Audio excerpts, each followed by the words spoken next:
President.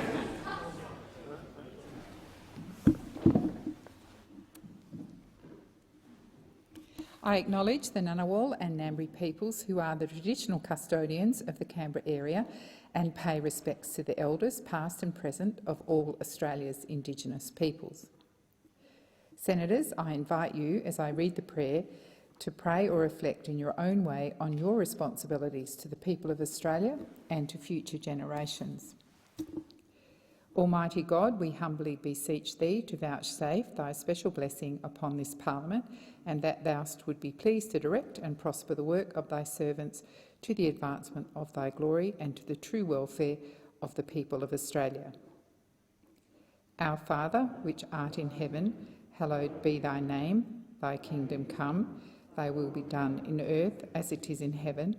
Give us this day our daily bread, and forgive us our trespasses as we forgive them that trespass against us. And lead us not into temptation, but deliver us from evil. For thine is the kingdom and the power and the glory for ever and ever. Amen.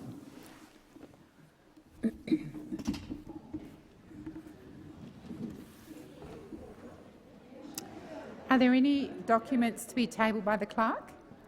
Yes, President. I table documents pursuant to statute as listed on the dynamic red. Are there any proposals for committees to meet during the sittings of the Senate?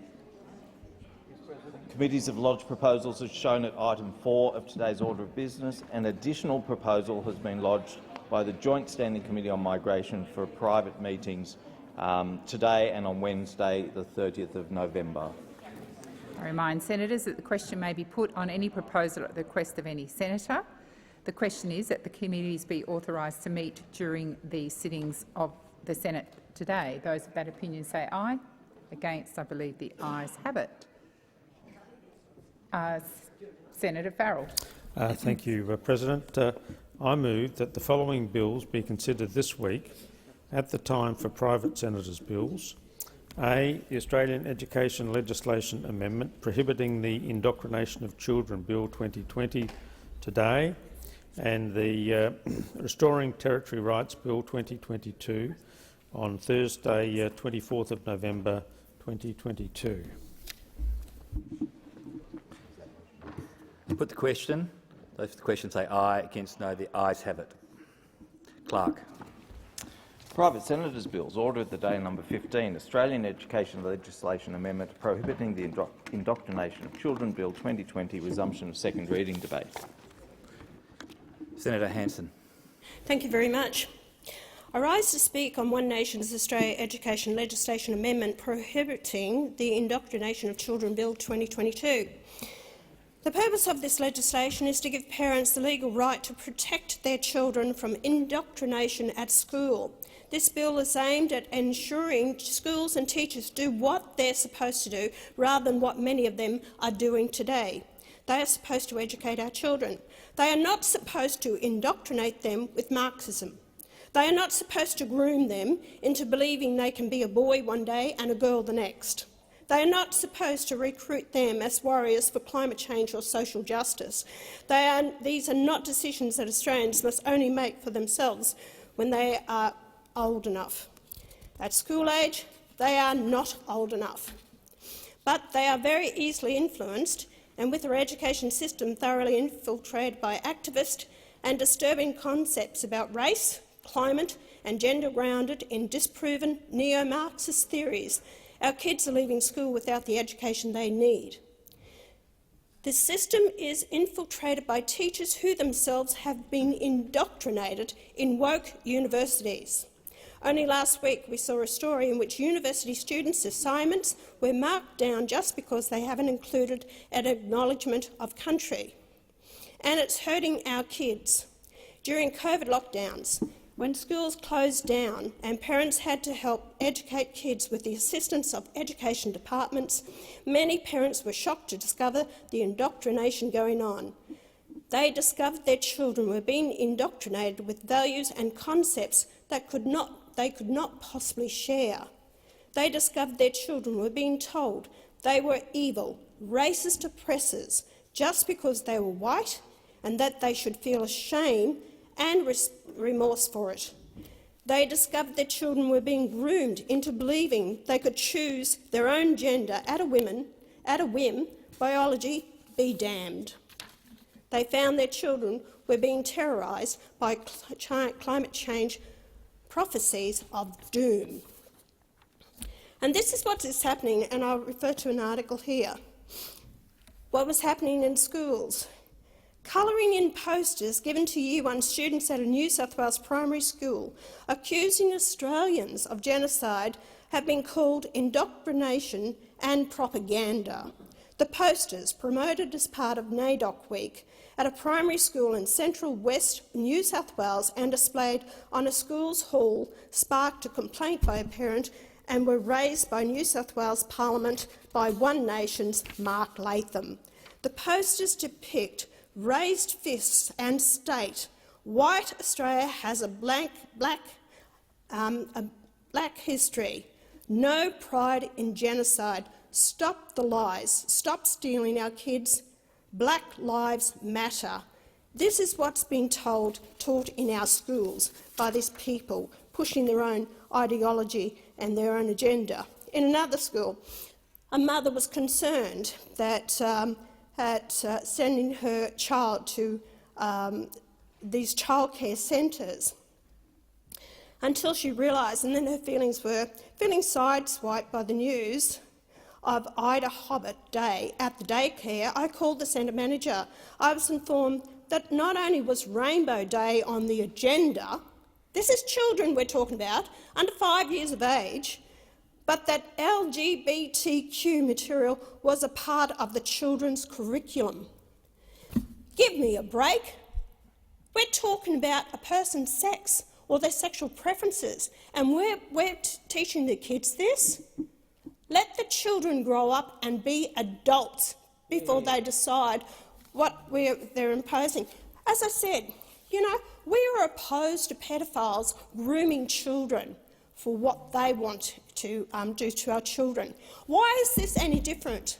Why is this not grooming our children at a very young age into what we are confusing them of what they should be or shouldn't be, whether male or female, their sexual preference? I'm sorry, doesn't happen to a child in school age or at 5 years of age or even younger. That is something they will decide later in life. It's not up to our educators or babysitters or childcare centres or anyone to actually do this. And this has been pushed by the Greens for years and years. This is all Greens. And the Labor Party has done exactly the same, headed down this path. And what I was told years ago, nearly 30 years ago, by people who came to see me in my office, lecturers at the university, were told that being conditioned they had to teach a certain way, otherwise they wouldn't have their jobs. And that is exactly what is happening. Apart from this student who actually had to welcome to country, acknowledgement to country, which has been rammed down our throats every time you turn around at a meeting, on the aeroplanes, this has all been rammed down our throats. And the fact is that Australians are fed up with it. So until we actually change what is happening, these people are destroying our children's little minds. Childcare centres are there to look after our children, not indoctrinate them, and in our school system, not to indoctrinate our kids with this garbage that you fed to them. Schools are there to teach social services, geography, history, and they're there to actually teach the kids, most of all, which they are failing, is how to read and write. And it's absolutely disgraceful that you want to push this agenda. And as his mother said, she went on to say, "Now I'm very supportive of adults making their own decisions about how they live their lives, but it is wholly unacceptable to use children to make a group of adults feel validated about their own decisions and sexual way of life." And how true is that? We are allowing these adults to validate their own feelings, their own sexuality, and we're pushing that on. Even here in Australia, where we have seen the debate about transgender. In the 2016 census, there was only 1,200 people in Australia who identified as transgender. But no, we've got to change our whole society. Those people who feel transgender or they have their issues, you don't change what is the norm with the rest of the world or the country just because we've got to make a few people feel good about themselves or make them inclusive. This is about a common sense approach that we don't change the way of thinking for a few out there. We don't change the way that because you don't know whether you're male or female, no wonder so many kids are confused. I was just talking to my 8-year-old grandson and I said, "Are you told at school that you can be a boy or a girl?" And he's an 8-year-old boy, I can tell you. He said, "Oh yes, we're told. We can actually choose whether we want to be male or female." We actually had a kid come to school 5 years in grade 5 and he dressed as a girl. And I said, "How do you feel about that?" He said, "We all know he's a boy. We don't know why he dressed as a girl." So he said, "I'm totally confused by it. That's what you're doing to our kids, and you're allowing this to happen." And what I say to parents out there is parents need to start to wake up to themselves. I think they are. Parents are sort of saying to me, "What can we do about it?" That's why they're contacting Mark Latham, who's a voice for this. I'm a voice for this. Malcolm Roberts has been a voice for this. Very few people are actually speaking out about these things that really are standing up to try and push back. They had a real issue in the UK about all this that's going on, indoctrination of kids in school, even the climate change debate that's going on at the moment. The lies, the absolute lies, the agenda that's been pushed. And you're not actually telling people the truth to give them a balanced view about this. Critical race theory has been brought into our educational system. Psychologists training must actually learn about critical race theory, and they have to acknowledge that they are white and they are, they have been the suppressors of the black race in this nation. That's what they have to tell them. And this is what's been taught in school. And like I said, the interaction from the Greens, and they're saying yes, they should. This is, right, this is really good. Thank you for the interaction, because I've been pushing this. You are misleading the people of this nation. You are teaching them stuff that is not the real truth. You're not giving a balanced view with it. You're pushing your own ideology and your own agenda, which is destroying our nation. Senator Hanson, no wonder the Senator people— Hanson, through me, through the chair. To the chair, thank you. So, educators argue there is no need for legislation to protect children from indoctrination because school children can use their critical thinking skills. That's a cop-out, because students are no match for an adult using their position of power to instruct, and the children can't answer them back. Parents have the responsibility to decide how their children will be educated, provided it is in the best interests of the children. Parents want their children educated, not indoctrinated. Firstly, the bill seeks to prevent indoctrination by placing an obligation on the Australian Curriculum, Assessment and Reporting Authority to develop a balanced curriculum for states and territories to adopt. This is currently not the case in many subject areas, including climate. And I'll tell you why. The teachers are complaining they don't get the assistance or the help from the education departments in what curriculums. They are struggling to come up with curriculums. That's why they need help from the education departments. We need a broad-based curriculum for the schools to actually ensure that they are teaching our kids correctly. Yeah. We've got teachers coming out of the universities that can't even read and write properly themselves. They're putting into the educational system and they are not up to the standards. And this is why we have a failure with many kids not being able to read and write. Our teachers need assistance, they need help, but we have to ensure they are up to the job of teaching the kids in our educational system. If they were up to the job, we wouldn't have the failure that we are having at the moment. Nearly half of our kids of 15 years of age are more than 2 years behind in the educational system of our counterparts in Singapore and China. Why? Why is that the case? Because they are not being properly taught. We have changed our curriculums from the years gone by when I attended school, and it has now failed our kids.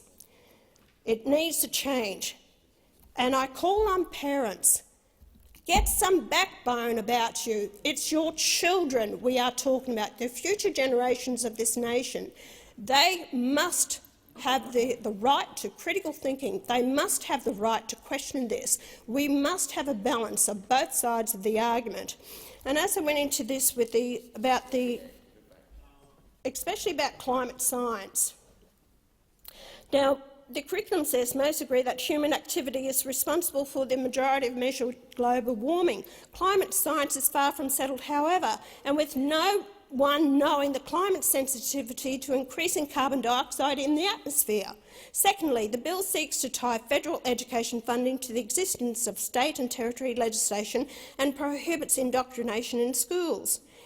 The gender fluidity theory is widely taught in schools, even though it is a medical and scientific fact that inheritance from your father of a Y chromosome makes you a biological male which can never be changed, and inheritance of an X chromosome from your father makes you a biological female. So no one can actually change that. Even today, for people who ask, what is a female? And they're tripping over their bloody lower jaw because they don't even know how to answer the question. What is a female? How ridiculous have we got to? The bureaucrats sitting there, look, I'm not going to answer that question. It might actually upset the Greens or the Labor Party or those ones who are my bosses that have got their jobs here because we push this ideology and this agenda. That's how stupid it's got to. So, It's up to us as legislators, and if we sit here and listen to the claptrap that comes out of the Greens' mouth with all this bloody rubbish that they're pushing about gender fluidity and identity and LGBTIQ and 39+, I don't know how many there is, I can't believe it, how many sexual identities they want to impose on people, but at the end of the day, we are male, we are female. We both play our own roles in our society, and that's who we are. Let the children grow up. Let them decide their own sexual preference, whether it's or whatever they want, at an age.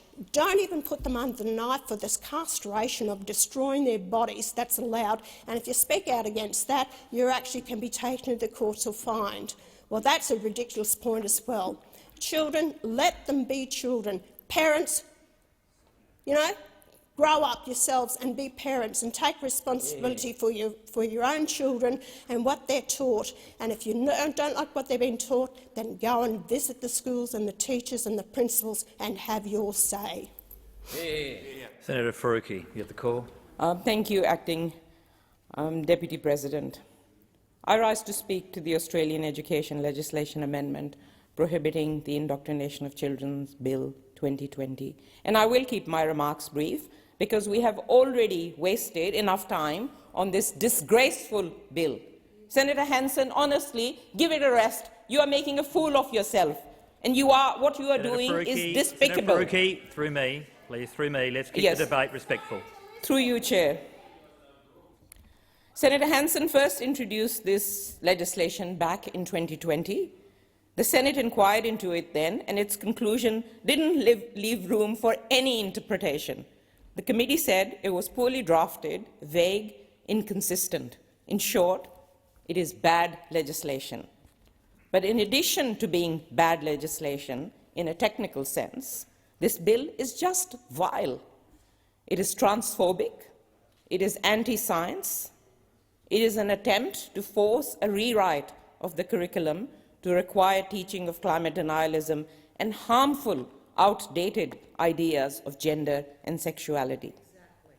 In the dying days of the Scott Morrison government, the then Education Minister shamefully also took a leaf out of Pauline Hanson's One Nation playbook and started waging offensive, pathetic, toxic history and culture wars. You know what one of my favourite things about the 2022 election is? And there are many. One of my favourite things about the 2022 election is that along with the coalition, the 2022 election has rendered Senator Hanson and One Nation irrelevant. Like the coalition, Senator Hanson has failed to self-reflect on why one nation has become irrelevant. And I'll save her the time. They are irrelevant because their racist, divisive politics are there for everyone to see. And if you need evidence, just look around in this chamber or the other chamber. Both places are more progressive and more diverse than ever before. Senator Hanson is irrelevant because the Australian public realizes that it's not immigrants that are making their life hard. The Australian public realizes it's not trans people that are making their life hard. It's not climate science that's making their life hard. It's not First Nations people that are making their life hard.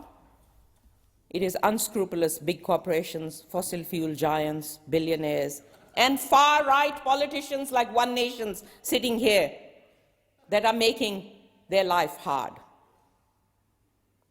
Going back to the bill amends the Australian Curriculum Assessment and Reporting Authority Act 2008 to require ACARA to ensure that school education provides what Senator Hanson considers a balanced presentation of opposing views on political, historical, and scientific issues. It also amends the Australian Education Act 2013 to make financial assistance to states and territories conditional on them prohibiting what Senator Hanson calls indoctrination in schools. Such complete rubbish. Students should be encouraged to think critically, and they should be exposed to diverse viewpoints and perspectives. But that's not what this bill seeks to do. This bill is a vile, unsubtle, blatant attempt to force schools to spread ridiculous and cooked one nation beliefs, which would harm trans and gender diverse students and introduce anti-science concepts into classrooms around the country, and not be able to tell people in this country the history of how violent settlement took place and how we need to reconcile with that history. All trans people and children want is the right to live their lives with respect and dignity, to be who they are, like other people are able to do in this country. The restoring of this bill is a sad reflection that after all this time, Senator Hanson remains a peddler of sad and hateful politics inside and outside this chamber, spreading ignorant prejudices. This bill and Senator Hanson's outdated, hateful views should be comprehensively rejected by the Parliament. They should both go in the bin. It's vital that every child learns the realities of the climate crisis, the truth of Australia's settler colonial past, and how to have respectful relationships in context of comprehensive sex education. Senator Farrell. Thank you, Mr. Acting President. Just see if I can. Deputy President, yes. There it is. Thank you. This is the reintroduction of a bill that Senator Hanson introduced 2 years ago. At that time, Labor opposed this bill, and the bill does not support evidence-based teaching. There remains a question of constitutionality and Commonwealth overreach. Deputy President, the version of the curriculum signed off by the former government in this April this year supports evidence-based teaching of literacy and numeracy. The bill that has been presented to the Senate today does not do anything to enhance the teaching or learning of the foundational skills parents want for their children.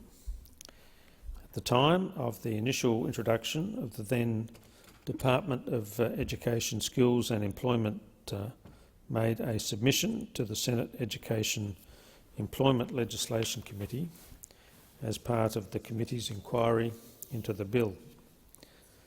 The department's submission detailed the operational challenges posed if the bill were to be enacted, citing lack of clarity about core issues, potential legal risks and overreach by the Commonwealth in directing the way that states and territories provide education to students. And I quote from the conclusion of the department's submission: "The broad scope of the amendment set out in the bill and the limited definition of key terms presents several issues." The submission then goes on to say, and I quote, "The requirements of the bill may present unintended consequences."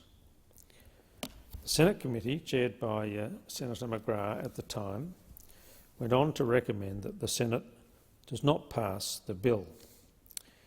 Doing so, the committee report says, "The committee is concerned that the lack of specificity in the bill could increase the risks of legal challenges and may result in unintended consequences in areas beyond the original intent." The committee is also concerned that the bill would result in significant overreach by the Commonwealth Government into the day-to-day operations of schools which, under constitutional arrangements, are the responsibility of the states and the territories. Deputy President, we would prefer that the Senate spend its time doing useful work rather than reconsidering a bill that has already been found to present significant legal and operational issues. Senator Ullman-Payne. Thank you, Deputy President. I rise to speak on the Australian Education Legislation Amendment Prohibiting the Indoctrination of Children Bill 2020. I feel like I'm uniquely placed to speak to this bill. I've been a state secondary school teacher for nearly 30 years. I started out my career as a health and physical education teacher, and I also taught sexuality, human relationships and sexual education. I'm also qualified to teach secondary school science as well as humanities. When I left the department, I was a head of humanities and languages. This bill seeks to put restraints on what teachers of health and physical education and sexual education, science and humanities can teach in their classes. It's not about balance, it's about hate and propaganda. We, as teachers, teach to the curriculum that we are provided. It is a curriculum that is grounded in truth and science. We don't cherry-pick the bits of science that we agree with or disagree with. We don't cherry-pick the bits of history that we like and are hard to face. And we don't discriminate against the children who are in front of us in our classes. During this debate, I've watched people on the other side of the chamber laughing when we've spoken about education around students' gender. I invite you to come into a school and sit in front of a student who has made several attempts on their life because they have been subject to hate and transphobia. How dare you use our young people as political footballs? They are not wanting anything except to be accepted for who they are. We teach a curriculum that is grounded in human rights and science. Young people are generous of spirit, they are accepting of others, and they care about the planet and their future. They are critical thinkers and they are problem solvers, and they deserve an education that is grounded in truth and justice and human rights. They deserve an education that is grounded in science. It is not teachers in schools who are attempting to indoctrinate our young people. A profession that works hard to give every young person in this country the positive future that they deserve. It is the people on the other side of this chamber who are seeking to indoctrinate their hateful and bigoted views in our schools. I will not subject young people in this country to your bigotry and hate. I will stand up every time I see it, and the Greens will call it out.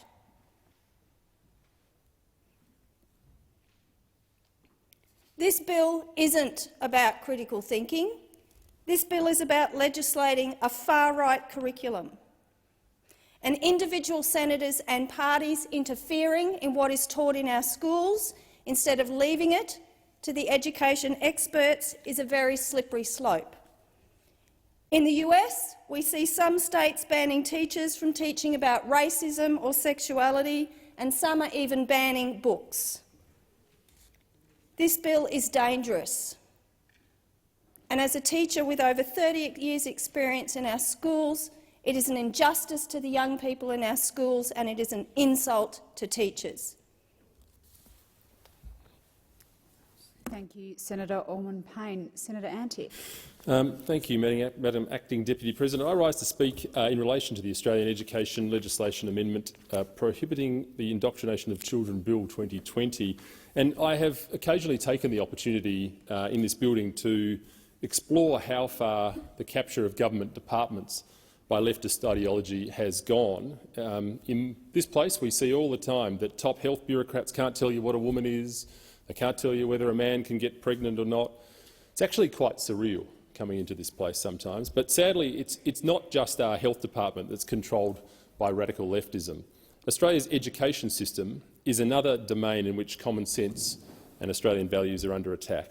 The education system, of course, has always been of vital importance to the so-called progressive revolutionary idea.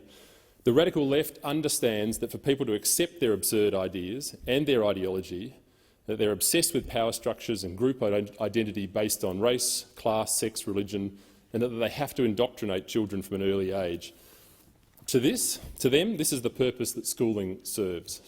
This institutional capture of the education system by leftist, socialist, intersectional ideology has been devastating to the social well-being of this country, and I'd argue to the lives of young people in general, who are tragically more depressed and more worried about the future than they ever have been before. As I've said before, we've failed to instil in our young people a sense of meaning, purpose and understanding of their great heritage, and it's wrong that Australian children are denied the genuine opportunity to meaningfully study our past and learn from its wisdom.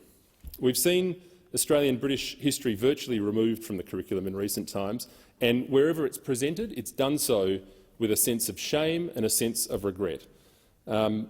It's almost as though Australians ought to be ashamed of our great British heritage, which brought us philosophy, literature, religion, a justice system and all the other benefits that European civilisation brought to this country. And yes, of course, there are tragedy and sometimes even cruelty associated with colonialisation, but to guilt-trip Australian students into believing that their heritage is a racist one is simply cruel and unjust and untrue, and it's a terrible thing to do to our next generation. Australian students are being denied a true and balanced understanding of their history in favour of a false ideological vision designed to portray anything that is European as inherently racist and evil. This couldn't be further from the truth. It's because of our Christian heritage that we have the concept of social justice at all. And it's because of our Christian heritage that this notion which ended slavery in Britain, that all people are made in the image of God regardless of their race, gender or class. Now, when this bill states that political, historical and scientific issues must be taught in a balanced manner, I take it to mean that the task of teaching is to be done without seeking to indoctrinate our children into a revolutionary worldview. And I see it as being not trying to present them with this ideology, but rather presenting them with arguments and counter-arguments, teaching students to rely on reason and evidence. In other words, that students are taught how, not what to think. And of course, the views of resentful revolutionaries can't stand in such an environment because they're not true. They don't hold up when the evidence is presented or when students are actually allowed to think without being guilt-tripped. It's not only the history curriculum that's affected. Schools have regrettably become a vehicle for so-called sexual liberation ideology. And again, the left understands that to overcome the stigma associated with their views, they must normalise concepts like gender identity from a very young age. The reason that the left must normalise untrue concepts as early as possible is so that they can interfere with what children would otherwise learn from their more sensible parents. The left don't respect the authority of parents to pass on traditional common-sense beliefs to their children, nor do they view education as a journey of becoming disciplined, competent, flourishing individuals who want to contribute to their society. Instead, to them, schools have become mere training grounds for political indoctrination and the building of a voter demographic for years to come. Now, I've collated 7 different complaints from concerned parents around South Australia about what their children are learning in public and, in some cases, private schools. Madam Acting Deputy President, there are so many more, but here are just a few. Number 1, my 9-year-old daughter attends an Eastern Suburbs primary school, and the other day the kids learned all about sex with boys in the class. Seriously. Number 2, my daughter was in class, Year 7 Eastern Suburbs school, and a teacher played the ABC's BTN, Behind the News, which always tells them to live in a state of alarm. On one occasion, the presenter suggested the kids should protest for BLM. They should protest for climate change, against misogyny and everything in between, and finish off by protesting at the dinner table, if you don't mind. Protest. Activism. I have a suggestion. It's called education. That's what our taxes pay for. Do this out of school hours. Number 3, why should I put my kids in a place where they are taught to hate themselves and see the world through a depressing lens? I never imagined I'd pull my kids out of school. Something is very sick in our children and youth. Someone needs to do something. I'm a mum. Number 4, I'm a mum with a daughter in Year 9 at a Christian school here in South Australia. She was in class last term and the teacher started talking about anal sex. My daughter was so uncomfortable. Then the teacher said that the students could face each other and ask any question they liked. How is my daughter meant to feel safe?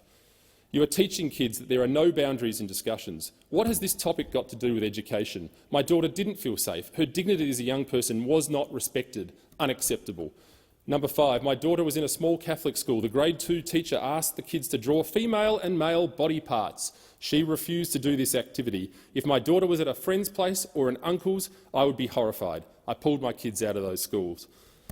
Number 6, my son was asked to lie down on the ground and imagine he had breasts and female genitalia. Number 7, my son was asked to write an essay imagining that he was a girl. Pointless, woke, rubbish. The education in this system has been taken over by radical leftist revolutionaries like the storming of the Bastille. Your children are being indoctrinated, not educated, and parents in this country need to wake up. Thank you, Senator Antic. Senator Pratt. In today's contribution to this debate, I simply want to put the words of Georgie Stone on the record because they are, as a young person, they're far more relevant to this debate than my own views. So I delivered this speech on her behalf. She's an incredible young woman, an Australian actress, writer and transgender rights advocate. She says, "My name is Georgie. I'm a proud 22-year-old transgender woman from Melbourne.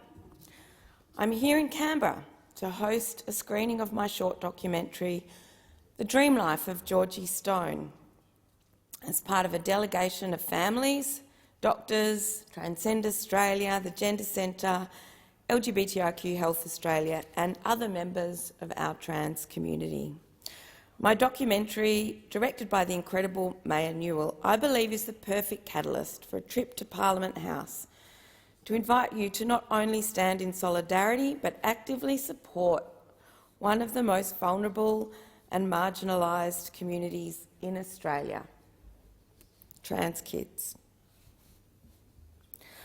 When I was a kid, my favourite thing to do was to play with my brother Harry in the backyard or in the park near our house. Harry and I would run excitedly into the bushes pretending we were escaping into a fantasy world and going on adventures. Sometimes we'd rope our parents into our games or even our poor old dog Roxy. As I started primary school, these adventures became even more important to me. I didn't realise how appealing a fantasy world would look compared to the one I was living in. As a young trans girl, I grew up being taught that there was something wrong with me. From the bullying I endured at my first primary school, to that same school refusing to support my transition, to having to go to the Family Court of Australia 3 times to access medical treatment. I have spent years trying to convince adults that I was who I said I was and that my gender identity wasn't a fantasy or a game. I spent years carrying other people's fears and doubts, expected to prioritise their feelings and well-being over my own. I spent years scared of growing up because the trans woman I saw in movies and shows were always portrayed as leading tragic lives. Whenever I watched the news, I would see trans kids being used as a political football, weaponised and dehumanised to generate fear and panic in the community. And all sides of politics can be complicit in this. Surely when people say, "Let kids be kids," this is not what they mean. There were, however, some key factors that helped me get through the darkest of times. The first is that I had a beautiful, supportive family around me. I always knew that no matter what happened at school, I could always come home safe and feel loved. My family were a constant source of strength and love when I was struggling. In circumstances when I couldn't fight for myself, they stepped in and advocated for me. The second was access to gender-affirming care. Going to the gender service at the Royal Children's Hospital in Melbourne was integral to my health and well-being. I met doctors who were compassionate and listened without judgment, doctors who knew how to look after me. The medical sector can be frustrating and a sometimes dangerous place for trans people, so access to specialised care is vital. Access to family support services can make all the difference for trans kids. Yet these organisations are severely underfunded Australia-wide. This impacts the work they do and limits the access to the support they provide. Most organisations are run at a grassroots level by volunteers and they are self-funded, but we can't do this alone anymore. Without proper funding, vulnerable children are falling through the cracks. Trans youth are much more likely to suffer from mental health issues, such as depression or anxiety. Trans people between 14 and 25 are 15 times more likely to attempt suicide. This is not because we're trans. We're not the problem. The problem is marginalisation, a lack of family support, lack of access to gender-affirming health care, and threats of violence and harassment, which is why we need your help. An urgent boost in funding for specialist family support services will better equip them in supporting families of trans kids. The more support trans kids and their families have access to, the further we can reduce the risk factors that are contributing to the prevalence of mental health issues impacting trans youth. With family support behind me and access to gender-affirming healthcare, I was finally able to look to the future and to not be afraid. As I entered my late teens, I was excited by the prospect of not just surviving, but of thriving.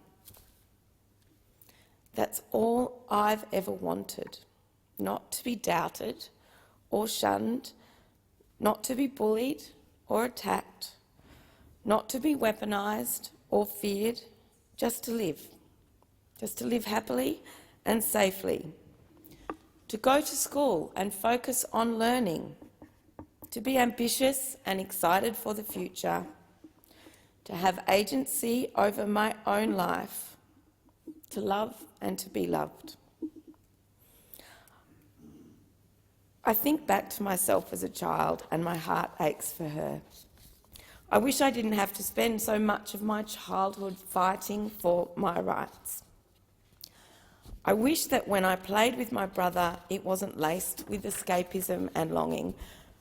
I wish I didn't spend so much time trying to make myself smaller for other people's comfort. The solution was really quite simple. If adults truly listened to me and I was able to be myself, then I could have just lived my life. The trauma I've experienced in my life didn't happen because I'm trans. It sprouted from other people's fear and ignorance. Every roadblock and pothole I've encountered on the road to adulthood hasn't been of my own making. Trans people are not the problem. And with your help, I have hope for the future that the next generation of kids won't have to fight so hard, that they can just live. The road ahead is treacherous for families of trans kids, but it doesn't have to be. Together, we can pave a safer one for those yet to come. Thank you, Georgie. Thank you, Senator Pratt. Senator Rennick. Thanks, Acting Deputy Madam President, and I rise to speak to this bill today, and I have to be honest, I haven't even read the bill, and I don't really want to be talking about it. But in regards to some of the comments, I just want to beg your pardon? Order, Senators. Yeah, sorry, can you not interject, please? Like, you know, do you mind? This is a chamber, there's rules and things. Order, eh? Senators. So, Senator Rennick, please. You haven't heard what I said contribution. yet, so just could you please, could you please stop interjecting? Okay, I just, look, some of the comments in here about hatred and all of that, are it's just totally unfounded. There seems to be a big missing ingredient here in terms of transgender children, and that is the role of the parent. Now, I've got children. If they have issues about their sexuality, and I've said this before, I will deal with it with a properly trained psychologist outside of the school hours.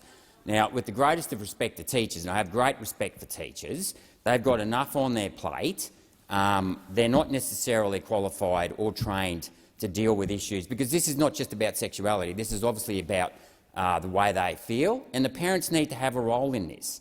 And when this becomes, something that's dealt with in the school without the actual parents having any oversight of what's going on, that's when, in my view, this becomes an issue, because I strongly believe in the role of parents. I'm a parent myself. So, and as I said before, rightly, teachers often follow the curriculum, but the point is that a lot of this curriculum is actually made from bureaucrats who work in government circles. So it is a government issue. Personally, I'd be much happier if teachers didn't have the bureaucrats in the curriculum telling them what to do, and let teachers actually deal with the students, because they are the ones who know how to deal with the students the best. They know the student, they'll know the parent, and I'd rather keep the bureaucrats in the curriculum right out of it altogether, which is why I think, and I accept the comments over there before, because teachers are told to follow the curriculum, and I don't like that. I think, because most teachers I know genuinely have the interests of the child at heart, but I believe that education is a three-way thing. It's between the teacher, the parent and the child, and it's very important that the parent has interaction with the teacher as well as the children. so that parents know what's going on. Just in reply to one of those other comments that we have to teach them climate science, I disagree with that remark as well. We have to teach them science, and that involves all aspects of science, including mathematics, which underpins a lot of science. So to say that we teach them climate science when most of it's actually based on modelling and not based on the traditional methods of cause and effect and demonstrating cause and effect and quantifying cause and effect. I know myself when I've had to, dig out my textbooks, my own school textbooks, when dealing with climate science. It's actually, the science of heat is actually called thermodynamics. You deal with quantum mechanics with the photons, which comes from the sun. So to teach them all about climate science and how the world's going to suddenly, overheat by 2 degrees in the next 10 years without actually teaching them the foundations of basic science, of basic mathematics, etc., is a very dangerous thing. So that's why we've got to come back to basics, and I'm not having a go, maybe that's in the curriculum, I haven't read it. And I'll just touch on one other thing. I've often been criticised that I'm in no position to talk about the Bureau of Meteorology and their record keeping and what would I know because I'm not a scientist. Well, that just goes to show how the slogan science is used way too often to justify any argument, because at the end of the day, taking a temperature measurement and recording that data is actually record keeping. It's got nothing to do with science. It is simply about recording the temperature, storing that, and then not going back and changing it 100 years later because it doesn't suit your agenda. And now, as the Bureau of Meteorology just admitted in this recent round of estimates, they've got 4 different data sets. And they've homogenised the 3. They've got the raw data set, which rarely ever gets reported anymore. So, long story short, some of the comments in here today, I think, have tried to politicise the very thing that they think that that the bill is trying to do. Quite frankly, I want ideology out of education altogether, whether it's right-wing or left-wing. I don't really care. I just want children to be children, and I want the primacy of the parent to remain in their upbringing, and it's the relationship between the parent, the child and the teacher that matters the most. And that's something that I was an older father and I took a couple of years off to stay at home, and this is why I really believe in, ideally having a stay-at-home parent, because I know when I used to go up and pick my children up from school, and I saw the teacher, not every day, but often you'd see them at 3 o'clock. If you ever had an issue, you could just speak to them informally about it. You got to know other parents of the children in the class. You got to go drinking with some of them, it's so. So, at the end of the day, I don't want education to be something where it's pushed down from above by the bureaucrats, many of whom, who do have agendas or preset ideology. I want children to be children. I want the primacy of the family and the interaction of the community, both in, and I went up and I read to children. My wife still goes up. And I'll give a shout out to Story Dogs. That's where basically you take your dog into the classroom. So a big shout out to Rocket. She loves that, and it basically helps children, feel comfortable because they've got a pet there. So and it's that community. I mean, and I should acknowledge my own father, who was chair of the kindergarten P&C for about 4 years, and then he was chair of the state high school in Chinchilla there for about another 7 years. And it's very, very important to have your community be heavily involved with education. Likewise with FATES, with tuck shops, all of those type of things. Of course, your P&C meetings. I was myself for a short time president of my own son's school, P&C there, and that's why I wanted to speak today. I mean, as I said, I'm not interested in the bill because it's all about, well, I am to the extent that I want the bureaucrats and I want government out of education, and I want education to be a grassroots thing where it's driven by the love of both the teachers to their children, and I know teachers become very fond of their children.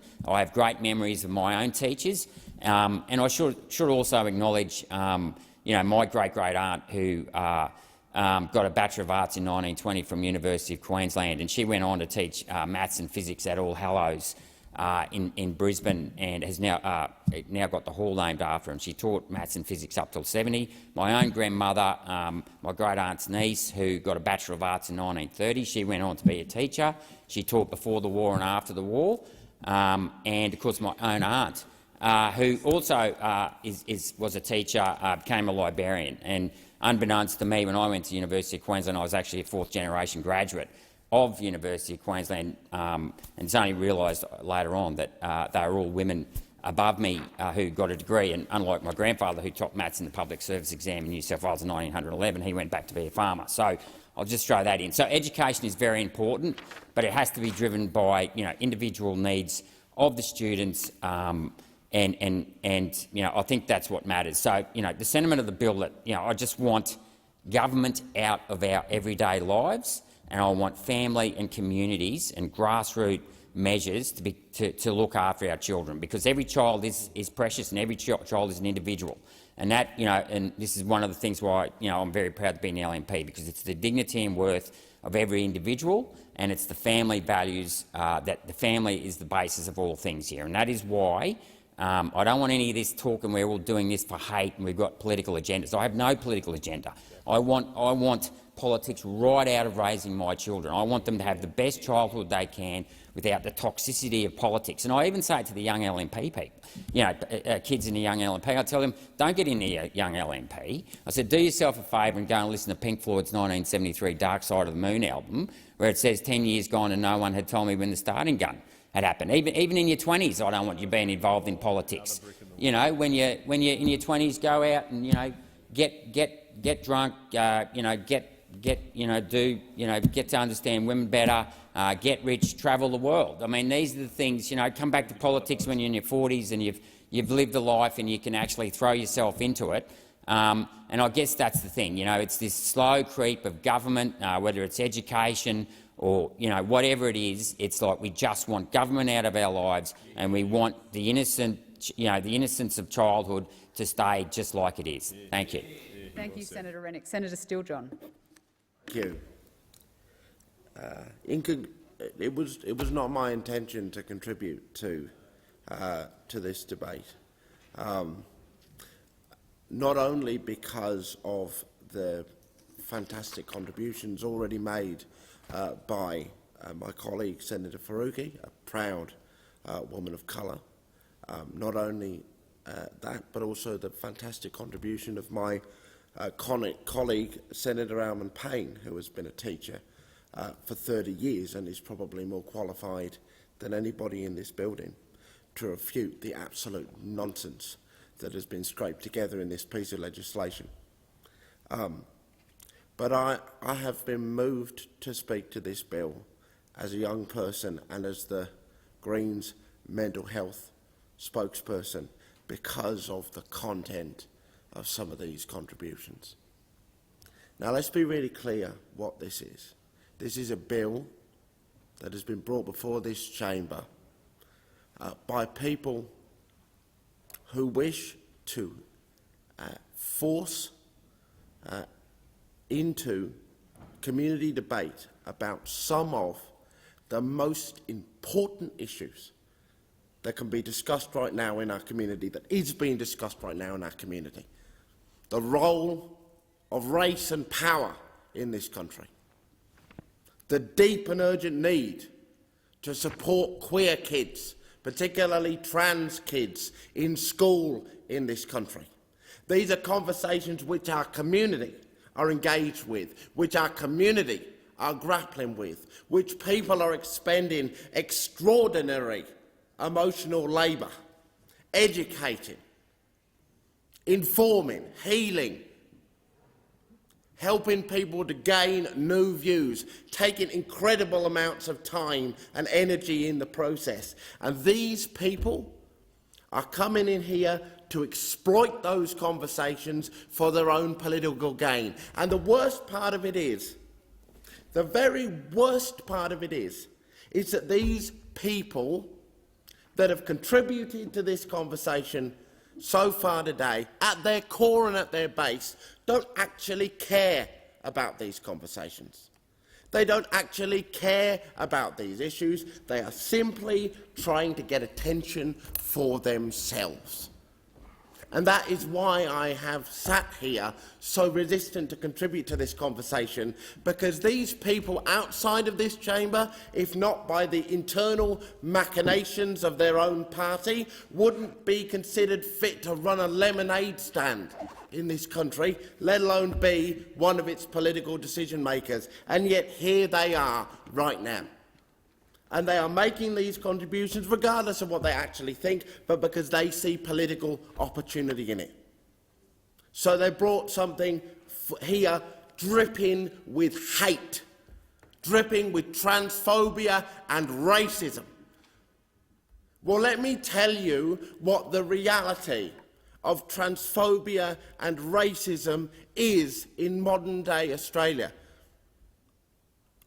63% of trans kids report self-harm. 43% have attempted suicide. Have you any idea what it's like to sit with a friend or to look at them across the table and see the scars on their arms? Or to talk with their mum as they share with you what it is like to sit with their kid in a hospital, wondering whether they're going to pull through, or what it is like to sit in a room of people, some of the most marginalised, some of the most courageous human beings I have ever met, as they sit across from overwhelmingly old, white, rich blokes, and once again, for what must feel like the millionth time, justify their right to exist as they are, and to ask for equal respect and treatment before the law of the community that they occupy. To have this chamber brought low to such purposes demeans it. This should be a space in which people work to support those courageous community conversations that are happening right now. This should be a place that works to support parents talking with their kids about concepts they might not have heard of before. It should be a place where we support communities to engage with the difficult conversations about the reality of our history, about the reality of what racism has done and is doing to communities across Australia. And instead we get this legislative filth, this legislative hate, contributed to by MPs who, before they made their contribution this afternoon, admitted they hadn't read the bill, didn't know the context, but just wanted to have a go anyway. Now, I will also say that, particularly in relation to the racist elements of this bill, and this is a deeply racist piece of legislation, what is happening here is a bunch of people who have felt themselves, and indeed have been, dominant in the decision-making spaces of Australia since its foundation as a national entity, are feeling just a little bit of pressure, a little bit of pushing to not be the centre of attention all of the time, to be the primary decision-maker in every conversation, and are terrified that children in schools might now have the opportunity to learn the truth of our history, not only in relation to race, but also in relation to the role that misogyny has played in Australian history and still plays in Australian society.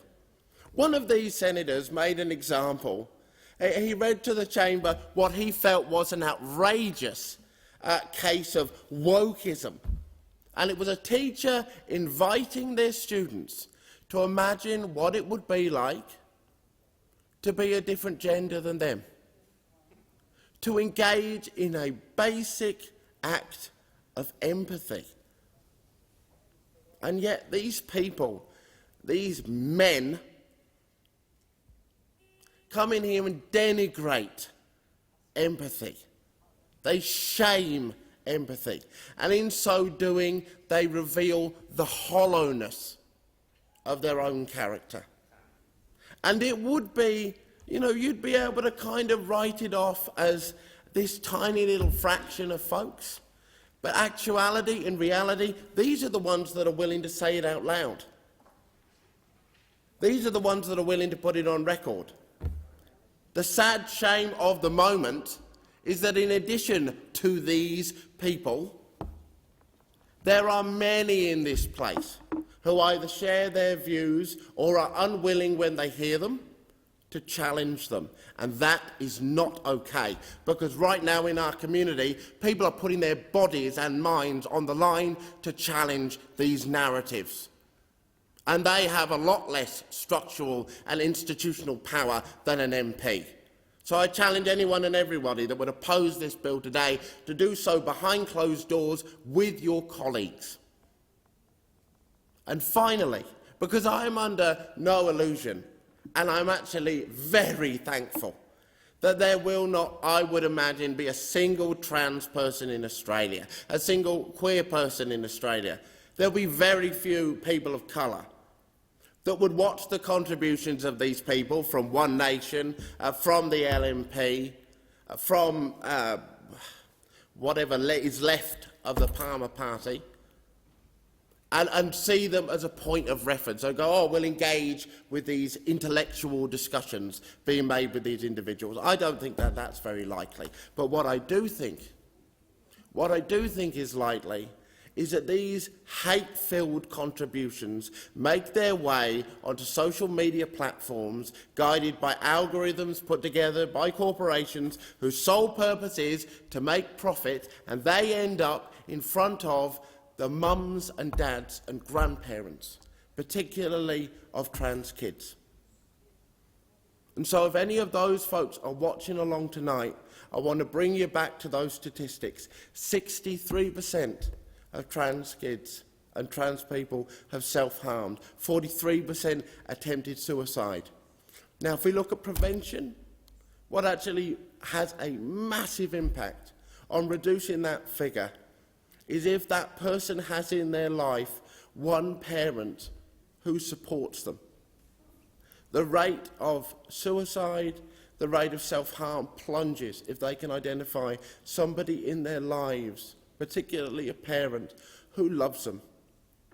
So if you're watching these videos, if you've watched these contributions, if you're the parent to a wonderful, fantastic child who may be questioning their gender identity, who may have come fully and beautifully into a diverse gender identity, that may be experimenting and being part of those communities, embracing them with pride,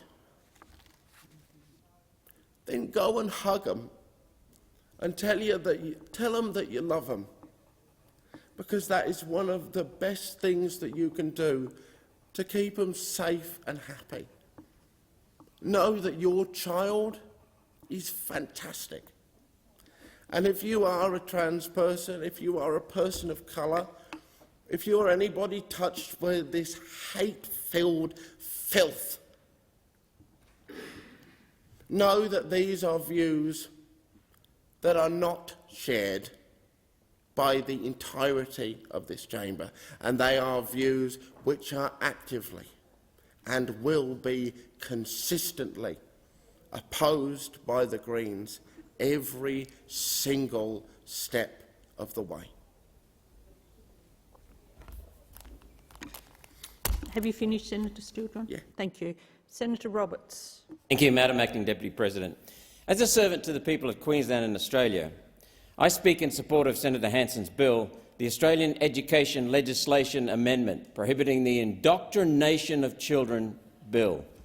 I support that because I have been the president of a board of a Montessori school. I've been on the advisory board of the International Montessori Council, and I agree that the primacy of the family, but the tripartite role between parents, teachers and child in understanding education and supporting. I want to correct something, though.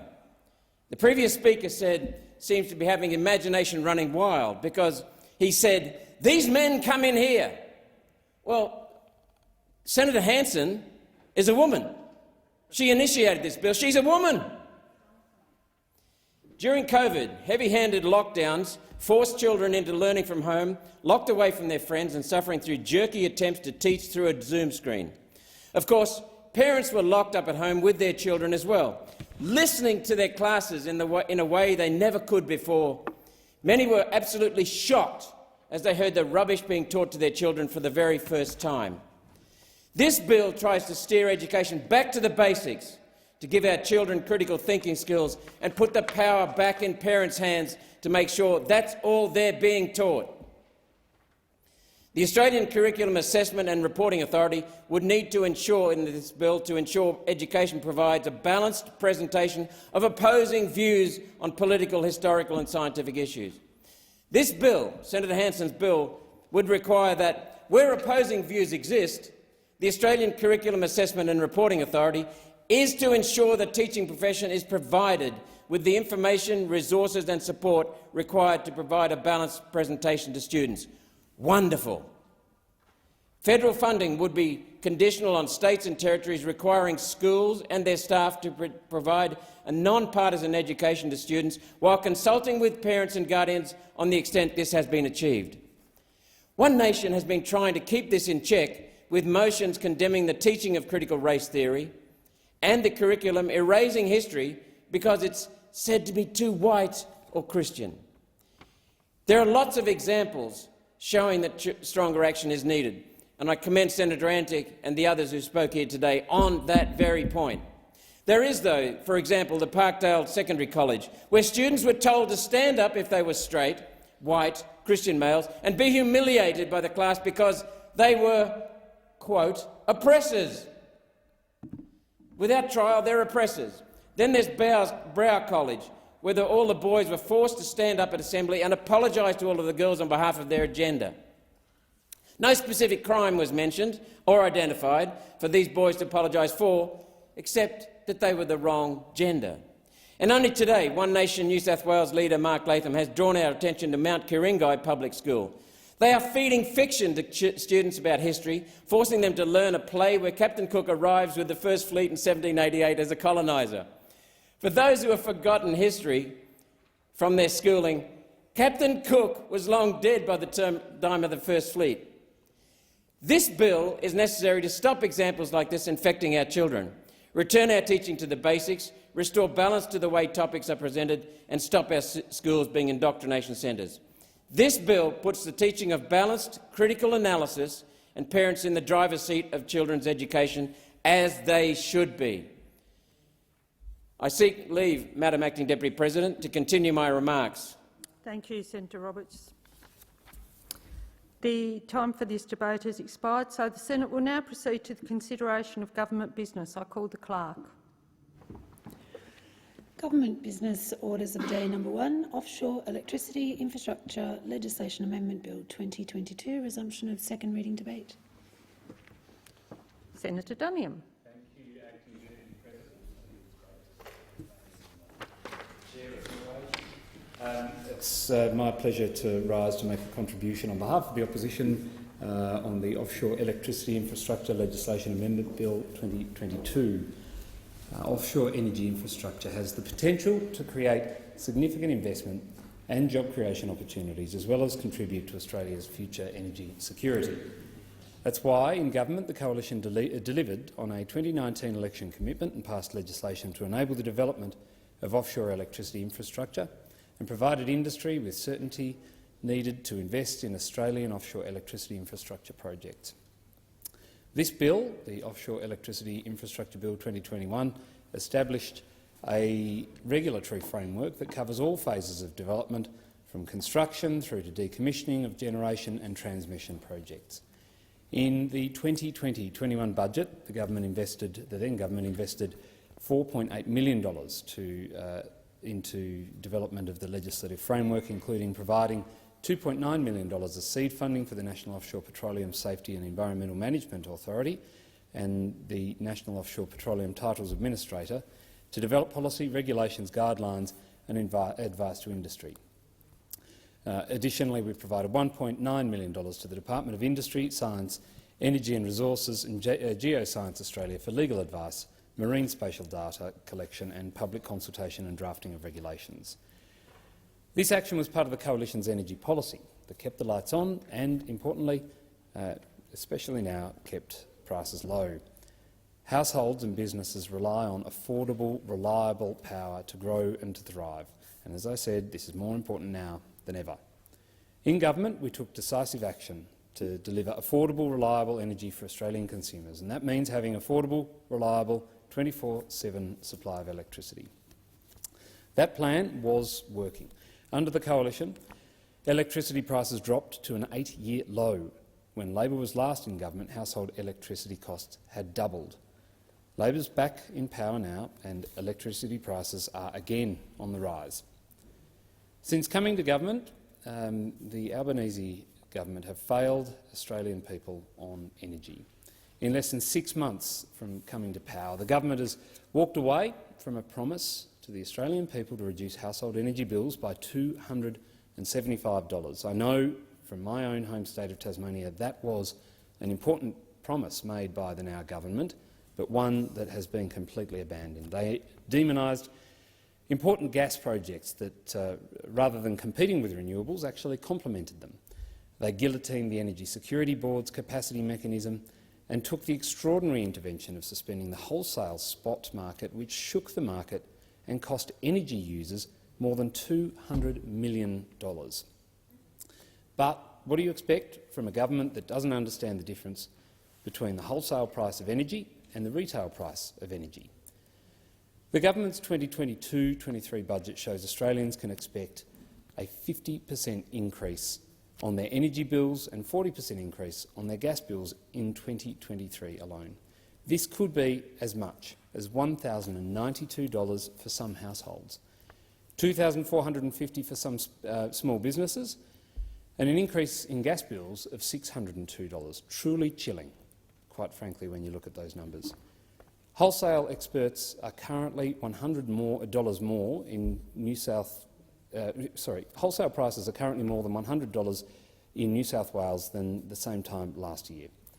And our expert energy bodies forecast reliability gaps and energy security risks for the next decade.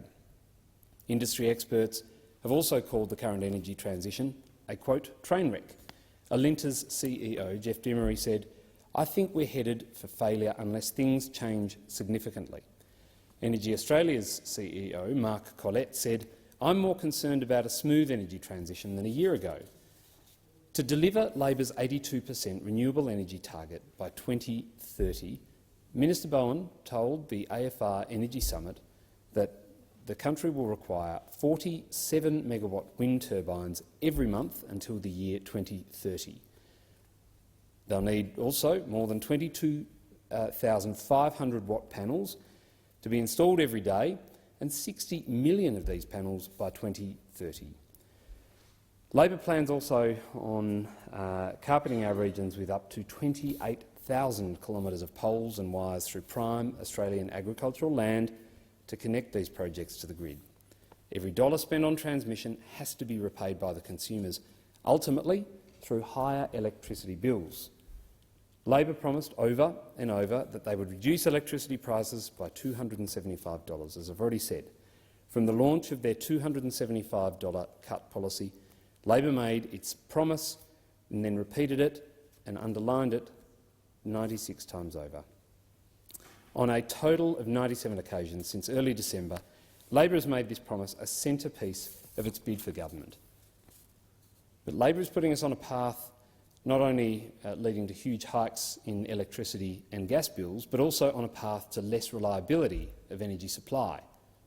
Quite clearly, Labor simply can't be trusted to deliver sensible energy policy. On the issue of social licence, the opposition, when in government, understood the importance of local communities granting a social licence to build major renewable projects, including transmission lines, that may have an impact on the community, properties and way of life of impacted residents. Sadly, though, this government does not understand it. It's good to have Senator Hanson-Young here. Senator Hanson-Young, your turn's next. So, looking forward to it. The Coalition is deeply concerned. The government is supercharging its renewable vision with little to no regard for Australia's regional towns and communities. On the issue of community consultation, offshore energy technologies such as wind could provide Australia with new investment and jobs growth, particularly in coastal regional communities. It is, however, important to ensure that this does not come at a cost or negatively impact those regional communities that have been identified and declared as suitable for offshore renewable energy infrastructure. A key part of our legislation was community consultation and, by association, gaining a social licence before an area can be declared as suitable. Careful and ongoing consultation in regulating offshore electricity infrastructure is critical, given the deep connection Australians have with the ocean and existing offshore industries. It's critically important to manage the marine environment in a way that recognises all users. This includes local communities and recreational users. Our government included a minimum 60-day public consultation period on a declared zone to ensure people can have their say on any proposed area. In terms of location, another inclusion was locating turbines and other assets beyond 3 nautical miles from the coast in Commonwealth waters to help address the amenity concerns associated with some onshore renewable projects. On the issue of the declaration of zones, the Minister has re-announced the former Coalition Government's prioritisation of the Bass Strait for Australia's first offshore wind development. The former Coalition Government approved Australia's first wind exploration licence in the Bass Strait in 2019 and in 2021 legislated a framework to unlock investment while ensuring coastal communities and sea users' rights are respected. It's essential that any development has strong community support, and I encourage all potential project developers to put in the groundwork needed to secure that support. While consultation is welcome, Mr Bowen still has no plan to support investment in reliable generation needed to keep the lights on and, importantly, to get prices down. That's why this government has already abandoned its election promise to cut household power bills by that magic number of $275 by the end of its first term. The bill makes a number of minor amendments to the Act, and while the amendments are mostly non-controversial and the Coalition supports the ongoing development of Australia's offshore wind industry, a notable amendment is, of course, that the Minister, rather than the regulator, will be given the powers to decide what forms and amounts of financial security licence holders must provide and when these obligations must cease under regulations. The Coalition believes the proposed amendment that allows the Minister, rather than the regulator, to make decisions in relation to matters relating to the financial security of licence holders risks emboldening the government's plan to accelerate the rollout of renewable projects without sufficient community consultation or, importantly, without a social licence, and therefore easier terms for licence holders than otherwise would be granted under an independent authority. This is a matter, of course, that the Coalition will be paying close attention to. Thank you. Senator Hanson-Young. Thank you, Madam Acting Deputy President. Well, I rise today to speak in favour of this bill. The Greens will be supporting this bill put forward by the government because it is an important step forward to ensure that we can transition to a cleaner, greener economy and to ensure that we are investing all of our efforts in the production of renewable energy. But let me say at the outset, just the sheer hypocrisy from the other side. We've just heard the representative from Mr Dutton's side of government, the opposition, the Liberal Party, trying to criticise anyone else when it comes to having any energy policy in this country. I mean, this mob were in charge for nearly a decade, and we had chop and change, chop and change, chop and change, the whole way through on energy policy. And you want to know why Australians' electricity bills are so damn high right now? It is because of the incompetence of those who were in charge for the last 9 years.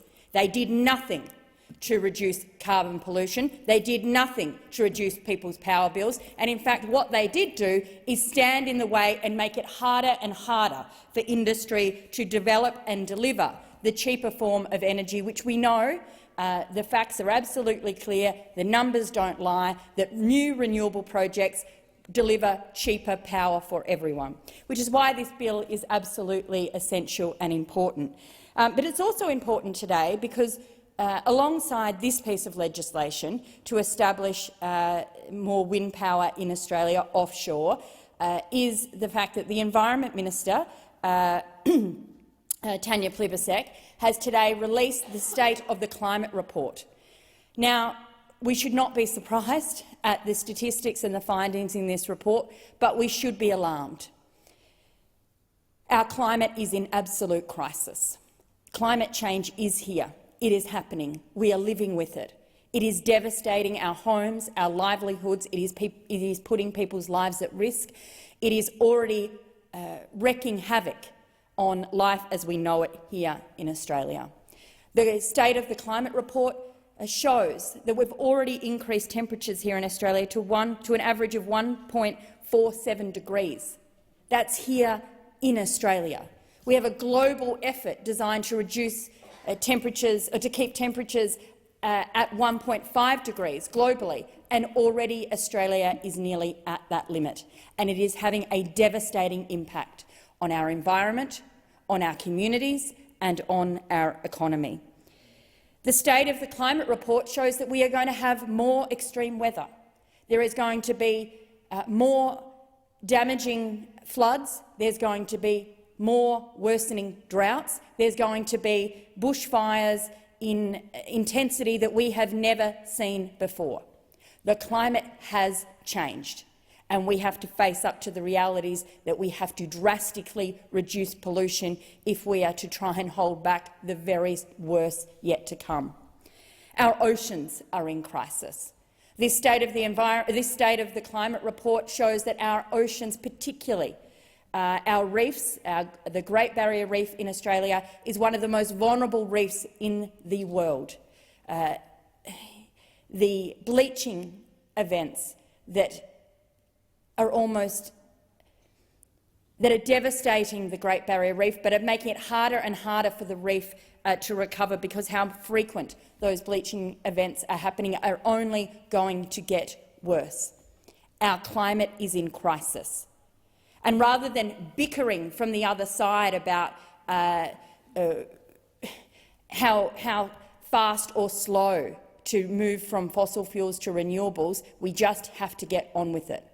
Our climate is in crisis, and we have to get off the gas and get off the coal. That is the truth.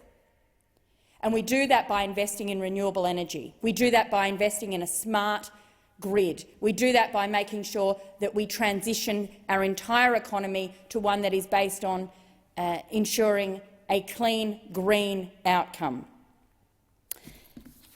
This particular bill is largely technical in the aspects of creating an offshore wind industry in Australia, but it is essential.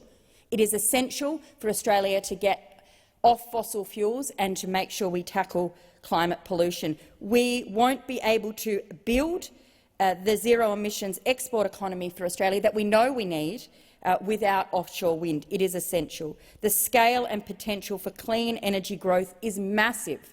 So while we are dealing with this climate crisis that is already devastating homes and livelihoods, we also have a massive opportunity if we are willing to take it with both hands. For instance, the one field, the Star of the South, proposed for South Gippsland in Victoria, will be big enough to replace the Yallourn Brown coal power station, the dirtiest coal station in the country. Let's get on with it. Let's do it.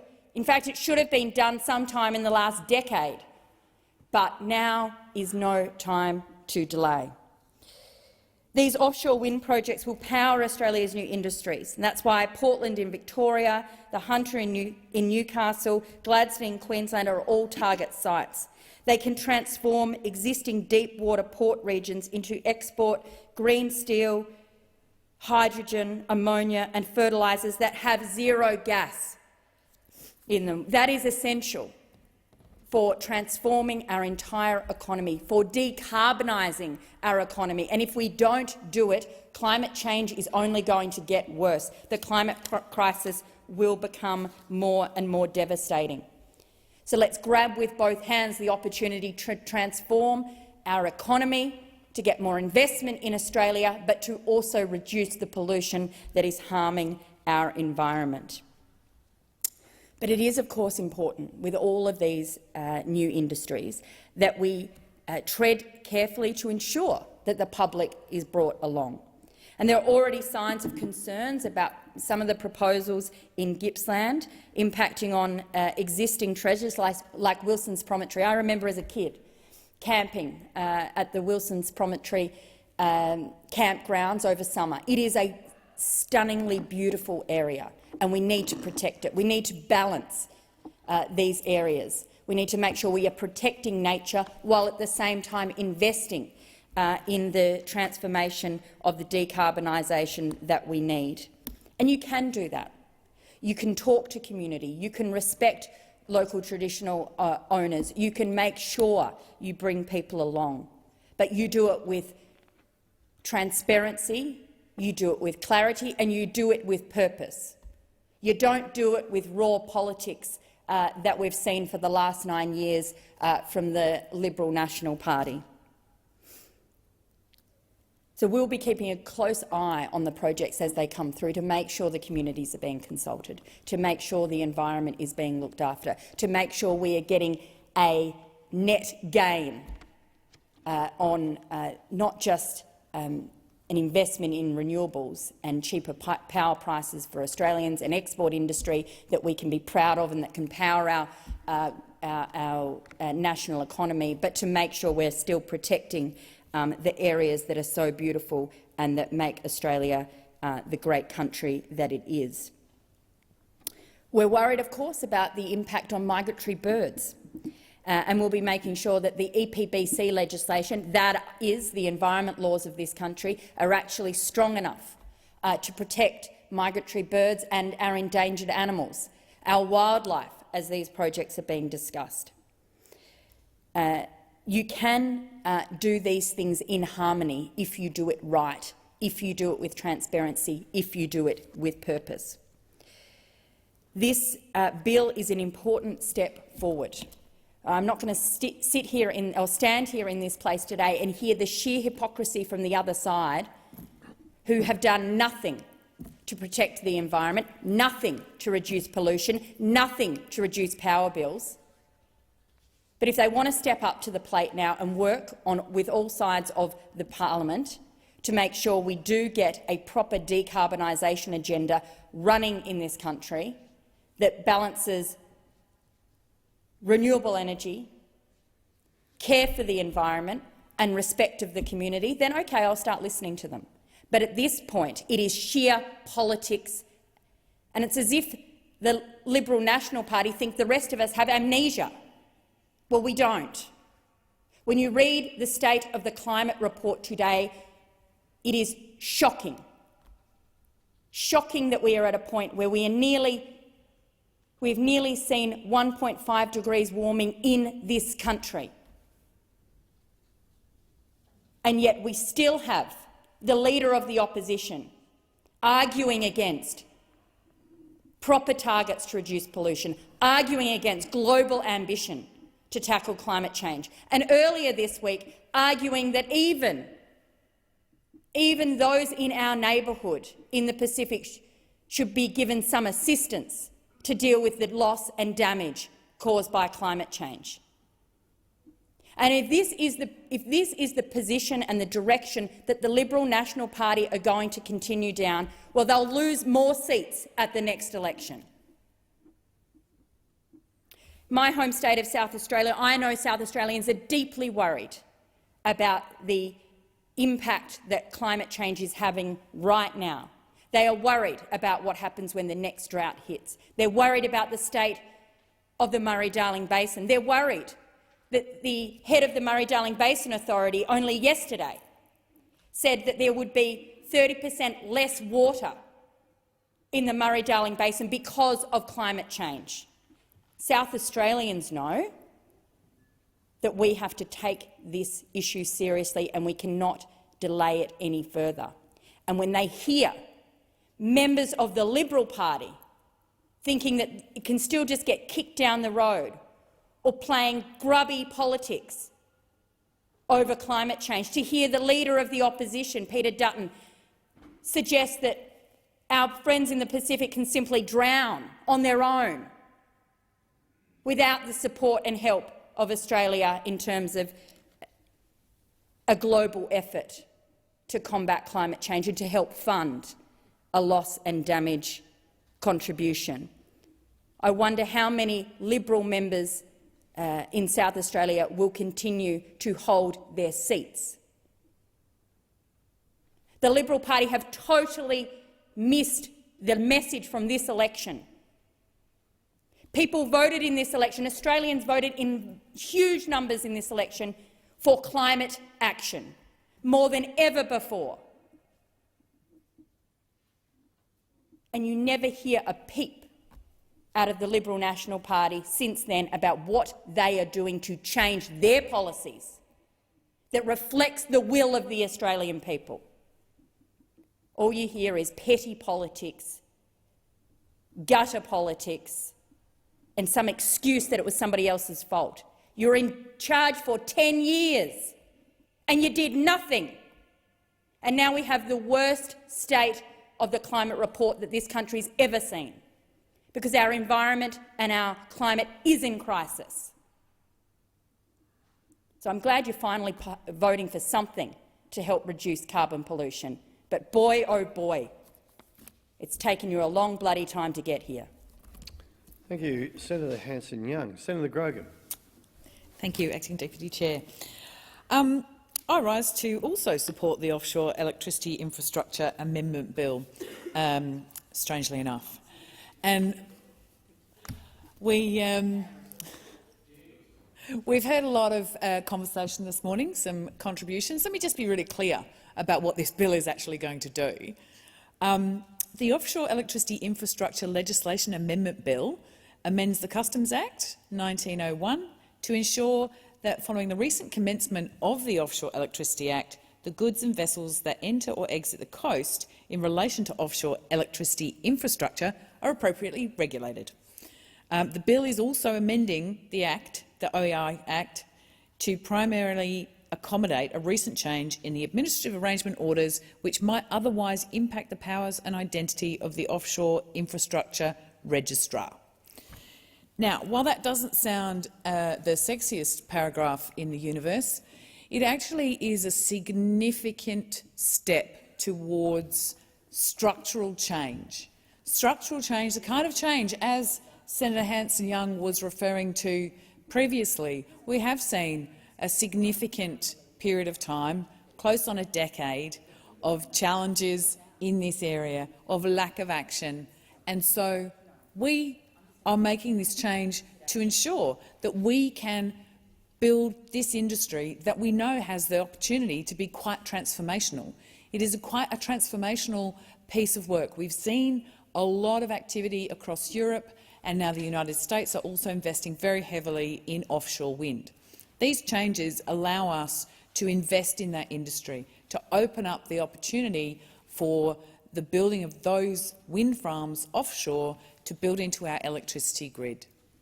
Now, our commitment to an 82% electricity in renewables by 2030 is a solid commitment that is going to make a difference. And this kind of change, opening up this industry to new jobs, to new investment, to a greener, cleaner future, a future where we know that there are better jobs. We know that this is the pathway we need to take, not just for ourselves in Australia, but as a global citizen addressing issues of climate change. We cannot keep acting the way we've been acting, but we can do it building new opportunities, new industries and new jobs. And this is exactly what this kind of legislation will open up the opportunities for. Offshore wind, like I say, is very popular across Europe and is building significantly year on year. It has a stronger, more consistent wind source, and it's more abundant than the onshore wind. It also deals with a lot of the issues that people have raised regarding onshore farms, which absolutely have a place and have a role to play. But the offshore wind farms provide an extra, as I say, stronger, more consistent source of electricity that will be able to pump into the grid, the new grid, the grid that we are upgrading and making more efficient, so that we can provide cheaper, cleaner electricity to households across Australia, while also boosting jobs and building new industry areas that we can be proud of. We can transform our economy. We can transform our energy system. We can move towards a clean energy future, and we can embrace the opportunities that our natural environment has and work, as Senator Hanson-Young pointed out, in partnership with anybody who wants to play and in partnership with our environment. We can make a better future, and this bill takes us part of the way there. And like my colleague, Senator Hanson-Young, we'd be delighted to work more closely with the opposition on these plans for a stronger renewable energy future and a cleaner energy future. So we'll be looking forward to that. Senator Duniam, thank you very much. And with that, I will commend the bill. Thank you, Acting Deputy. Thank you, Senator Grogan. Senator Van. Thank you, Mr Acting Deputy President. I rise to speak on the Offshore Electricity Infrastructure Legislation Amendment Bill 2022. Like many things in this place, it is a great piece of coalition legislation that the out-of-touch Labor senators opposite want to transform into something that hurts communities more than it helps. And don't get me wrong, Mr Acting Deputy President, nobody is a bigger supporter of offshore renewable electricity than myself. Unlike the Prime Minister, I went to COP27 in Egypt last week, where I heard firsthand how offshore wind will be one of the many technologies required for Australia and other countries' transition to a net zero economy. And I welcome Minister Bowen's move to join the Global Offshore Wind Alliance, which aims to see 380 gigawatts of offshore infrastructure built around the world by 2030. Right now, there are only 60 gigawatts of offshore wind capacity around the world. Of those 60 gigawatts, not one is produced in Australia. However, we did enable the legislation for that to commence in the last parliament. Despite being a country that boasts of our bountiful beaches and one of the largest shorelines in the world, there is not one operational offshore wind project in our whole country. And the research about this is conclusive. We have an exceptionally strong capacity for offshore wind, especially in my home state of Victoria, where the first project is likely to be built.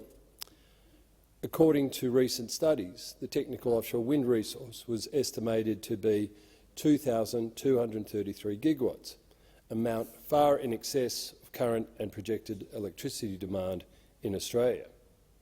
If we exploited just 2% of Australia's technical offshore wind resource, we would provide nearly double the entire generation capacity currently in the NEM, according to leading experts. Offshore energy infrastructure has the potential to create significant investment and job creation opportunities, contribute to Australia's future energy security, and is key to our path to becoming a country that reaches net zero emissions by 2050. More importantly, it doesn't disrupt communities and destroy usable agricultural land or the natural environment.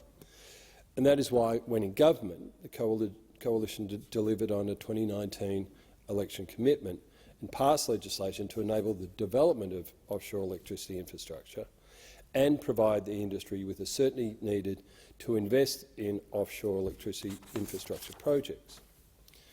The Offshore Electricity Infrastructure Bill 2021 established a regulatory framework that intended to support the development of this sector in Commonwealth waters. It established a regulatory framework to enable the construction, installation, commissioning, operation, maintenance and decommissioning of offshore electricity infrastructure in the Commonwealth offshore area. The bill included the key offshore electricity infrastructure instruments, including offshore wind farms, as well as tidal, wave, rain, solar and geothermal powered generation, as well as the necessary transmission facilities to bring it ashore.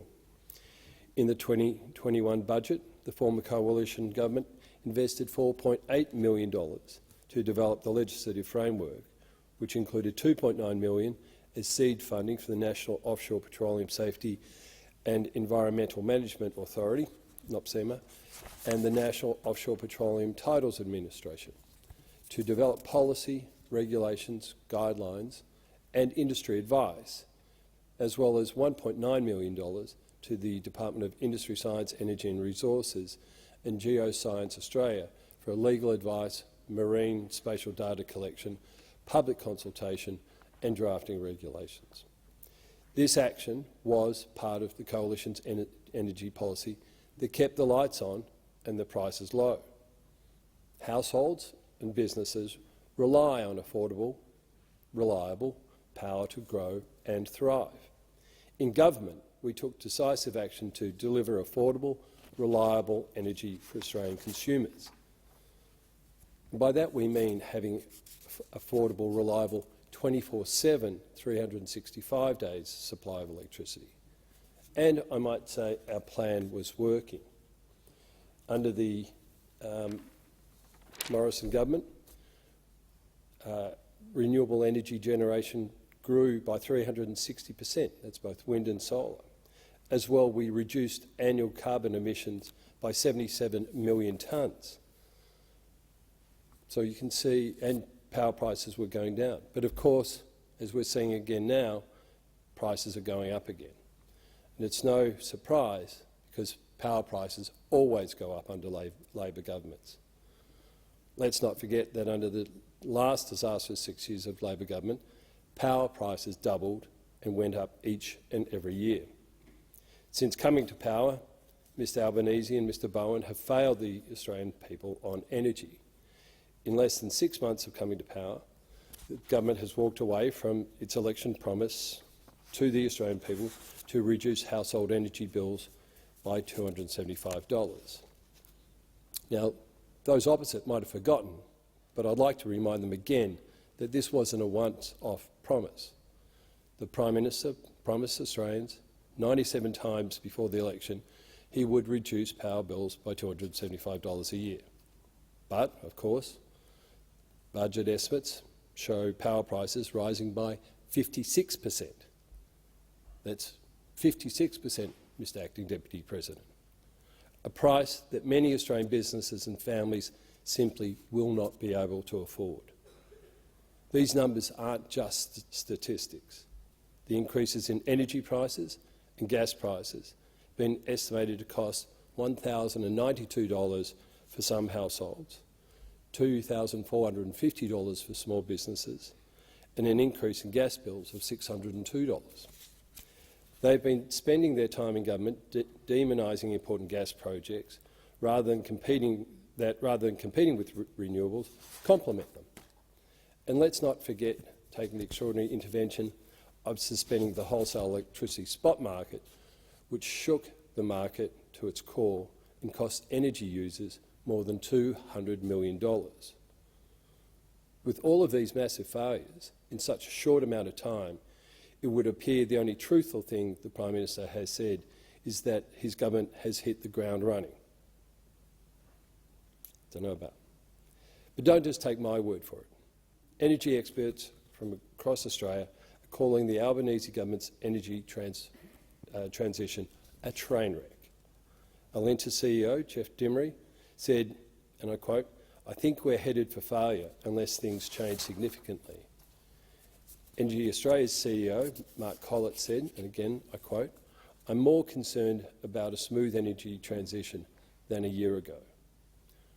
Offshore energy technologies, such as wind, could provide Australia with new investment and job growth, particularly in coastal regional communities. It is, however, more important to ensure this does not come at a cost or negatively impact those regional communities that have been identified and declared as suitable for offshore energy infrastructure. A key part of our legislation was community consultation and, by association, gaining a social licence for these projects before an area can be declared as suitable. On the road to net zero, we need to be working with our communities, not working against them, if we want to meet our targets. Careful and ongoing consultation in regulating offshore infrastructure is critical, given the deep connection Australians have with the ocean and existing offshore industries. It is critically important to manage the marine environment in a way that recognises all users, and this includes local communities and recreational users. The Coalition Government included a minimum 60-day public consultation period on a declared zone to ensure people can have their say on the proposed area.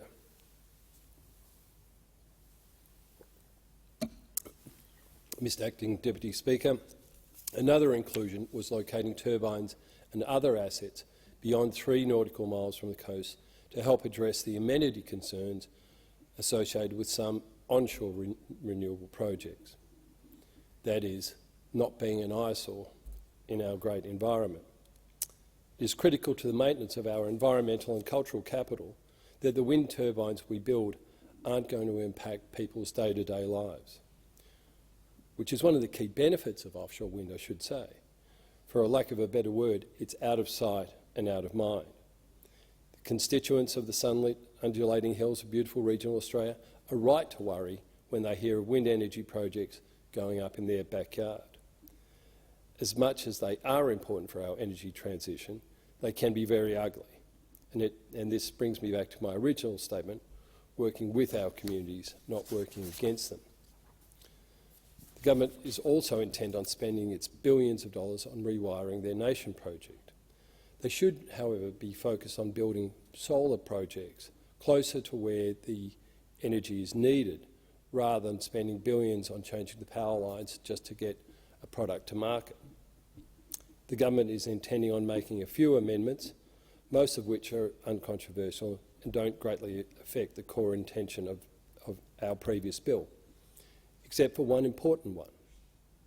The government wants it to be the minister's, not the regulator's, power to decide what forms and amount of financial security licence holders must provide and when these obligations must cease under regulations. Not to mention that this move leaves the process wide open for corruption. Our biggest wind energy companies in Australia are also some of the biggest donors in the country. When onshore wind and power projects often cost billions of dollars, there is the potential for misdealings. Now, I'm not going to try and impugn the intentions of any minister or company, but with such lucrative projects going up, the Coalition has always believed that the power to decide the levels of financial security licence holders need should be in the hands of independent regulators, not the partisan and political hands of the minister. And I remember all the lectures we got from the other side on integrity when we were in government. So it's strange to see that they're walking back from that now. Furthermore, when it comes to building our largest energy projects, it's important that the government gains social licence from the community they plan to build it in. Simply put, these projects are going to be going up in backyards and communities, and they deserve a say in how they are built, where they are built, and the safety precautions that need to be put in place. An independent regulator would ensure that communities have a say in these projects and that they are truly listened to. It would prevent a minister from firing off a project right before a by-election or delaying a project until it was politically advantageous to release it. What would matter would be the energy needs of the country and the local needs of the community. And that's what matters, Mr Acting Deputy President, making sure that we are working with our communities, not working against them. Thank you. Thanks, Senator Van. Senator Whish-Wilson. Thank you, Acting Deputy President. This legislation before us deals with 2 amendments to the Offshore Electricity Infrastructure Act, which was passed in this chamber in 2021. The Greens supported that legislation and the principle of offshore wind energy with caveats. And I'll deal with those 2 amendments in a second, but just to provide the very important backdrop or background to this legislation today, which is designed, I suppose, to help grease the wheels of this legislation and develop an offshore electricity industry in this country.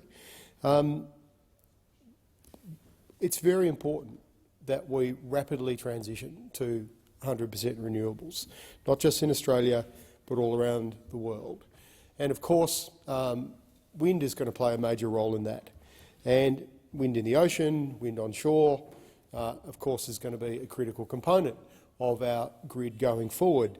But I will say the Greens do have caveats on where we put wind farms, including in the ocean, and these things have got to be done the right way.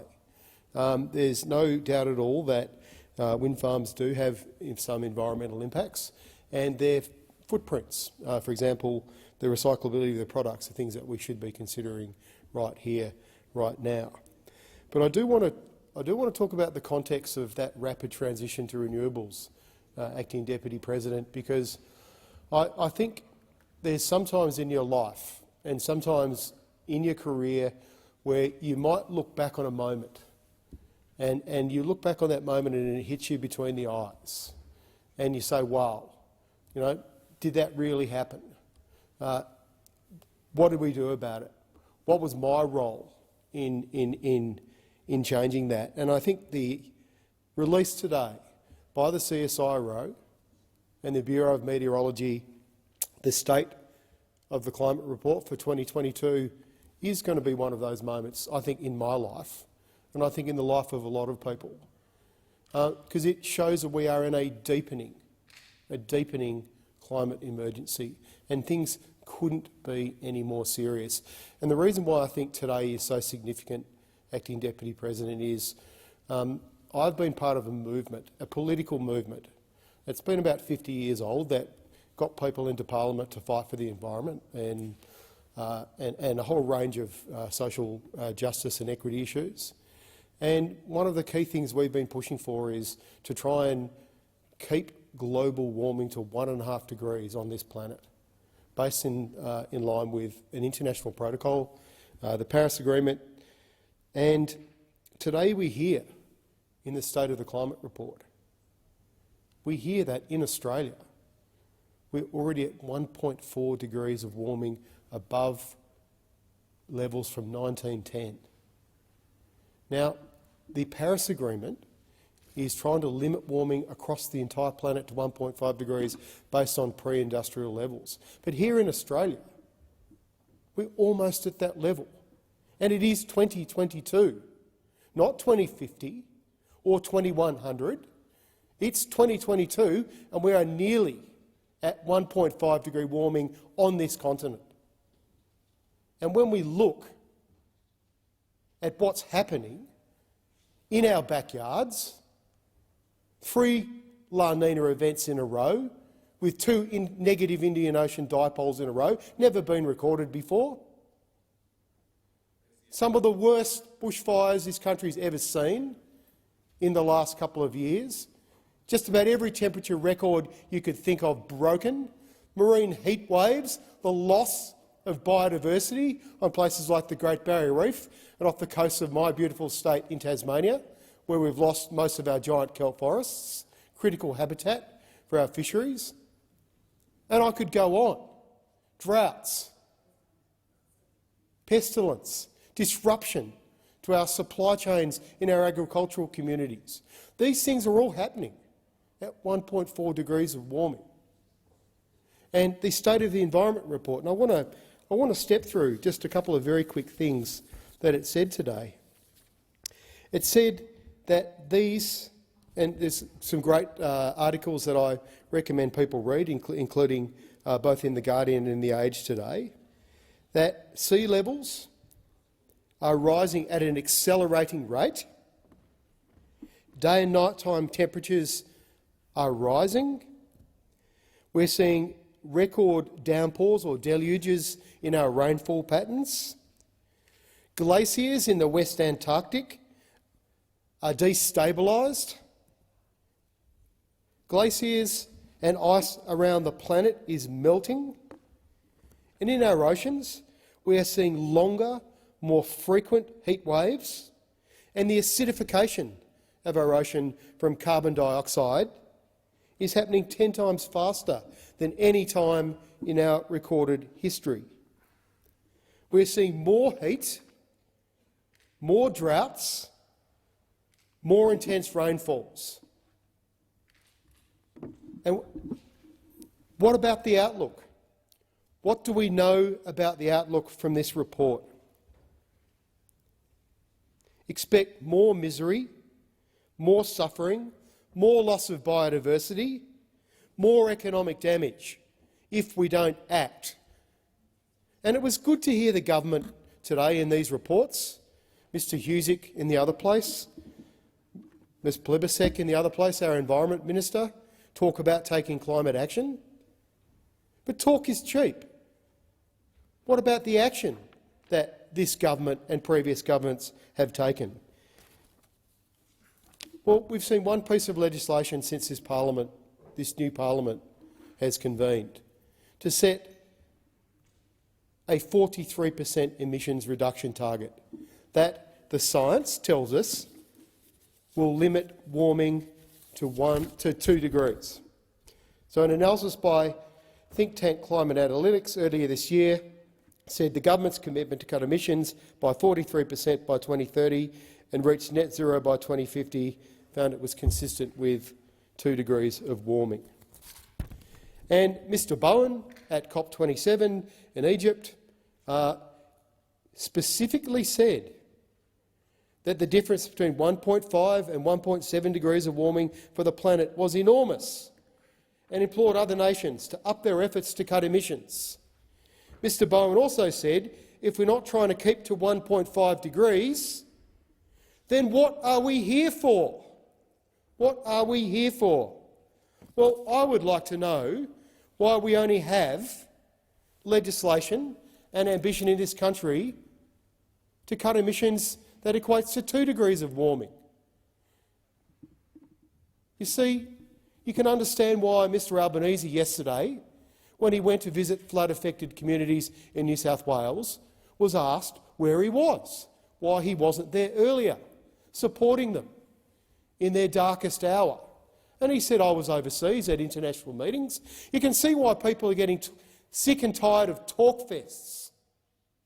If the Paris Protocol was set well over a decade ago, why are we nearly exceeding that temperature in 2022, when we were supposed to be able to hold this planet's warming across all countries to 1.5 degrees by 2050?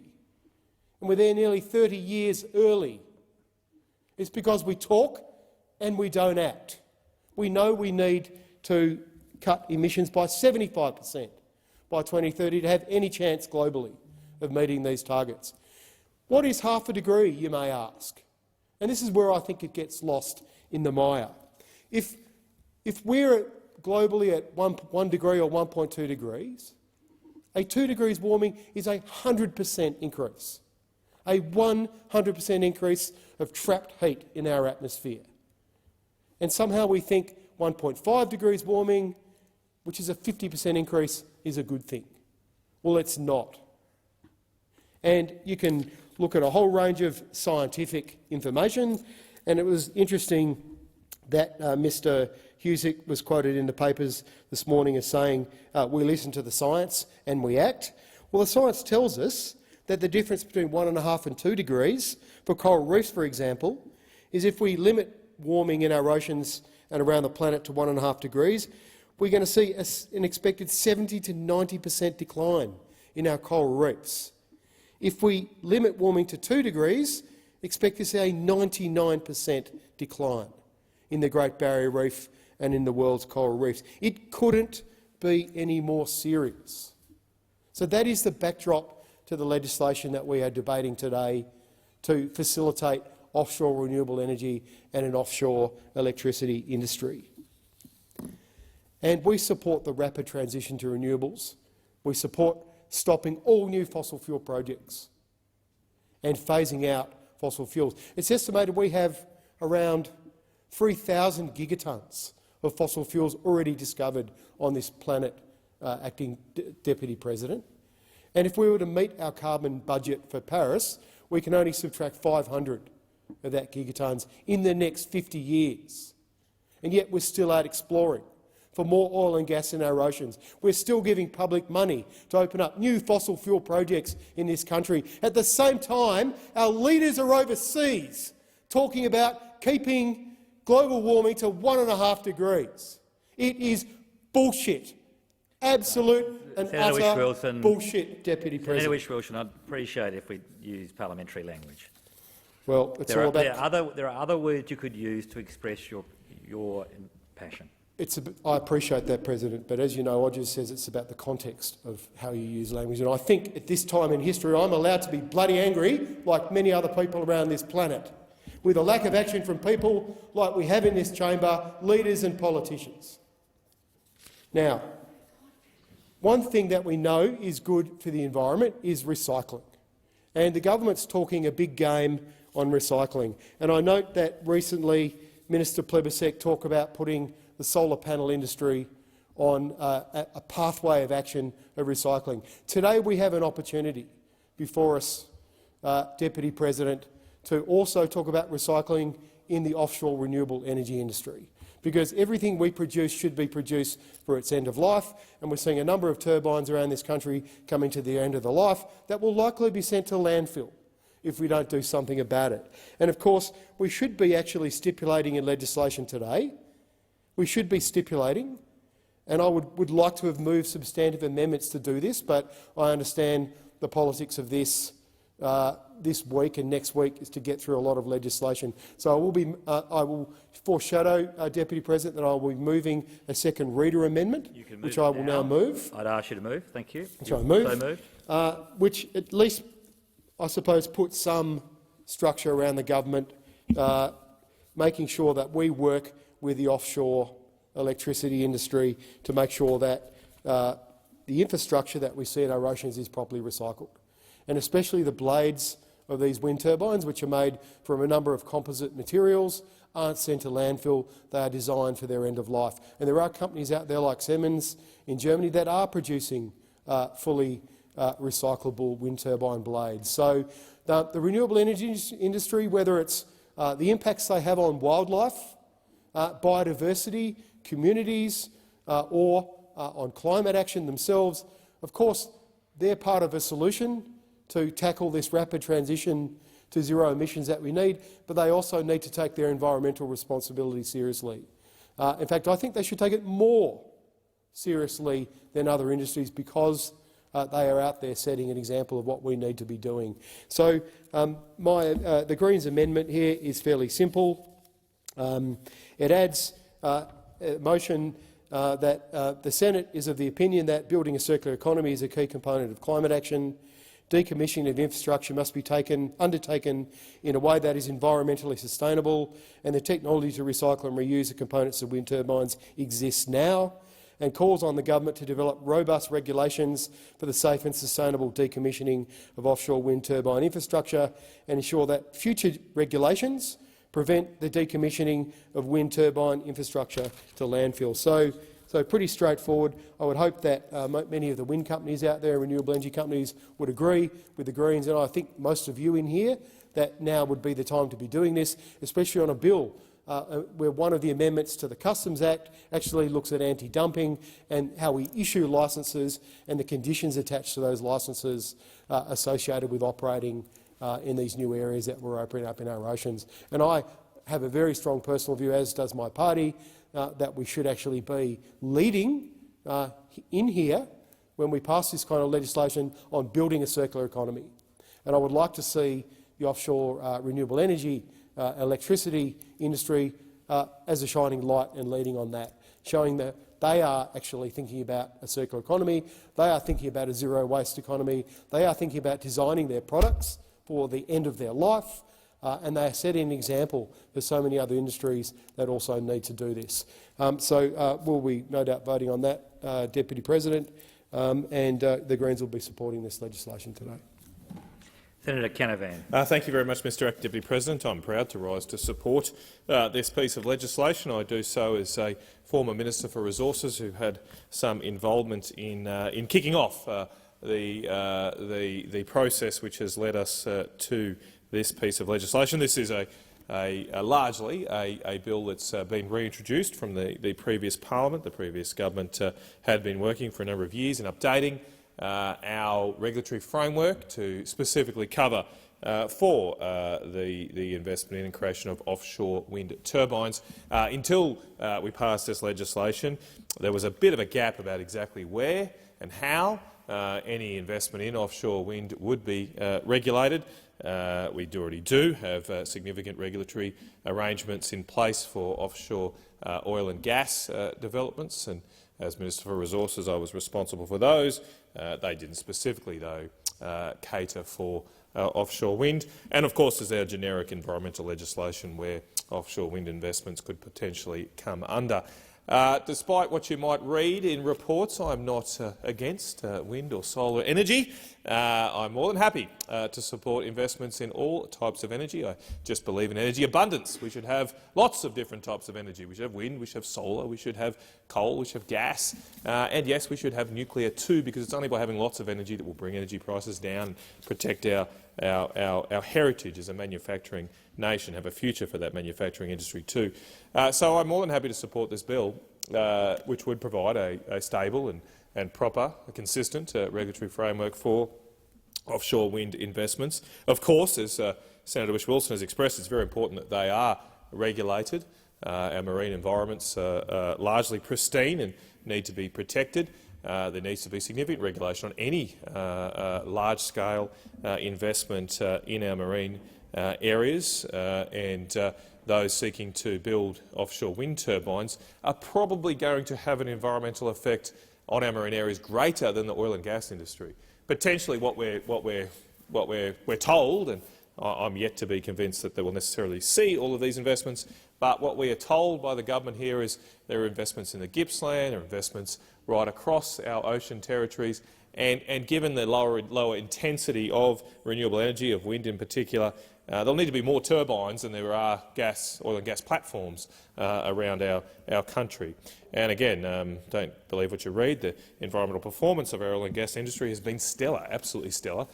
Very few and limited environmental issues in our marine environment from those investments. But of course, these potentially larger footprint of investments of wind turbines do just create risk. They do potentially create risk to marine wildlife, especially through their construction and drilling. That has an impact potentially on seafood stocks. I was just talking to someone from the fishing industry the other day, and they are very concerned about the potential for fishing vessels to be locked out of large areas around wind turbines. And again, given their larger footprint, that would have a much bigger impact than our oil and gas infrastructure does on our fishing industry. So all of those things have to be taken into account. I have great confidence, though, in our regulators, in the National Offshore Petroleum Safety and Environmental Management Authority, NOPSEMA, and our National Offshore Petroleum Titles Administrator. NOPSEMA and NOPTA are both exemplars of our public service in this country. They have very committed individuals who I had the great privilege of working with as the Minister for Resources. They do a great job in regulating our oil and gas sector. They are a large reason why we've had that great and strong environmental performance on oil and gas, and I'm sure they will do an excellent job under this new regulatory framework once this legislation is passed to regulate the offshore wind industry. It was the former government that did provide funding to both NOPSEMA, NOPTA and their responsible department. There was then the Department of Industry, Science, Energy and Resources to create this framework, to get geared up to do this. And I'm glad that the new government is progressing these these initiatives and continuing with the great work they had done. And so, as I say, I would hope that one day perhaps we do have investments in offshore wind here. I don't know if the grand plans that are being suggested will be realised. Even if you take the CSIRO's latest Gen Cost report, and I think there are a lot of questions on the rigour of that report, which I think will be exposed in the months ahead, especially in regards to nuclear. But be that as it may, even according to the CSIRO, who are fairly pro-renewables, they put the costs of offshore wind at around $150 a megawatt hour. That is at least 50% higher than coal and solar and wind, or onshore wind, I should say, that they have in their cost model. So that's a lot higher.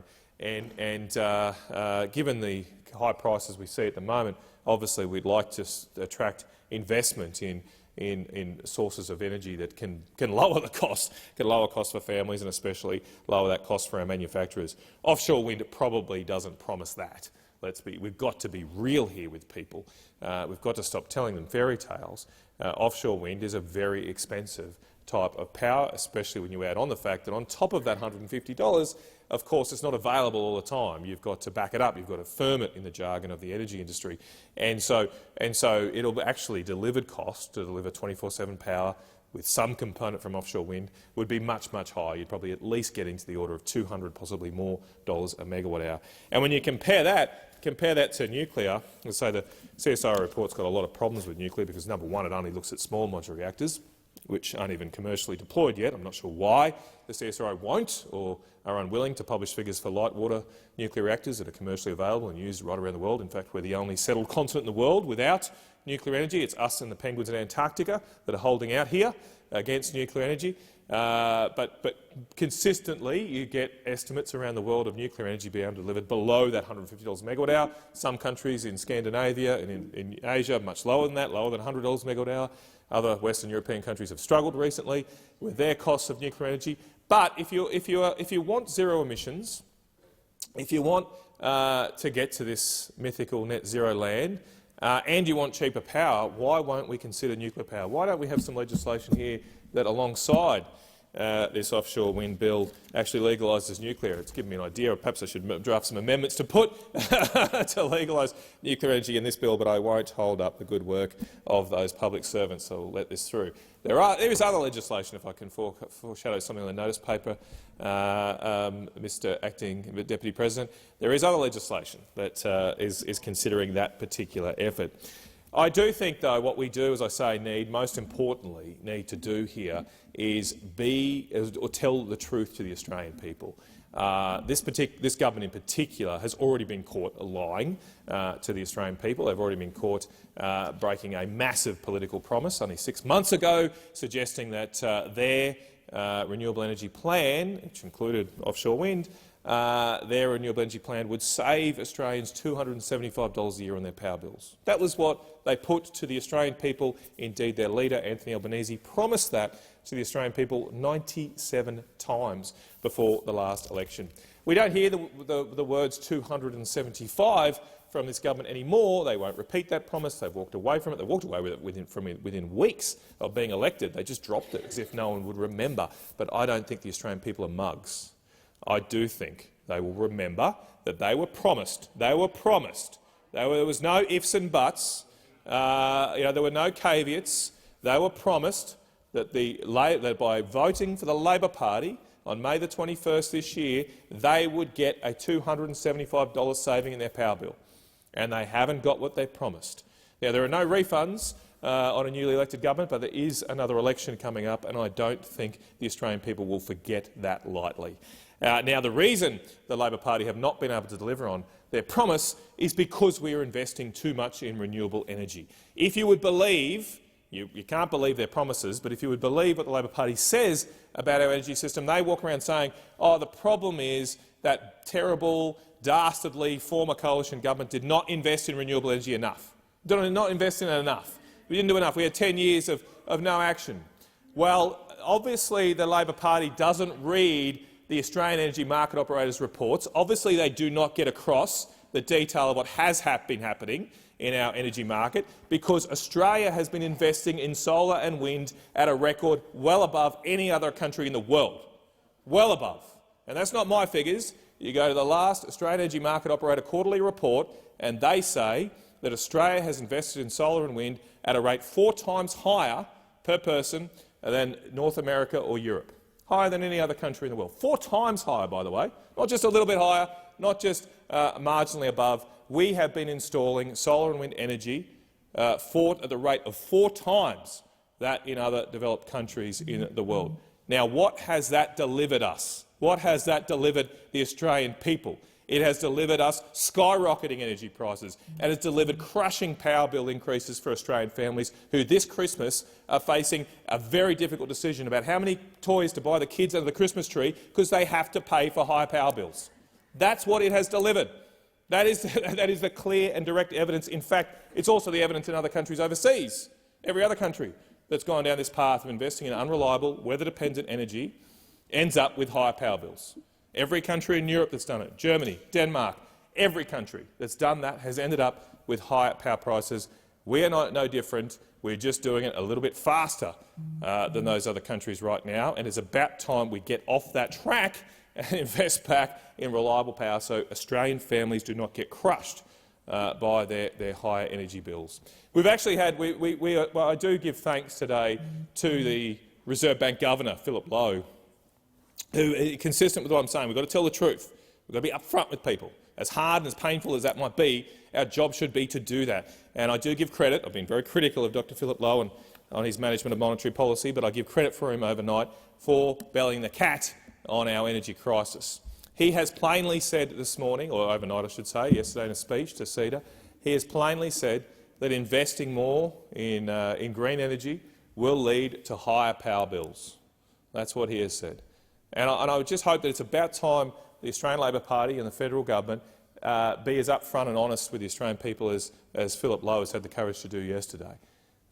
Because right now they're telling us fairy tales. You have to make choices and trade-offs in life, and if you want to invest in a power system that is less dependent, that is less reliable, that costs billions of dollars to invest in, you are going to get higher power prices as a result.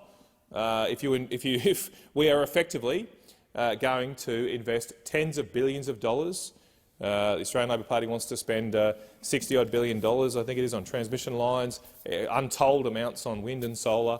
If you invest in all of that, if you invest in all these billions of dollars of new infrastructure, and you get exactly the same energy system we had before. That's what they're proposing. We're not going to get a better electricity system. It's not going to deliver power, make our fridges colder. It's not going to make our factories run more efficiently. It's going to, if everything works out, it's going to be exactly the same as before, but we'll spend tens of billions of dollars getting there. That means you're going to be less productive. That means you're going to have higher prices and higher costs. That's the way business works. If a business spends billions and billions of dollars on new equipment, new gear, new technologies, and gets exactly the same output as they did before, they're going to make less money. Their profits are going to go down. And that's what's going to happen to our country if we continue on this path, because we are spending billions and billions of dollars and not getting a better energy system in return. We're going to shut down our existing coal-fired power plants early, when they still could be running. They've been invested in, their costs are sunk, and we're going to replace them at a very, very high cost, and that is going to cost our economy, our society, dearly. We have to realise right now that the world is waking up to this fraud of the idea that we can run an industrial economy on renewable energy alone. We just saw last week, Senator Whish-Wilson mentioned the complete failure of COP27. I mean, surprise, surprise. But the rest of the world is not signing up to phase down fossil fuels. They're not doing that. There was no agreement to do that in Egypt. To all the people that went there, Chris Bowen that went over there, thinking this would happen, the rest of the world didn't agree. They didn't agree because they can see what's happening in Europe right now. They can see that. They can see that those countries that have become dependent on solar and wind, like Germany — Germany's been at the forefront of this. They call it the Energiewende, the green energy scheme. They can see the disaster that is Germany now. And there's another German word we should all remember or learn right now. It's called Dunkelflaute. That means the dark doldrums. They've got a word. Germans got a word for everything, and they've now got a word for the the terrible consequences of an obsession with renewable energy. Dunkelflaute means the dark doldrums. It's the periods that happen now in Germany where there's no wind for weeks at a time, and at that time they've got no power, they've got no energy. Now they're lucky they can import it from France. The nuclear energy plants can import it from the coal-fired power plants of Poland. They used to import it from Russia, of course. They can kind of get by. We don't have that. We're an island nation. So when a Dunkelflaute hits this country, it will really be dark. It will really be the dark doldrums, and we will not have factories. We will have the lights out, and of course we'll have Australian families who cannot afford the basic costs of living. We cannot do that in this country with so many energy resources. I support this bill, but I support investing in all Australian energy. Minister, please sum up the debate. Thank you, Deputy President, and I thank senators for their contribution to what is a characteristically wide-ranging debate here in our chamber. Sometimes, Deputy President, discretion is the better part of valour, and I am always intrigued by decisions from opposition senators to come into this chamber and provide commentary about national energy policy, because the most significant characteristic of the last decade of Liberal government, in coalition with their junior partners, the National Party, was an entirely chaotic approach to energy policy. And unhappily for Australians, we are reaping the benefits of that chaos. And it is worth just stepping through just a handful. I mean, 22 policies. It's actually more policies than I'd have time to go through. None of them landed, of course. Not a single one of them landed. And senators here who are honest with themselves will recall sitting on Senate committees when the energy industry, rather desperately, would come before senators and Senate committees and say essentially this: for heaven's sake, could the Liberal National Government please deliver a coherent, consistent, predictable energy policy so we could get on with energy decision-making? Any energy policy of any kind, because we would like to make final investment decision about this project or that project or another project. But during that long decade of Liberal and National Party government, none of that could happen, because there was no energy policy. Under Mr Abbott, we had direct action. He was then, of course, replaced by Mr Turnbull, who set Professor Finkel to work labouring over a long and quite coherent report where he recommended a clean energy target, which of course wasn't adopted, produced enormous infighting and ultimately was transformed into something else, the National Energy Guarantee. Mr Turnbull sought to legislate that. That, of course, was overwhelmed by infighting, bickering within the Liberal and National Coalition, and I suspect between Liberals themselves. That saw the demise of Mr Turnbull. We ended up with Mr Morrison as the Prime Minister. He, of course, had a big stick policy, a policy which was strangely unconnected to any of the actual challenges facing the energy system at the time. We had Mr Taylor in the chair as the Energy Minister. He now wants to be the Treasurer, of course, who suggested that taxpayers should indemnify new coal projects. That, of course, then produced more fighting between the Liberals and the Nationals, and we ended up with the UNGI, the $1 billion that was going to produce a whole lot of new investment in energy projects that never eventuated. Then we had a technology roadmap. It's actually quite unclear what the policy of the Liberal and National Party is at the moment on energy policy. It seems to have something to do with nuclear.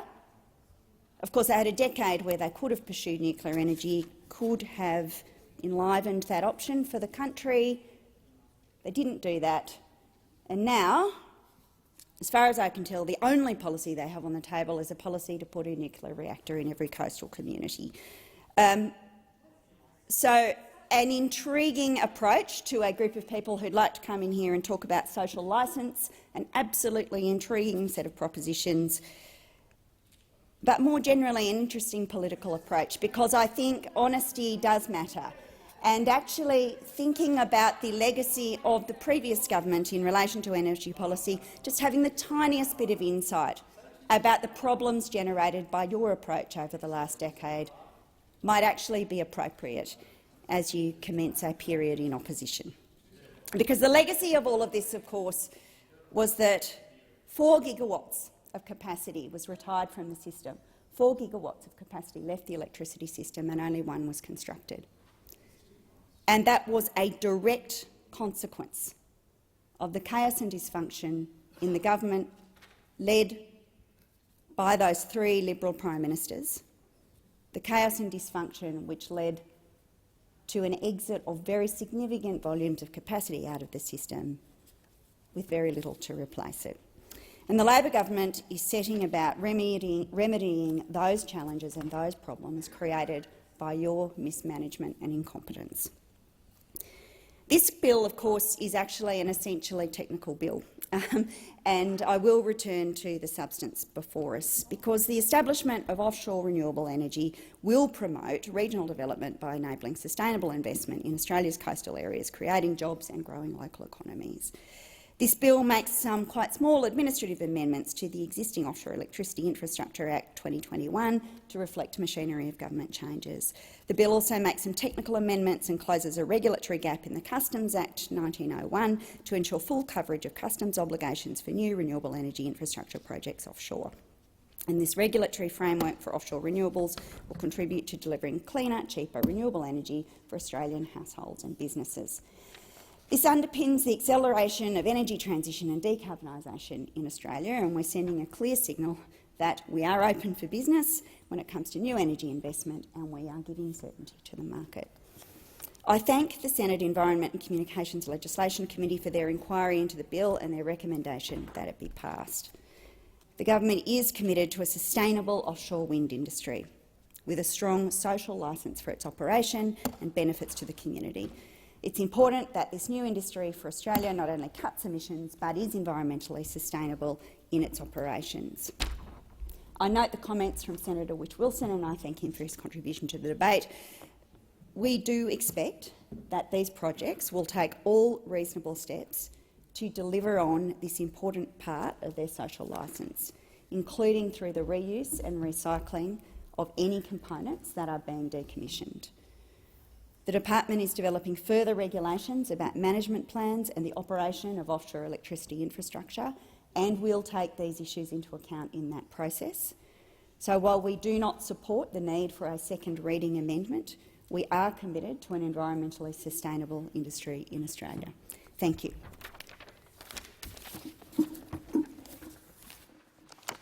Honourable Senators, there is a second reading amendment moved by Senator Whitch-Wilson.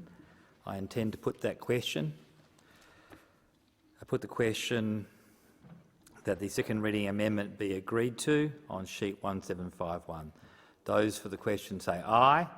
Against no. I think the noes have it. I hear two voices. A division required? Ring the bells.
Lock the doors.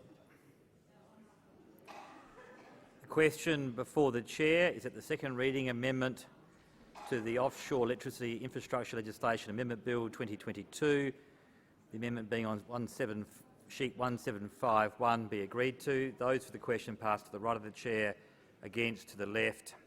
I point as teller for the ayes, Senator McKim; teller for the noes, Senator Cadell.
Honourable Senators, there being 13 ayes and 32 noes, it's passed in the negative.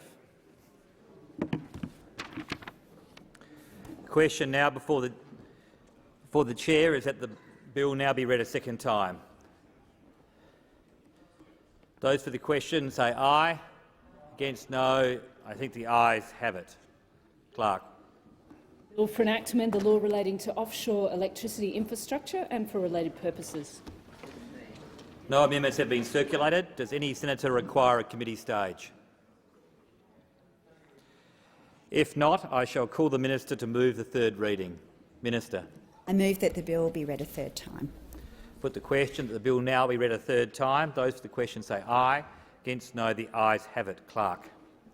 A bill for enactment, the law relating to offshore electricity infrastructure and for related purposes. Government Business Order for Day number 2, High Speed Rail Authority Bill 2022, resumption of second reading debate. Senator Mackenzie. Thank you very much, Mr Acting Deputy President, and I rise on behalf of the opposition to speak to the High Speed Rail Authority Bill, which the opposition will be supporting, and I will flag during this contribution that we will also be seeking to move an amendment to this legislation. The government's bill before the Senate today is to establish a high-speed rail authority as an independent body to advise on, plan and develop a high-speed rail system in Australia. It was passed by the House of Representatives with the same amendments that are before the Senate. The Coalition supports the bill but will move our amendments that improve the accountability and transparency of the authority to ensure there is representation on the authority's board from rural and regional Australia. As we roll out a raft of infrastructure projects across this great country, whether they be road, rail, shipping or indeed airport infrastructure, it's very, very important that anybody's charged with rolling out that infrastructure take the time out to consult with local communities. The types of towns and regional capitals that Senator Cadell and I represent as proud members of the National Party need to be able to have a say in how these projects will impact our communities, how they will be beneficial to our communities, and also what governments, local, state and federal, will do to mitigate some of the negative impacts as we roll that infrastructure out. Obviously, the Coalition, in our period in federal government, is a strong proponent of rail infrastructure throughout our country. We actually indeed released a 20-year national faster rail plan in 2019, and at the 22-23 budget in March committed a further $3.72 billion to deliver faster rail, bringing total commitments to faster rail projects to $6 billion. Now, the bill before you today doesn't provide billions of dollars required to actually build faster or indeed fast rail track in our country. No, it's a bill to set up an authority, to have some discussions and to plan out the trajectory of fast rail under the Labor Party. What we'd obviously like to see is a continuation of our own commitment of in excess of $6 billion of real money on the table to actually build track, to ensure we are moving not just people but goods right across our great country. And we know in this chamber how important rail infrastructure will be to a low emissions future, of which we in the National Party and the Liberal Party are committed to. In our March budget, prior to the election, we committed $1.6 billion for the Brisbane to Sunshine Coast extension, $1.12 billion for the Brisbane to Gold Coast rail upgrade, and $1 billion for the Sydney to Newcastle upgrade. The New South Wales government also made a $500 million commitment to provide a quicker and more reliable connection between Sydney, the Central Coast and Newcastle. Coalition parties very much understand how critical it is to expand our rail network in partnership, obviously, with state governments, and to ensure that the best technology is being employed to ensure that not just those that live in capital cities get to access this fantastic mode of transport, which is constantly changing. And I've had the benefit of travelling abroad and travelling on Shinkansen, which really transform what it means to put your population outside of capital cities, and it's something we in the Coalition very much believe in. One of the great tragedies of our country is our urbanised nature. 80% of our population live in 3 places, which is unheard of anywhere else around the globe. And those of us in the Liberal and National Party obviously believe in spreading our population out, and thanks to COVID, so many more Australians chose to come out into the regions and experience not just a great way of life, but indeed high-paid, rewarding careers in 21st century industries, which is part of our government's commitment to ensuring that the prosperity of this nation is shared right throughout our country and not just concentrated in the cities. So any moves to improve the rail network we're really keen to take a look at. We remain committed to faster rail because of its benefits to improve services, stimulate regional growth and improve access to job services and affordable housing and indeed accessible education. High-speed rail along the Australian East Coast has been examined by both sides of politics since the 1980s, and the most comprehensive analysis of the feasibility of high-speed rail in Australia was undertaken from 2010 to 2013. And the cost at this time was estimated to be $114 billion, and that's in 2012 dollars, equating to approximately $131 billion in 2020 dollars. There have not been any more detailed costings since this time. A National Faster Rail Agency reviewed the high-speed rail policy and found that the 2012 cost is considered to be low, and current estimates are likely to be between $200 and $300 billion in today's dollars. The major barriers to high-speed rail in Australia are the cost of construction, and I note the Infrastructure Minister and the Labor Party are using the high cost of construction in this country to actually delay and cut a lot of critical infrastructure projects across the portfolio and the 10-year pipeline that we'd put in place, which is of great concern to so many businesses and communities right around the country who'd thought the pipeline of projects that were going to be bid on and delivered over the next decade was going to be a lot more bipartisan than it seems to be the politicised efforts of the Labor Party thus far. And we don't need to go into the suburban rail loop in Melbourne any more than we have recently in this chamber. There are long distances. We are sparsely populated, and the distance between our major cities is also one of the barriers identified.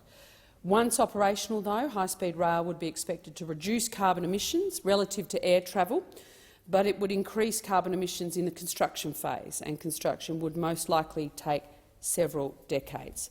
Now, whilst they're the barriers, we want to just touch on some of the issues in our amendments. We want Infrastructure Australia to undertake economic assessments and cost-benefit analysis of this project. We want that. We thought the Labor Party, Mr. Acting Deputy President, wanted that too. But we took the Prime Minister at his word when he said major projects under a government that he would lead would actually go through an Infrastructure Australia methodology and process prior to approval and funding. That's just, unless they're the pet projects of Premier Daniel Andrews a couple of weeks out from a state election. And you won't see any more politicisation of the infrastructure funding under this government than that decision in the October budget. That didn't have to be made. We know that the funding isn't going to be flowing for that project till the 24-25 financial year. They could have taken the time and put it through appropriate processes like Infrastructure Australia, but they chose not to, because they would have lost the political opportunity that gave Daniel Andrews in a state election campaign. It's absolutely appalling, absolutely appalling. So the Coalition wants to make sure that these projects do go through an Infrastructure Australia process. We do want to make sure they stack up. We do want to make sure that we increase the transparency on decision-making. And you know what we also want to do? Make sure that this agency, when they actually look at planning out potential routes of fast rail, that they bother to consult with local communities. Because that's something we have learnt, that unless you actually task these types of agencies to do that work, the bureaucrats in Sydney, Melbourne, Brisbane, Canberra will get their maps out, they'll draw their lines, it all looks tiggity-boo and nobody bothered to check with the locals. And you know what it ends up happening? A lot of angry people on the ground, a lot of difficult conversations too late in the process about compulsory acquisitions, and you might actually learn something that would facilitate better planning. So our amendments will ensure this agency does consult with local communities, and our amendments also ensure that one person, just one person of this agency will be from rural and regional Australia. Because this is where this agency will be looking at delivering these types of projects in the country. And we talk a lot about identity in this place, who's got it, who hasn't, what types of identity they have and what they don't. Well, I tell you what, one of the key parts of my identity is that I am from rural and regional Australia. There's a great song, I think it was the 80s, Mr. Acting Deputy President, but I could be wrong. Great decade. But you can. Might be earlier. I stand to be corrected. I'd love some help on that if anyone's got their Google handy. But you can take the girl out of the country, but you can never take the country out of the girl. So no matter if you're living in London, if you're living in Milan, if you're living in Beijing, if you grew up in country Australia, that stays with you your whole life. And we would like that perspective, that view of the world, to be held by just one person on this agency that will be tasked with delivering these projects into these communities. This is as a stark example of why there needs to be greater transparency on the bill. The original explanatory memorandum released before the vote in the other place said that there would be no financial impact of the passing of this legislation, and that any financial impact of this legislation and this bill would actually be offset. In the explanatory memorandum that all of us use as legislators and policy thinkers to inform ourselves about the government's offerings. And yet in the budget, in October, the cost of establishing the High Speed Rail Authority was revealed to be actually $18 million. So it's not zero. Now, you on the Labor Party might think that $18 million is a lazy accounting error and doesn't require to be mentioned in the explanatory memorandum, that it's actually no financial impact. Well, I tell you what, I could do a lot out in country Australia and across our communities with $18 million. I could build some childcare centres. I could actually fund some places for childcare. The budget papers do not say how many years the $18 million will be over or if it's a one-year cost. So the government is not being transparent, even from day one of establishing the authority. It's not clear in the budget measure or in the explanatory memorandum how this cost is being offset. Have they cancelled another project, another infrastructure project to pay for this? These are the sorts of questions I'll be examining in committee stage. This in and of itself is a breach of trust by the Labor Party that likes to uphold itself as somehow the custodians of accountability and transparency when nothing more could be wrong, as we've seen in the brief time they've held the Treasury benches thus far. The new Labor government has pledged $500 million to the agency, which does not constitute a serious commitment to even the first stage of Fast Rail project between Newcastle and Sydney. And as I outlined, the former Liberal and National government put $6 billion of actual money into actual track, to projects that would actually deliver something out in the community, not $500 million of talk fests. So if the Labor Party was actually serious about delivering this project, rather than delivering for Dan Andrews' $2.2 billion election commitment, they would have put billions of dollars on the table in this budget towards that, rather than the $500 million towards setting up an agency. The coalition amendments will also require interaction with the Productivity Commission for more transparency and accountability, and, as I said, Infrastructure Australia, and I look forward to the committee stage. Senator Rice. Thank you, Deputy President. High-speed rail represents an incredible opportunity for Australia. We are the last continent that hasn't got high-speed rail, other than Antarctica, and it's good to see that we may be moving away from the station, because there is a real threat that the penguins will get to high-speed rail before we do in Australia. The Greens have been advocating for high-speed rail for a very long time, and it's for a whole range of reasons. High-speed rail is critical to be reducing emissions from air travel. High-speed rail will connect our regional centres with the capital cities. It will connect the capital cities, the big cities, with each other efficiently, and allow us to have zero carbon transport between those cities. And it also enables us to deal with the issue of unsustainable flight noise around airports in our big cities. As I said, the Greens have been campaigning for high-speed rail for a very long time, so we are pleased to be supporting this bill, to be setting up an authority to actually get those wheels turning and sort of move us away from the station. At the 2010 federal election, we took policy commitments on East Coast high-speed rail to the electorate as part of our vision for a 21st century transport system. And following that election, the Greens made support for high-speed rail a part of our minority government agreement with the Gillard government, and we secured $20 million for the feasibility study for high-speed rail. That wouldn't have happened except for the negotiations with the Gillard government in 2010.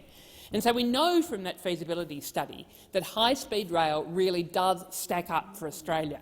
So it's been very frustrating to see that high-speed rail actually has been stopped at the station since then. So we're very pleased to see action happening. At the 2022, the last federal election, our platform had a policy of committing $17.7 billion over the next 4 years for the initial stages of high-speed rail development and construction, actually spending the money, setting up the authority, yes, but then committing to start spending the money. And this is a critical investment in the future of Australia. It's the type of investment that we need to be making that is going to have transformational impacts on the shape of East Coast Australia. So the Labor government now, in setting up this authority, have only and their commitments to high-speed rail have only so far committed $500 million rather than our commitment of 17.7. The 2010 feasibility study estimated the cost of the overall project from Brisbane to Melbourne would be $114 billion, which is, in 2022 terms, $135 billion. And there's a real concern with this bill that there's no provision for ensuring that this project stays in public hands.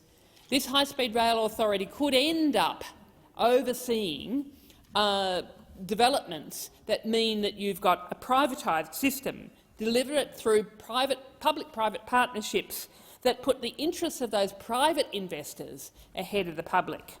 And with Labor only committing at this stage $500 million for a $130 billion plus project, our fear is that most of it, in fact, will be delivered through private financing operations that will undermine the project. I mean, crucial infrastructure like this should remain fully publicly owned, from construction to service delivery.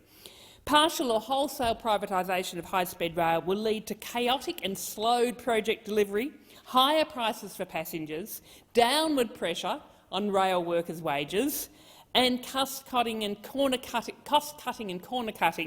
on regulations on environmental and social impact, and will mean that the project is not necessarily being delivered in the best interests of good regional planning. The last iteration of high-speed rail that we saw from the private sector, the Clara development, which was all going to be paid for by property uplift, was a case in point of what can happen if you have a private sector approach to high-speed rail. That project, and I'm not sure where it's at the moment, I hope that it is now in the dustbin of high-speed rail history, was going to basically take land that was rural land and turn that into the centres of those cities and pay for the development by the uplift in the value of that land. The big problem with that is that those centres were some 15 or 20 kilometres away from the major regional towns. And so what would happen? You would have this centre that, for example, was 20 kilometres away from Shepparton, which would end up in complete devastation and downturn in the existing regional centres. So you might have the private developers doing very well out of the property development costs of the new regional centres, but how about the people that have got their successful businesses, that have got their property, their whole town that's been set up in the regional centres that are being bypassed? So we want to see high-speed rail that is developed, that's publicly owned and is developed in the public interest, that make sure that the stations of those regional centres along the route are right in the heart of those regional cities, so that it really becomes then a very efficient way for people from Melbourne to be able to get to Shepparton and to Albury, for people in the regional centres in New South Wales, the regional centres in Queensland to be able to reach their capital cities. It will transform the decentralisation agenda, transform the development of those cities, really mean that the east coast of Australia will genuinely have those really thriving, vibrant cities that are then well connected with fast, efficient, zero-carbon transport to connect them with each other and to connect them with the capital cities. It will be transformational. It's a wonderful vision to hold that relies upon making sure that this development occurs in the public interest, which is only going to be guaranteed by maintaining public ownership of high-speed rail. And Elizabeth Watson-Brown moved an amendment in the House calling on the government to ensure that the whole project remains entirely in public hands, that it's delivered with green steel as much as possible to cut down on emissions in the construction phase and to ensure that local manufacturing is used. And unfortunately, this amendment, and I think all three of those things are incredibly important and would be really valuable additions to this bill, they were voted down by both the government and the Liberal Party. The cost, yep, $130 billion sounds like a lot of money, but we can afford it. And in particular, the yardstick of what we can afford. We have this government that is committed to implementing the Liberal government's policy of tax cuts to the very wealthy, which are those stage 3 tax cuts are going to cost $250 billion over the next decade. Just imagine. You're going to have $250 billion of tax cuts over the next decade to the rich, to the billionaires, to people earning massive amounts of money who basically wouldn't know what to do with an $11,000 a year tax cut other than just sort of let's have another flight to have a holiday somewhere in Europe. Or you could be delivering high-speed rail. $130 billion to deliver high-speed rail. That's the choice. These are the choices that need to be made, and I know where I would prefer to be spending my money. Rather than giving $250 billion in tax cuts to the very wealthy, I would prefer to see high-speed rail being built, thanks very much, and I think the majority of Australians would think the same. So, as I said, our support for high-speed rail, it isn't just because we are gunzels, train and tram enthusiasts for people that don't know the word. It's because of those benefits. It's because of the benefits for planning and development, and it's the benefits of having really fast, efficient, zero-carbon travel across the country. We have some of the busiest flight routes in the world. Melbourne to Sydney is the second busiest domestic flight route in the world. Brisbane to Sydney is the world's 8th busiest domestic route. And pre-COVID, these routes had close to 100,000 flights a year, producing enormous carbon emissions. Carbon pollution per passenger for flying is estimated to be 90 kilograms per hour, which means, let's take as an example, trips that we all know well here, coming to Canberra. I live in Melbourne. And getting to Canberra requires me to jump on a plane and to fly here. So at that rate of 90 kilograms per hour, my estimate that it's about a cool 75 kilograms of carbon emissions per passenger. So for me, my carbon footprint for flying here to Canberra, 150 kilograms return, which means it totally wipes out all of the efforts I make to reduce my carbon pollution from my travel at home. I ride my bike, I catch public transport, I hardly ever drive my car. I've got a car, it's a very fuel-efficient little car that sits in the driveway most of the time. And I estimate that by riding my bike and catching public transport, I probably do about 100 kilometres a week that my next-door neighbour might otherwise do by driving. So that 100 kilometres a week, it avoids around 11 kilograms of carbon emissions. I have to wipe out those carbon savings every time I fly to Canberra. 150 kilograms of carbon to have a return trip to Canberra, wiping out my 11 kilograms that I very faithfully do on my bike and my public transport getting around town every week in Melbourne. But there is no reasonable option for me. There is not high-speed rail to get me from Melbourne to Canberra at the moment and back again. I've tried public transport from Melbourne to Canberra. I did it in the early years of being a senator, caught the train from Melbourne to Albury, and then it's a bus from Albury to Canberra, and I had to leave home early on Sunday morning to get here on Sunday evening.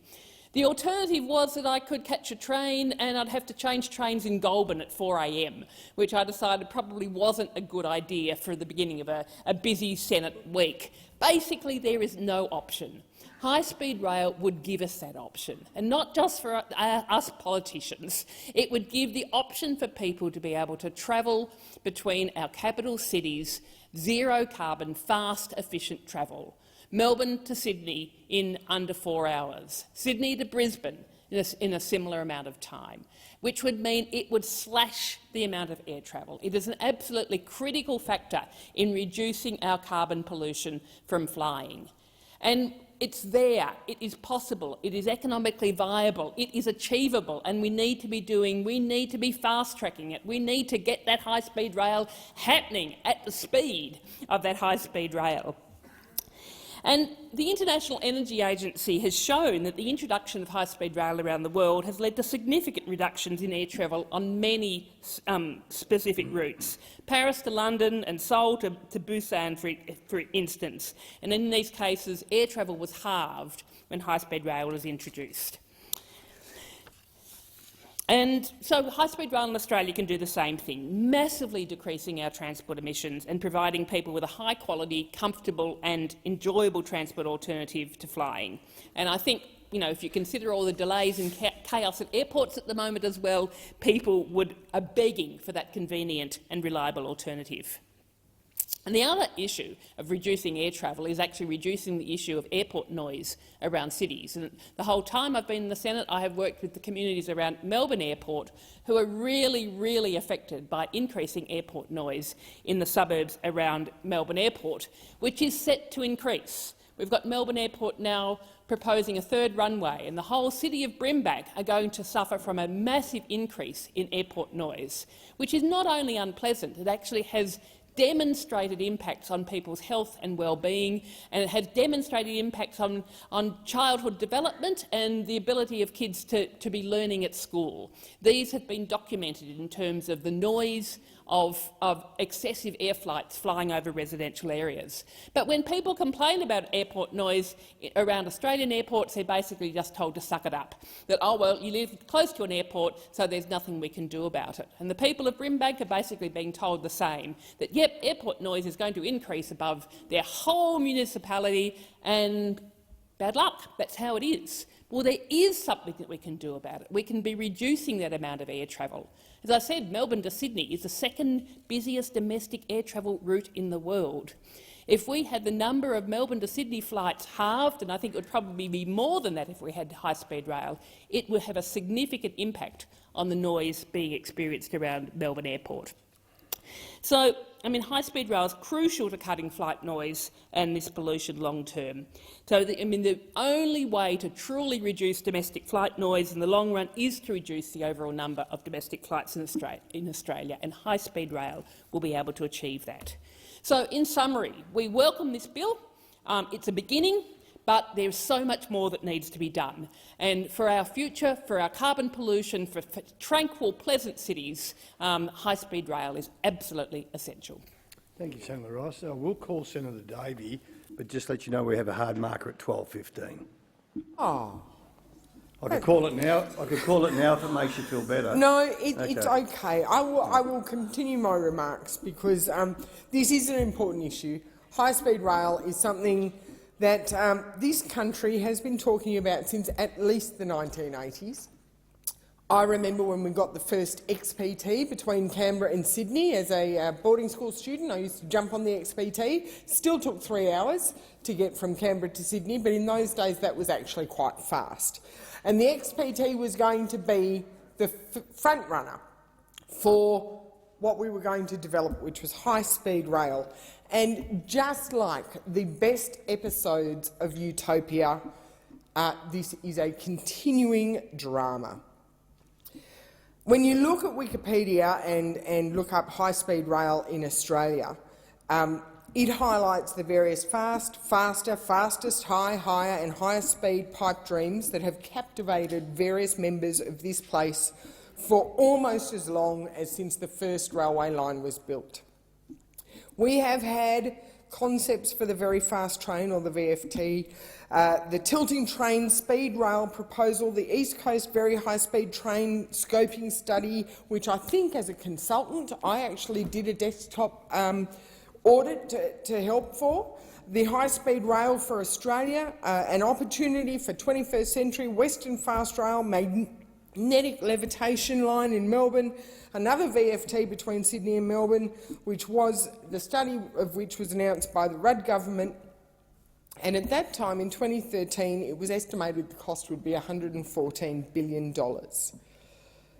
What we now have is $500 million to set up another agency. Now, our side isn't totally innocent on this. In 2019-20, we established the National Faster Rail Agency. We did a lot of work through that agency to look at business cases for higher speed and faster rail between capital cities and regional centres. We allocated $40 million to assess 5 fast rail corridors, on top of 3 business cases already underway at the time of establishing that agency, which included the Sydney to Newcastle. In our budget of 21-22, we set aside a $1 billion commitment for the Sydney to Newcastle, Tuggerah to Wyong faster rail upgrade. And this is where the utopia part of it really comes into play, because what is the difference between faster rail and high-speed rail? I would have thought if it's faster, it is ergo higher speed. But when I asked estimates about the new high-speed rail authority legislation, which is the $500 million commitment, I asked, we've got the National Faster Rail Agency already and the High Speed Rail Authority, so which is which and what is what? And the response was, the National Faster Rail Agency is intended to have part of its functions rolled into the High Speed Rail Authority and part of its functions rolled into the department as the High Speed Rail Authority is established. And then they went on to say some of the projects identified and developed through the National Faster Rail Agency are on the books between the Commonwealth and the state and will continue to be on the books until such time as they've either been built or the government makes a different decision. Which is why we are where we are today, Mr President, still talking about it and not doing it. Because we have a change of government, so we change the name of an authority or an agency, we reduce the funding available to that agency to give half of it to the new agency and half of it will get absolved back into the department, and we will continue to go round in circles because no government has actually made the hard decision. We had the funding set aside for the Sydney to Newcastle, Tuggerah to Wyong faster rail upgrade. Why is that business case not being adopted? Why do we have to rename a new agency, go through all of the palaver to rename an agency and have the agency that, as I was told by Mr Hallinan from the department, he said, and I quote, "I don't think there's enough in the budget to do substantial construction activity, but there's certainly enough in there for detailed planning." So we're setting up an agency with $500 million so they can do more planning, more desktop surveys, more reviews. They're not even going to be able to afford to purchase the rail corridor or easements. They will perhaps be able to do some corridor protection and negotiation. That's also a quote from the department. But they are in no position to actually start work, to purchase easements, and I will continue my remarks. Thank you, Senator Davey. Now we shall proceed to Senator's statements. Senator Ciccone.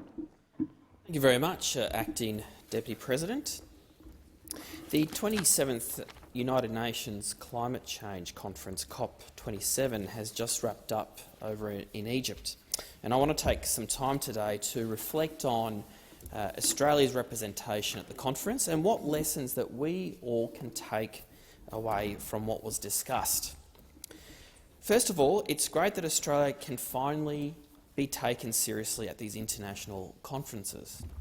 The Liberals and Nationals spent a decade tearing each other apart on the issue of climate change and were completely left behind as the rest of the world recognised the necessity of reducing emissions and the economic imperative for investing in new technologies.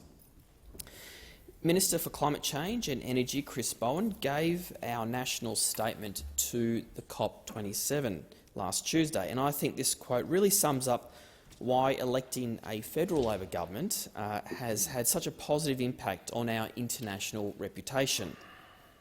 The minister said that Australia is back as a constructive, positive and willing climate collaborator. And unlike the coalition, Labor does not see investing in new technologies and collaborating with our allies as contrary to the national interest. In fact, by sticking its head in the sand on climate change, the Abbott-Turnbull-Morrison government put Australia at an enormous economic disadvantage. They left us with an ageing energy grid that is not ready for new technologies that we know have a part to play as part of our energy mix in order to lower emissions and lower prices.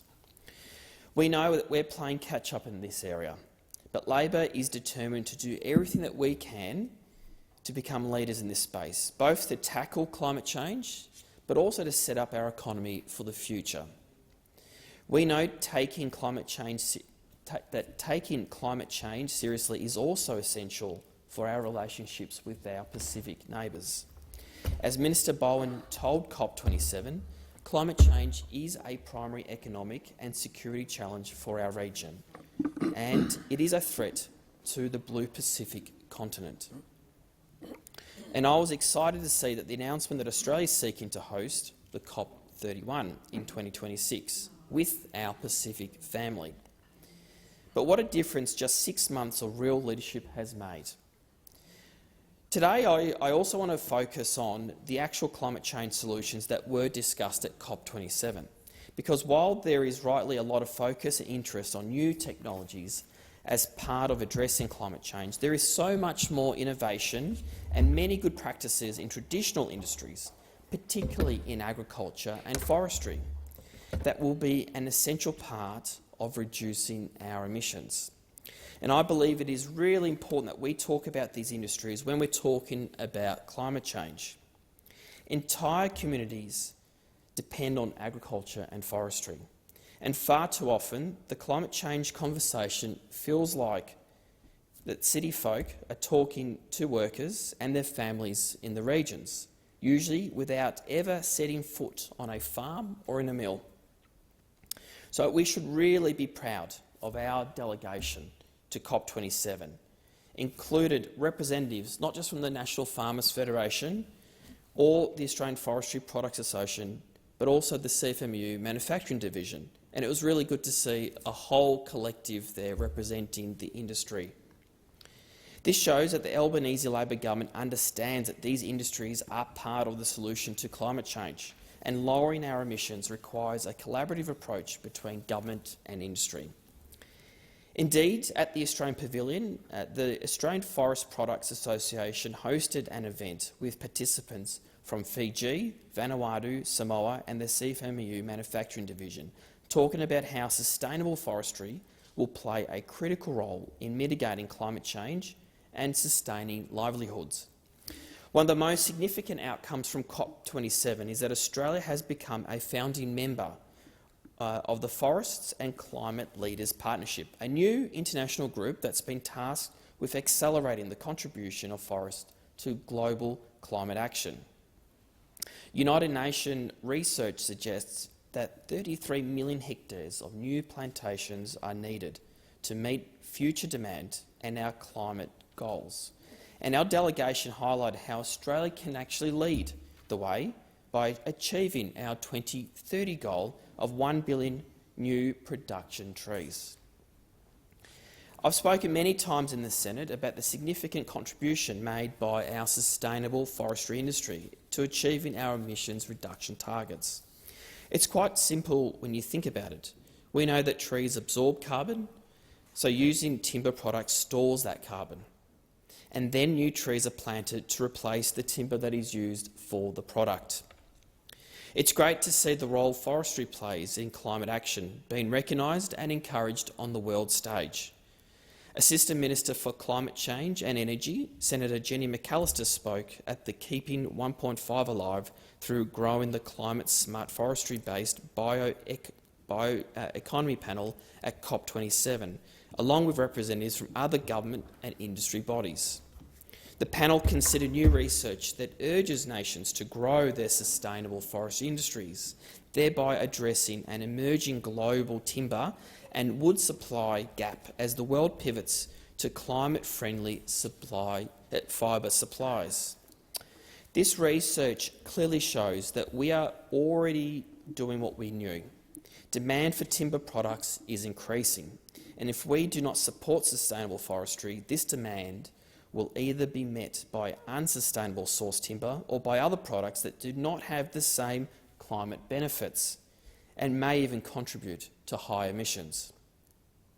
This is one of the great frustrations that I have with environmentalists. They do everything they can to disrupt the forestry industry in my home state of Victoria. We have one of the most sustainable forestry industries in the world with very strict regulations, but nothing is ever enough for these activists, most of whom who live in inner city and have never spoken to a timber worker in their life, but are hell-bent on destroying the livelihoods of thousands of workers and affecting dozens of regional communities. But what actually occurs when these people succeed in their goal of disrupting Australia's sustainable industry forests? Demand for timber products is not decreased. Instead, buyers, consumers, have to source these products from forests overseas that are not sustainably managed. And I've been engaged in this debate for years now. I've never heard of one of these activists explain to me how this is good for the environment or lowers our emissions. But it is great to see, Acting Deputy President, that world leaders know better, that they are recognising the need to expand the production of sustainable forest products.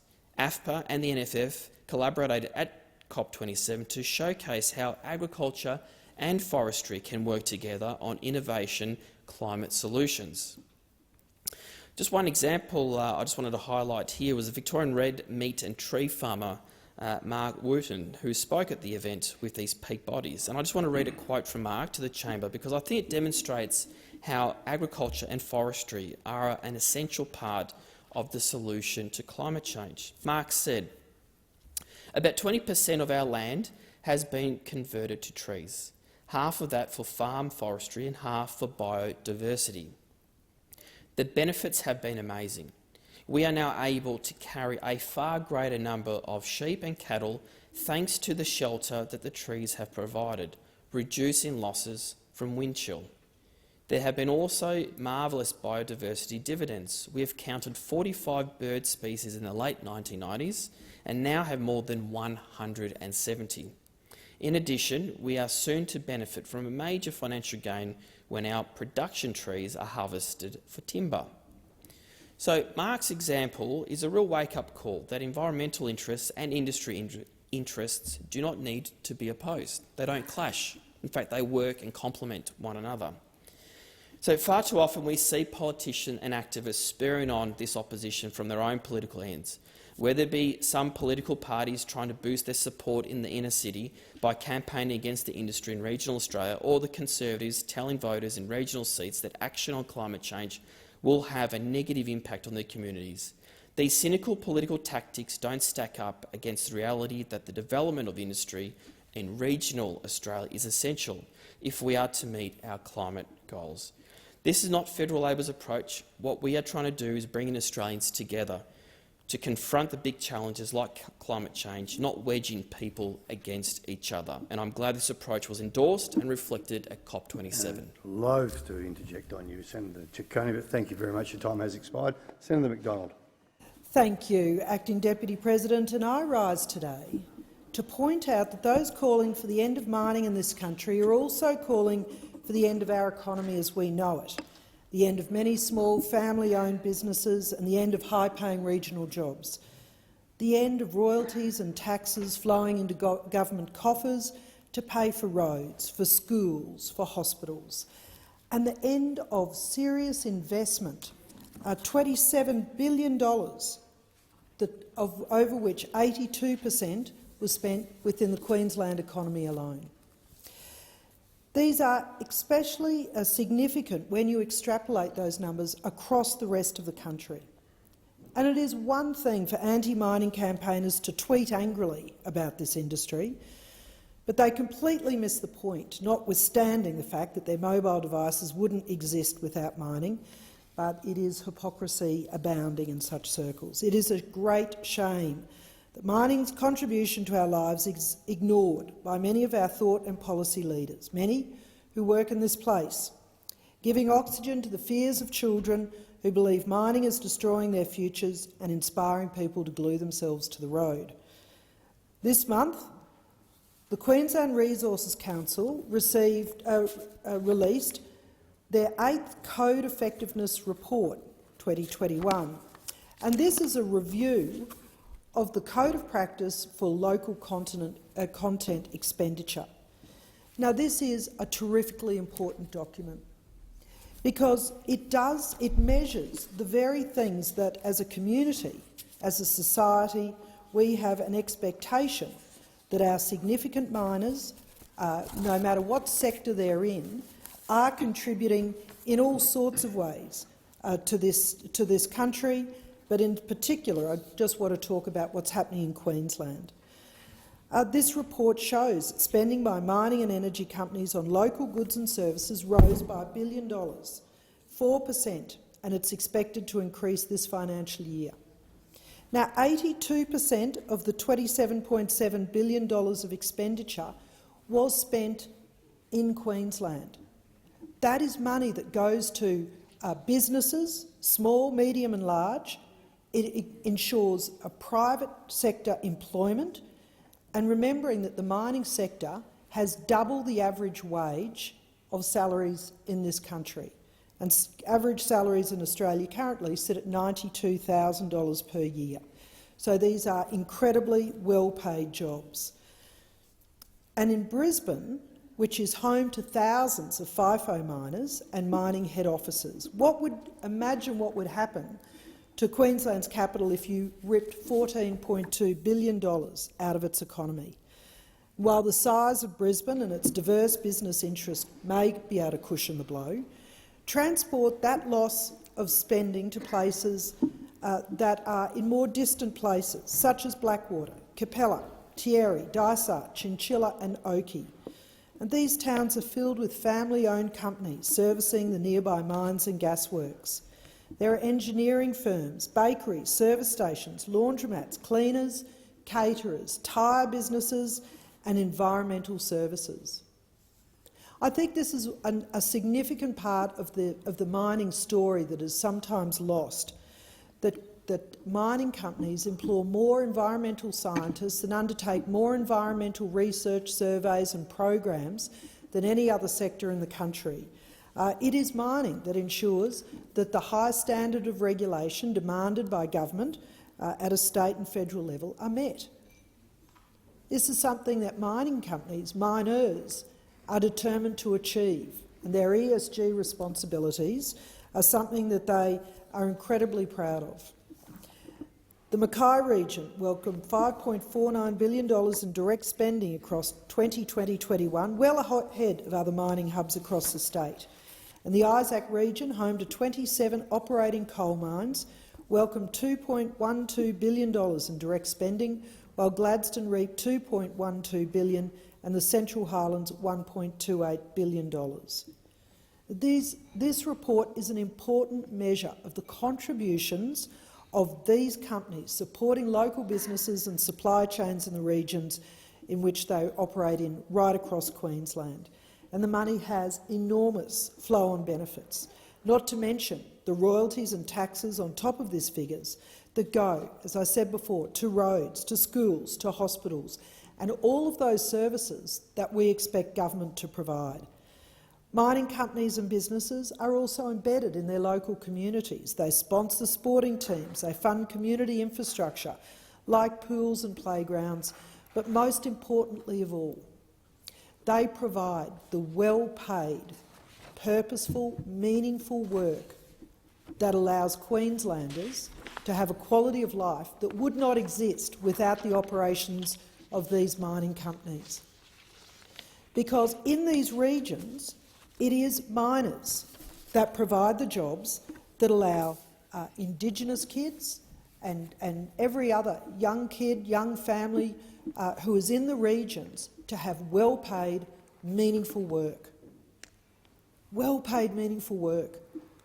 This is incredibly important we expect our miners to be good corporate citizens, and yet they are doing the thing that allows people right across the state to live a great life. 1 in every 6 jobs and 1 in every $5 spent in Queensland can be linked to resource companies. But what is happening at a government level?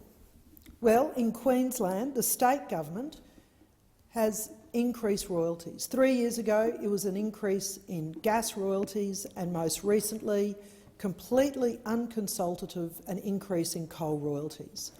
This sent a shockwave of monumental proportions, not just through the coal community, but through every mining and resource business in Queensland.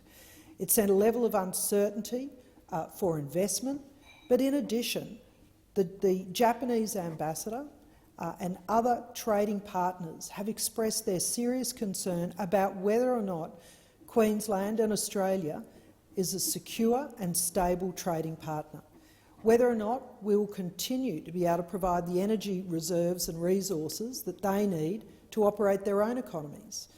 And we had most recently the Japanese Prime Minister fly to Australia to have exactly that conversation.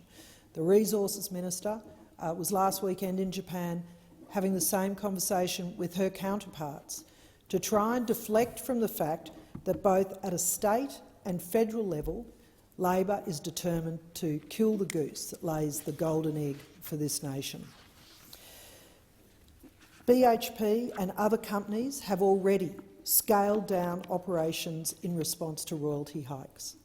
They are very clearly telling these governments that they are now unable to make business investment decisions in these places. They are instead looking at competing jurisdictions overseas. And we know that there will be projects, and those billions of dollars that I started by talking about, the 82% that's spent in Queensland alone, and 98% which is spent in Australia. This is just from Queensland investment. But that money will not be spent in this country, it will go offshore, and it will damage our quality of life. Because this government, this federal Labor Party, this federal Labor government and the state Labor government does not have a plan to replace this section of our economy. They do not have a plan to ensure that Queenslanders and Australians will continue to enjoy the quality of life that they have currently. They have no plan. They have a cabinet that's divided. And we know that the renewable sector, that they are putting all their eggs into that basket, does not employ the same number of people, does not have the same well-paid number of jobs that we are used to in Queensland and in Australia.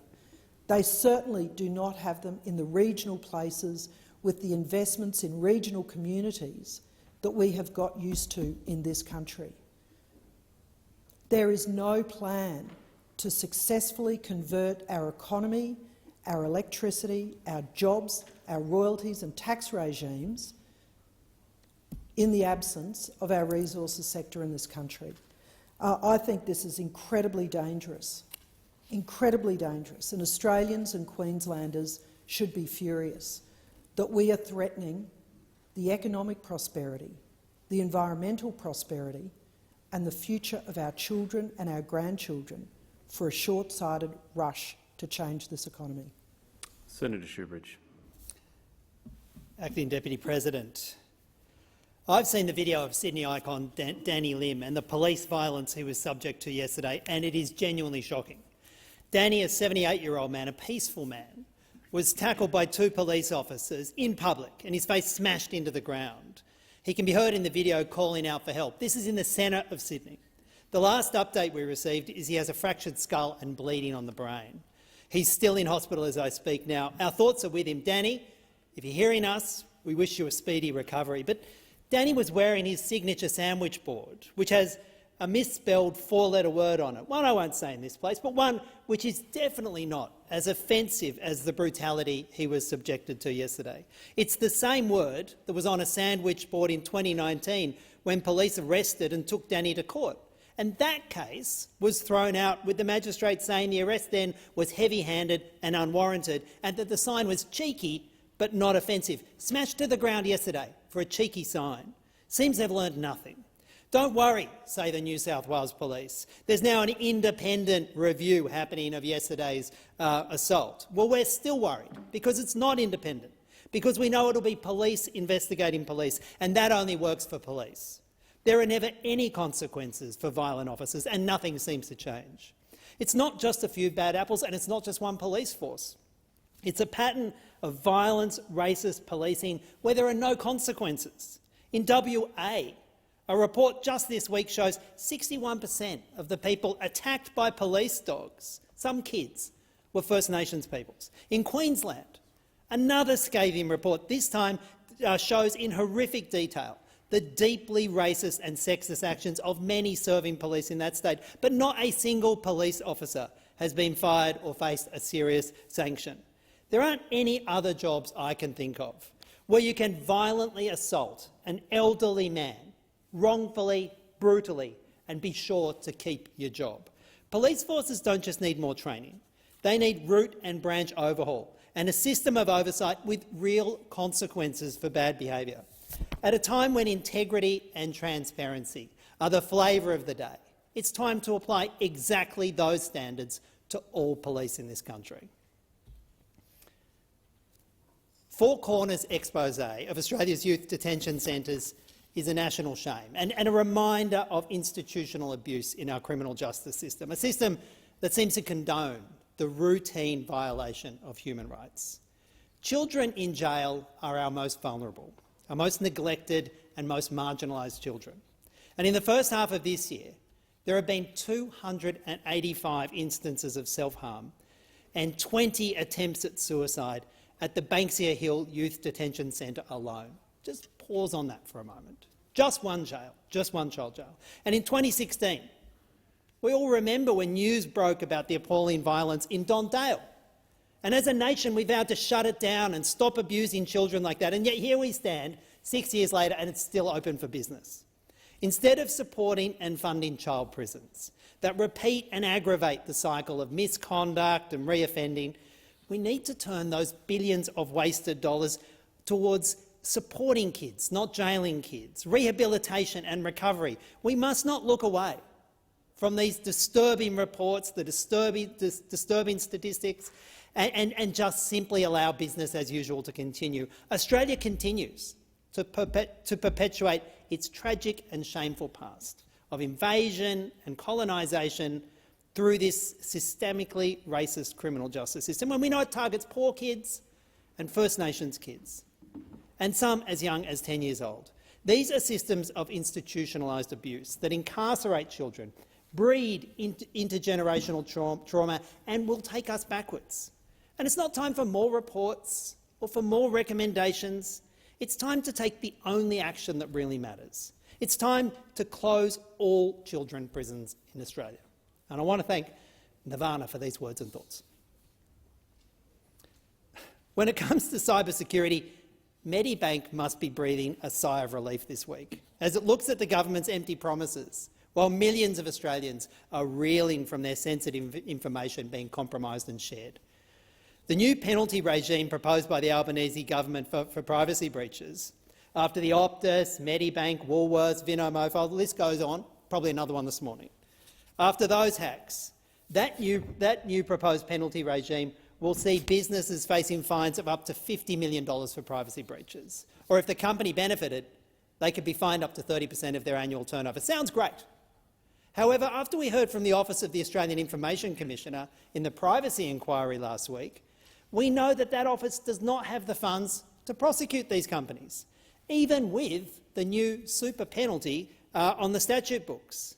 The Office of the Australian Information Commissioner has an annual budget of just over $30 million. And with that, it's got to fulfil multiple roles: FOI, privacy, regulator. And we know that it'll cost $5.5 million just to investigate Optus. And yet the OIC has thousands, more than 2,000 FOI reviews that are delayed a year or longer, some as long as 4 years old. And that's because of their lack of resources. So the $50 million fine is not much use if the regulator lacks the funding to undertake the investigation and prosecution than any more than one serious case at a time. The OIC's excessive workload and lack of funding risks the failure of the fines to act as a deterrent. And Medibank will know this, Woolworths will know this, the next major corporate will know this. Without the investment needed in the OIC, these fines are little more than a headline. There is a real danger that corporate Australia will see the new fines and the inability of the regulator to bring a prosecution and just shrug their shoulders. We need joined-up policy and public interest law reform that's matched with the funding to make it work. That's how we keep our data safe. And I want to thank Sally for pulling that piece together. How long will Palestinians be forced to wait for the most basic of rights, for freedom and for peace with justice? For decades now, Australia's been telling Palestinians to negotiate with Israel, to be a partner for peace. Let's take a moment to reflect on who the Palestinians have been asked to negotiate with now. Israel has just elected its most far-right government in history, and that's saying something. Australia's Foreign Minister has said that Australia's position as a friend of Israel will not be affected by the inclusion of far-right parties in the new Netanyahu-led government. So who are our new friends? Israeli Prime Minister-designate Benjamin Netanyahu will form government with parties of the far right, the Religious Zionist Alliance, which now form the third largest bloc in the Knesset. They're explicitly anti-Palestinian, explicitly anti-LGBTQI rights and ultra-conservative. And Jewish Party power leader Itamar Ben-Gvir, who wants to be police minister, was convicted in 2007 for supporting a terror organisation and inciting racism. He said he wants to legislate to strip citizenship from, and I quote, anyone working against Israel from within Israel. He recently attended a memorial of the late far-right movement leader Meir Kahane, whose violent anti-Arab ideology included calls to ban Jewish-Arab intermarriage and for the further mass expulsion of Palestinians. Kahane was considered so offensive that Israel banned his party from running for the Knesset, and the US, amongst other countries, listed it as a terrorist group. Religious Zionism Party leader Bezalel Smotrich also has a history of racism and has said the murder of a Palestinian family by Israeli settlers was not terrorism. Netanyahu has actively worked to ensure these figures are elected, and these extreme elements are likely to be given senior government positions in the new Israeli government. This is all led by Netanyahu, who himself has said there will be no Palestinian state under his watch. And we only need to look to his record of aggressive settlement expansion to know on this point, at least, he's speaking the truth. Make no mistake, illegal Israeli settlements in the occupied West Bank have grown under every single Israeli government for the past half-century, despite consistent international opposition. There are now roughly 750,000 Israeli settlers living illegally on occupied Palestinian territory. 2022 is also on course to be the deadliest year for Palestinians in the occupied West Bank on record. And that's before this frightening new government has even taken office. The rise of the far right in Israel heralds an even more terrifying and dangerous time for Palestinians. So why is the Albanese government behaving like business as usual? This is the time for Prime Minister Albanese and Foreign Minister Penny Wong to explicitly call out an extremist Israeli government. That's the least we could expect from a party and a government that goes on the record and says it wants to be a friend for Palestinians, a friend for peace, justice and freedom. Well, who are they really friends of? Senator Brown. Thank you, Acting Deputy President.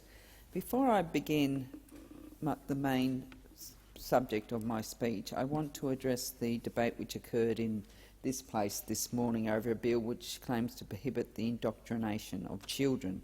And I want to make it clear to young LGBTIQ+ community members who may have been listening that they are loved and treasured and valued, and know that views that are grounded in fear and disinformation, be it loud, will never win. I want to start my contribution with a quote. "We now must be weary of wherever we think is our sanctuary." End quote.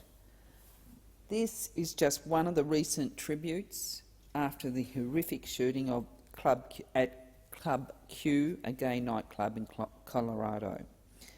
It was absolutely heartbreaking to see another hateful attack directed at a vulnerable minority group, and I send my condolences to the family and friends that have lost loved ones so unnecessarily. Like many of our proud gay, lesbian, bisexual, trans, intersex and queer venues here in Australia, Club Q was a safe place for self-expression without judgment. These are places where everyone, especially the LGBTIQ+ community, should be able to be themselves and love without fear. In my home state of Tasmania, there is a proud and vibrant LGBTIQ+ community that regularly comes together to celebrate and support each other. This weekend, even, the now iconic Limbo Party will be held in Hobart.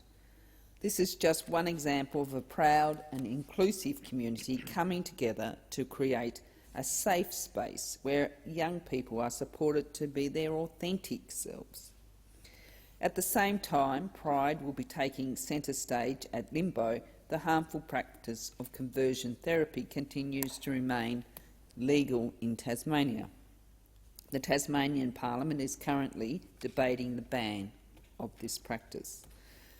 But there is a loud minority that want us to continue this shameful and unfounded practice that harms and traumatises young people across Australia. We have seen state and territory governments of all persuasions ban conversion therapy. As more and more jurisdictions move in the right direction, those left allowing the practice risk becoming safe havens for conversion therapy. Our young LGBTIQ+ people deserve respect and acceptance, not to be vilified. In 2022, it is disappointing and sad that we're even having to have these debates. Mr. Acting Deputy President, I extend my sincerest solidarity to the members of the LGBTIQ+ community facing more uncalled for public commentary about how they express themselves and who they love. Despite its history of discrimination and segregation directed at LGBTIQ+ folks, the Tasmanian community in 2022 is a progressive and supportive community. In the Australian Marriage Law Postal Survey in 2017, nearly 64% of Tasmanian respondents voted yes to allow same-sex couples to marry. A survey which, in its very principle, gave a platform to those with an inclination of spreading hate, fear and often extreme misinformation at the expense of those simply wanting to express their love through marriage. Although it can be hard, remembering our history is important because, without reflecting on our past, we could easily find ourselves back in a place where hate and intolerance finds itself a home in our communities. Before, during and after the public debate about the decriminalisation of homosexuality, in the late 1990s, there was a stark and devastating increase in young gay men suiciding. In 1988, the Tasmanian Gay and Lesbian Rights Group formed, and within months the Hobart City Council banned the group's stall at Salamanca Market. Thanks to protests, the ban was removed within a matter of weeks, and the group remains active at the market to this day. In 1997, Tasmania also became the latest state in Australia to decriminalise homosexuality. But these days it is so great to see local members of the LGBTI community plus community hiking together over the weekend as part of the Wellington Wanderers or dancing the night away at Limbo, or both. 10 years ago, I stood in this place and delivered a speech in the second reading of a Marriage Amendment Bill 2012, a private member's bill sponsored by former Senators Trish Crossan and Gavin Marshall, as well as Senator Louise Pratt and myself. Here is a paragraph that remains true to this day. Having a full life means having the right to love and means having the right to follow your heart. For some people, that does not involve marriage. For others, it must mean marriage. It is the way they declare and swear their love to the world. They want to enter into a union acknowledged by the state to which they belong as adult citizens. For me, a marriage is a commitment between two adults who make this choice together. The quality of the marriage will depend on their personal commitment and determination. They were the words I spoke during the second reading debate 10 years ago. And not long ago, people believed that people of different religious beliefs should not marry because that could not be a good marriage. In a good many places, that claimed to be civilised. People of different ethnic backgrounds were also forbidden to marry. It was said that civilisations would fall if such marriages were allowed. Somehow, miraculously, civilisation has survived.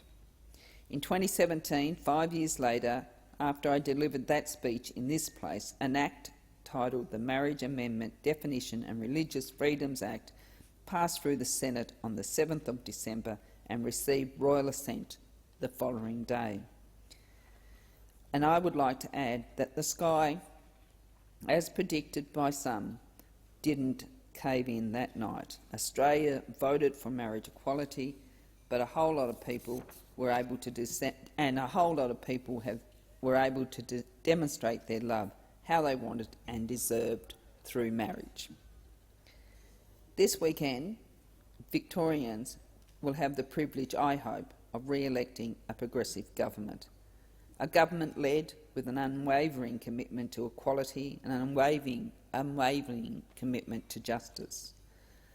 Under the leadership of Premier Daniel Andrews, the Victorian government has delivered for LGBTIQ plus Victorians through the Victorian Pride Centre, the Victorian Commissioner for LGBTIQ plus communities and Pacific Grant programs to support LGBTIQ plus Victorians.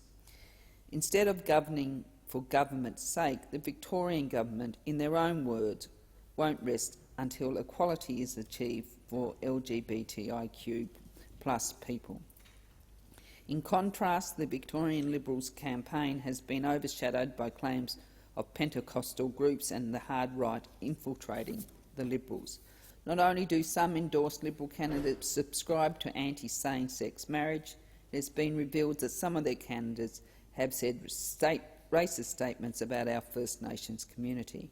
Rightly, these candidates have been publicly criticised for their views and statements. So this weekend, Victorians truly have a choice, and a pretty obvious one if you ask me, to vote for a government which will continue the work so many Victorians have benefited from, or a Liberal Party that is more eager to divide the community. The election in Victoria is a clear choice. Here in this place, the times have changed as well. Australians voted for a federal government that will care for people, no matter their gender or sexuality. They voted for a government that will not stand by why people are actively discriminated. and you won't find this government buddying up with organisations that actively support conversion therapy and believe that someone's expression of their gender is predatory. We are a government which will stand up against bigots and bullies when they attempt to use sexuality or gender to pit communities against one another. A government which believes that every Australian, without exception, deserves to be safe, supported and equal. It is a government that I am so proud to be part of. Your time has expired. Senator Hume. Thank you, Acting Deputy President. This Saturday, the people across my home state of Victoria will head to the polls to vote in what is possibly the most important election that Victoria has faced in 30 years. It's been a very dark time for Victoria. The institutions and the services that we have relied upon have been left to fail and to founder. Our health system, our children's education and well-being, our integrity and our justice system, our financial and our fiscal position, all have been whittled away by a government and a premier obsessed with power at the expense of people. For 2 years, Victorians suffered at the hands of a government whose responsibility it was first and foremost to protect them. Draconian lockdowns, school closures, business closures, travel restrictions, curfews that we haven't seen even in wartime before, that saw families torn apart, businesses ruined, lives and livelihoods damaged irreparably. We should never forget that Victorians were forced to carry permits to go to essential work, that playgrounds and skate parks were taped off like crime scenes. The police were tasked with moving on elderly citizens for sitting on a park bench, or from dispersing children who were congregating secretly because they had missed the social contact of 186 days of their schooling. The police were tasked also with arresting pregnant women from their homes for daring to question government's priorities on social media and firing rubber bullets into crowds of peaceful protesters. This was my state. This was my state. And it was all done without scrutiny because Parliament was shut down and extraordinary powers were bestowed on those in charge long after such powers were necessary. This was my state for 2 dark years, and we are changed forever because of it. And on the other side, what are we left with? Skyrocketing debt and deficit, 47 new and increased taxes, cost blowouts in the billions for public works, a failed health system that, quite frankly, brings fear into the hearts of any Victorian who is elderly, who is injured or who is unwell, and the stench of corruption from countless inquiries into government members and to government decisions, and the office of the Premier bloated and contemptuous, surrounding their leader with spin and ring-fencing him from scrutiny. We cannot continue like this. Victorians deserve so much better.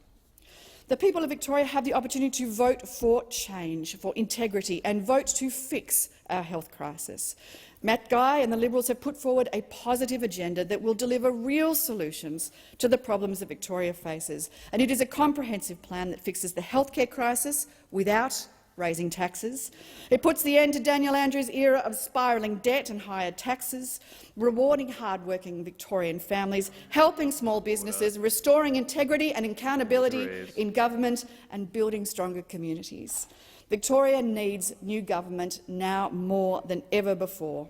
Under an Andrews Labor government, state debt has increased to more than New South Wales, Queensland and Tasmania combined. The projected deficit for 22-23 has blown out from just below $8 billion to more than $10 billion. This is a 30% blowout in just 6 months alone. And the lagging household disposable incomes of Victoria mark a decade of financial decline. The Andrews government is focused on entirely the wrong priorities. Indeed, Dan Andrews himself can't say how much his signature project, the suburban rail loop, will cost. I will call him by his correct name. Thank you, Mr. Acting Deputy President. But the Premier says whatever it is, he'll pay for it. That's fine. The Victorian Parliamentary Budget Office has estimated that for the first 2 stages that might blow out to as much as $125 billion. Now, that would make it the most expensive infrastructure project in Australia's history. And this is despite the fact that an Auditor-General, the Victorian Auditor-General, has said it will only return just over 50 cents for every dollar spent. This is a project that does not stack up. It's a vanity project. It's an exercise in ego, but we have a Premier in Victoria that refuses to change his mind. Matt Guy, on the other hand, has committed to end this waste by shelving the Cheltenham to Box Hill rail line and diverting every single dollar available from this project to fix Victoria's health crisis. Ambulances are ramping, surgery wait lists remain at stagnant record highs, and children needing vital chemotherapy treatment are being turned away from hospitals. The new Guy government will fix this crisis. The Liberals have committed to providing an additional 50,000 surgeries, halving elective surgery time wait lists and halving dental wait lists, training an additional 40,000 nurses, building or upgrading 20 hospitals, and fixing the triple O so that when you are ill or when you are injured, somebody comes to help. These are real solutions that will put an end to Labor's healthcare crisis. Daniel Andrews has been in charge, the Premier has been in charge of Victoria's health system as Minister or Premier for the last 11 of 15 years, and as much as he tries to wriggle out of it, he cannot escape responsibility for this crisis. Victoria has a Premier who deplores accountability, but Matt Guy and the Victorian Liberals have a plan to restore integrity and accountability in Victoria. More funding for the Victorian Anti-Corruption Commission, more funding for the Ombudsman, more funding and powers for the Parliamentary Budget Office, future pandemic management plans, keeping schools open and no vaccine mandates. And of course, no Victorian will be allowed to ever forget those lockdowns, the impact that they had on the hundreds of thousands of school children. Now, I've been on the ground of Victoria, and everywhere I go, Victorians are sick of this sick government and its distorted priorities. They are sick of the stonewalling. They're sick of the accountability, of the lack of accountability. But I have had the extraordinary pleasure of being with some outstanding candidates across Victoria who will deliver real change for Victorians, like John Pesutto in Hawthorn, who is a dear friend of mine. He's lived in the area for 25 years and he continues to demonstrate that boundless energy to support the people of Hawthorn inside and outside Parliament. And Jess Wilson in Kew, who brings such a brilliant policy brain and a real understanding of what matters to people in Kew. Matthew Lucas in Paran, Debbie Taylor-Haynes in Bentley, Lucas Moon in Richmond and Nicole Werner in Box Hill. These are outstanding candidates who have been recruited for all that they love and all that they can contribute to my great state of Victoria. They demonstrate the kind of talent that Victoria needs in its parliament to see it through what are going to be a number of challenging years ahead. And they'll join Michael O'Brien and other members of Matt Guy's excellent parliamentary team, like Michael O'Brien, the Shadow Attorney-General, and of course he is also my friend and local MP, and a tireless advocate for his community. David Southwick in Caulfield, who understands small business and how they've been impacted by the pandemic and has been truly instrumental in coming up with the positive policies that will revitalise small business across Victoria. And Brad Rosewell in Sandringham, who, as Deputy Chair of the Integrity and Oversight Committee, has been holding the Andrews government to account wherever he possibly can, wherever this government has allowed him to do so. These are just a few of the very talented team that Matt Guy has assembled. He and his team have a comprehensive plan that delivers real solutions to the issues facing Victorians. Their Real Solutions plan demonstrates that they are safe, that they are sensible, that they are mainstream and that they are ready to govern. But Victorians need to understand one thing. There is only one way to get rid of this bad Dan Andrews-led government. There is only one way to do that, and that is to vote Liberal and National on Saturday, not for anybody else. You cannot vote for anybody else and guarantee that you will get rid of Dan Andrews and this bad, this terrible, this damaging state government. That is why it's so important on this Saturday in my state of Victoria, that Victorians step up, that they get out, that they vote, and that they think long and hard about what these last few years have meant for them, what it's meant to have their children taken out of school for 186 days, what it's meant to be separated from their elderly parents for so many months, who have been stuck in aged care, unable to be visited by family and by friends, what it's meant to have their freedoms and their liberties taken away, and what it's meant to be spoken down to by a contemptuous, by an arrogant, by a self-centred government and a leader that simply must go. Senator Hanson.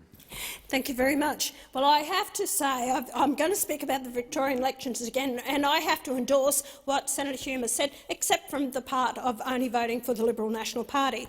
But Victorians go to the polls this week, and what a choice they have to make.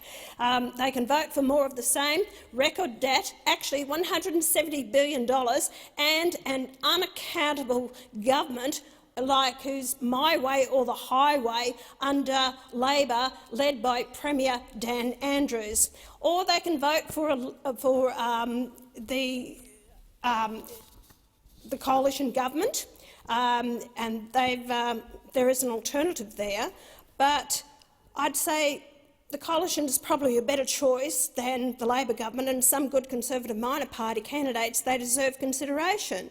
Or you can actually vote for the logic and reason waste. Votes are on radical Marxist Greens. So you have a great choice there. Or they can vote for the party which puts them, their state and their country first, which is One Nation. And I've always stood up and fought for the values of the Australian people in this country. One Nation will demand accountability for the direct attacks on democracy and freedom that were part of the longest, hardest and most ruinous pandemic lockdown in the world. One Nation will pursue this through a Royal Commission into the management of the COVID-19 pandemic that everyone seems to want to back away from and doesn't want to answer the Australian people. Our party will champion energy independence, security, reliability and affordability.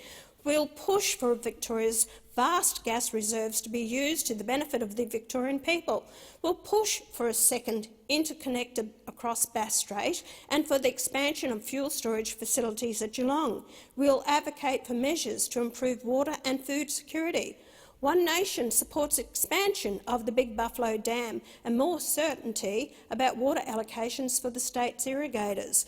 We'll work to improve education outcomes with a focus on critical skills and thinking and education instead of indoctrination. We'll work to arrest the slide of Australians' educational standards. We'll work to improve health services, especially in regional Victoria, tightening obligations on medical graduates to ensure they work in regional areas in return for assistance with their HECS debt. We have a strong, workable policy to address the rental and housing crisis in Victoria, banning foreign ownership of residential property to increase supply, lowering immigration to reduce demand and eliminating red tape, which is slowing the release of land. We'll hold the government to account, working to implement recommendations from IBAC and the Ombudsman. They are being ignored by the tyrannical Premier Andrews government.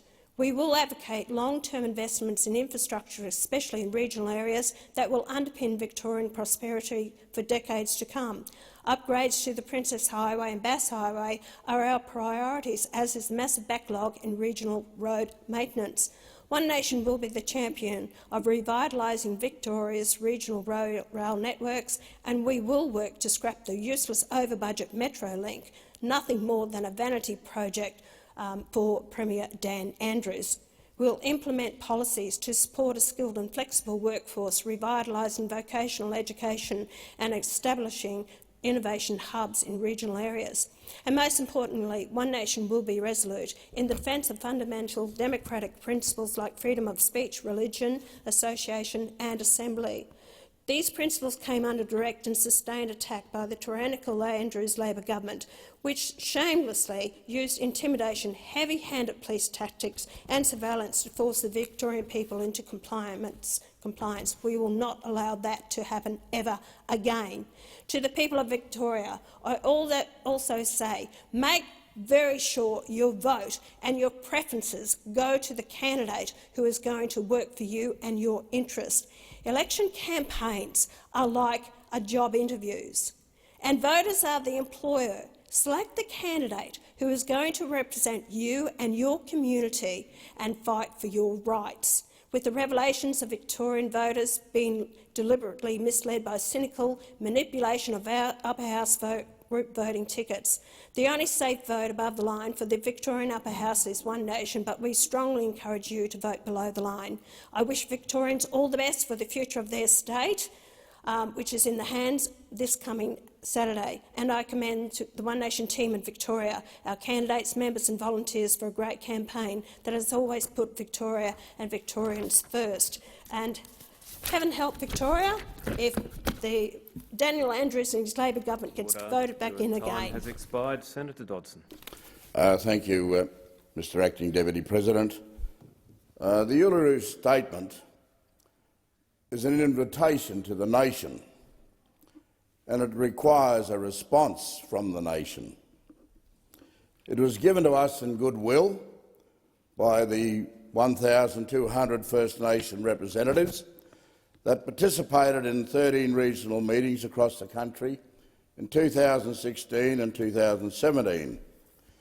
The 250 delegates that they selected to attend the final Constitutional Convention at Uluru formed a consensus on how they wanted to be recognised in the nation's constitution.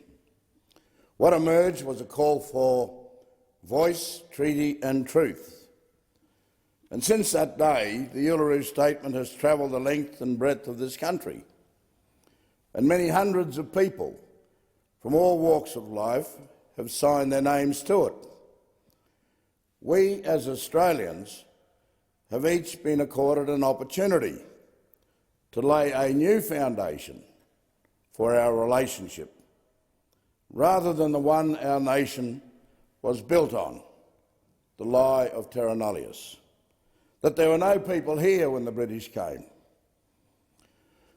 What First Nations people have asked is a very simple thing: a say in how the Parliament makes laws about their well-being and their lives.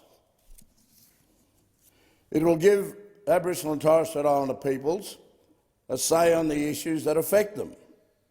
After 250 years, not a bad idea. By allowing communities to have a say on their destinies, and that will improve their lives and their circumstances. The government's role is to ensure that the bricks and mortar of a referendum are sound, that we give the Australian people the best chance of making a clear and considered decision on a voice to Parliament. We are consulting with First Nations leaders and constitutional experts to lay the groundwork for a referendum. We have established 3 key groups to assist this preparation: a referendum working group of 22 First Nation leaders, all of whom have deep experience on voice, treaty and truth, and whom we know have been working in these spaces for years. The second group is called the Referendum Engagement Group, of more than 60 First Nations leaders and community members drawn from the regions across Australia, to provide advice on what communities need and to propose ways for First Nations peoples to be meaningfully engaged in the Constitution. And the third group is a constitutional expert group from across the political spectrum to consider the words and the question proposed by the Prime Minister at Garma this year, and to ensure the ultimate supremacy of the Parliament. The work of each of these groups is ongoing. Let me share one part of the work to date: a set of principles for the voice that have been agreed by the working group. It will be a body that provides independent advice to the Parliament and the government. It will be chosen by Aboriginal and Torres Strait Islander peoples based on the wishes of their local communities. It will be representative of those communities. It will be gender balanced and include youth. It will be accountable and transparent, and it will work alongside existing organisation and traditional structures. The Voice will not have a program delivery function, and nor will it have a veto over the Parliament or the executive government. And I want to make one thing very clear. The government is here to facilitate and support what is needed to deliver a referendum. A voice to Parliament is not the creation of the Labor Party, nor should the referendum be a campaign dictated by politicians. This is for the Australian people. The Aboriginal politicians here represented, we represent our parties in our diverse electorates, and we are not the unified advocacy for First Nations that the Voice to the Parliament will provide. If the referendum is to succeed— Senator Dodson, your time has expired. Senator Brockman. Thank you, Mr Acting Deputy President. It gives me great pleasure today to rise to thank and acknowledge a young man, Cooper Bates, who was in my office last week undertaking a voluntary internship from the Young Liberal movement of Western Australia. Cooper's currently studying a Bachelor of Commerce with a major in business law. He came into my office, undertook a variety of tasks for the week, and he is a very intelligent and hard-working young man. To put it in the colloquial terms from the bush, he's got his head screwed on right. I'd also like to acknowledge Jacob Fowler and Hayden Tognella and the Young Liberal team in Western Australia for putting this program together, and I was very happy to be the first guinea pig in the program, but it will be rolled out more widely, I know. So congratulations to you, Cooper.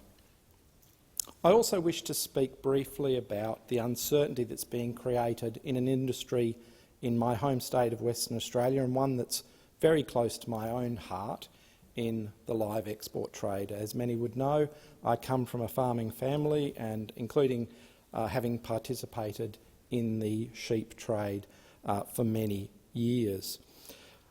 This is a very important industry to Western Australia. It's worth $143 million directly to the agricultural sector, and that's sheep alone. Another $200 million in cattle exports. In total, across Australia, $1.6 billion of overall economic benefit to this country. It employs thousands of workers, and it provides a stable floor price for sheep in the West Australian market. It also provides a stable source of protein to very important trading partners overseas who want to keep importing our sheep, particularly, because they are of high quality, because the animal welfare standards are the best in the world, and because when we export our livestock, we're not just exporting livestock, we are also exporting animal welfare standards. And that is something that I would urge all in this place to remember when we are considering these issues going forward. Unfortunately, in my home state of Western Australia, the industry is under a massive cloud. It's under a massive cloud because this government, coming into power, has said they are going to stop the trade. Now, this would result in a loss of jobs in Western Australia. It would result in a significant undermining of the sheep meat industry in Western Australia, and it would damage long-term trading relationships with very important trading partners. And this, sadly, will not be limited merely to sheep meat. This has the potential to also flow on to other agricultural and non-agricultural products, and that would be extremely damaging. Nations rely on Australia being a good trading partner. Nations overseas rely on Australia as a source of food and fibre and minerals. And if we, through government fiat, decide to close particular industries down, then how can those trading partners have certainty in other similar industries? in other aspects of agricultural trade that are so important, they will look elsewhere. They will look elsewhere because the principal responsibility of those nations is to feed their people, is to make sure that they have the sources of high-quality protein they need for their domestic markets. Australia has been a long-term supplier, particularly into the Middle East from Western Australia, and over those 30, 40, 50 years we have seen constant improvements in animal welfare standards, to the point now where the sheep trade in particular has demonstrated quite remarkable results over a consistent period of time now, not just over the last 3 years since the Awasi Express incident, but over the past 20 years. Constant improvement in animal welfare standards, constant improvement in mortality rates. And that is something I would very much urge the new minister and the government to keep in mind. Senator Pocock.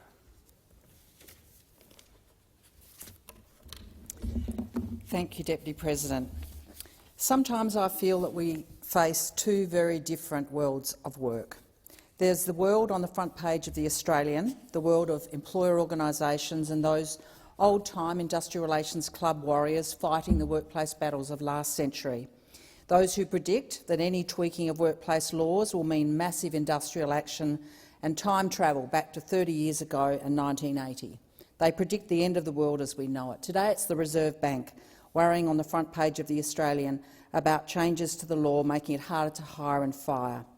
And then there's the real world of work, out there, the world where people actually go to work and try to have a life, where a third of workers now are insecurely employed, only 13% have a collective agreement, where we've seen falls in real wages for a decade and more to come, where union density sits not at 60% but at less than 15%, where half of our workers are now women, where full-time workers are donating 6 weeks of unpaid overtime to their workplaces every year, a world where there's not enough childcare, where so many workers have no say over their rosters.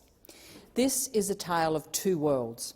The first is a world of mostly men in suits, a world of hired advocates and opponents of reform, singing from very old song sheets, paid to sow alarmism about the catastrophe of multi-enterprise bargaining, imminent collapse of small business. Out there, in the real world of work, things are different.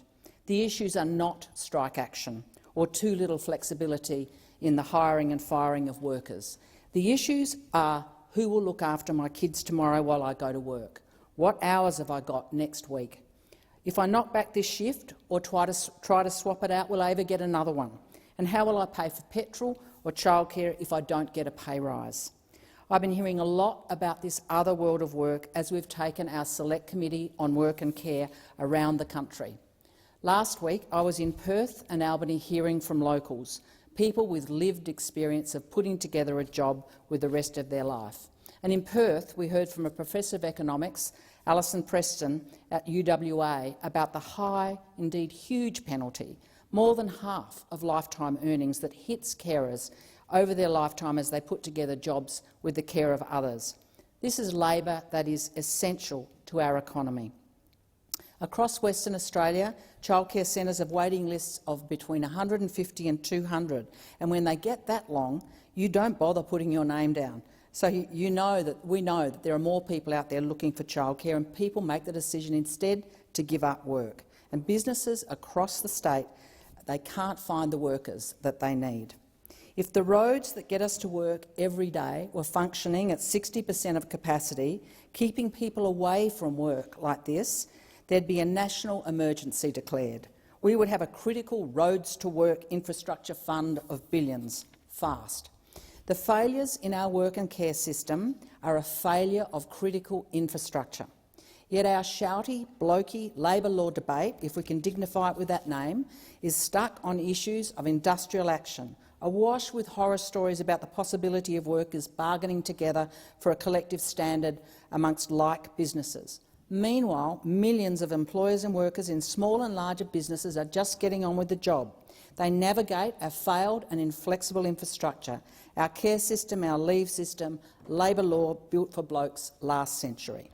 Amidst this, some workers and employers have great relationships, but where workers rely on their legal rights to get some say over how their work is organised and decent pay, they have too little backup in our workplace laws. And even then, where they do have workplace laws that back them up, they're not enforced. So that today we hear, for example, from the Australia Institute, that Australian workers are on average working 6 weeks unpaid overtime a year, costing over $492 billion in unpaid wages across the economy.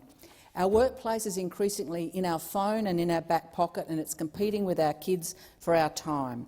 This is wage theft, and we need to have a labour law and labour arrangements that help us bargain around it and prevent wage theft.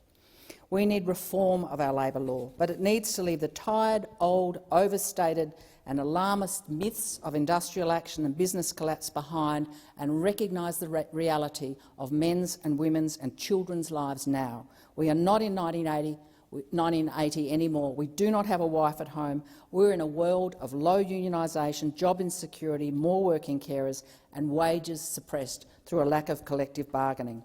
Australian workers need improved workplace laws that deal with the work. Senator Green. Thank you very much. I'm very pleased to follow the good senator and her call for workplace reform. I'm here today to talk about a recent incident with workers in my hometown of Cairns. Last Friday I joined a rally of workers in Cairns in far north Queensland. These workers were up against a multinational, multi-billion-dollar corporation, one that they have been bargaining with for 3 years. Svitzer operates tugboats to every major mainland port here in Australia. Workers at the company play an often unseen but critical role in our economy. In Cairns, Svitzer tug workers facilitate the safe passage of fuel, cruise ships and, critically, resources for residents of the Cape and Outer Islands of the Torres Strait in far north Queensland. They ensure Australians who live in remote far north Queensland can continue to keep the lights on and put food on the table. They play a vital role for Australians throughout the pandemic and made record levels of profit for their employer while they were at it. Svitzer, the company I'm talking about here, made a record $21 billion of profit last year alone. It is owned by a global overseas company and their CEO receives millions of dollars each year.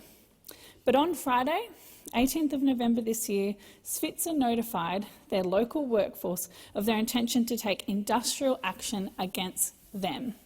And yes, this is the industrial action that those opposite don't want to talk about, that there are companies in this country who seek to lock out their own workforce. This was along with 582 workers across the country. They said they planned to lock the gates out on workers who were ready and willing to work, simply because they had yet to reach an agreement on their future terms and conditions.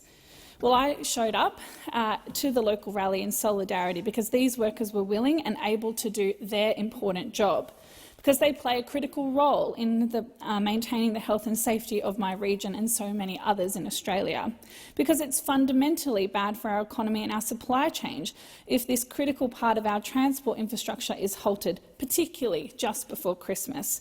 And I showed up because I'm sick and tired of the way essential workers continue to be treated by those opposite and the interests that they represent.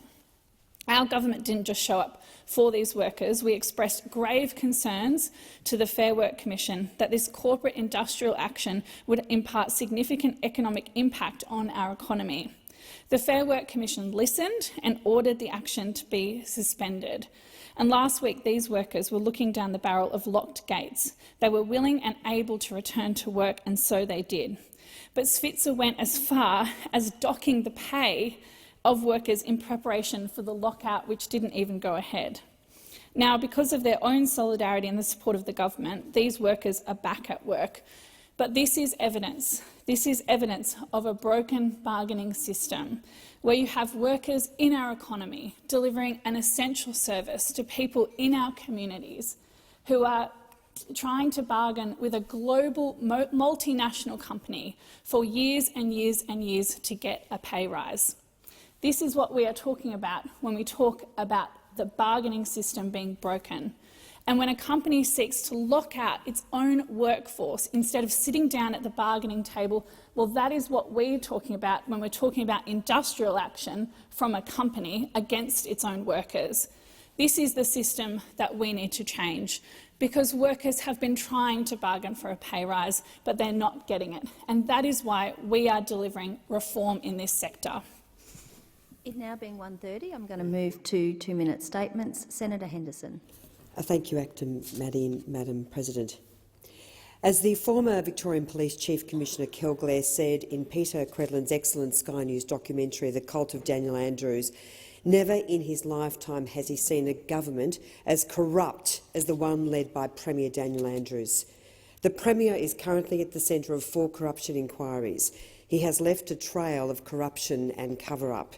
After turning Melbourne into the world's most locked-down city where police fired rubber bullets at protesters, after presiding over a health crisis and a broken 000 service that caused the deaths of 33 people, or the hotel quarantine scandal that killed 801 Victorians, after driving our state into the ground with crippling debt and higher taxes which threatens Victoria's future, after the gross mismanagement of infrastructure projects like the $4.7 billion Westgate Tunnel blowout, after the dirty deal with Prime Minister Albanese to funnel nearly all federal infrastructure money for Victoria, $2.2 billion, to the discredited suburban rail loop, described today by Macroeconomics Advisory as the worst infrastructure project of all time, I say, don't let Victorian Labor get away with it. The only way to end the corruption, combat the cost of living crisis, fix our health system, pay down the debt, lower taxes, deliver real solutions for our great state is to vote Liberal National. In the Geelong region, despite massive funding from the former coalition government, we've seen failure after failure from lacklustre local Labor MPs who've taken their seats for granted. Vital projects promised by Labor pushed into the never-never, the Women and Children's Hospital, the rail duplication to South Geelong, the Grub Road Ocean Grove safety upgrade, the Geelong Convention Centre. When local residents were locked out of the state, stranded in cars and caravan parks, these Labor MPs did nothing to bring them home. On behalf of the people of Victoria, I say don't let Daniel Andrews get away with it. Senator Sterle. Well, Madam Acting Deputy President, thank you very much. I'm going to have a lot more to say about this issue, a lot more. Now, on our waterfronts here in Australia, there is white-collar crime going on. Let me tell you, the international shipping companies are getting away with murder. And I'll tell you what they're doing. They're putting the cost of transport straight onto the trucking companies who have to pass it on to all us out there in the shopping centres and everywhere. And so what actually happened was that the Productivity Commission have done an interim report. I can't wait for the final report. One of their recommendations is they're saying that terminal access charges and other fixed fees for delivering or collecting a container from a terminal should be regulated so that they can only be charged to shipping lines and not to the transport operators. So guess what Shipping Australia Limited has done? They've come out and declared war on the trucking industry. It's the truckies' fault that they're fleecing everyone, but they've finally been caught. Those thieving international-owned shipping companies who do not pay 1 cent of tax in this nation for the exploited seafarers that they use on our coastal trading. And let me tell you, I'm going to have a lot to say. They want to fight with the trucking company. Well, I'm going to have a fight with them. I'm going to join the trucking industry. Isn't that a shock? But I want to talk about the Robbed at Sea report very quickly. And in the conclusion, I'll just cover this. It says here, seafarers perform difficult, often dangerous work that is essential to the operation of global supply chains, delivering all the merchandise we take for granted in modern life. Yes, they do. But guess what? It's this same mob that's Shipping Australia Limited. All these low-life foreign companies who pay some of these poor seafarers at times $2 to $3 an hour. Can you believe the gall of Shipping Australia to want to take on a fight because they've been uncovered? The Emperor's clothes have just fallen off and I'm rubbing my hands together, Shipping Australia. I sent out an email to give me a call. I'm still waiting because you don't even have a phone number on your website. Senator Faruqi. Thank you, Acting Deputy President. This week, Media Diversity Australia has released a new report titled Who Gets to Tell Australian Stories 2.0. It looks at cultural and racial diversity in free-to-air television news. The picture the report paints is neither encouraging nor surprising. Truth be told, it's pretty damning.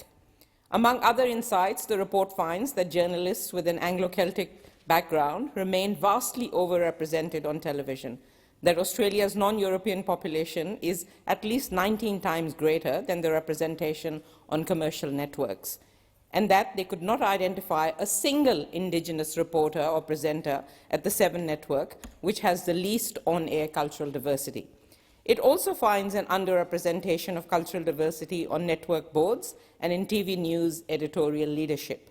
The Media, Entertainment and Arts Alliance have rightly given a fail to Australian TV news and current affairs on their cultural and racial diversity report card. The Australian media is still overwhelmingly white. This has enormous consequences for the way that issues are reported on and communities are portrayed. The defensive remarks of media management reported yesterday in response to the report were disappointing, to say the least. There is clearly resistance to acknowledging the depth of this problem, let alone getting serious to address it. The media monoculture is not just limited to TV news journalism, which was the focus of this report. Look at the list of this year's Walkley nominees. There are only a handful of journalists of colour across all media forms. There is much work to be done to put an end to a media culture that is still aggressively Anglo. Congratulations to Media Diversity Australia on the release of this really important report. Senator Colbeck. Thank you, Acting Deputy President. It's been my privilege this week to participate in the Australian Defence Force Parliamentary Program. Lieutenant Caitlin Watkins, an officer in the Royal Navy, has been in my office this week, and she joins us in the advisors box this afternoon. The program provides an opportunity for members of Parliament to work with all levels of the Defence Force, and this part of the program is reciprocated once a year, where military members coming into Parliament to see how we work hosted in our offices. So I take this opportunity to share Lieutenant Watkins' view of her time here in the Parliament this week. Her words, not mine. I wish to thank Parliament House and the Vice Chief of Defence Force for this unique opportunity that has been afforded to a small handful of ADF personnel this week. I've been fortunate in the past to support visits of parliamentarians on naval ships. I never truly comprehended the significance of a visit to an environment you know but you don't understand. It has allowed me to truly understand the level of sacrifice and commitment required by our parliamentarians. That isn't just sitting a week, it's the hard yards that occur, an ongoing commitment and sacrifice to ensure their local members feel their voices are being heard, the time away from friends, family that each member commits. As a defence member, I do truly understand that sacrifice, and she does. While I currently see a greater level of military efficiency occurring within some discussions and meetings, I appreciate the level of passion that each member brings to the floor. I wish to thank those who have allowed this to occur and have been frank, honest and friendly in dealing with the numerous questions asked about Parliament and their roles. It is reassuring as a member of the Defence Force that Parliament is filled with many members who care about their service personnel, give a genuine curiosity about the services, and to do see that defence isn't just about physical capability but the personnel that operate in support of defence and government intent. Senator Bilyk. Thank you. With Black Friday approaching, it's a good time to reflect on how little has changed since a year ago, when several senators spoke in this place about the Make Amazon Pay campaign. In 2021, Amazon advertised a position to undertake global surveillance of their workers' union activity. That's correct. They wanted to undertake global surveillance of their workers' union activity. The UNI Global Union Report described Amazon's surveillance program as, and I quote, a grave threat to workplace democracy and workers' rights. In the United States, complaints have been filed about multiple labour law breaches after Amazon held compulsory anti-union meetings and stacked their workforce with anti-union members, all to defeat a ballot for union representation at their warehouse in Bessemer, Alabama. And in Australia, Amazon rolled out a gig economy delivery model called Amazon Flex. Amazon Flex drivers faced wage theft, unsafe conditions and unfair sackings, and police were called on Transport Worker Union officials with lawful rights. Yes, they had lawful rights to enter Amazon Flex premises for safety investigations. Fortunately, the Transport Workers Union won a case in New South Wales for Amazon Flex drivers to receive enforceable rates of pay. And an Amazon worker in Sydney, represented by the SDA, recently received an out-of-court settlement after filing for unfair dismissal. So she was called to a meeting 2 days after telling the company she was pregnant. At the meeting, she was told she was unsuccessful in her application for a permanent position because of low productivity and absences from work, claims she said were untrue. I commend the TWU and the SDA for standing up for Amazon workers. Amazon can afford to look after its worker safety, pay them a decent wage, give them job security and treat them with respect. After all, this is a company that turned over $1 billion last year in Australia and paid less than $20 million in tax. Senator Hanson. Thank you very much. Well, I went on to check up the Heart Foundation today, and before you start getting too upset and dragging out the tissues, I'm fine, all right? I'm not ready to kick the bucket yet. So anyway, just put you at peace, right? In 2019, the Heart Foundation worked with parliamentarians to deliver an important reform for Aussie hearts, the introduction of a Medicare-funded health heart check. Since then, over 360,000 Australians have seen their GP to have their heart checked, which is possibly the most important step they could take to prevent a heart attack or stroke. Now, the health check Medicare item is now due to expire in June 23, and this is why they need our help and our lobbying to actually ensure this is kept for Australians. Having a permanent health heart check Medicare item will ensure that risk factors for cardiovascular disease, CVD, are detected and treated earlier, which will in turn save more lives and reduce the burden of this on the health system. Just to let you know that 1.2 million Australians have conditions related to heart or vascular disease or stroke. In 2018-19, there were 591,000 hospitalisations with cardiovascular disease, 5.2% of all hospitalisations, and cardiovascular disease caused 42,300 deaths in 2019, a quarter of all deaths in Australia. This costs $11.5 million a year for the service to be provided to Australians. It will actually, a period of time of 5 years, it has saved the economy $1.75 billion with people getting risk assessed in the first place with this check, rather than trying to fix it up afterwards when they have this heart attacks. So I am calling on the Parliament and the Labor government, please, if you can put $100 million into Aboriginal communities for climate change, then why can't we support all Australians with $11.5 million a year? Senator Liddle. Thank you. For around 40 years, there has been a three-part test to confirm indigeneity. In essence, the test requires demonstrating Aboriginal or Torres Strait Islander descent, or both, identification as a person of that descent, and acceptance by the community in which the person lives as being of that descent. It makes provision for stolen generations. It's not perfect, but there is no evidence that it is broken, nor am I aware that it has become irrelevant. I'm alarmed at tinkering with this definition and its impact and consequences for program and service delivery for the people that need it most. There should be no place in government or in policy for a self-identification test or for fluidity in the definition depending on policy or program application. With self-identification, there's no validation, no accountability. It counts people who should not be counted. It relies on the box ticker having a moral compass. It risks greater access to specialist services by charlatans to those services designed for those that need it most. It fails, fails, fails every test. In the most recent ABS census, Australia asked who was Indigenous, and with that there was a 25% increase since the previous census. Esteemed academics have described the national 5% annual growth rate as astonishing, noting the growth was much faster than could be accounted for by births alone. That's possibly explained by the reply email sent from ancestry tracing sites that tell people they are indeed Indigenous through a relative where there is no lived connection, no lived experience, no life experience, and not for maybe even more than a century. What should be occurring is accountability of the government, its agencies and community organisations, ensuring the bona fides of Indigenous claims.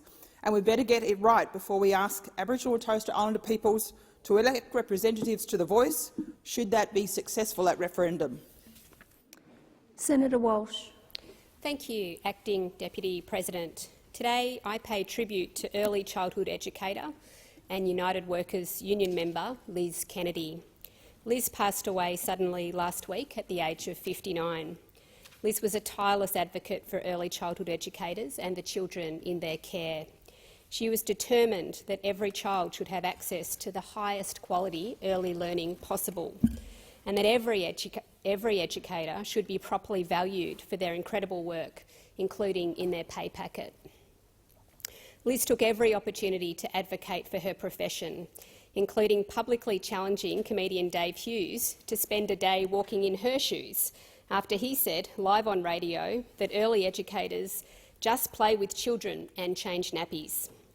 He took up her challenge, and let's just say he was suitably educated by Liz, her fellow educators, and by the children he was tasked to work with. Liz was rightly proud of her role, winning better pay as part of a Victorian union agreement with over 100 employers in the sector, and she wanted to see the benefits extended to all early educators. So just 2 weeks ago, Liz was here in Parliament House to once again advocate for early educators to receive the recognition they deserve. While there's so much more to do in this place to make that happen, Liz's legacy lives on in the lives of all the children who she taught and nurtured, and in the pride and the passion of educators, which she helped foster by standing up for her profession. My deepest sympathies go to her husband Jim, her children and her colleagues and families at Windsor Community Children's Centre. Valet, Liz. Senator Waters. Thanks very much, Acting Deputy President. I'm proud to be taking part in Raise Our Voices this week, which many other MPs have as well, amplifying the voices of young people from across my state of Queensland about the things that matter to them. So today I'll share the words of Abigail Ma, a Year 6 student at Cannonvale State School in North Queensland. Abby says, "I'm writing to you today because I'm worried about the amount of people living without a home. This is a problem not only in the Whitsundays but across all of Australia. In the Whitsundays, it's estimated that children make up almost half of the area's homeless community. The 2016 census showed that there were more than 116,000 people living on the streets in Australia. The effects of COVID has increased the amount of homeless people and the cost of housing. This issue really concerns me and we need to find a solution. I'm asking you for help to encourage the following actions. 1. Build cheaper houses that more people can afford. 2. Build temporary houses to bring people off the streets. 3. Create a government housing plan for cheaper housing. With these ideas, I'm hoping you can make something happen." Well, thanks to Abby, who's 11, the Greens hear you, and in a wealthy country like ours, no one should be without a home, experiencing homelessness or even experiencing housing stress. We urgently need a serious investment in social and affordable housing, as well as rent caps, so that everyone's got a safe, accessible, livable place to call home. So thank you to Abby for your thoughtful contribution and for the care that you're showing for your community at the tender age of 11. We'll be working hard in this term of parliament to find solutions and indeed, as you ask, make something happen. Senator Babbitt. Thank you. The proposition facing Victorians this Saturday is a simple one. Do we reward the Premier Daniel Andrews with a third term or do we not? It is an important question because, as everybody knows, you get what you reward. If you reward corruption, you can expect more corruption. If you reward lies, you can expect more lies. If you reward incompetence, you can expect more incompetence. A vote for Premier Daniel Andrews on Saturday, it only serves to reward the worst Premier in Australia's recent history. And that's saying something because as far as history goes in premiers, there have been some doozies. But Dan Andrews, Premier Dan Andrews, he's in a league of his own. The Belt and Road Initiative with the CCP 000 waiting times, the world's longest lockdown, multiple IBAC corruption inquiries. How many? 5. 5! That's how many.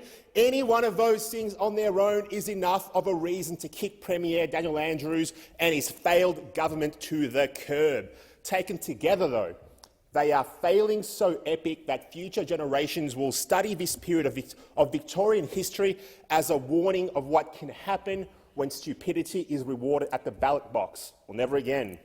When Victorians go to the polls on Saturday, they should not reward Premier Daniel Andrews with more time to destroy Victoria.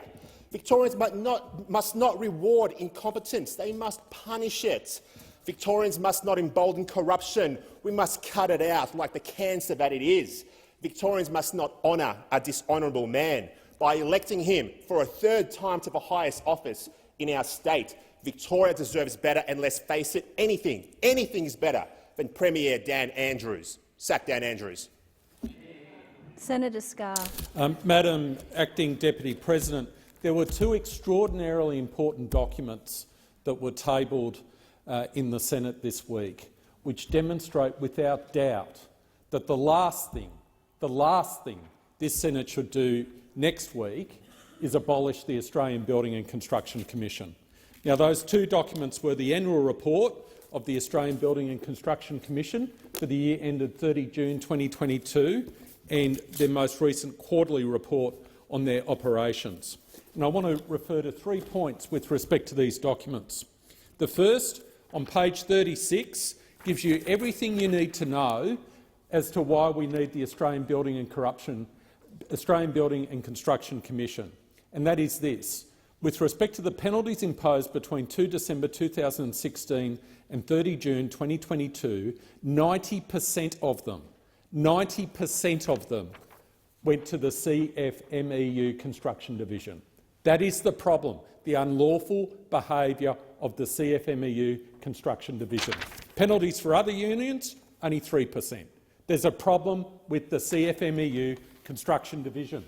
Second point, in the annual report, His Honour Justice Logan, a Queensland Justice, is quoted as saying with respect to the CFMEU, and I quote, "The time when enough was enough in relation to compliance with the law by this union has well and truly passed." That's on page 40 of the annual report. Is that the sort of situation where you'd actually abolish the cop on the watch in terms of construction in this country? And lastly, in terms of my home state of Queensland, in terms of new investigations launched by the ABCC for the last year, topped the nation with 51. The next in line was Victoria with 44. So for Queenslanders, the last thing we should do is abolish the ABCC. Senator Cox. Thank you, Acting Deputy President. Today I rise to acknowledge and pay respect to Yorna Dane Woolajuju, or Yorna as he was called. Yorna was a beloved Moanjum elder and a talented artist whose art featured at the opening ceremony of the 2000 Sydney Olympics. Yorna was born on country.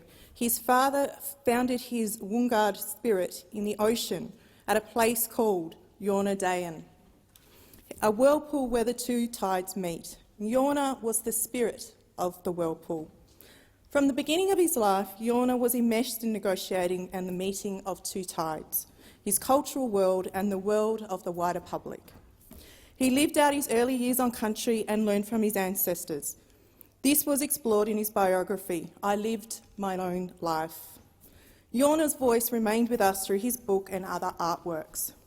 Yorna was also known for his understated and quiet presence, his dignity which drew people to him, and his power as a person, as a teacher, that was founded in the unassuming and humble way he engaged with people. Throughout his life, Yorna's energy and wisdom impacted on the lives of many people across the country. He was committed to his family and his Wungard community. He dedicated his time to enabling young generations to visit, love and connect to their country, to be proud of their culture and traditions and be prepared for the future to be respected by others in their community. His encouragement gave confidence and pride to many young First Nations people. Yorna also undertook many recording projects, establishing tourism ventures, participating in cultural heritage protection activities and creating his own art practice. He was the first chairman of the Mowinjum Arts Centre and participated in numerous First Nations organisations such as the Mowinjum Art Spirit of the Wandjina Aboriginal Corporation and Mowinjum Aboriginal Community and several other cultural organisations across the Kimberley. Thank you, Yorna. May you rest in peace and your legacy live on forever. Senator Davey. Thank you very much. I bet when you think of movies, you don't actually think about regional Australia. But regional Australia features extensively in a lot of Australian movies. The Merge, a cash-strapped Aussie Rules Club, was filmed in Wagga Wagga. The Dressmaker with the fantastic Kate Winslet was filmed in Jerilderie.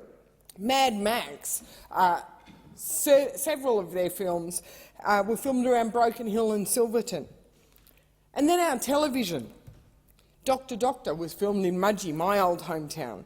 The Royal Flying Doctors filmed in Broken Hill. Again, regional Australia provides a crucial aspect of our screen and film industry, and that industry needs our support. Unlike free-to-air broadcasters, the streaming services don't have any requirements to ensure they make and support Australian content. Now, to be fair, the streamers are investing in Australian content, and I thank them and commend them for doing so. But I believe they can do more. They can do more to support our industry that supports our communities and our economy. Because each of those films or TV series that I mentioned earlier, when they come to a community, they bring their dollars. They shop at the local cafe.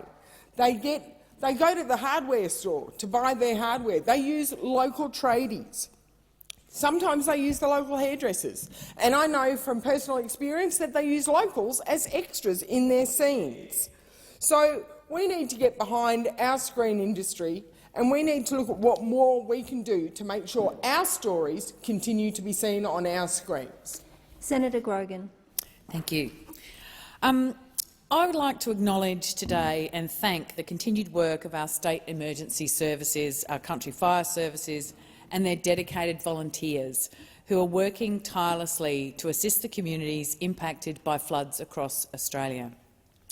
In my home state of South Australia, we have a major emergency declared as floodwaters in the Murray River continue to rise, with the potential for flows to reach 220 gigalitres a day by early December. The River Murray will be inundated in the worst-case scenario under those numbers, with a real possibility of a second flood peak in December and into early January. Already we have dedicated volunteers who have been deployed to the flood-affected areas in South Australia, and I could not be more grateful for the commitment that they have made to these communities. Our local residents are preparing to fight to protect their properties, their businesses and the community, but they also rely on the Herculean efforts of our emergency services who work to support our communities at risk. My heart goes out to those facing loss, hardship, extreme stress and uncertainty as the flooding continues.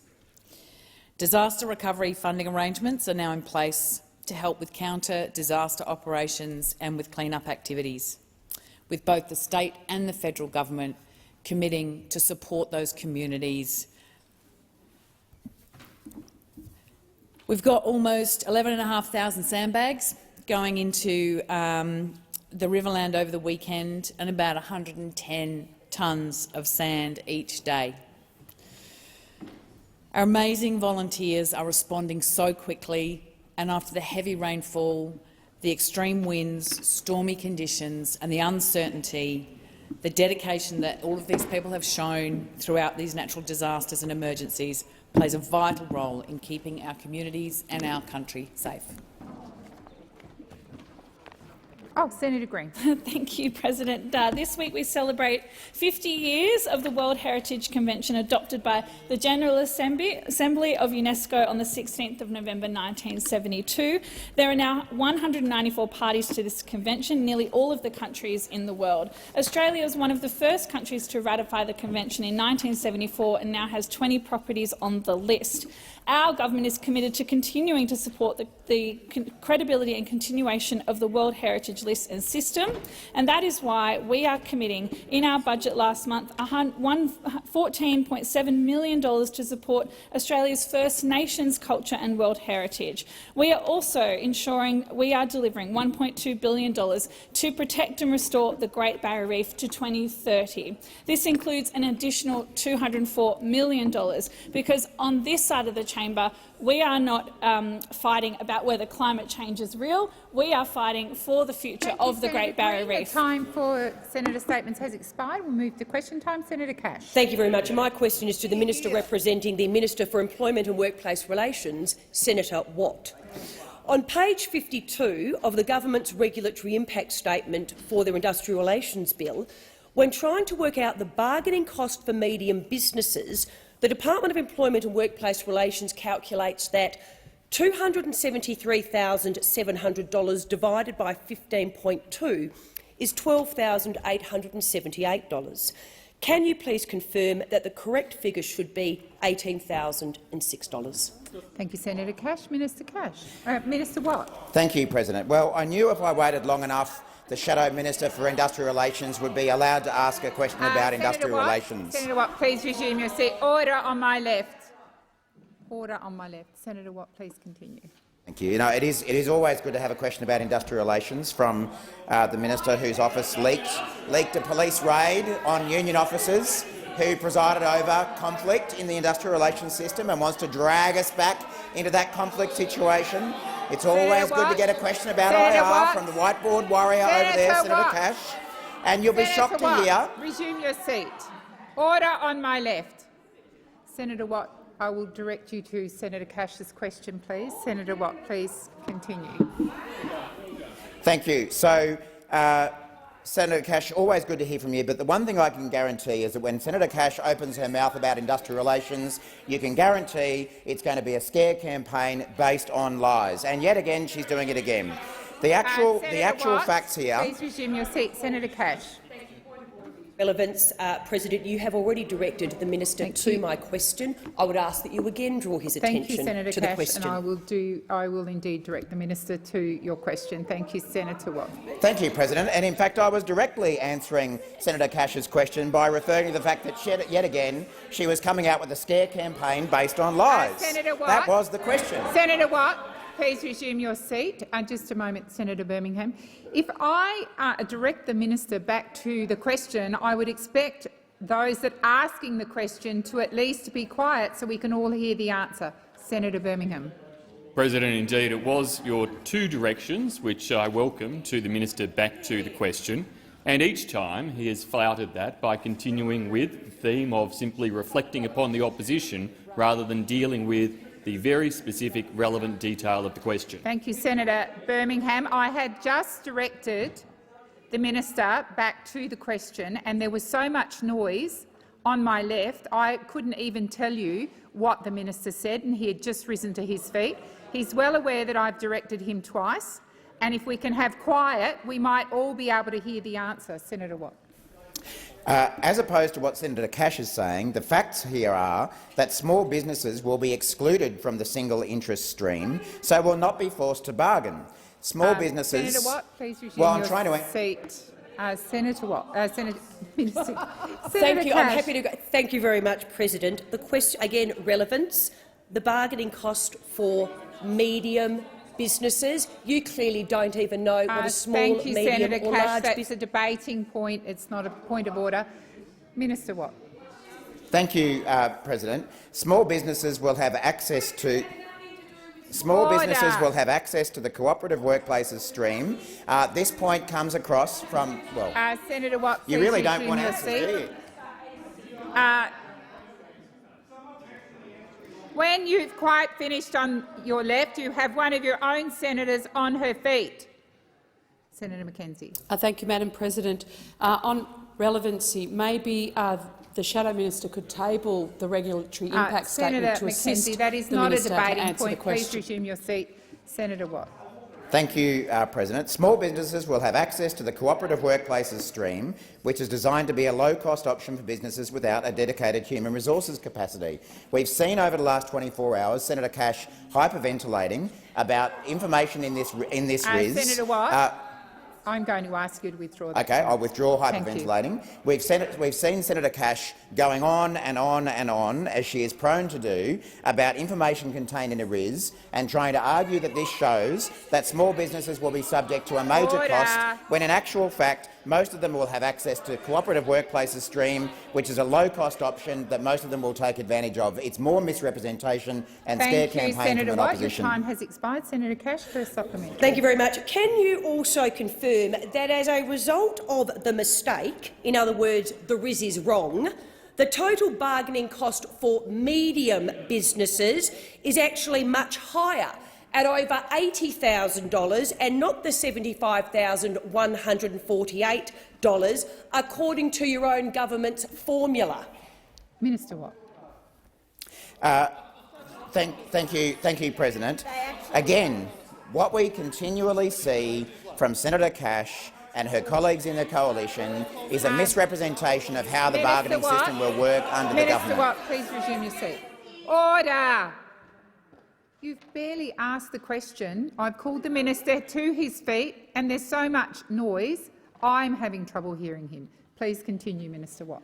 Thank you, President. As I was saying, we continually see Senator Cash and her colleagues seize on facts and figures and then distort what they actually mean. The reality under the government's the reality is that under the government's proposal, most small businesses, and I know you're asking about medium-sized businesses, most small businesses will have access to the Cooperative Workplaces stream, and there are various other routes for medium-sized businesses to take advantage of that will not include the kind of costs that the opposition is out there trying to scare people about.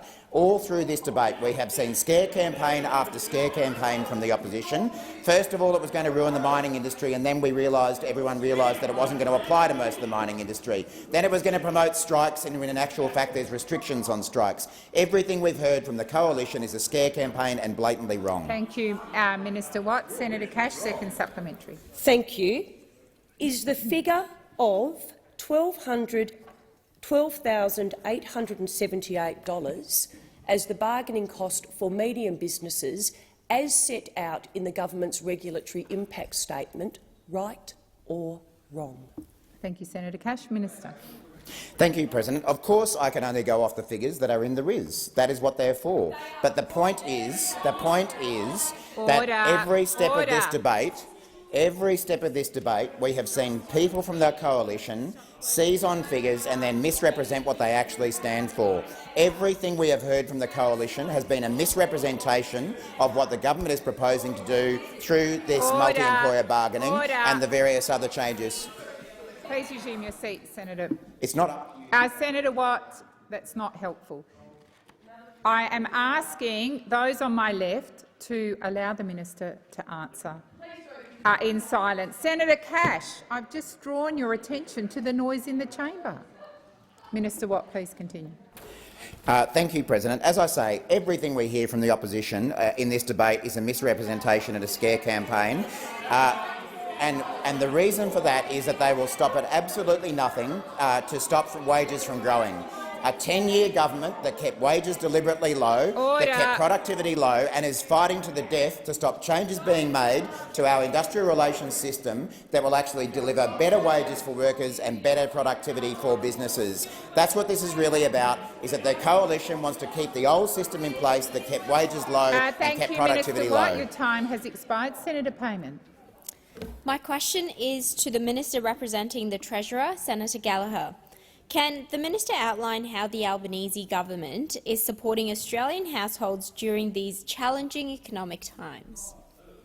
Minister. Thank you very much, and I thank Senator Payman for the question. Senator Payman is right. In these challenging times, what Australians needed from their government was a budget that was responsible, that was right for the times and which readied us for the future. The primary focus on the budget aside from delivering on our commitments to the Australian people, was managing the inflationary pressures that Australians are experiencing right now. That's why at the heart of the budget was our 5-point plan for cost of living relief, to provide some support which delivers an economic dividend but doesn't put extra pressure on inflation.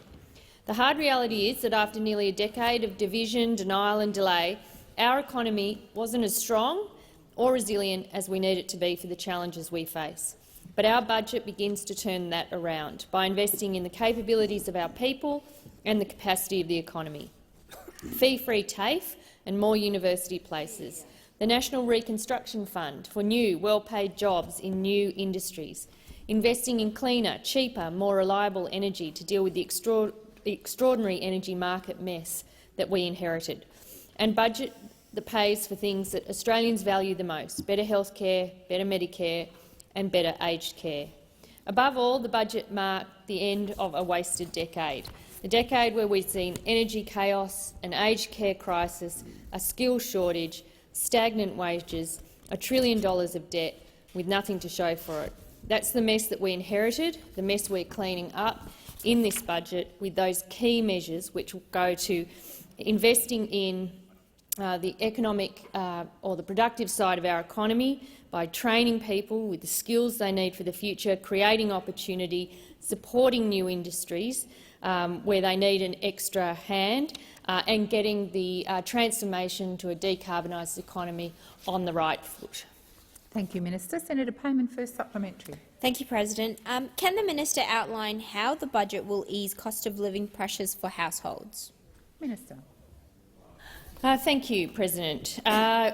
We are easing the cost of living pressure on households by investing in cheaper childcare for more than 1.2 million families. Important legislation that passed this chamber yesterday and has also been dealt with in the House this morning, helping more people, overwhelmingly women, back into the workforce if they choose to, and enough to increase the number of full-time workers by 37,000 extra full-time workers, by expanding paid parental leave to 26 weeks by 2026, by making medicines cheaper, the biggest cut to the cost of medicines in the 75-year history of the PBS, by our investments in more affordable housing, tens of thousands of new social and affordable homes, more support for people to buy their own home, a new national housing accord bringing governments and the private sector together to build the homes we desperately need. Again, after a decade of neglect, the Commonwealth is back at the table on housing, wanting to work in partnership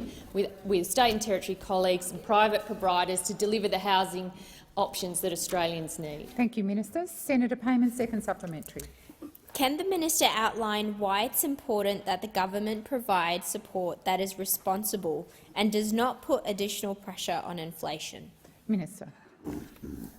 Thank you, President. I thank Senator Payman for the supplementary. The budget was carefully calibrated to deal with the inflation challenge in our economy. We knew we had to act differently from our predecessors to avoid making the inflation problem in our economy worse and forcing the RBA to go even harder on interest rates. The October budget returned $114 billion of tax upgrades to the budget over the forward estimates. This is the government making a decision to return 99% of the upward tax revisions for the next 2 years when the inflation challenge is most severe, and 92% over the forward estimates. This compares to the Howard Costello government's average of around 30% of the tax upgrades and the former government's average of around 40%. It was an important decision that we made. Treasury has analysed the economic impact of the overall revenue upgrades in the October budget instead of being transferred to households rather than returned to the budget, and that would have put significant pressure on inflation. Thank you, Minister. Senator McGrath. Thank you. My question is to the Minister representing the Minister for Employment and Workplace Relations, Senator Watt. The regulatory impact statement of the government's industrial relations legislation says the department has costed bargaining consultants by using an article entitled "How much should I charge as a consultant in Australia?" from a website called authentic.com.au. The author of that article is described on that website as a cross between business strategist, modern-day spiritual healer and self-development expert. Benjamin J. Harvey is as comfortable working with shamans to strategists, psychics to sale reps, healers to homemakers CEOs, Buddhists to businessmen, mediators to Order. mediators. Do you think that's an acceptable way to calculate such costings? I'm not going to call the minister until there's silence. And I expect senators to listen in silence. Minister Watt. Thank you, President. I am aware of this. Incident, and I also am aware that a departmental spokesperson from the department has already addressed this point by saying that the link was used as part of an internal desktop review, which used a range of online sources to determine an indicative cost as part of the RIS. This included websites such as the AFR. Do you have an issue with that one? It included PayScale. Do you have an issue with that one? It included Talentcom and LinkedIn. Do you have issues with those as well? And the departmental spokesperson has gone on to say that it was incorrect to use the link as being the only source referenced in that section of the RIS. The department apologises. Would you resume your seat, please? Order. Senator Cash and Senator Canavan, when I'm calling the Senate to order.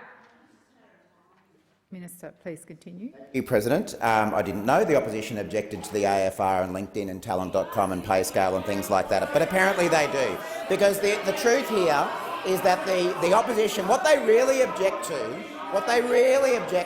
is any change to an industrial relations system that has kept wages low, kept productivity low and impeded economic growth. That's Please resume your seat. Order. Please continue, Minister. Thank you. There is nothing that gets the coalition more excited than keeping wages low. Please resume your seat. Seriously, Senator Cash, I've just called the chamber to order, and the very minute the senator gets back on his feet to answer the question, you interject very loudly once again. I will ask you to listen in quiet. Please continue, Minister Watt. Thank you. As I say, there is nothing that gets the coalition going more than the prospect of keeping wages low. That's what they did for 10 years they were in government, and that's what they're determined to do, even though they lost the last election, even when our government got a mandate to get wages moving again. This mob over here are so determined to hold workers back from getting a pay rise that they will continually oppose it. They will come up with scare campaign after scare campaign, anything at all to keep wages low. And why? Because it was a deliberate feature of their economic policy, and they're determined to pursue that in opposition, just as they did it for 10 years in government. You know what will actually make our economy stronger, and that is higher wages and higher productivity. And you know how we're going to do that? By delivering these industrial relations reforms that the people of Australia voted for and this mob still haven't woken up to, and they're pursuing the old fights and the old conflict to hold wages low. Thank you, Minister. Senator McGrath, first Thank supplementary. you. The same regulatory impact statement on page 46 references an article entitled "How much do payroll services cost?" on a website called bark.com, which lists its most popular services as dog and pet grooming, dog training, dog walking, life coaching, limousine hire, magicians and private investigators. Is this an acceptable source for a government department to use to calculate bargaining costs for businesses? Thank you, Senator McGrath. When there is silence, I will call the minister. Thank you, President. As I was saying in my previous answer, the departmental spokesperson has acknowledged that it was incorrect to use the link as being the only source referenced in that section of the RIS. However, as I've already said, the work that the department did also included the AFR, PayScale, Talent.com and LinkedIn, and frankly, it probably would have been more wise of the department to reference those ones rather than the... Senator McGrath, you've asked your question. I would expect you to listen in silence, along with Senator Cash and Senator Birmingham. Please continue, Minister. So I've got a shorter version of that. Please continue, Minister. Thank you. Thank you, President. So, as I say, I frankly think it would have been a better idea for the department to use some of those other more reputable sources on its website rather than the one that they chose to do. They've apologised for their error, but that doesn't deny the fact that in doing this work they relied on a number of other reputable sources, unless if we're learning today that the opposition also has a problem with the AFR, LinkedIn and the other various sites that I used.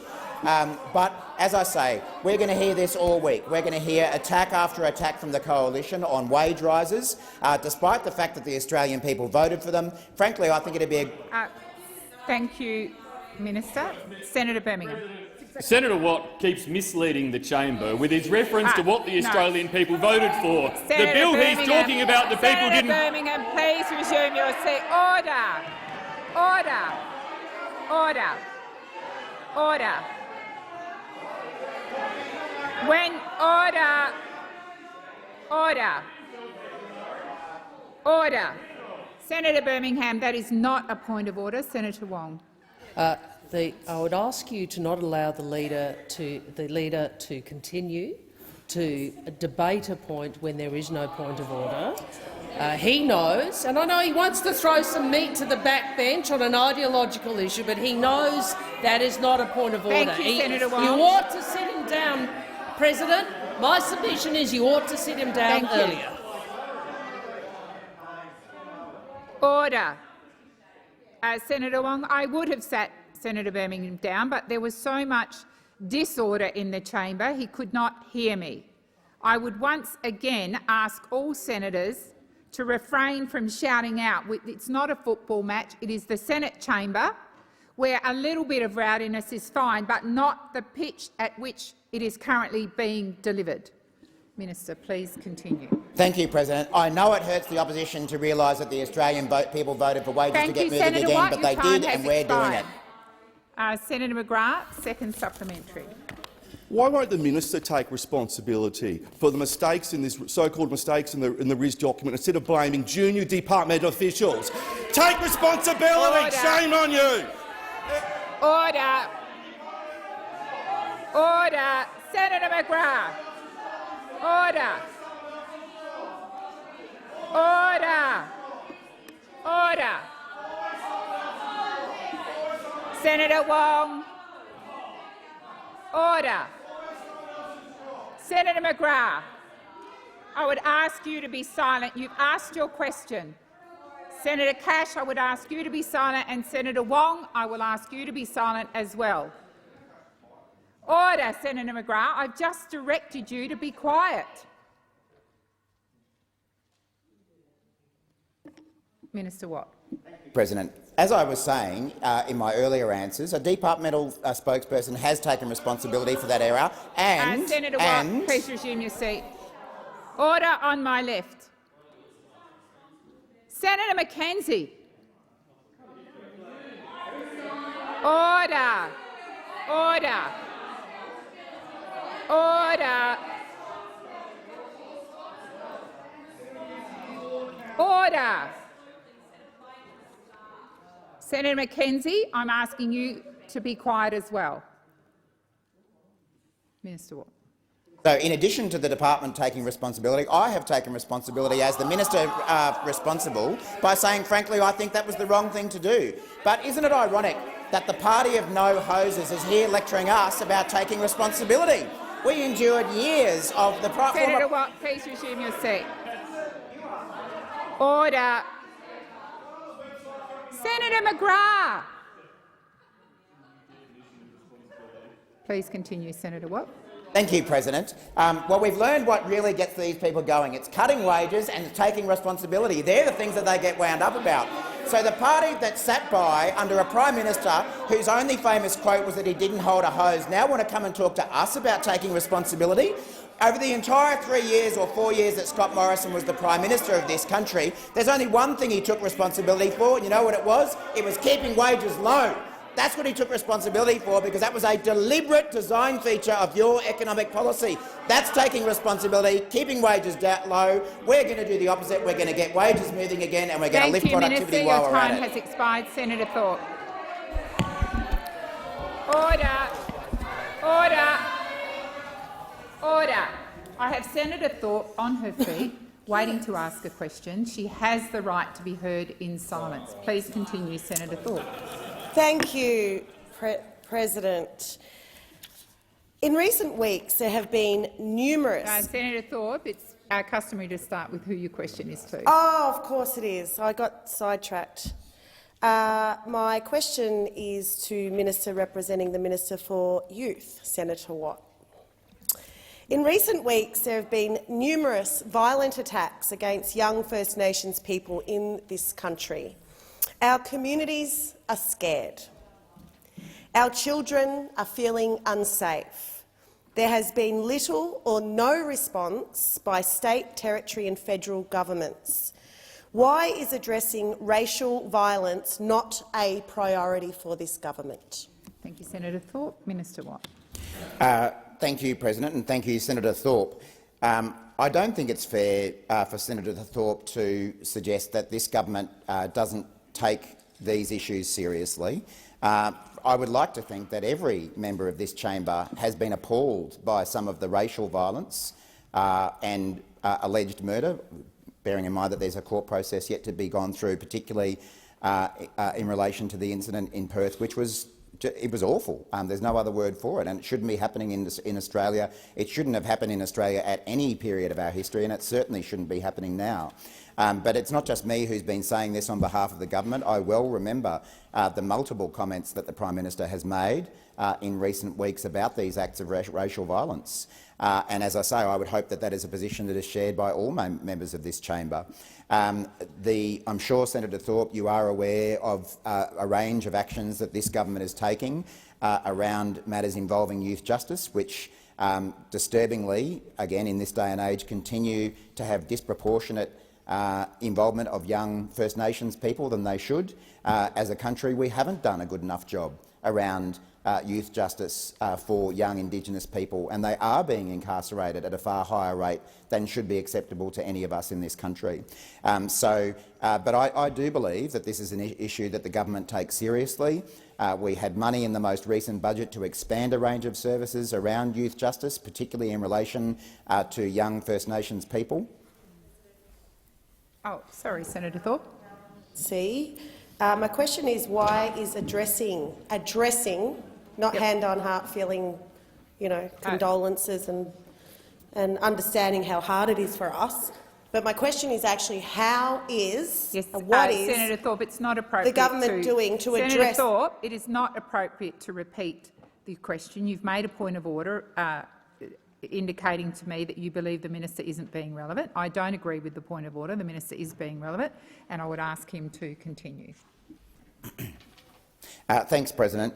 As I say, there were a range of programs that our government funded through the budget recently around youth justice programs for First Nations people. Senator Watt, please resume your seat. Senator Thorpe. This is not about youth justice. This is about racial violence. It's not about the black kids themselves. Senator Thorpe, it's about the racists that are doing this. Senator Thorpe, that's a debating point. You had a wide-ranging question. As I indicated to you on your previous point of order, the minister is being relevant. Please continue, Minister. Well, I was coming to that, Senator Thorpe. In addition to the programs that we have in relation to youth justice, I think that there have been a number of figures from this government who have been very vocal about racial violence being completely unacceptable in our country, and I'm happy to take advice from the relevant ministers as to what we might be doing in that regard. Senator Watt, your time has expired. Senator Thorpe, first supplementary. Thank you, President. If you claim this is important, which we keep hearing all the words and no action, then what is the government doing to ensure that First Nations children in so-called Australia are kept safe from these racially motivated attacks and are able to live out their birthright? Thank you, Senator Thorpe. Minister Watt. Thank you, President.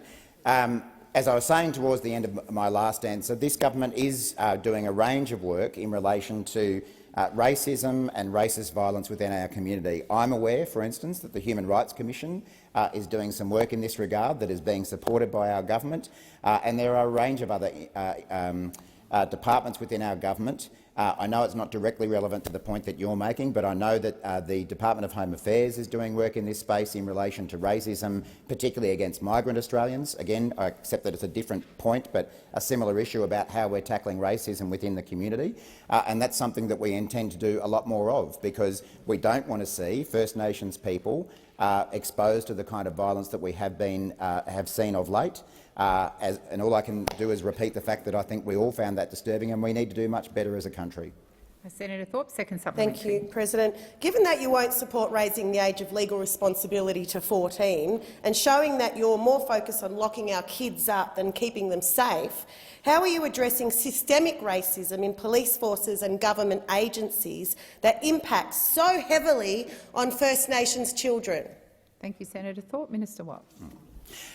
Thank you, President. The matter that you began with, Senator Thorpe, about the criminal age of responsibility, the Attorney-General, Mr Dreyfus, has actually made that a standing item for discussion and action at the Ministerial Council of all Attorneys-General around the country. There are some states that are more willing than others to look at this issue and to do something about this issue, and I know the Northern Territory is currently doing something about that issue.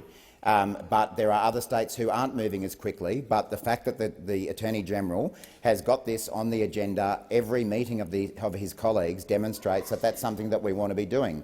Well, Senator Thorpe, the age of criminal responsibility is a matter for states to determine, and we are demonstrating leadership by putting it on the agenda for every Ministerial Council meeting. That is how Commonwealth governments exercise leadership, is by putting it on the agenda to put pressure on the states to start thinking about these issues more. Thank you, Senator Watt. Your time has expired. Senator Polley. My question is to the Minister for Trade and Tourism, Senator Farrell. The government is making significant progress to diversify trade opportunities for the Australian businesses. Can the minister provide an update on the status of Australia's trade agreements with the United Kingdom and India? Minister Farrell. Thank you, President. And can I thank Senator Polley once again for her deep interest in this subject area and a subject so important to her home state of Tasmania. And it's important to say, I think, that after a decade of the Liberal government, almost a decade of the Liberal government, Australia was more dependent than ever on a single market for our exports.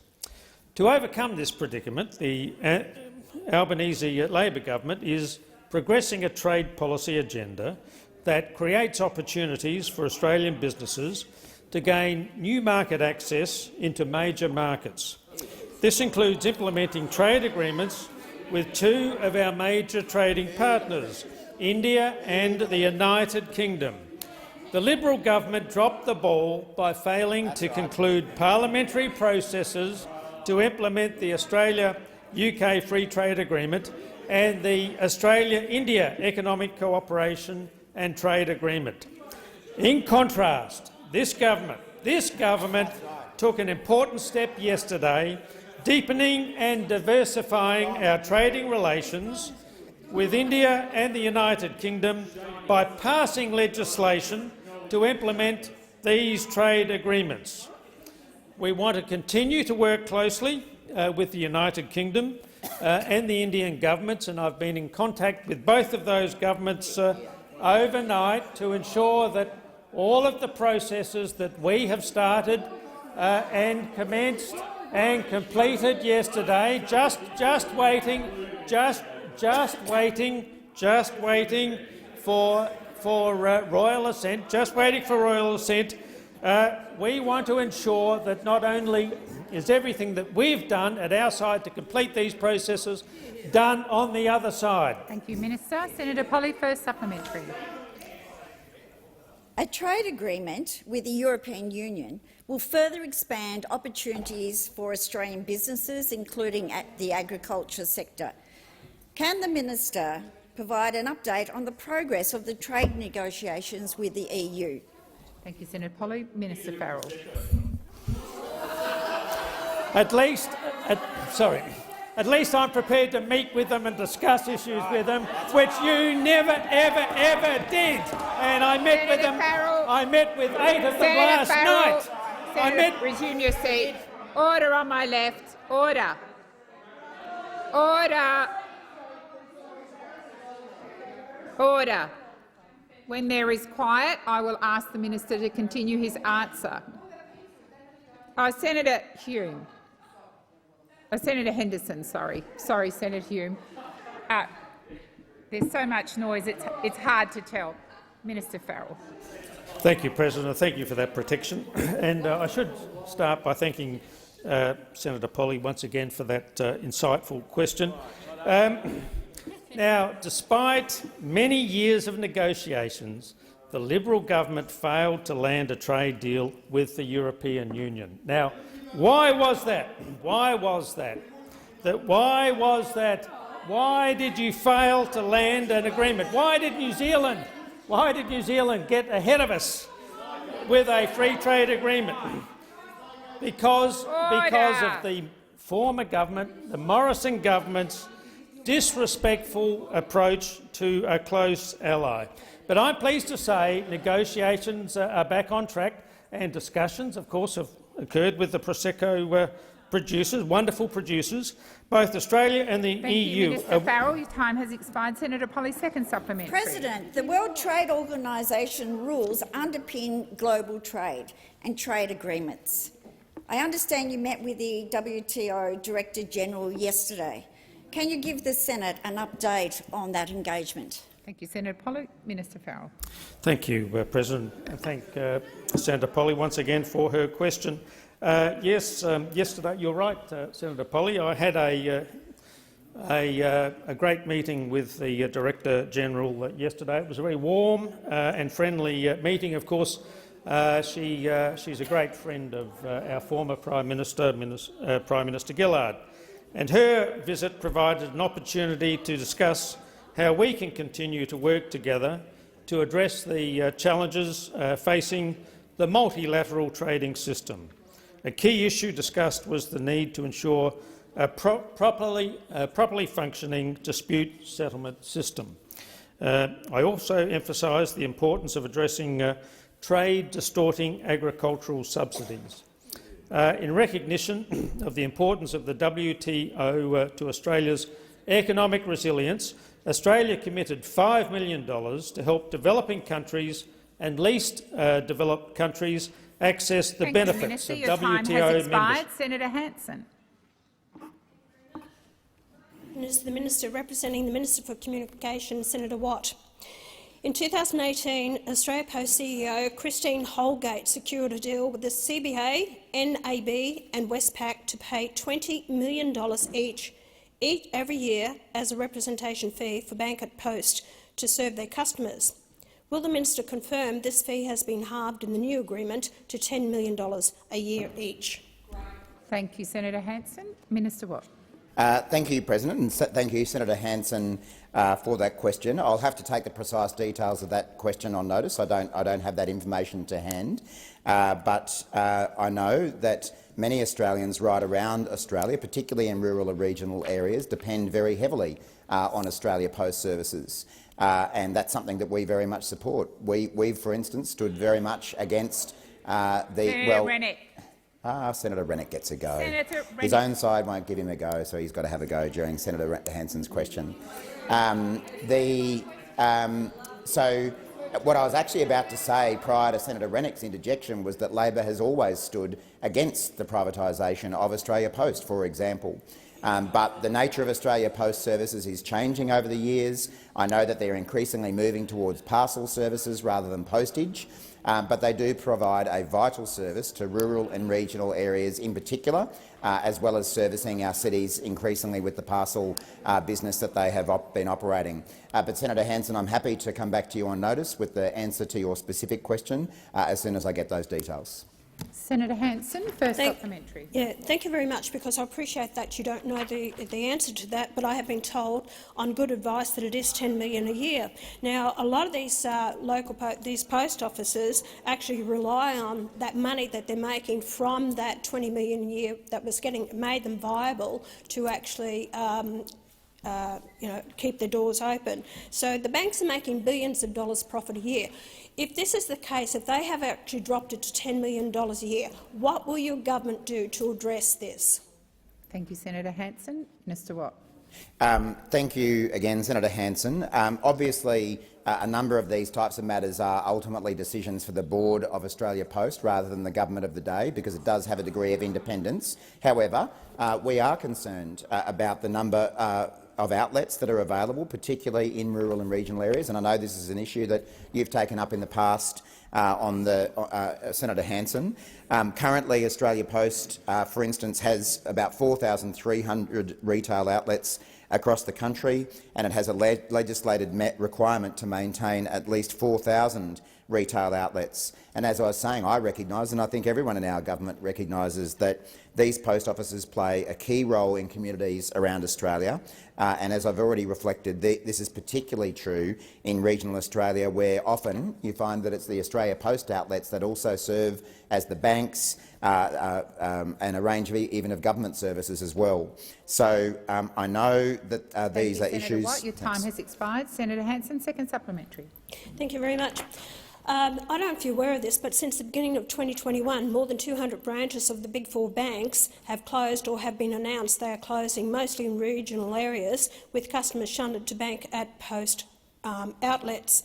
What is your government going to do to counteract bank closures and lack of staffing happening across the country, mainly in rural and regional areas? So is the government actually going to start addressing this and pull the banks into line that they must provide the service that's necessary to Australians? Your time has expired. Minister Watt.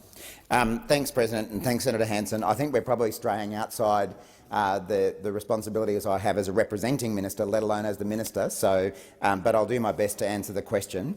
Again, I am definitely concerned about the decreasing number of branches that we see in retail banks across country areas in Australia, and I guess I particularly now see that through my role as the Agriculture Minister. It was only last week that I was in rural. I'm pretty sure the conversation happened in South Australia about the impacts of bank closures in those communities, and it places real pressure on those communities when they can't access those services. Actually, I remember now it was Moree I was having the conversation. So it is a problem. I think banks do have a community obligation to provide services to their customers, and as we see those banks withdraw, that does also put more pressure on Australia Post outlets, and that's, I know, what the fundamental point you're trying to make, but I'll come back to you with some more answers. Thank you, Minister. Senator Brockman. Thank you, President. My question is to the Minister representing the Minister for Employment and Workplace Relations, Senator Watt. I refer to the now Treasurer's comments on 21 November 2021, where the Treasurer said industry-wide bargaining was, and I quote, "not part of our policy." Given the government is trying to introduce industry-wide bargaining by stealth in its extreme industrial relations legislation, will the minister apologise to the Australian people for this broken promise? Thank you, Senator Brockman. Minister. Well, what do you know? It's 2:42 p.m. on a Wednesday, and we're on a broadcast day, and it's another false scare campaign about IR. Is this the third we've had so far? I've lost track just about how many we've had in question time today. So I'm not sure whether Senator Brockman knows that he is misleading people with what he's saying, but I'm here to help him. There is a distinction between industry-wide bargaining and multi-employer bargaining. Industry-wide bargaining involves a whole industry. Multi-employer bargaining involves multiple employers. They are different things. We are in favour of allowing employers and employees, where they choose, to pursue multi-employer bargaining. That is not the same as industry bargaining. It's in the name. So again, it's just another false scare campaign from an opposition Senator Watt, that is. Please resume your seat. Senator McGrath, your constant interjections are disorderly, as are yours, Senator Cash. I would ask you to listen quietly. Minister, please continue.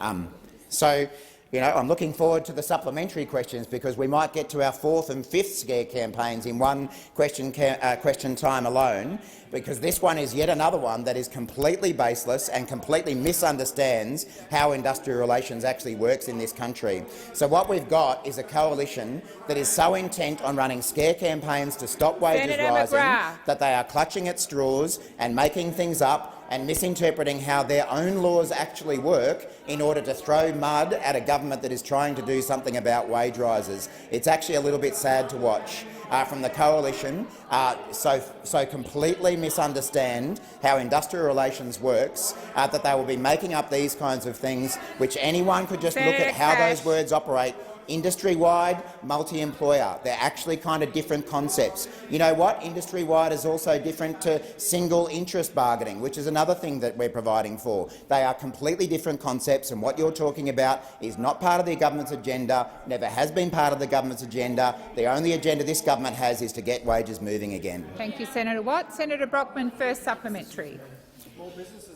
A survey of businesses by the WA Chamber of Commerce and Industry has found 9 in 10 businesses would be damaged by measures in the Albanese government's Extreme Industrial Relations Bill, and 4 in 5 would be damaged by multi-employer bargaining. Businesses are saying it will make it harder to run a business and employ Australians. It's not a scared campaign, they're scared. Why is the government turning its back on job creators in Western Australia? Order. Before I call the minister, I'm going to ask senators on my left and right to be silent while the minister answers the question. Minister Watt. Thank you, President, and thank you, Senator Brockman. Well, hold the front page. Big employer group opposes wage rises and opposes changes to the IR system that enable wage rises. I mean, has it ever been any different? Has it ever been any different? And we know that over the last 10 years, some of those big business groups were in cahoots with the coalition. Please resume your seat. Order. Please continue, Senator Watt. Thank you, President. No, so it's hardly a surprise that when we finally have a government in this country that wants to get wages moving again, that we see some business groups oppose it. But isn't it interesting that the opposition doesn't want to pay attention to those business groups that actually do support multi-employer bargaining? And as I was saying yesterday, in the Senate inquiry, we had evidence from the Executive Director of the Community Childcare Association, which represents over 750. Oh, apparently we're not prepared to listen to community childcare centres. They don't get a voice in this. No, they're no good because they represent employers of low-paid workers. They don't get a say. In your seat. Senator McGrath, I called twice for you to be quiet and you just ignored it. The minister has the right to give his answer in silence. Please continue, Minister Watt. So, yeah, apparently, if you are a business that provides childcare services, that's not on it. You can't have your say. You also can't have a say if you're involved in manufacturing and installation associations who support Senator what we're trying to do. Your time has expired. Senator Brockman, second supplementary. The same survey has found the government's radical industrial relations legislation will put 34,000 workplaces at risk of employing fewer staff in the years ahead if the changes proceed. Employers universally are saying these changes will make it harder to run a business and employ Australians. Why is the government pursuing policy changes that will see less jobs for Australians and will see even more job losses than already expected under this government? Thank you, Senator Brockman. Your time has expired. Senator Watt. Thank you, President. Well, again, I am shocked. I am shocked that an employer group that is out there telling its members that the sky is going to fall in if these changes go through, then goes and surveys its members, and their members are scared. What a shock! What a shock that is. Now, Senator Brockman is talking about our changes as being radical. So is it radical, Senator Brockman, that what we're trying to do is to make gender equity an objective of the Fair Work Act? Is it radical, Senator Brockman, that what we want to do is to ban secrecy? Senator Watt, I would ask you to address your answers to the chair, and I would ask those on my left to be quiet. Senator Watt. Thanks, President. President, I ask you, is it radical to have a government that wants to ban pay secrecy clauses in employment contracts? I think it's not. Is it radical that we have a government that wants to ensure employers have a duty to prevent sexual harassment? How radical that is. What a radical proposal to do something about sexual harassment. Is it radical to have a government that wants to make the sexual harassment dispute process fairer and more effective? How naughty and how radical of this government to want to do something about that? That's why we're doing it, to look after workers and look after businesses. Thank you. Senator Waters. I've called Senator Waters. Thanks, President. My question is to the Minister representing the Minister for Climate Change, Senator Wong. The CSIRO and the Bureau of Meteorology have today released the State of the Climate report, and unsurprisingly it finds that the climate systems that touch on every aspect of our lives and our environment are changing before our very eyes. Our country has already warmed by 1.47 degrees. Fires, floods and cyclones are more intense. Extracting and burning coal and gas is the biggest cause of the climate crisis. Minister, do you support Australia's coal and gas export industry expanding? Thank you, Senator Waters. Minister Wong. Well, again, I will first respond to the State of the Climate report and say, like Senator Waters and many, and I hope most people with who look at this issue rationally, and I'm afraid that doesn't include necessarily many opposite, it is a deeply concerning report. A report that's released every 2 years. It shows an increase in extreme heat events, intense heavy rainfall, longer fire seasons and sea level rise. It shows, as you said, that Australia's land climate has warmed by an average of 1.47 degrees since national records began in 1910. And I heard again interjections from the other side saying rubbish. This is the Bureau of Meteorology and the CSIRO, and Senator I know you like to suggest they're part of some conspiracy, but this is what the science is telling us. This is what the science is telling us. But I'm actually quite pleased at the interjections because it shows, reminds us yet again why the frame that Senator Waters has put to me is not the answer to what we have to deal with. It is not a single industry's fault. It is not a single employer's fault. It is not a single place's fault. We have to engineer a transition of the Australian economy and the global economy, and we have to do that together, and we have to do it from government. And for years we have been arguing for this, and I am pleased that we finally have a parliament in both chambers which does want to act on climate. And I also understand why it is that the Greens political party seeks to make this entirely about one issue. It is about transitioning the whole of the economy. It is about reducing the emissions that we produce, and it is part of doing what Minister Bowen did at the Conference of the Parties, which is being part of a global solution to what is a global problem. And no amount of finger-pointing domestically for political purposes will yield the outcome that we want. Thank you, Minister Wong. Your time has expired. Senator Waters, first supplementary. Thanks, President. I note that you conveniently didn't answer the aspect of the question about whether you support expanding the coal and gas export industry. However, I'll press on. Yesterday on Sky News, I'm informed the Managing Director of Tamboran, a company that this government voted to give $7.5 million to frack the Beetaloo Basin, that Managing Director said they'll be able to pump gas for hundreds of years. Minister, do you want Australia to be pumping gas for hundreds of years? Minister Wong. Thank you. Can I? I didn't see that interview, so I won't. I'm sorry. Okay, well that's good to know. Genuinely, we have what I will. We do agree on something. The position the government has been very clear about is that we will reduce our emissions by 43% by 2030, and we will aim to get to 82% renewables by 2030. What I would make this point is that the market is moving. The market is moving. It is moving domestically and it is moving internationally. And I know those opposite want to howl at the moon over this, but it is. And what that does show is that the reliance in the global energy markets on fossil fuels over time to 2050 will reduce. So whatever individual companies might thank say, you, Minister. Your time that has is the expired. reality. Before I call Senator Waters, Senator Rennick, I have called you to order a number of times. This is Senator Waters' question, and I would ask you to give her the respect of listening to the answer. Senator Waters, second supplementary. Thanks, President. That also conveniently avoided talking about the public money that this government uses to give to coal and gas industries. Minister, in August of 2019, you told ABC Insiders, in response to a question about Pacific Island concern on Australia's push for more coal and gas, you said that coal is an important industry for Australia. Is this still your view? Minister Wong.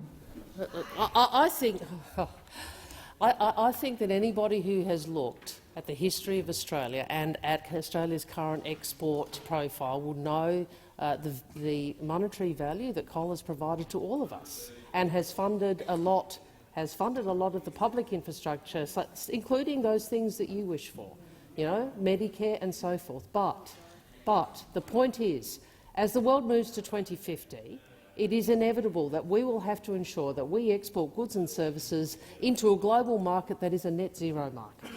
And so that means we have to transition our economy to do much more for the new economies and the clean energy economy than we have in the past. So rather than just trying to make one industry and those who work in it and vilify those who work in it, which is what the Greens political party do, what I want to do and what we want to do is transition our economy so our children get the chance to have the prosperity we have had, but on the basis of a clean energy and a net zero economy. Senator Marielle Smith. Thank you, President. My question is to the Minister for Emergency Management, Senator Watt. Minister, the Bureau of Meteorology and the CSIRO have today released their State of the Climate report, which states that the climate has warmed by 1.5 degrees from the start of the 20th century. Can the minister explain how this will impact on communities and the emergency management sector? Once again, Senator Rennick, if you wish to make a contribution, there are many other opportunities during the week for you to do so. I would ask now that you stop interjecting. Minister Watt. Senator Wong. Senator Wong, order. Order. Senator Wong. Senator Wong, I'm going to ask you to withdraw that comment. It's defaming. Senator Wong, I've asked you to withdraw that comment. That he's a coward. Senator Wong, it is not appropriate to repeat. I withdraw. Thank you. Senator Watt. Thank you, President, and thank you, Senator Smith. I know that you're very concerned about what the flooding that we're beginning to see in South Australia, along with Senator Grogan, Senator Wong and Senator Farrell, and we're all very concerned about what might lie ahead for your state, and we'll certainly be there with you all.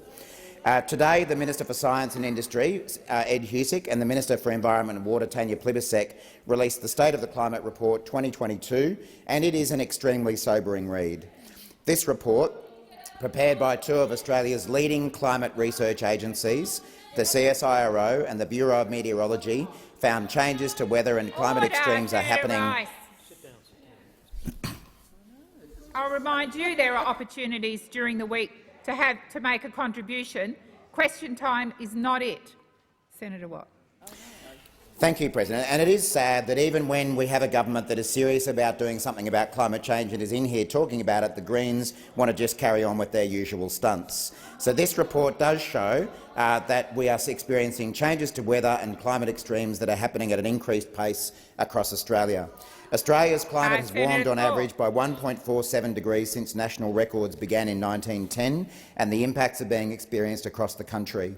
While Australia has always been known as a land of drought and flooding rain, the past 5 years have been beyond anything we've seen in our history, and this report shows an increase in extreme heat events, intense heavy rains, longer fire seasons and sea level rises. We've lurched from prolonged drought into the Black Summer bushfires and now the unfolding flood and storm situation that's impacting across Australia's southern and eastern states. The report found that continued increasing temperatures are leading to more heat extremes and fewer cold extremes, and what this means is an increase in the number of dangerous fire weather days and longer fire danger seasons across southern and eastern Australia. We can also expect to see more heat waves, and heat is already our most dangerous natural hazard, killing more people than all other hazards combined.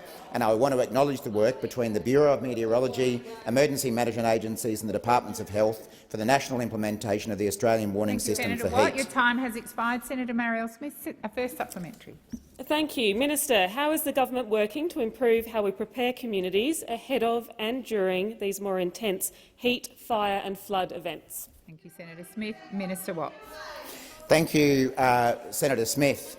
And this government is always going to be standing shoulder to shoulder with communities when disasters hit by providing the necessary support to help them respond and recover.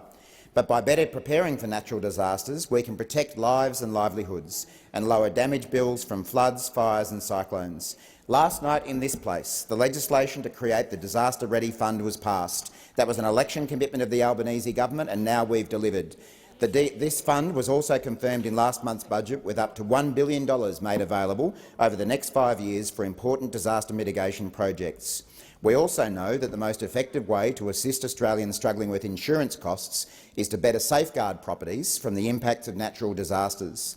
This fund will provide up to $200 million per year to invest in mitigation projects like flood levies, cyclone shelters, fire breaks and evacuation centres around Australia, funds that were previously locked away by the Coalition in their failed Emergency Response Fund. In the meantime, we're also helping Australians recover from the current floods, Thank you, Senator Watt. Your time has expired. Senator Smith, second supplementary.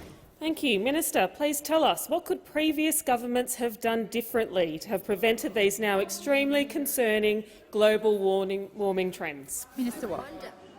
Thank you, Senator Smith. And before addressing that, I might just mention that since January, some 2.9 million people in Australia have accessed more than $3 billion in Australian government disaster recovery payments and $195 million provided through the Disaster Recovery Allowance program. But you asked, what could previous governments have done differently? Well, firstly, the Coalition could have at any point over the past decade acknowledged that climate change was real. Instead, we saw 10 years of government-led climate wars. We're into the 11th year now, it would appear, that held our country back, exposed Australians to risk and made us an international disgrace. And with Senator Rennick and Senator Canavan still in the party room, still showing today they have learned absolutely nothing, that they still don't believe the science, we know that the Coalition will still never come around on the basic science. Senator Watt, please resume your seat. Order. Order. Senator Rennick, I'm sure I don't— Order. Order. Order. Those on my right. I have a senator on his feet. Senator Rennick, I'll also remind you, you don't start your point of order until I call. Senator Rennick. That was a personal reflection under section 193.3. Could he please retract that remark? Thank you. In the silence. The mention of two senators, is that what you're referring to? It wasn't a personal reflection. Thank you, Senator Rennick. Minister Watt, please continue. Thank you. And as I say, what we've heard even today from Senator Rennick and Senator Canavan among their colleagues shows that nothing has changed. There are so many things the former government could have done. It could have spent a single cent from its Emergency Response Fund on just one disaster mitigation project instead of just earning interest. Your time has expired. Minister Wong. And I apologise for not hearing you previously, and I ask that further questions be placed on notice. Thank you.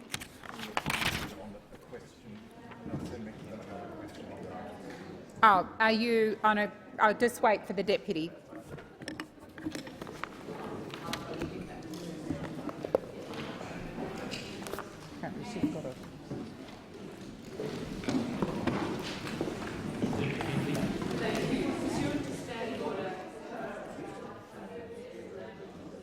Presenting the Minister for Infrastructure, Transport, Regional Development and Local Government, Minister Watt, as to why an answer to questions on notice number 543 has not been provided to the chamber.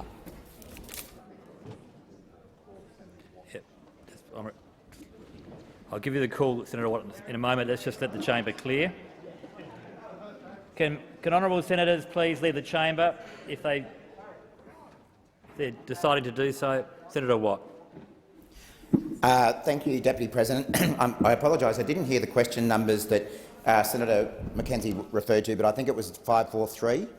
I understand that answer has been tabled, but for the avoidance of doubt, here's another copy that I'm happy to table now.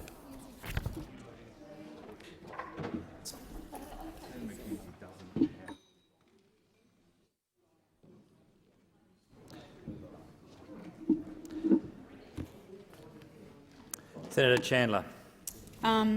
Thank you, Mr Deputy President. I rise to take note of all answers to questions asked by opposition senators during question time. Thank you. Please proceed. Thank you very much, Mr Deputy President. And we had quite an interesting question time today. Lots of talk of psychics and spiritual healers and shamans and the like. And I couldn't help but wonder, with all of this talk of seeing into the future, if only the government had had a crystal ball back in May, because then they might have actually foreseen some sort of semblance of an economic plan that they could bring to the Australian people to try and solve some of these very difficult problems that we currently see before us, because throughout the election campaign we heard on multiple occasions the now Prime Minister, Mr Albanese, and his Labor colleagues tell Australians that they cut the cost of living, that they they told everyone that your household costs would come down and your wages would go up. They promised that Australians would see a $275 reduction on their power bills, not a subsidy or a concession or a one-off payment. They said that's what your power bills would go down by. Yet in the recent budget, Labor itself is forecasting power price rises of more than 30%. And, Mr Deputy President, Labor's IR bill will only add to those cost of living pressures. Yesterday, media outlets reported that food manufacturers and distributors warned that the government's IR legislation would push up grocery prices and further worsen the cost of living crisis. It is clear that Labor's IR changes will adversely affect hundreds of thousands of Australian businesses, and we know that small businesses are going to be hit the hardest.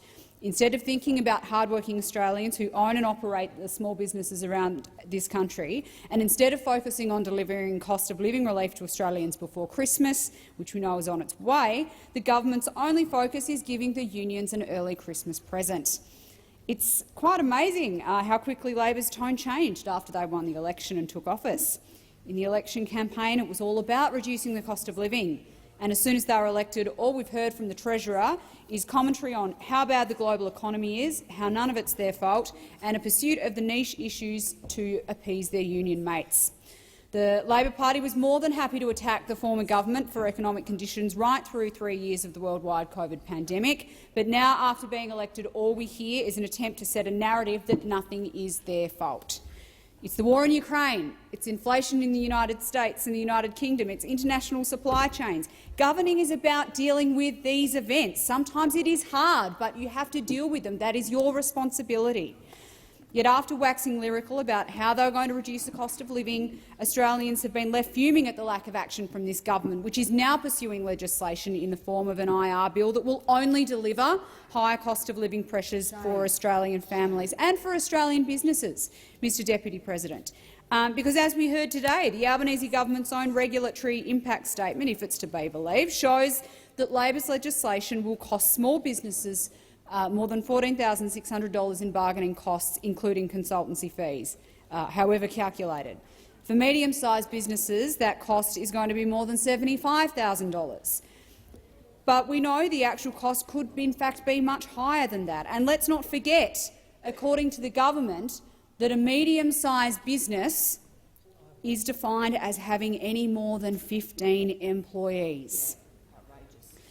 The question remains, how is the government going to respond to the challenges of the day and deliver on the hard and fast promises they made to cut the cost of living for Australians? Because, like I said, Mr Deputy President, there was no shortage of promises made by Labor to do so. Australians didn't hear the Labor Party saying, well, we'll cut the cost of living as long as the war in Ukraine ends and as long as the US economy is strong and everything else is well around the world. They said that they would cut the cost of living, lower your power bills by hundreds of dollars, not raise them by 40% and then hopefully take a few dollars off down the track. And Australians definitely didn't hear the Prime Minister or Labor propose these radical industrial relations laws because they never took this policy to the last election. It amounts to another broken promise from Labor. Labor's changes will mean a weaker economy. Labor's changes will mean higher cost of living pressures for Australian families. And Labor's changes will put the interests of union bosses ahead of hard-working Australians and our economy. Because Labor is more than happy to leave our construction industry and its more than 400,000 small businesses at the mercy of the militant CFMEU. By abolishing the ABCC, Labor have opened the door for more strikes, fewer jobs and unprecedented access to small business, and it will have a devastating impact on our economy, resulting in high business costs. Addressing the cost of living pressures don't even register anymore. Senator Ciccone. Thank you very much, Deputy President. Well, it is fascinating to watch the coalition try and work out their political tactics today in question time, particularly on the Secure Jobs Better Pay bill. They want to use question time and many mechanisms within this chamber to push forward their scare campaign about the industrial relation changes that this government is rightly trying to implement.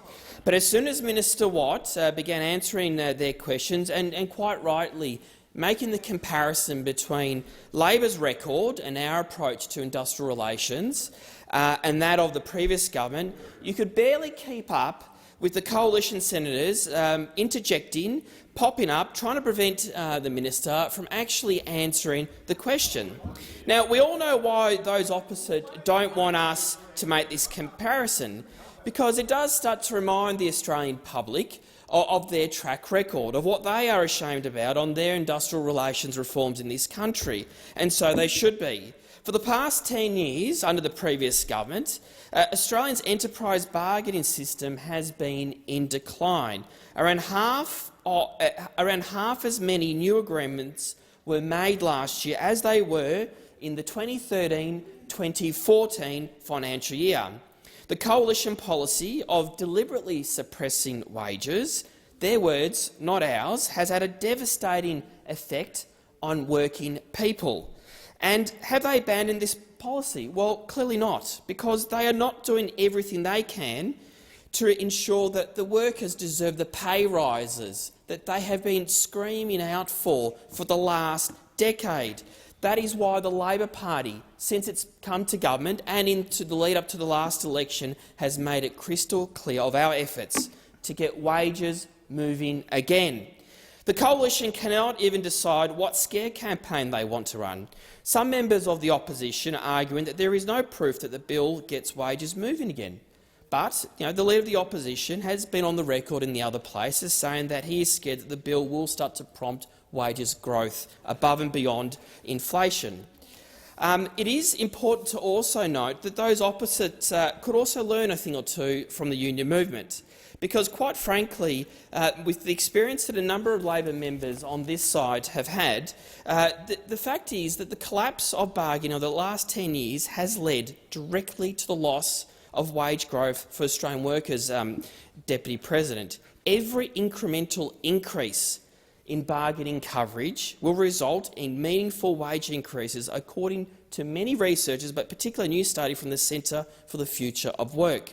The study shows that every percentage point of bargaining coverage lost since 2013 has resulted in a drop in wage growth of around 0.15%. The OECD average for bargaining coverage in countries with enterprise and some limited multi-employer bargaining is around 33%. So if this bill that is before the parliament, and once it does come into the Senate here for debate, manages to increase bargaining coverage to this level, the level that is seen right across many OECD countries, the report predicts that a corresponding 1.6% increase in wages growth will occur every single year. This increase will mean $1,473 per pay rise for the average worker in the first year. And I think that is a really good start, and that is the whole intent of the Albanese government about trying to not ensure that there are greater secure jobs in this country, but to have jobs that have well-paying, well-meaningful wage rises that we have not seen over the last 10 years. But what we did see too when we first came in, that the previous government refused to actually put in a submission to the Fair Work Commission that supported meaningful wage rises for workers. So one of our very first acts as a government was to write to the Fair Work Commission advocating for wage rises to the very, very many millions of Australians who are on our award system, the low-paid of this country, the very people who were packing our shelves, were working around the clock to ensure that we had toilet paper and tissues at the last minute when we ran out of supply, the people that were on the front line defending our fellow Australians during the COVID pandemic. Remember those people? All those people that we come in here and talk about and say how great of a job they're doing, but those opposite refuse to ensure that their wages keep growing. Deputy President. Senator Fawcett. Thank you, Deputy President. The concern that we have with the bill that the government's putting forward and the way they've responded to the questions is that there seems to be a lack of understanding that it is not so much government and government programs, but it is small business who are the predominant employers of people in Australia. And that means that for a business to be able to employ people to pay good wages, the business has to be profitable, and the business owner, who is often stumping up their own capital, often putting their own house on the line to get the capital to invest in their business, need to have the confidence that they'll have some control, some rapport with their workforce, and to be able to set conditions that are good for both the employees and for the employer. Now, one of the problems with what's being proposed here that this is a massive change to our industrial relations system that strips the small business owner and their direct employees, who generally they actually have a good relationship with because they tend to work as a team. It strips that relationship away and puts it in the hands of unions who are representative bodies who have no relationship, often, with the actual business and their workforce. Now, one of the concerns with this is that this is a change that takes us back some 3 decades. It actually undoes some of the very productive reforms that previous Labor governments have put in place. And as we look at the rush here, it's worth remembering that governments who get elected on the basis of a policy position that's been argued, that's been considered, has been put to the Australian public, there is some grounds for them to rush things through if they believe it's really important and the Australian people have actually given them a mandate. But in this case, it was not an election commitment. It wasn't discussed before the election. There is no commitment. And even independent media outlets are highlighting the fact that it's reasonable to ask why the rush. In the editorial in The Australian today, it asks why the rush. And it talks about the evidence of the haste in that the department, in seeking to rush this through and provide an evidence base, has actually reached out to sources that even the minister has admitted were not wise. In fact, they're quite laughable. So the source for how much business could be expected to pay to enter a multi-employer agreement, the source, which is quoted by the department, describes themselves as a cross between a business strategist, modern-day spiritual healer and a self-development expert. It's hardly the kind of robust basis that policy should be developed in Australia. The editorial from The Australian goes on to highlight the high costs to business, some $14,500 to small businesses, up to $75,000 for medium-sized businesses, and ask the question, why the rush? And I think that's a valid question, particularly when you look at the feedback that business is giving. So in my home state of South Australia, Business SA, as a representative body, is highlighting the fact that there are a number of red flags for the business, and that currently you can have bargaining, enterprise bargaining, where multi-employer bargaining can be done, where employers choose to bargain together. But in this case, it can force people to bargain. And so businesses are at risk of being roped into agreements that they've not negotiated at all. And in fact, the employees may not want it, but they can be roped in because unions could reach an agreement with a few employers elsewhere and then extend the agreement to hundreds of other employees. The issue for business is that the Labor government don't appear to actually understand the impact of costs, and we see that even in their Powering Australia plan. Whilst Minister Bowen is saying that only sensible economists would support the wind and solar transition that the government is pushing, again rushing, he ignores the evidence from independent experts, engineers and economists such as the OECD, that have highlighted in a report released in April this year that power prices will only continue to rise and in fact rise exponentially as we constrain carbon emissions if we insist on relying purely on wind and solar. They have a place, but the OECD has highlighted that wind and solar will not get us to net zero and that we do need to consider other options. And unlike the assertions by Minister Bowen, the OECD and the IEA actually say the cheapest form of electricity is nuclear power. Senator Walsh. Thank you very much, Acting Deputy President. Deputy President, sorry. I thank the opposition for their trifecta of questions served up on our Secure Jobs Better Pay bill and its regulatory impact statement. And I thank them, of course, for their rigorous examination of the RIS for our bill. And I also thank them for making patently clear through their behaviour in the chamber today, which can really only be described as frantic and frenzied behaviour in the chamber today, that their opposition to our bill has nothing to do with the details of the regulatory impact statement. Their opposition to the bill has nothing to do with what we're trying to achieve as a government for workers and businesses in this country. And their opposition to this bill has everything to do with the Coalition's absolute love for low wages in this country. We all know that the Liberals just love low wages.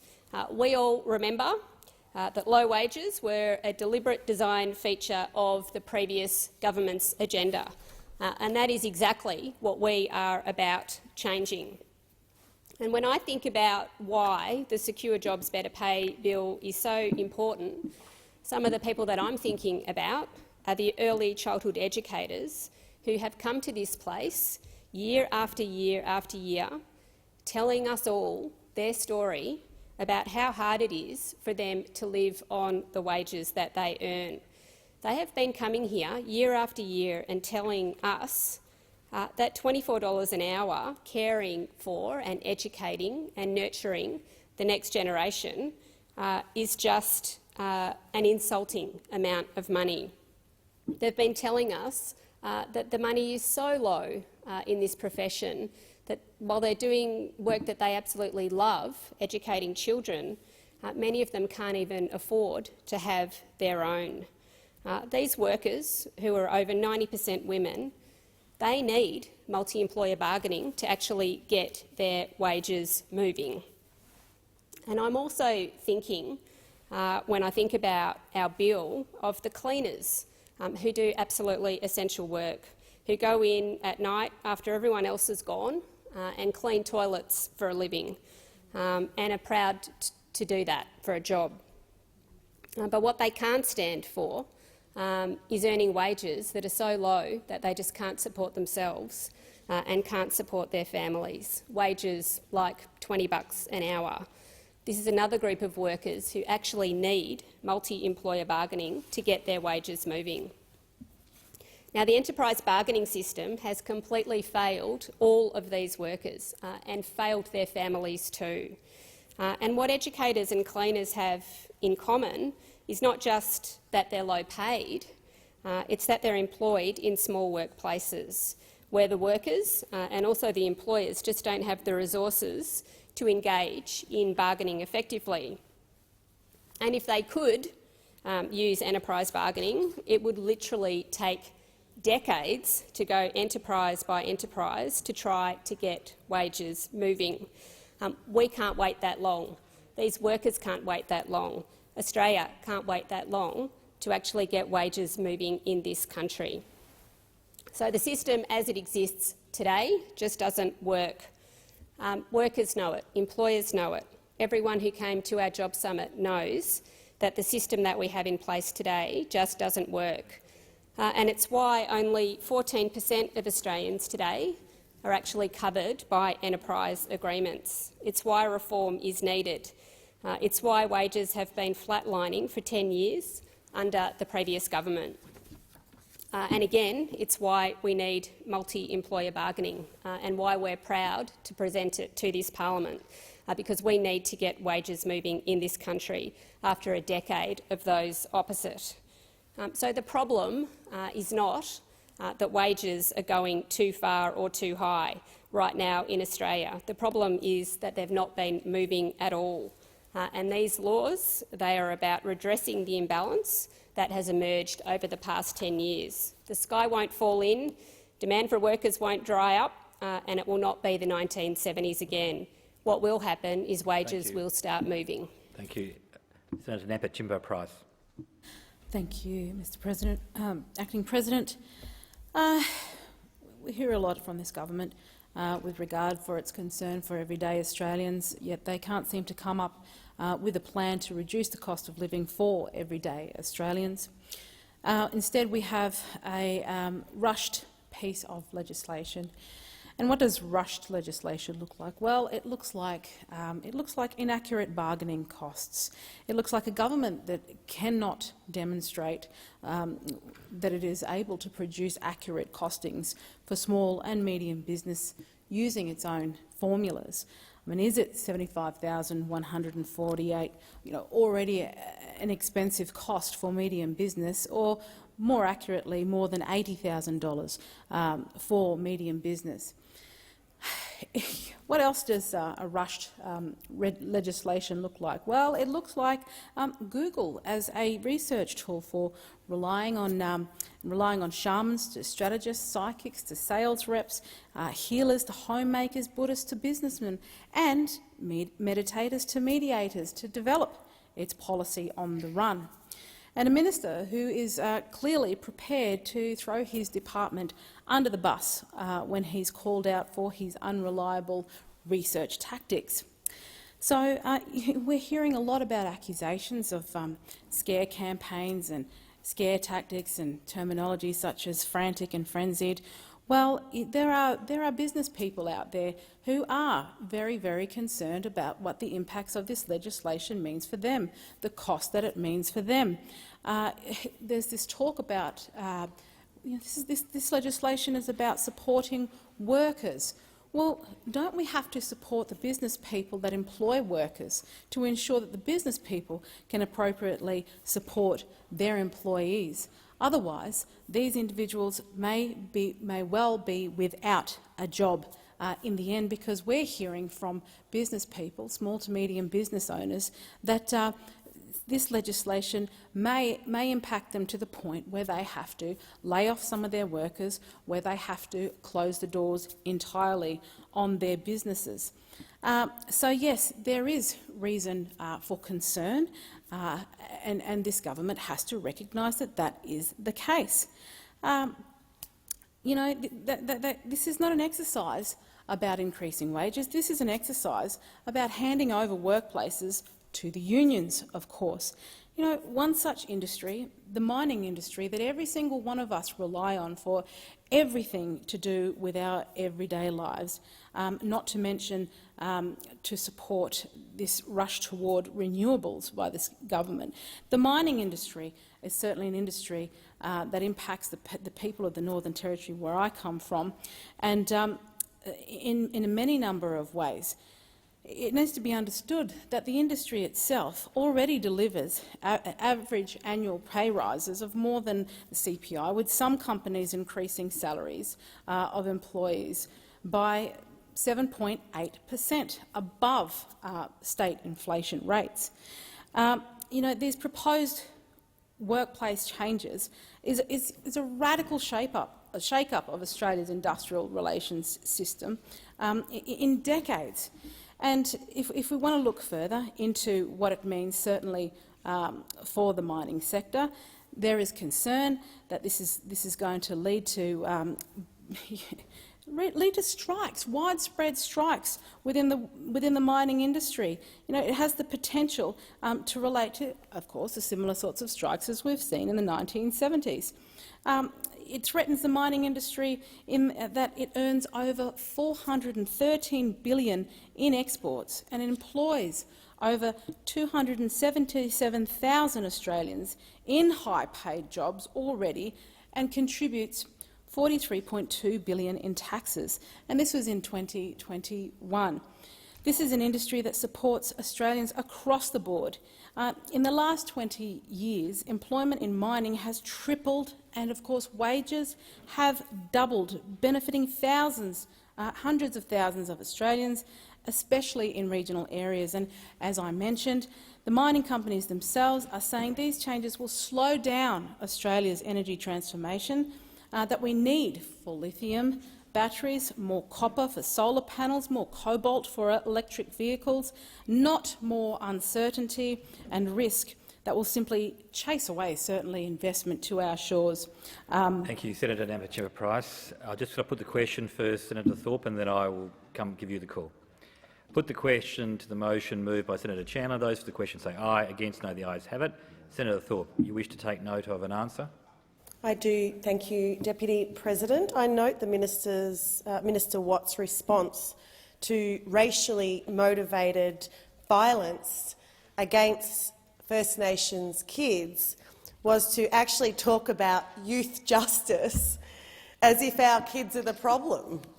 We're talking about adults perpetrating violence against our children in this country. The world knows about Cassius, and everyone was touched by that disgusting, violent racial attack. Even the PM knows about Cassius. But what about all the other children? In August, a 49-year-old woman mowed down 2 Aboriginal boys with her four-wheel drive, leaving one, Ronaldo Penny, in a coma for 6 days with a fractured skull, swelling and bleeding in the brain and a broken femur. He will carry these injuries for the rest of his life. In October, a 21-year-old man assaulted 15-year-old Cassius Turvey and a 13-year-old friend who was on crutches. Cassius was beaten to death. The 13-year-old was assaulted and racially vilified before his attacker stole his crutches. 1 week later, you didn't hear about this in the media, 1 week later, Leon Sutton Pickett and his 14-year-old brother-in-law were hunted down in a four-wheel drive, then assaulted with metal poles. This is in the great country called Oz, isn't it? Horrifically, the details of all this violence are similar. Homemade weapons, racial slurs, and claims of mistaken identity. These predators know exactly who we are, Aboriginal people on Aboriginal land. For First Nations people, the violence doesn't stop with the assault. We then have to face a racist police network who either don't care or actively contribute to the violence. When Leon was attacked, police attended the scene. Get this, no one was arrested. Leon told officers that he wanted to press charges, and the police said that they were too busy. In November, 13-year-old Jaden Abraham was mauled by a police dog. 13-year-old Aboriginal child mauled by a police dog. He suffered severe injuries to his face, neck and arm. The Aboriginal Legal Service of Western Australia has called out the disproportionate use of police dogs on First Nations people. In the last year, police dogs were used against First Nations people in 61% of cases. We know why this is happening. People brag about it online. I quote, "The dogs would have a fat time munching their bones. Baseball bat or large bolt cutters have more than one use. Find them and start cutting hands off." This is barbaric and it's unacceptable. And what's the Prime Minister saying about that? Call it what it is, racially motivated terrorism. People are getting radicalised online, which leads to violence on our streets, and the police are part of the problem. Black lives matter. Our babies matter. What's the Albanese government going to do about it? What's the McGowan government going to do about it? Because all of these attacks happened in Western Australia, Labor has the power to protect our babies at the state and federal level. So do something. It's all talk and no action, Labor. Oh wait, it's on the agenda for the Attorney-General, but it's been on the agenda for 200 years. Act on what we're telling you. Ban unmuzzled police dogs, release all body cam footage when families ask you to, and stop hiding the truth. I put the question. Those for the question say aye. Against, no. The ayes have it.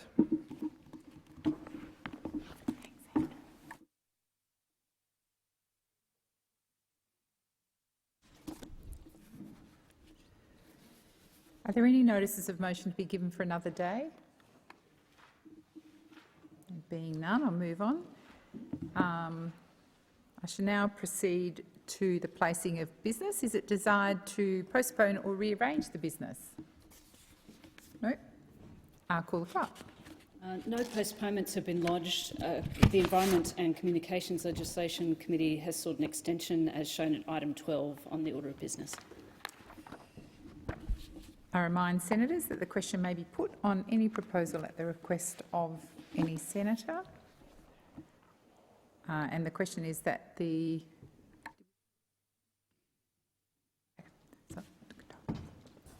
now move to the condolence motion. It is with deep regret that I inform the Senate of the death on the 31st of October 2022 of the Honourable Robert James Bob Ellicott, ACKC, a former minister and member of the House of Representatives for the Division of Wentworth, New South Wales, from 1974 to 1981.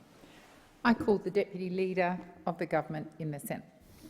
Thank you, Madam President, and I seek leave to move a motion relating to the death of Bob Ellicott. Leave is granted. Senator Farrell. Thank you, President. I move that the Senate records its sorrow at the death on the 31st of October 2022 of the Honourable Robert James, otherwise known as Bob Ellicott, ACKC, former Attorney-General and Minister for Home Affairs and the Environment, and the former member for Wentworth, places on record its gratitude for his service to the Parliament and to the nation, and tenders its sympathy to his family in their bereavement.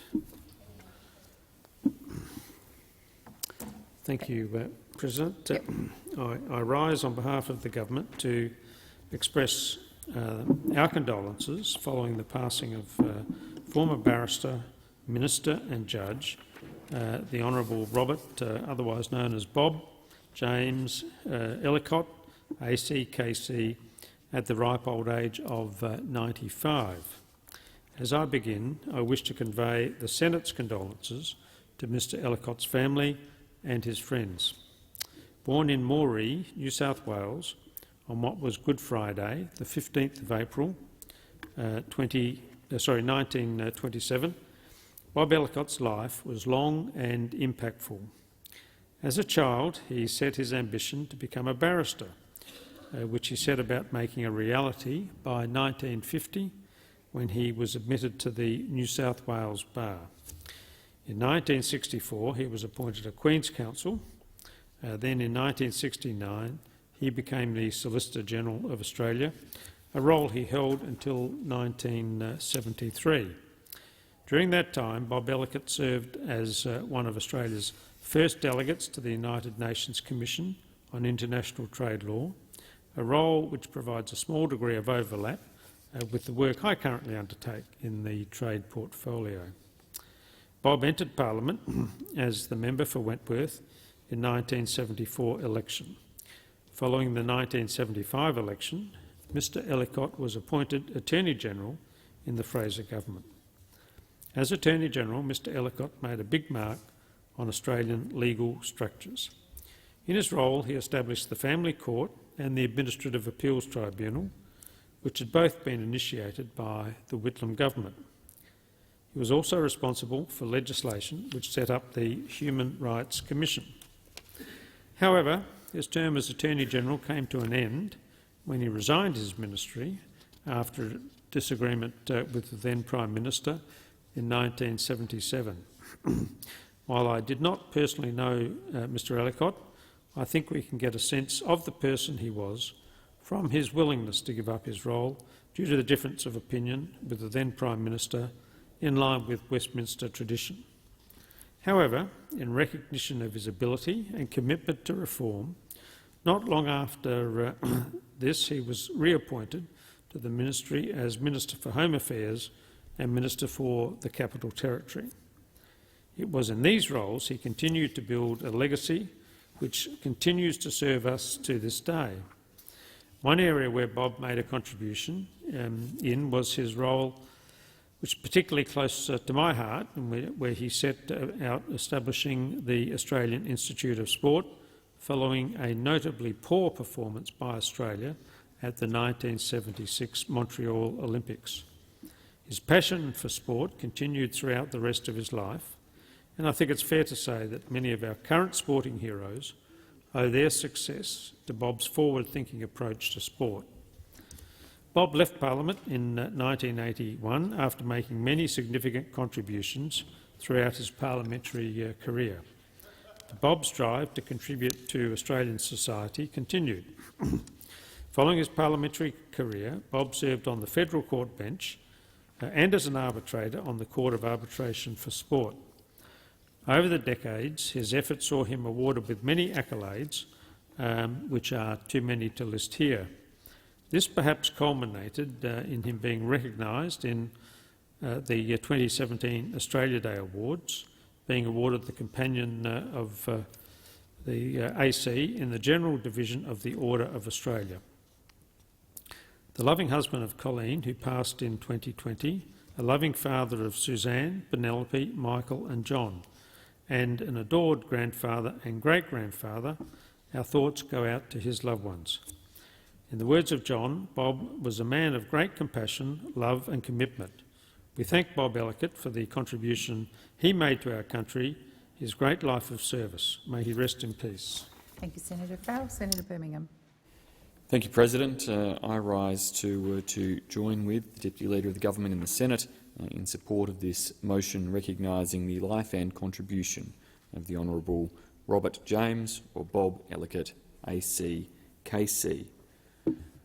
Bob Ellicott was a scholar, a statutory office holder, an esteemed and respected barrister, a jurist and a parliamentarian. Whilst serving in the Parliament as the member for Wentworth from 1974 until his resignation in 1981, Bob Ellicott served as a senior minister and significant figure both during and in the years immediately following Australia's greatest political and constitutional crisis. He had, as Senator Farrell has indicated, gravitated towards law as a barrister from a very young age. The age of 8, in fact, is when he said that he had set his sights on becoming a barrister. Bob's success as a barrister ultimately saw him serve as the Commonwealth Solicitor General from 1969 until 1973, when he was caught by the lure of politics. Under Prime Minister Fraser, Bob Ellicott had become under Prime Minister Malcolm Fraser, Bob Ellicott became Australia's first law officer as Attorney-General, taking on the role as a man with a reputation for integrity and honesty, hallmarks which would also ultimately see him stand down from that position. In becoming Attorney-General, Bob Ellicott became, and indeed remains, as I understand it, the only person to have served as both Australia's Solicitor-General and Australia's Attorney-General.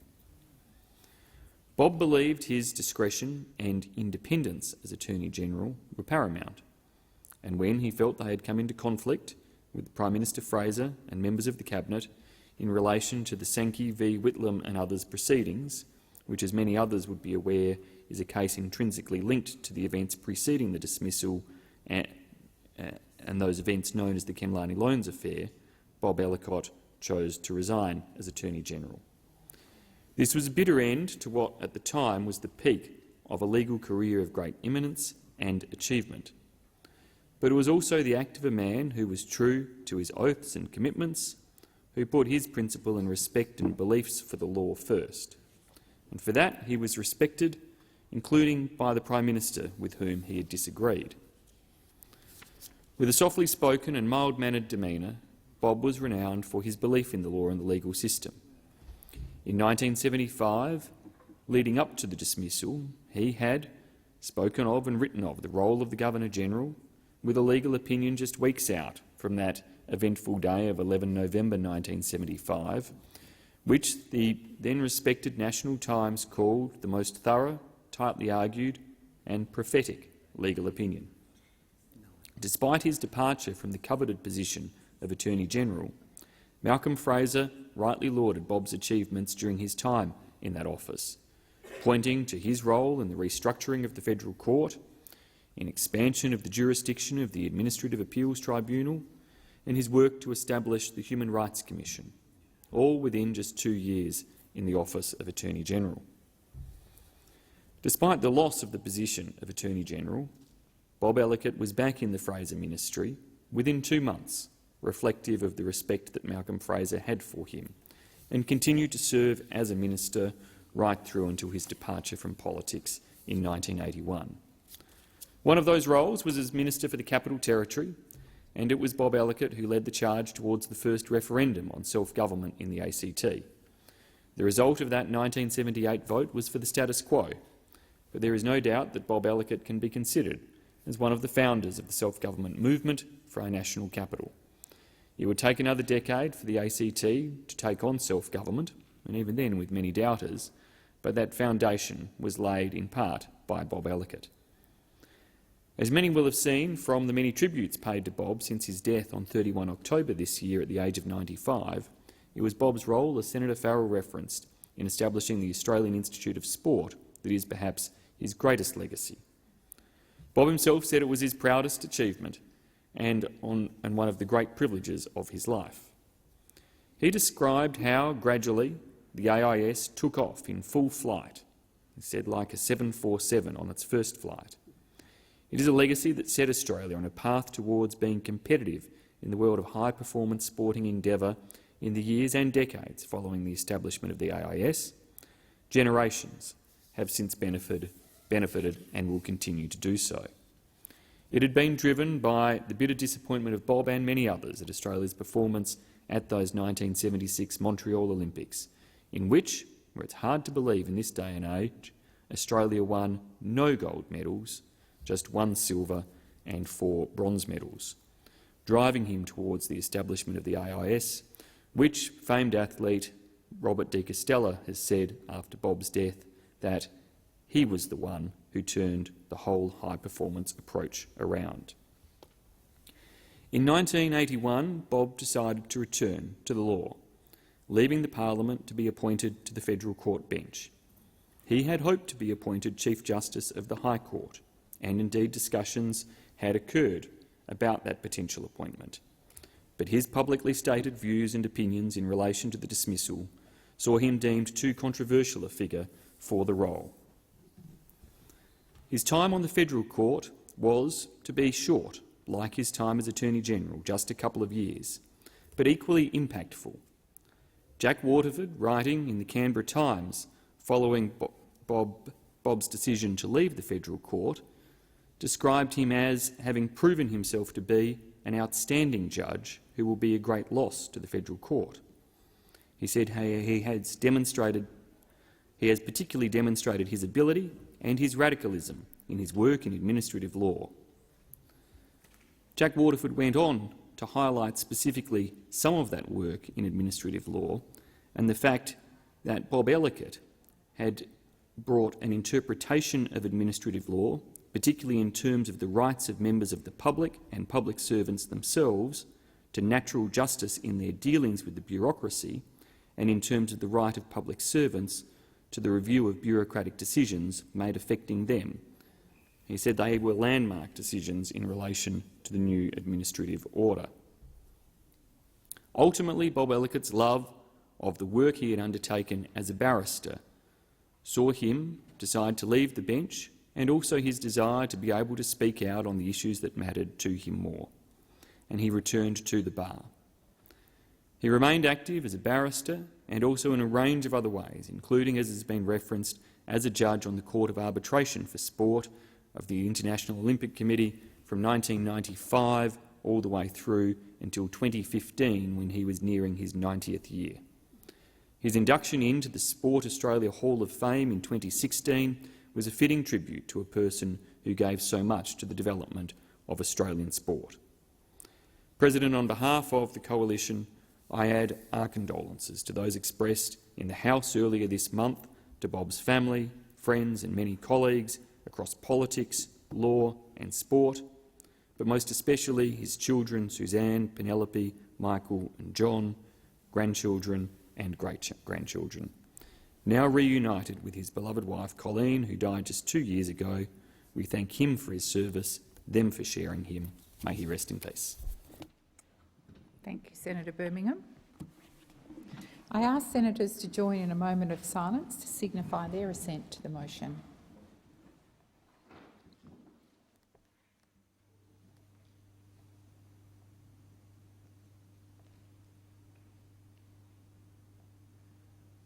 Thank you, senators. Senator Urquhart.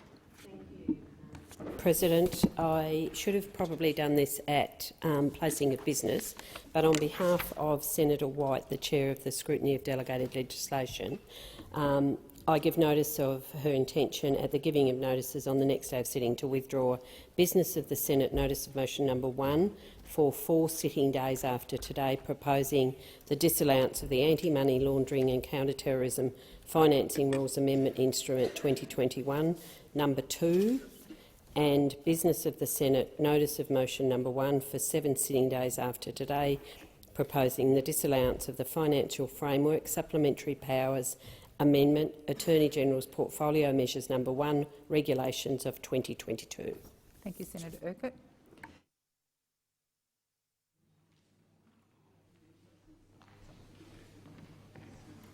Senator Roberts, I'll give you the call. Thank you, President. I withdraw my motion, formal motion number 79. Thank you, Senator Roberts. So we'll go to business of the Senate number 1, standing in the name of Senators Fawcett and Ciccone. Fawcett and Ciccone. Okay, thank you, Senator Askew. On behalf of Senators Fawcett and Ciccone, I ask that business of the Senate notice of motion number 1 be taken as a formal motion. Is there any objection to this motion being taken as formal? There being none, I call Senator Askew. So the question is, the motion is moved by Senator Askew, standing in the names of Senator Fawcett and Ciccone, be agreed to. Those without opinion say aye. Against, I believe the ayes have it. We'll now move to general business notice of motion number 88, standing in the name of Senators Mackenzie and others. Is that Senator Askew again? Thank you, Senator Askew. Which one was it? 88? 88. Sorry. Okay. On behalf of Senator Cash and others, I ask that general business notice of motion number 88 be taken as a formal motion. Is there any objection to this motion being taken as formal? There being none, I call Senator Askew. I move the motion. Senator Ayres. Now I'm in the right spot. Well, I suppose the opposition has made its seek leave to make a short statement. Thank you. Leave is granted for 1 minute, Senator Ayres. Well, the opposition's made its approach to orders for production pretty clear. Wide-ranging fishing expeditions at the rate of more than 2 a sitting day so far. Its approach in government, by contrast, was also very clear.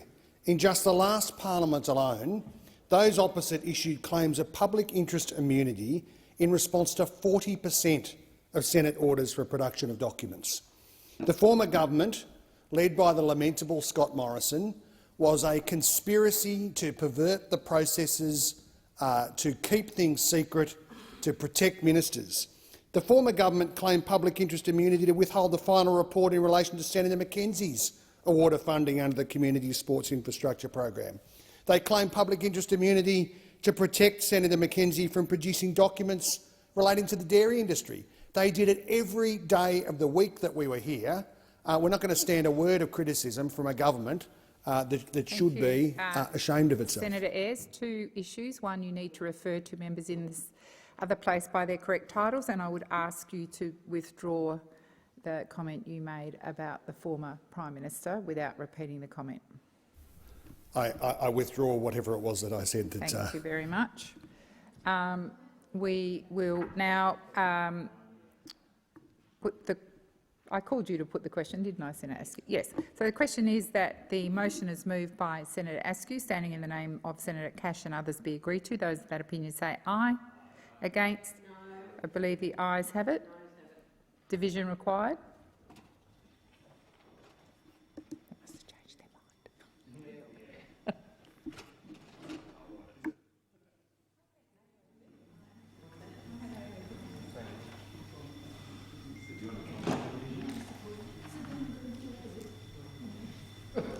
Cancel.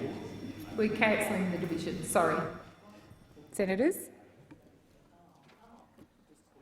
So I'm going to call that as I'm going to call that for the ayes. The ayes have it. So we'll now go to general business. Notice of motion number 85, standing in the name of Senator Bragg.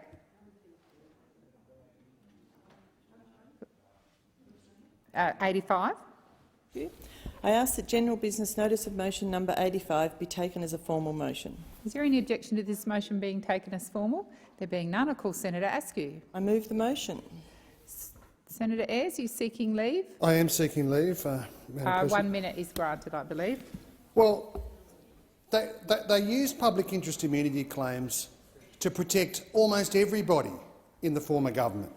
We talked about Senator McKenzie before. Well, what about Senator Cash? They used it to protect her to avoid producing documents related to the rorting of infrastructure grants and the inflated purchase of the Leppington Triangle land. There isn't a single point where the previous government wasn't prepared to use public interest immunity claims, which, properly constructed, are appropriately used, but they use them to debauch the process, to debauch the public sector, to debauch the proper processes of government. And what you'll find with the new government is a very strong contrast. It suited the previous government to use these provisions to protect themselves, and again, it's pretty hot to have any criticism in here of this government's approach to those questions. Thank you, Senator Ayres. So the question is that the motion is moved by Senator Askew, standing in the name of Senator Bragg, be agreed to. Those of that opinion say aye. Against? No. I believe the noes have it. Ring the bells for 4 minutes.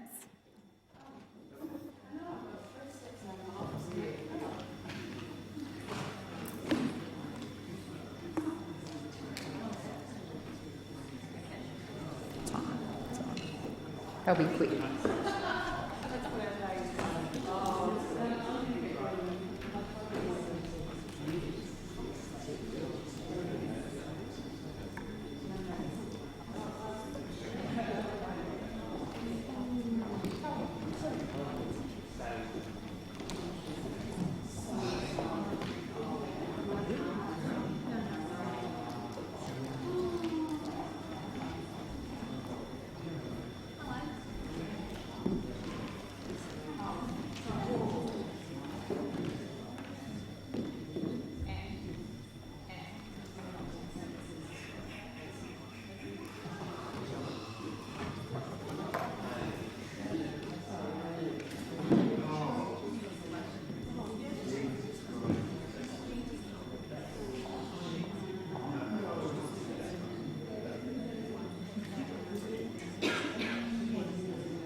Dawes.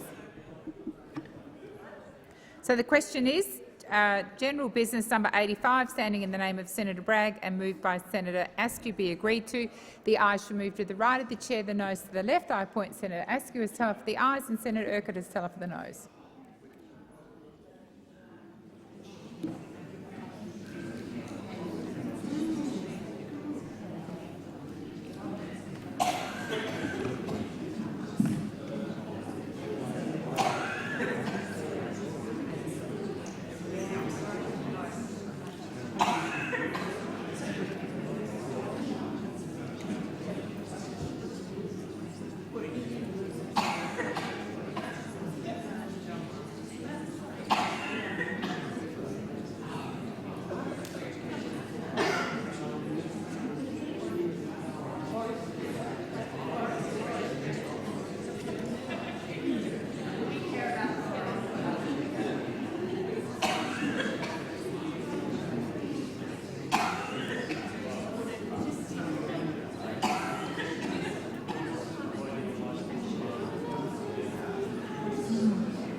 Order. There being 42 ayes and 20 noes, the matter is resolved in the affirmative.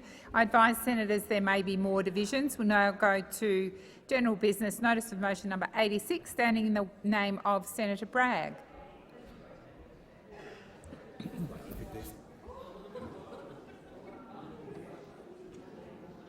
Senator Askew.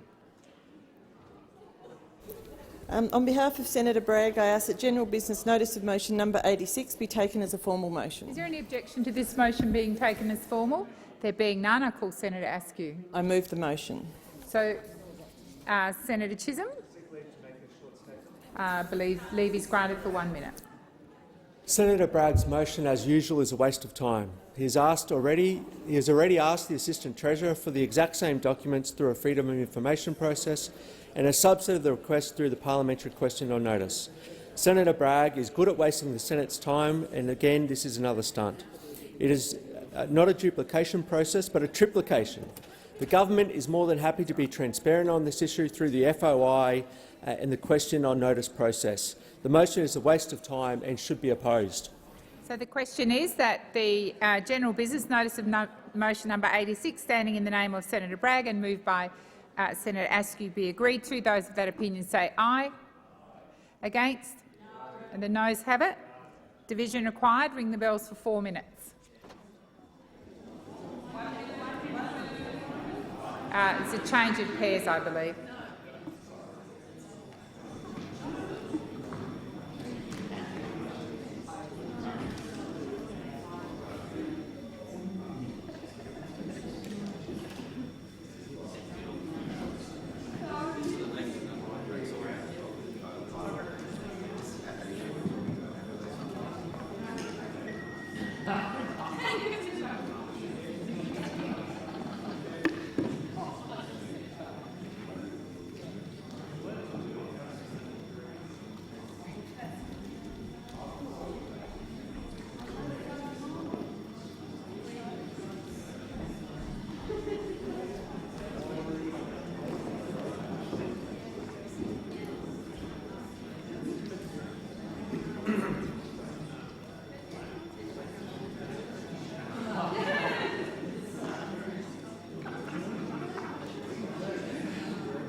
I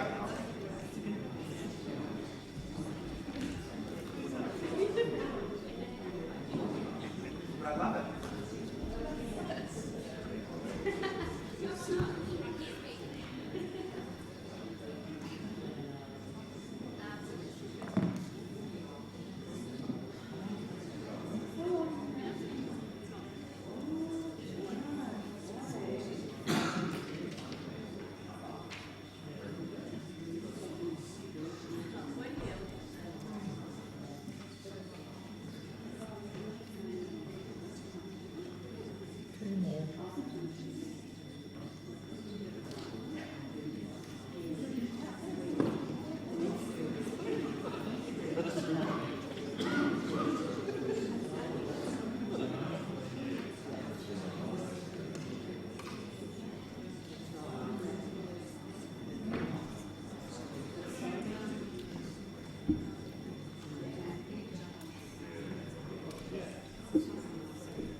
Lock the doors.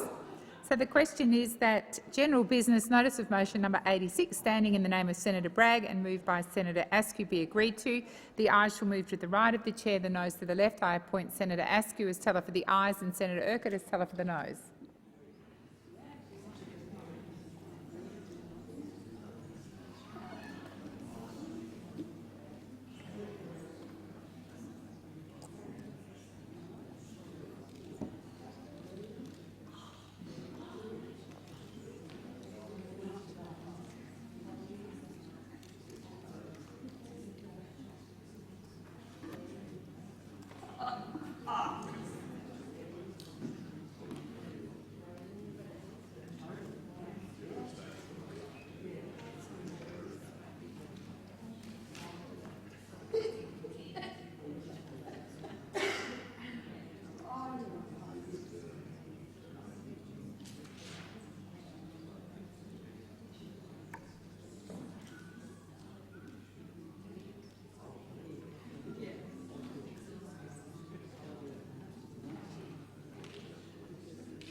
Order. There being 40 ayes and 18 noes, the matter is resolved in the affirmative.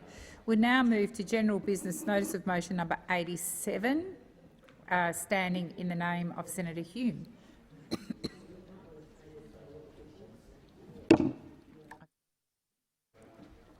Senator Askew. On behalf of Senator Hume, I ask that general business notice of motion number 87 be taken as a formal motion. Is there any objection to this motion being taken as formal? There being none, I call Senator Askew. I move the motion. So the question is that general business notice of motion number 87, standing in the name of Senator Hume, moved by Senator Askew, be agreed to. Those of that opinion say aye. Against? No. I believe the ayes have it. Division required. Ring the bells for 1 minute.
Lock the doors. So the question is that general business notice of motion number 87, standing in the name of Senator Hume, moved by Senator Askew, be agreed to. The ayes shall move to the right of the chair, the noes to the left. I appoint Senator Urquhart as teller for the Senator Askew as teller for the ayes and Senator Urquhart as teller for the noes.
Order. There being 40 ayes and 18 noes, the matter is resolved in the affirmative.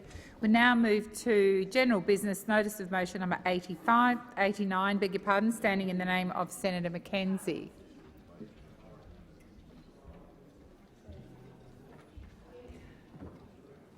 Senator Askew. On behalf of Senator Mackenzie, I ask that general business notice of motion number 89 be taken as a formal motion. Is there any objection to this motion being taken as formal? There being none, I call Senator Askew. I move the motion. So the question is that general business notice of motion number 89, standing in the name of Senator Mackenzie and moved by Senator Askew, be agreed to. Those of that opinion say aye. Aye. Against? Believe the noes have it. Division required. Ring the bells for 1 minute.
Lock the door. So the question is that general business notice of motion number 89, standing in the name of Senator McKenzie and moved by Senator Askew, be agreed to. The ayes shall move to the right of the chair, the noes to the left. I appoint Senator Askew as teller for the ayes and Senator Urquhart as teller for the noes.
Order.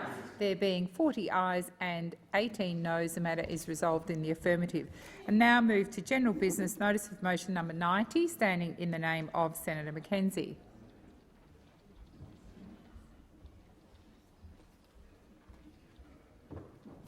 Senator Askew. On behalf of Senator McKenzie, I ask that general business notice of motion number 90 be taken as a formal motion. Is there any objection to this motion being taken as formal? There being none, I'll call Senator Askew. I move the motion. So the question is that general business notice of motion number 90, standing in the name of Senator McKenzie, be agreed to. Those of that opinion say aye. Against? No. I believe the noes have it. Division required. Ring the bells for 1 minute.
Order. Lock the doors.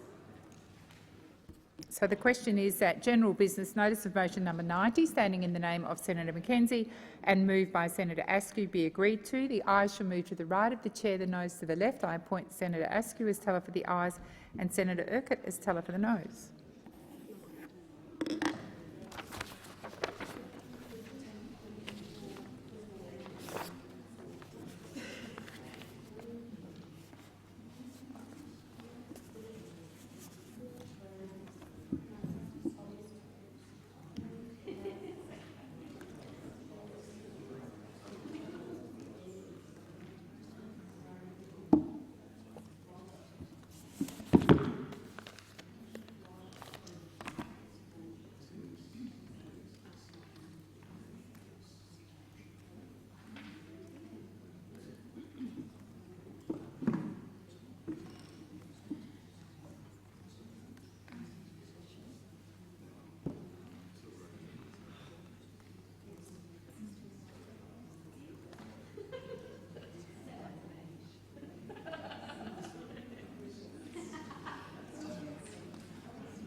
ayes and 18 noes. The matter is resolved in the affirmative. That now concludes formal business.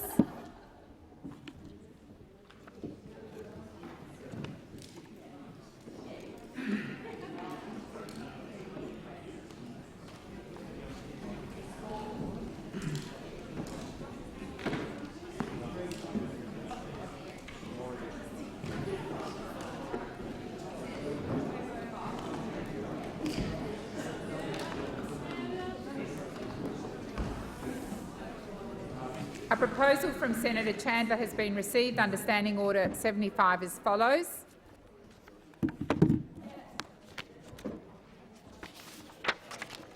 Dear President, pursuant to Standing Order 75, I give notice that today I propose to move that, in the opinion of the Senate, the following is a matter of urgency: the need for the Australian Government to take concrete action, including applying sanctions comparable to those applied by like-minded nations in response to the human rights abuses and deadly violence perpetrated by the Iranian government against its citizens, and other actions of the Iranian government, including its support for Russia's invasion of Ukraine.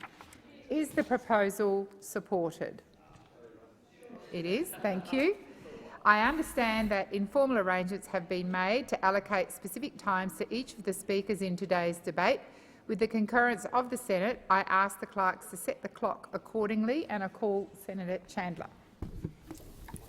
Thank you, President. And this is certainly a matter of urgency because people in Iran are dying every day at the hands of the government of Iran. Senator Chandler, could you please move the motion before you speak to it? Indeed, Madam Acting Deputy President, I move the motion. Thank you.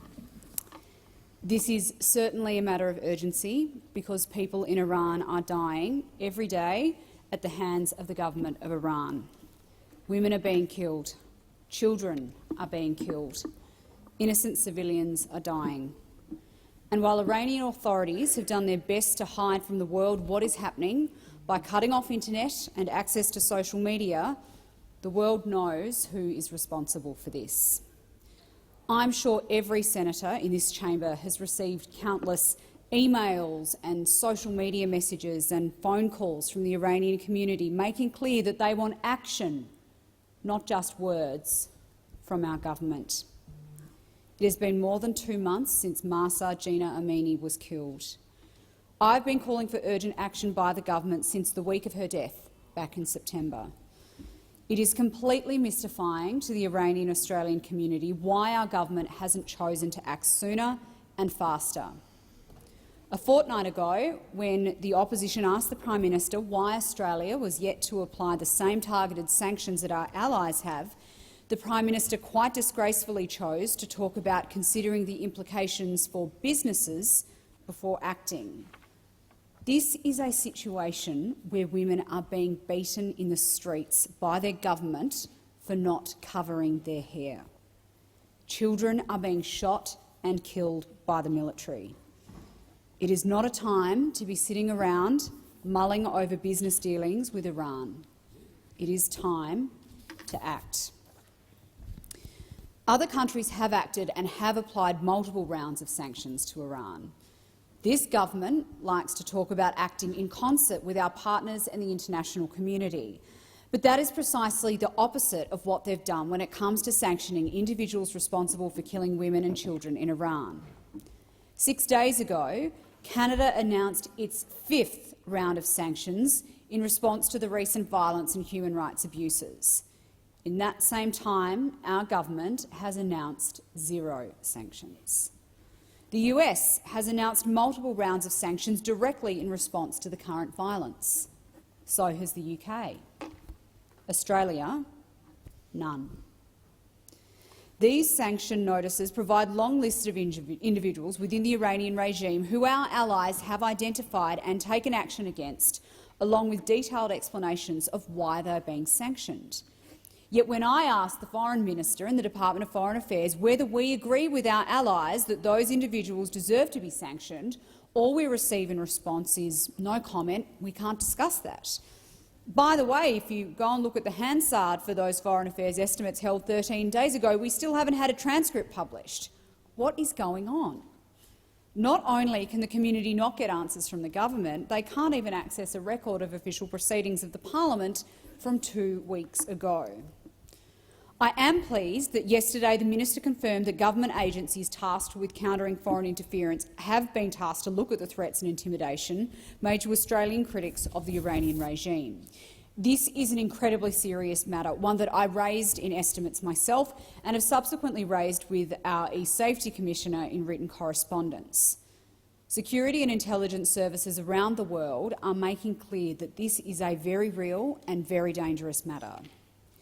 MI5 has confirmed that Iran's intelligence services have made at least 10 attempts to kidnap or even kill British nationals or people based in the United Kingdom regarded by Tehran as a threat.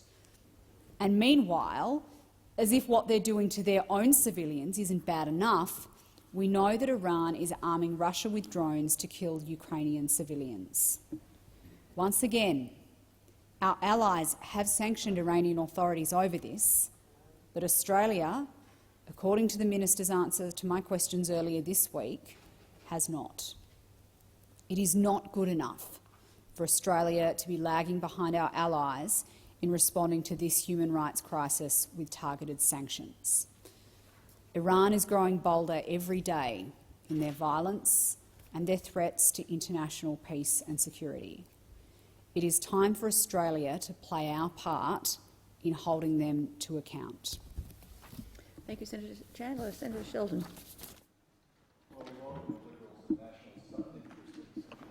Iran.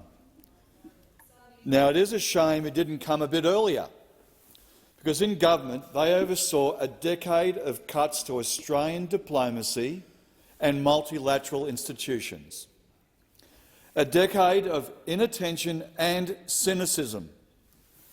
Those opposite were members of the UN committee that appointed Iran, get this, appointed Iran to the Commission for the Status of Women. They could have acted when they were in government. They did nothing. They said nothing. And unfortunately, they seem to remain committed to the Scott Morrison approach of putting political point scoring ahead of the national interest in foreign policy. As Senator Chandler well knows, the Albanese government is committed to action on Iran. We have acted and we will continue to act. The Australian government condemns the deadly and disproportionate use of force against protesters in Iran. Following the tragic death of Mahsa Amini, a 22-year-old Kurdish woman whose Kurdish name was Gina. We have raised our concerns regarding the brutal crackdown on protesters directly with the Iranian embassy in Canberra.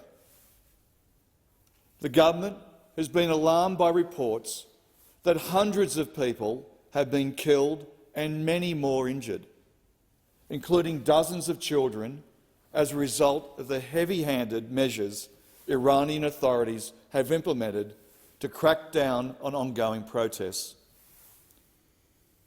Australia supports the right of the Iranian people to protest peacefully and calls on the Iranian authorities to exercise restraint in response to ongoing demonstrations. As the Foreign Minister, Senator Wong, has told the Senate, we will continue to work with our international partners and continue building pressure on the regime to cease its brutal campaign against its own citizens. Now, Senator Chandler seems to want to give people who might be the subject of sanctions as much warning as possible, which of course weakens their effect. It's an open mic night in the Liberal Party Foreign Policy Committee, and they're all competing for who can score the pettiest political point. The government won't play political games. We'll continue to step up. The government won't play political games. We'll continue to step up pressure on the Iranian regime. Australia stands with the Iranian women and girls in their struggle for equality and empowerment, and will continue to call on Iran to cease its oppression of women.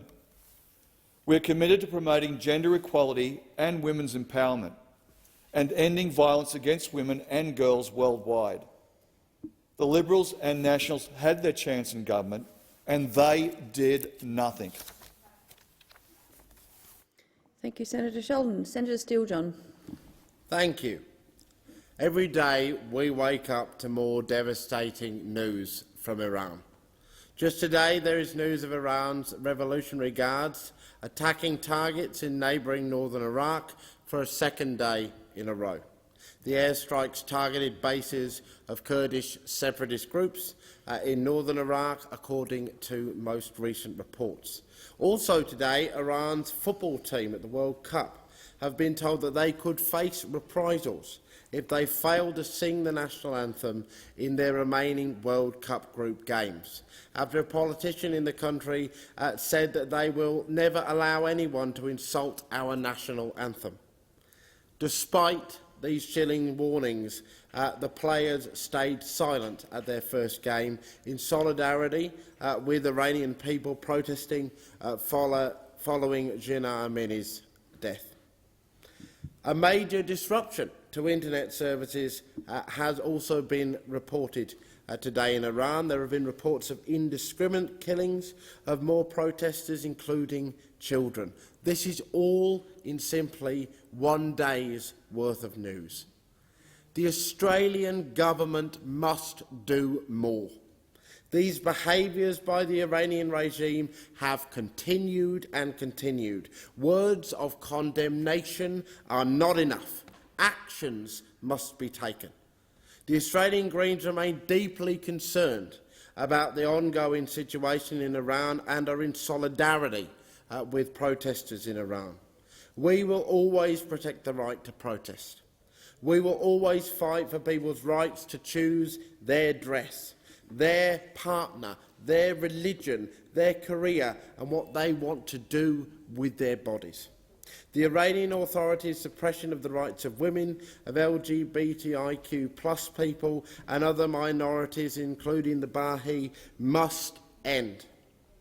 The Australian Greens support this urgency motion, and we are again calling on the Australian Government to impose Magnitsky-style sanctions and other targeted sanction measures, including financial asset freezes and the introduction of visa bans for people linked to the Iranian regime, including members of the Iranian Revolutionary Guard Corps, key security officials, militia personnel and members of the morality police.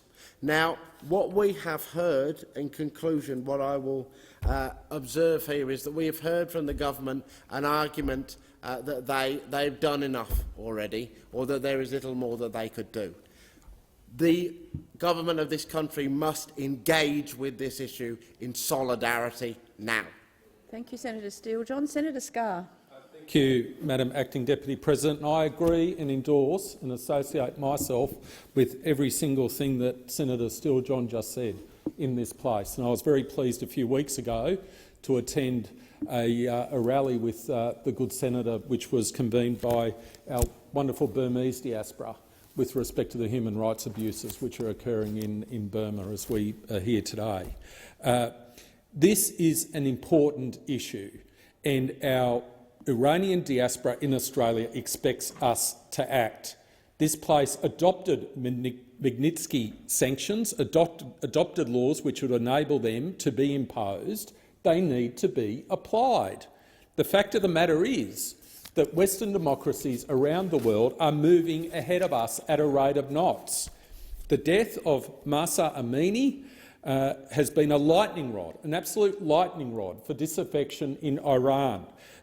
It has come to symbolise the repression and violence against Iranians from its own government, and this country needs to act. We need to act. Hundreds have been killed. The journalist who actually broke the story with respect to Mahsa Amini, Niloufar Hamidi, has herself been arrested. She's herself been arrested after she took photographs and communicated on Twitter the reaction of Mahsa Amini's family to her death. She's actually herself been put in prison. This is unacceptable. The Australian government needs to act. And this should not be about partisan politics. We should be above partisan politics in this regard.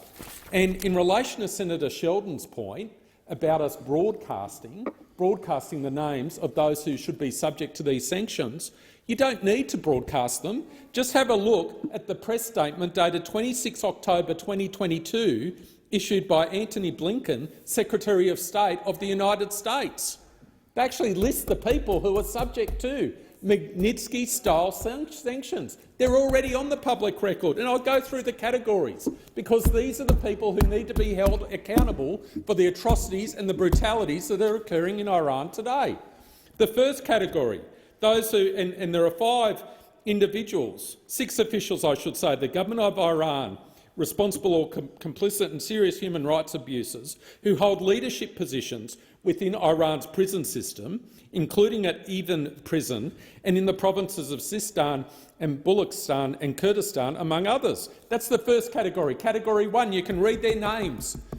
The Secretary of State, Department of the Secretary of State acted 26 October 2022. We're nearly in December. What are we waiting for? That's the first category.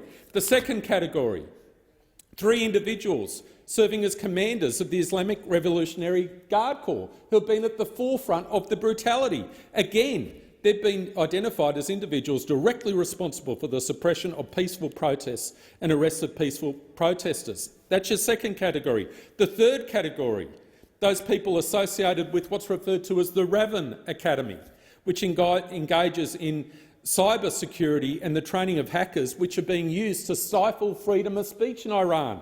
That's the next category.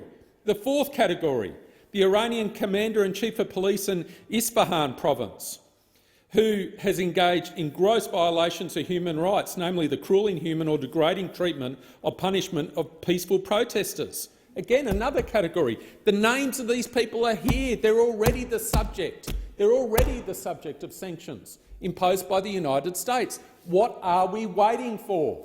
What are we waiting for? The diaspora, the Iranian diaspora in Australia, expects us to act, and we should act in solidarity with our brothers and sisters in Iran. There is no reason not to wait. I know, and I listen and respect the Minister for Foreign Affairs. I know she cares deeply about these issues. I don't suggest otherwise. But there is potentially a systemic problem here. There is a systemic problem here, in my view, in terms of Australia's response to human rights abuses, whether or not they occur in Myanmar, in Sudan, in Tigray, in Ethiopia, or in this case in Iran. And that is, we've got these sanctions on the books. The rest of the world moves, and for some reason we don't move, when we should move, when there's a moral obligation to move. And that's what we should do. That's why this resolution is important. And I'm sure all senators here would agree with the sentiments behind this resolution, but we need to act to enforce human rights. Thank you, Senator Scarr. Senator Waters. Thanks very much, Acting Deputy President. And I rise in strong support of this motion today. And on behalf of the Australian Greens, we stand with all of the women and girls and people of Iran. They have a government that is killing them. It is unfathomable to privileged people like us here in Australia, where whilst our democracy has problems, we're essentially safe from being shot at by our own government. This is a just extremely, deeply distressing issue, and I appreciate that the Foreign Minister has made some representations to the Ambassador and made some appropriate remarks by Twitter a month or so ago, but it is not enough. It's not enough. If you feel it, and I think you do, you've just got to follow through with some actions. As has been said by many of the previous contributors, most of the world has already done this. It's not like we're daring to go out on a limb and lead here, which wouldn't be such a problem if we were, but everybody else has already imposed sanctions. They're already taking really strong actions and sending a really strong message that it is not acceptable to tell people, to tell women what they can or cannot wear, and it's certainly not acceptable to arrest people and then kill them because they haven't got the headscarf on properly or their pants are too tight. It is inconceivable that our government is not doing more to stop this sort of treatment of people in another nation. There are so many things that could be done. My colleague and many of the other speakers have gone through the Magnitsky-style sanctions that could be employed. But frankly, we should also be declaring the Islamic Revolutionary Guard Corps a terrorist organisation. We should be immediately moving to withdraw the Iranian regime from the Commission of the Status of Women. These are concrete measures that could and should be taken by the Australian government and that we would not be alone in taking around the world. I was so proud to stand at a Brisbane rally, and a massive shout-out to the strong Brisbane Iranian community who are holding successive rallies, as I'm sure is happening right around the country. These people are strong and determined. They deserve safety in their own country, and they deserve a government that they've got the right to vote for and vote out. I hope that this strength and resilience and sheer bravery and courage of the women and girls and people of Iran will ultimately lead to a democratic system for them. And I want the Australian government to do everything it can to send that message that we are with you. That is what we want for you too. And you get to make your own decisions about your own lives and your own government. I don't think that's too much to ask. So, again, I was so proud and privileged to stand with those Brisbane folk, and I've got a beautiful little plaque now that says Women, Life, Freedom that I've put with pride in my parliamentary office that reminds us of the job we have to do here to stand up for the rights of women, girls and people everywhere, not just in our own nation. Thank you, Senator Waters. Senator David Pocock. Thank you, Acting Deputy President. I thank Senator Chandler for moving this. It is indeed a matter of public importance. It's been almost 70 days since Mahsa Amini was murdered. We continue to hear news of shocking developments, including the beating and killing of teenage girls in school raids orchestrated by Iranian security services. This regime is clearly very willing to escalate its violent oppression of the women and girls who refuse to be silenced in their ever louder calls for freedom. I am in awe of the courage and bravery of Iranians for standing up against this regime's draconian laws. They are risking imprisonment, they are risking death. Over 300 people have been killed since the protests began, including more than 40 children. The regime apparently believes these protests are an existential threat to their grip on power, and I believe it's beyond time to move from soft diplomacy with a regime such as this to targeted sanctions. In recent weeks, I've had the privilege of attending protests here in Canberra, standing alongside the Iranian Australian community and others in our community. While these crimes may be happening thousands of kilometres away, our local community is feeling the pain closely. I want to thank everyone who has written to me, called my office or come to Parliament House to keep this issue front and centre. I hear you and I stand with you. We hear you and stand with you. I have written to Minister Wong twice calling on the government to apply targeted sanctions on Iranian officials. I applaud Minister Wong's willingness to speak in support of the Iranian people, but clearly now it's time for more action from the government. Thank you, Senator Pocock. Senator Shoebridge. Thank you, Acting Deputy President. I want to associate myself with the contributions that have been made by those senators across the political divide calling for action today. The wave of protests in Iran following the death of 22-year-old Gina Mahsa Amini, now 2 and a bit months long, continue. In the last week alone, 72 people have been killed in the brutal repression of protests. This takes the total number of people killed to at least 416, more than 50 children. Thousands upon thousands more have been arrested, and now the regime is threatening to execute those protesters. The UN has described the situation as critical. All of this is part of that ongoing brutal crackdown against protest and dissent. Largely young people, the future of Iran, who are calling for basic human rights we take for granted, democracy and freedom. And their rallying cry is women, life, freedom. The crackdown has been particularly severe in the Kurdish areas of Iran. Martial law has also been imposed in Mahabad. Convoys of armed forces are moving towards cities of Iranian Kurdistan, and some of the deadliest violence has been directed against other minorities, including the Balochi community.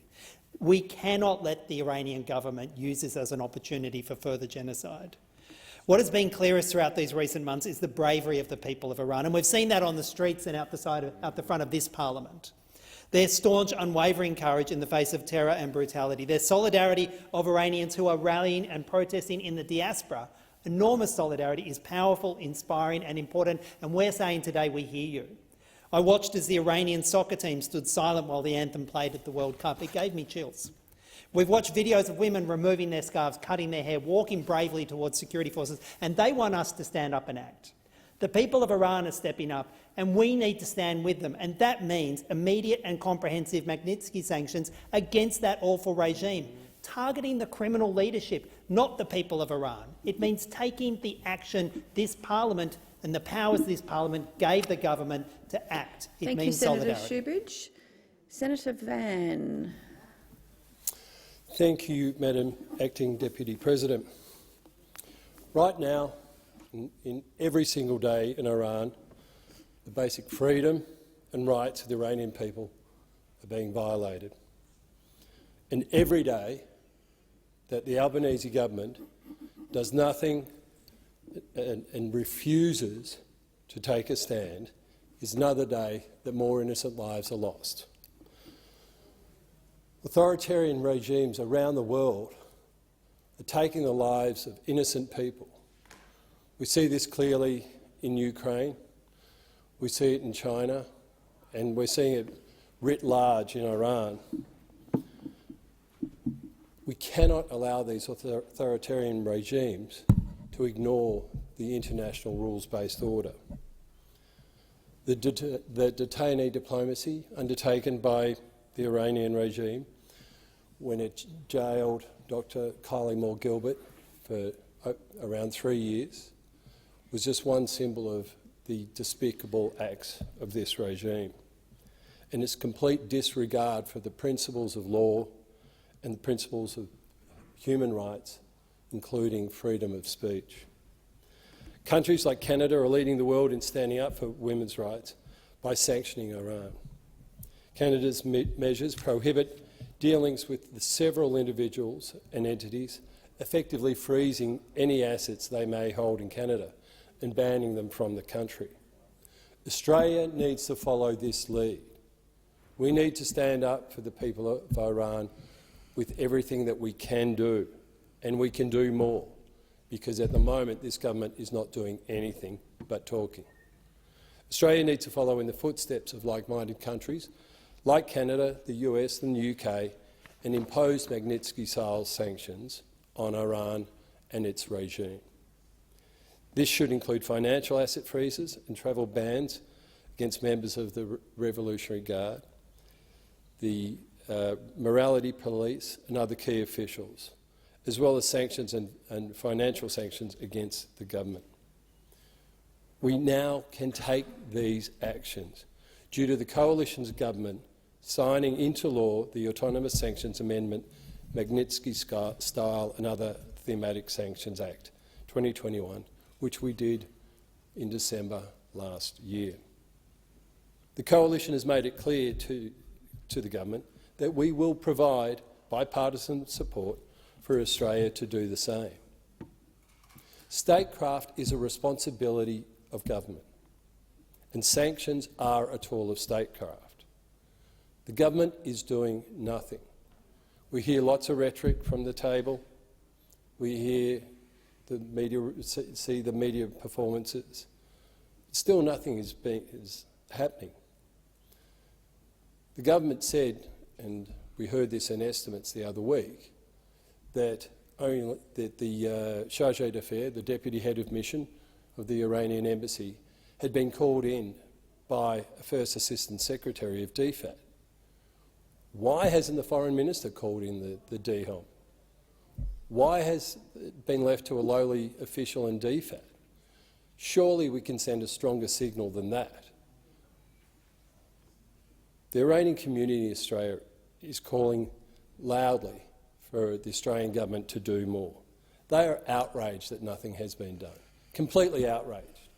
I've spoken at, I think, now about 4 rallies in Melbourne and here in Canberra, And the amount of sadness, the horror they're witnessing back home, the anger that they're feeling that nothing is happening here is palpable. And yet this government ignores them. We need to be able to stand up for the people of Iran. We need to be able to show that we care about human rights, about the rights of women and children, and not to stand by idly while people are being shot in the street for exercising a right that we would fight for here in Australia. This government is all words and no action, and I call on the Albanese government to do more, to bring in sanctions, to stand up for the people of Iran.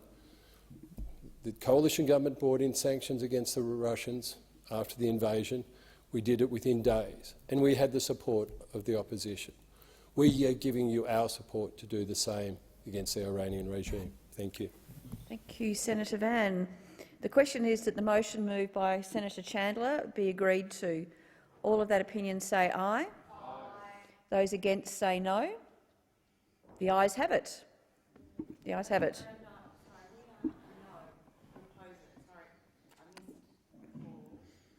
I've already. Do you want it re-put? OK, I will re-put the question. The question is that the motion moved by Senator Chandler be agreed to.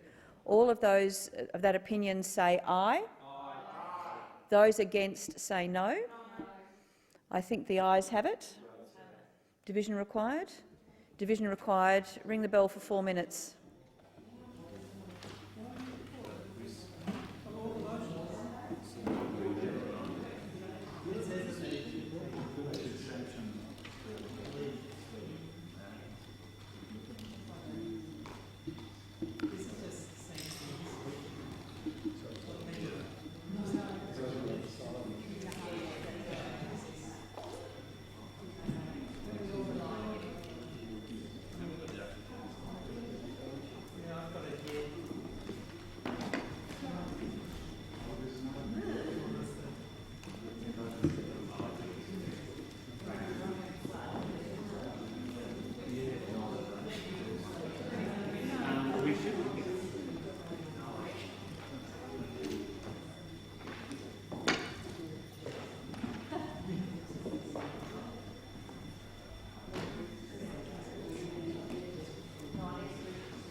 Senators, I believe the ayes have it, so the division is cancelled. The ayes have it.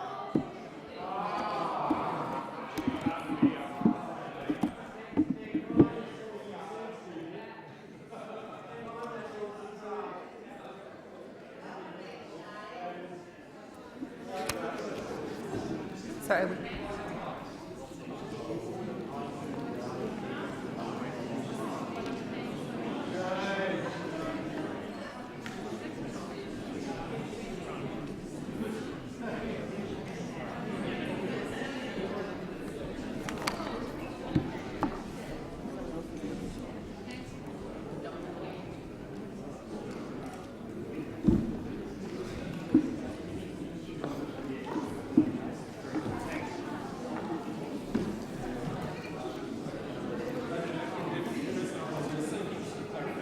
Senator Scarr, yeah. Senator Scarr. Acting Deputy President, I was just perhaps seeking some clarification for Hansard as to how the division was cancelled. Senator Pratt. I understand it was cancelled at the request of the Labor Party. President, I'm happy to put that on the record now. Okay. Thank you.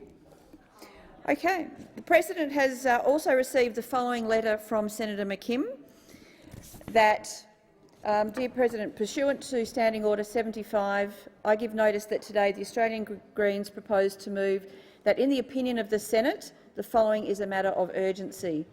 The need for the Senate to support the banning of fossil fuel sponsorship in sport, recognising the leadership shown recently by prominent athletes speaking out against fossil fuel companies sponsoring sport organisations.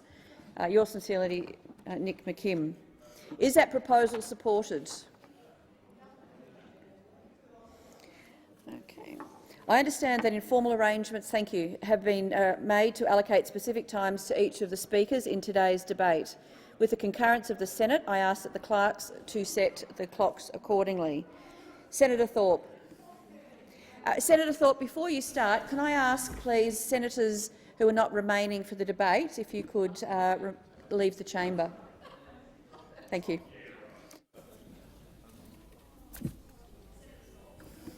Thank you, Acting Deputy President.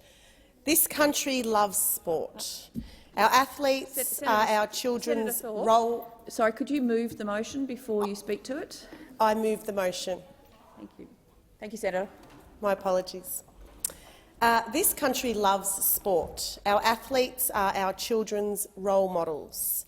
For First Nations communities, sport has played a role in our gatherings and celebrations since before colonisation, bringing people together and strengthening our culture. Recently, we have been seeing more and more athletes, fans and community leaders taking action for climate justice. This shows the next generation what good leadership looks like in caring for our country and our communities.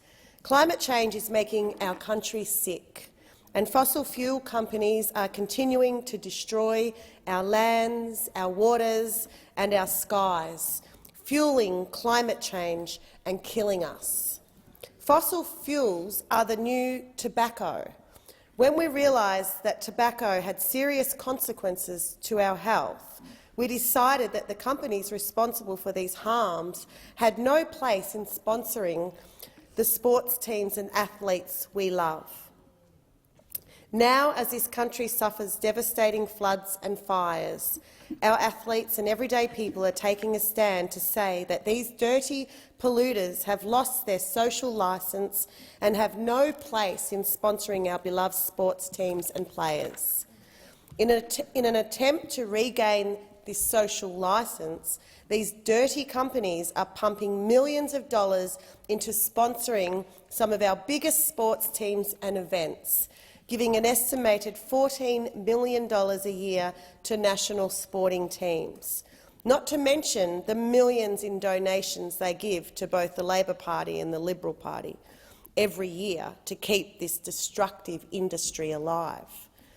Recent polling shows that a majority of Australians believe that fossil fuel sponsorship is the new cigarette sponsorship, and that fossil fuel companies should be banned from sponsoring national sports teams.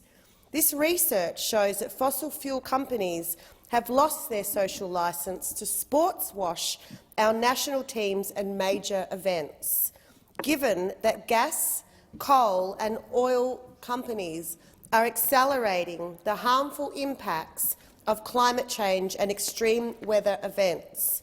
It's unsurprising that Australians and our athletes want these companies out of sport. As the only party in this place that does not accept donations from the polluting companies that are destroying our country and the globe, the Greens welcome and support the leadership shown by our deadly Noongar sister netballer Danelle Wallam, Noongar ex-AFL player Dale Kickett and Australian Test captain Pat Cummins in taking a stand against racist mining companies and fighting for climate justice. In voicing their objections to fossil fuel companies sponsoring their teams, these athletes are using their influence for positive change, and that should be commended. The Greens want fossil fuels companies to be banned from all forms of advertising and sponsorships, including sponsoring any sporting team, organisation or event. If the government chooses to ignore the leadership of these athletes, whilst they get selfies with them and stand on podiums, which is quite hypocritical, they will be showing where their allegiances really lie. Not with our athletes and not with our communities, but with their mates in the fossil fuel industry who no longer have permission to continue destroying our country and polluting the planet. Senator McDonald, you have the call. Very much, Acting Deputy President. Well, opponents of conventional energy companies and their involvement in sports sponsorship are determined to cut Australia's zinc-covered nose off to spite its face. Australia has always been a world leader in sport, but it now appears we want to lead the world in hypocrisy. Many professional sporting teams are coming under pressure to cut all ties with energy resources companies. But if they were really serious, that would mean no more flying to games and no more diesel-fuelled team buses, no more night games unless the stadium lights run on completely renewable energy, which may prove difficult to date on a dark, windless night. Same with air conditioning in the rooms and coaches' boxes. Boots and sneakers are out. Mouthguards, plastic drink bottles, goals posts, playing apparel, clubs, bats, balls and supporters' gear too. And fans will have to stand because plastic grandstand seating is also out. Did anyone tell them these products are all made from minerals or petroleum resources? Professional sport would not exist without the byproducts of key mineral and energy commodities like coal, oil and gas. And I'm looking forward to seeing if this government is going to reject this radical position or whether it will say that somehow we're too good for the over $40 billion worth of royalties and company taxes paid for by resources companies and that we don't want to accept their money. Are we also too good for the hundreds of thousands of Australians who accept salaries and wages from resource companies? Are we too good for them as well? Recently, Hancock Prospecting, Woodside and Alinta Energy came under attack for the crime of daring to help our athletes play sport for a living, earn millions of dollars and bask in the adoration of fans. The truth is that much of professional and community sport is made possible because of Australian resources. For instance, Hancock Prospecting ploughs money into minor sports that don't get the big sponsors, such as Rowing Australia, Volleyball Australia and Synchronised Swimming Australia. And community sporting bodies represent mums and dads who take kids to sporting fields and ovals and stadiums right across the country, every weekend and during the week. And so it's people like Mrs Reinhardt and our great resources companies who are putting their hands in their pockets and allowing these things to happen. Sadly, some sports stars, the Greens, most of the Labor Party, the Teals, Green Independents, don't seem to realise that traditional dispatchable energy from conventional sources are pivotal to our ability to live first-class lifestyles. They also ignore the fact that almost all the big energy companies have publicly and firmly committed to reducing their own emissions. They employ the most environmental scientists and do the most environmental studies outside of the public sector. They sponsor programs for underprivileged and Indigenous youth that don't garner the big headlines. And many of these programs are in regional areas where young people don't have access to the best coaching, the best facilities and the decent equipment available in the cities. And under these circumstances, it's hard enough for a country kid to crack the big time, but now we're being told that we have to put another obstacle in their way. Criticism of energy company sponsorship ignores the fact that regional sports clubs run on shoestring budgets, chook raffles and sponsorships from resource companies and the local businesses that supply these companies.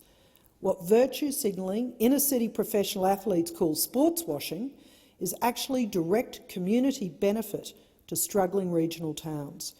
Resources companies support regional communities with infrastructure such as pools, housing, libraries and sports facilities. The world is transitioning to renewable energy, but we can't just snap our fingers and end the use of coal, oil and gas. The demonisation of energy companies is truly astonishing because without them, we wouldn't have lights, heating, computers, mobile phones and myriad other first-world conveniences. People can have views, but the views being expressed currently are extreme and ignore the fact of energy requirements in this country now and into the future. Thank you, Senator. Senator Payman. Thank you, Deputy Acting President. Sport has the ability to bring communities together, to share a common purpose and teach us all important life lessons. Our incredible Australian sporting heroes have a role to play in moving society forward. Players need to be heard on important matters and need to have avenues to voice their support or dissatisfaction for any issues they have in the workplace. We need to make sure players are being listened to regarding issues in their sport, including sponsorship. The emerging issue of players speaking on their sport's choice of sponsor reflects broader conversations that Australians are having around the country on social, environmental and cultural issues. Now, this is, however, a matter for the individual sports and their governing bodies. Now, what's important is our sporting environments should have modern Australian workplaces where athletes are entitled to collective bargaining and the ability to fight for wages and conditions. The Albanese Labor government's investment in sport is about getting more Australians involved in sport, bringing communities together, boosting the economy and supporting our elite athletes to pursue success on the global stage. We recognise the importance of sport being safe, fair and inclusive for all, so that every Australian can feel the rush only sport can bring you. Now, last month I had the honour of meeting and participating in a panel discussion run by the Bashar Houli Foundation Girls Leadership Program. We focused on the experience of Muslim women in leadership roles, the ups and downs they experienced, and the importance of getting involved in community sport. The best part was hearing from young women from all different backgrounds and all ages about how much they love playing sports. It was remarkable and inspiring to see their resilience in the face of obstacles and their enthusiasm to be the change they wanted to see in the world. They recounted how participating in sports helped improve their physical and mental health, develop their self-confidence, establish their place in society and build leadership skills. I'm not much of an athlete myself, but I do know how important sport is to the communities we represent, how it brings people together, improves people's confidence and their engagement in the community. This is an important period for Australian sports. We bring together Australia's sports community and celebrate the upcoming green and gold runway of major sporting events in the lead-up to the Brisbane 2032 Olympic and Paralympic Games. We have an incredible opportunity to unite, inspire and build Australia through sport. It will provide us with wonderful opportunities to boost and inspire more community participation right across the nation.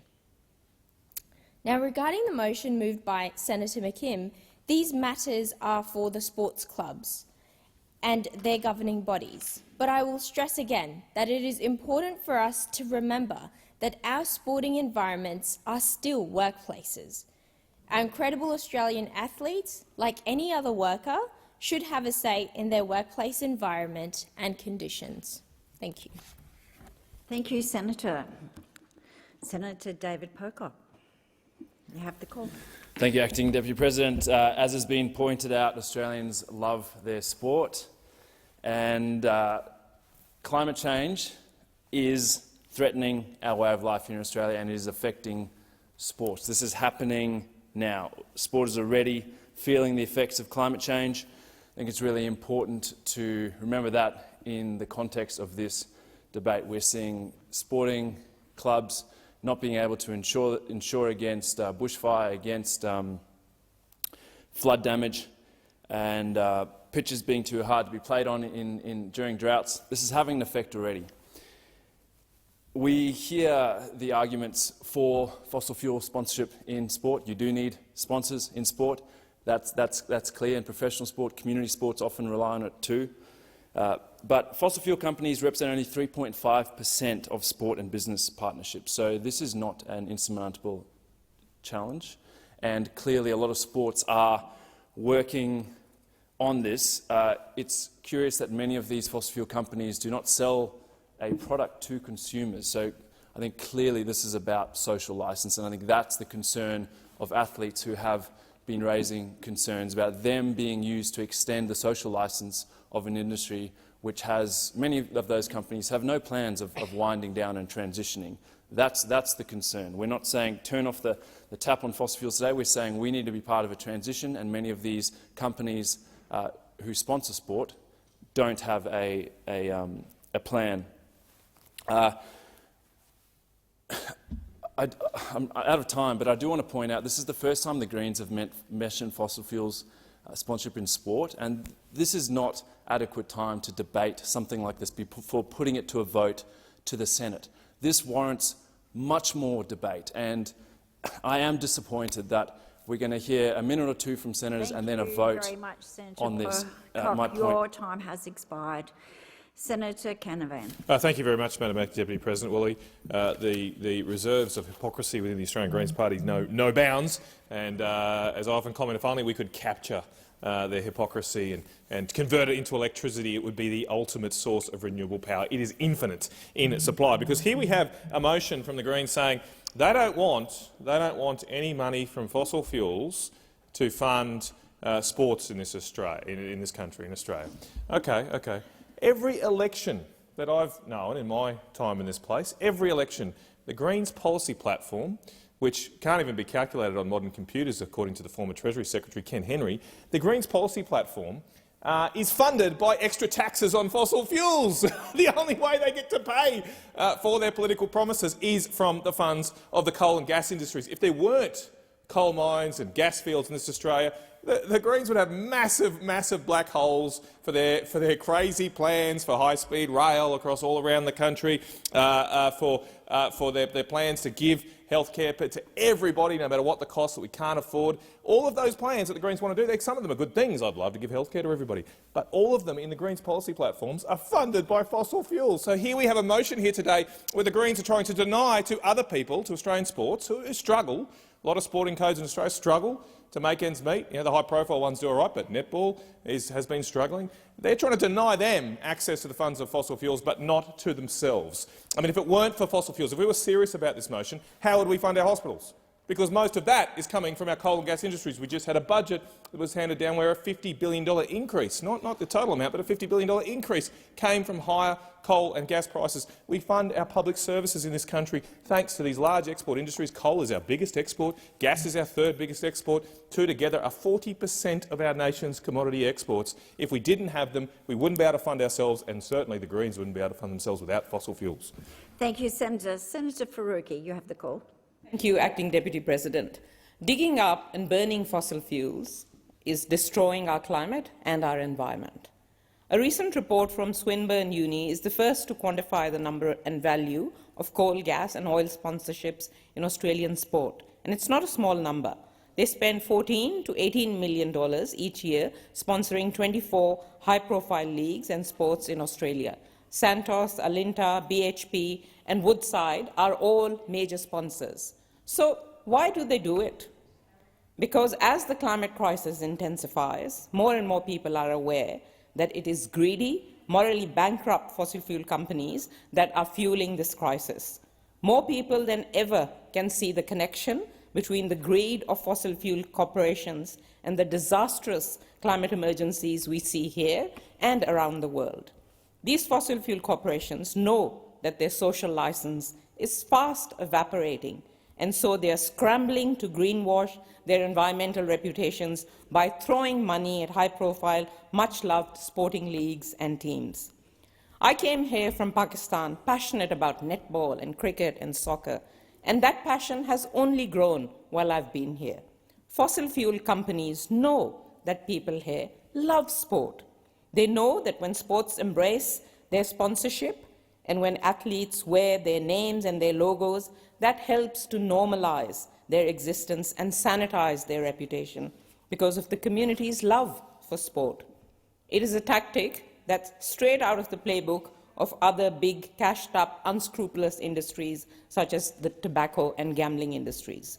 Years of sponsorship of sporting teams, arts festivals and other community events positions companies as good corporate citizens and locks independence on corporate goodwill. But we must not accept that. We must not allow dirty, polluting fossil fuel companies to use sport to try and prolong their sorry existence while killing the planet. And just as we know fossil fuel sponsorships of sport needs to be banned, fossil fuel sponsorship of politicians needs to be banned. Both Labour and Coalition are on a unity ticket when it comes to accepting dirty donations from fossil fuel companies. This place is crawling with fossil fuel lobbyists as a result, and sadly, big events in this place, like the Midwinter Ball, are sponsored by fossil fuel companies. It's no wonder that neither major party will call for an end to coal and gas, despite the overwhelming evidence that this is what we must do as a matter of climate science and as a matter of global justice. It takes courage to take a stand against powerful fossil fuel corporations. The major parties don't have that courage, but athletes, activists, and sovereign owners do. And I want to pay tribute to the brave athletes, especially in netball, cricket, and AFL, who are speaking up and refusing fossil fuel sponsorships. Solidarity, in particular, with Diamonds player and Noongar woman Donnell Wallam for her immense courage, and kudos to her team for backing her. They are speaking out about their values.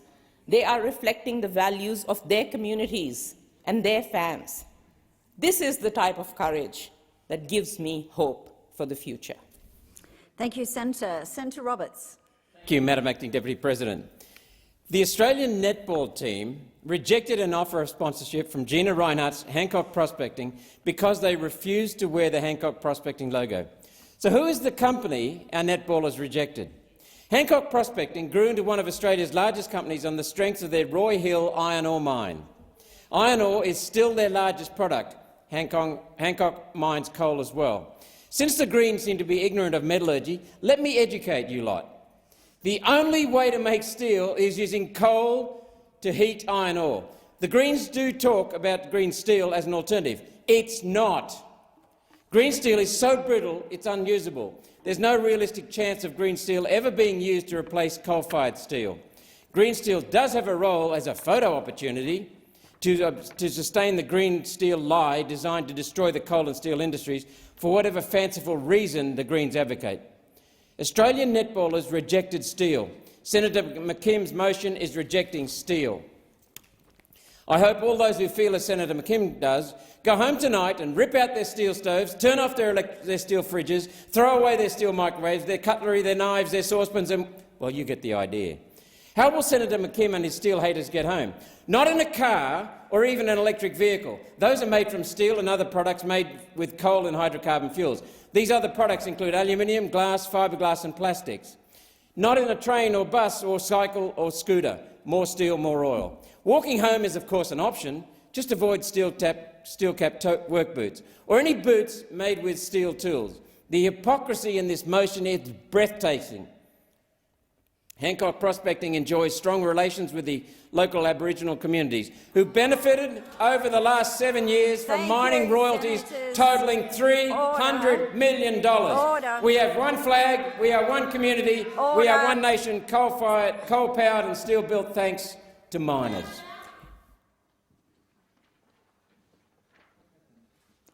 When the chamber shows some respect, I'll call the next senator. Up until the last speaker, there was respect shown to other speakers, and I ask and remind senators to listen in silence. Senator Cox, you have the call. Thank you, Acting Madam Deputy President. Advertisements intend to build positive attitudes, emotion and connection with products and with companies. Corporations seek out sponsorship opportunities as forms of their marketing campaigns, and unfortunately fossil fuel companies are no different. And as the Australian Greens spokesperson on resources, a proud West Australian and a long-suffering Fremantle Dockers fan, it pains me about how these worlds actually collide. Woodside Energy's merger with BHP's oil and gas assets makes it one of the 10 biggest independent energy production companies in the world. Its 9.1 million tonnes of greenhouse gas emissions makes it the 9th highest emitter in Australia in the year 2020-21. The Fremantle Dockers have had a very long relationship with Woodside Energy, and in fact Woodside Energy has been the major sponsor of the Dockers since 2010, and they signed on to support the Dockers AFLW team in 2017. This sponsorship deal was renewed last year in October and is worth approximately $2 million. I'm not the only purple scarf wearer who doesn't want Woodside's climate-wrecking hands all over my footy team. Former Dockers player, my brother Dale Kickett, and former manager Gerard McNeil stood alongside former Premier Carmen Lawrence, award-winning author Tim Winton, Nobel Prize winner climate scientist Bill Hare, and former climate change advisor to Woodside, in fact, Alex Hillman, at a press conference last month to call for an end to Woodside sponsorship for our beloved club. Because fossil fuels have absolutely no place in sport while this climate is in crisis. And I echo the high-profile Australians who do not want the Dockers' good name to be used by a corporation to enhance their reputation when its massive profit-making activities are in fact threatening our environment and our health and our cultural heritage. Players, members and supporters are speaking out because that's what they actually care about. They care about the planet. They don't want athletes branded with fossil fuel logos, again granting social licence to operate in our communities. State capture is in fact real, and both of my colleagues, Senator Thorpe and Senator Faruqi, have outlined this. And when Rio Tinto actually blew up the Juukan Caves, they actually lost their sponsorship deal with the AFL, and this actually shows that it's not about commercial risk and it's not about the money. There are other notable athletes that have in fact spoken out about the injustices about sports sponsorship, and they have also been named by my colleagues. The Australian Test and One-Day international captain Pat Cummings recently urged Cricket Australia to look after or look for other ethical sponsors.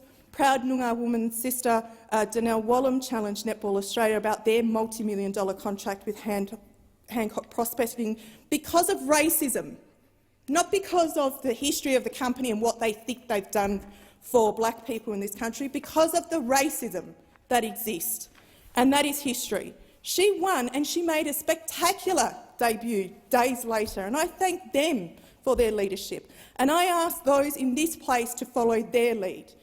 We can't continue to tackle the climate crisis if we are opening up new coal and gas projects, and there are currently 114 of those new coal and gas projects in the investment pipeline.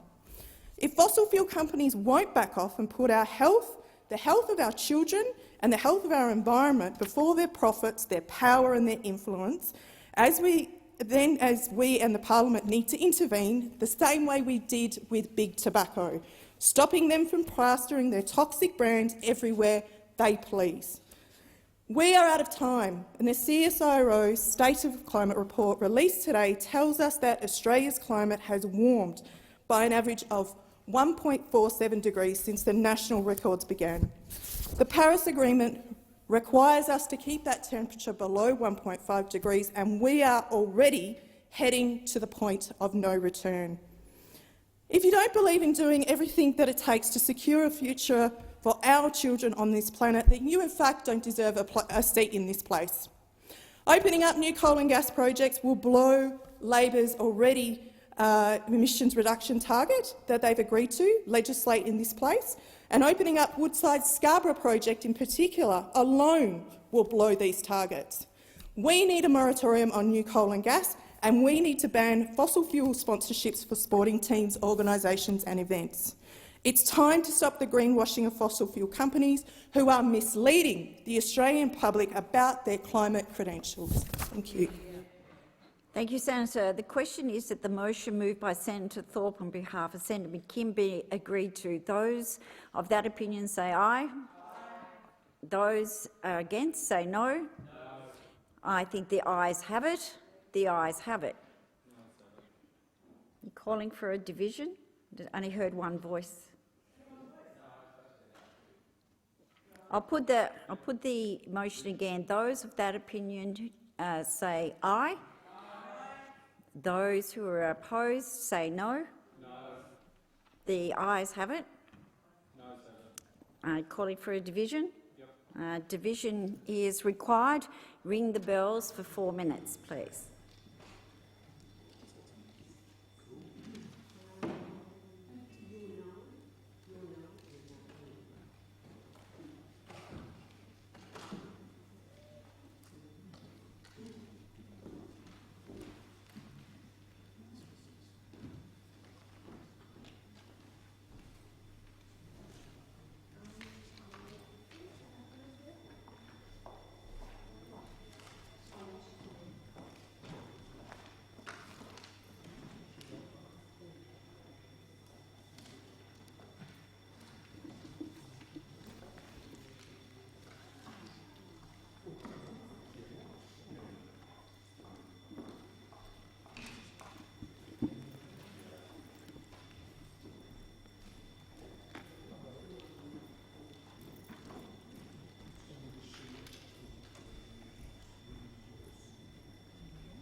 lock the doors. The question is that the motion moved by Senator Thorpe on behalf of Senator McKim be agreed to.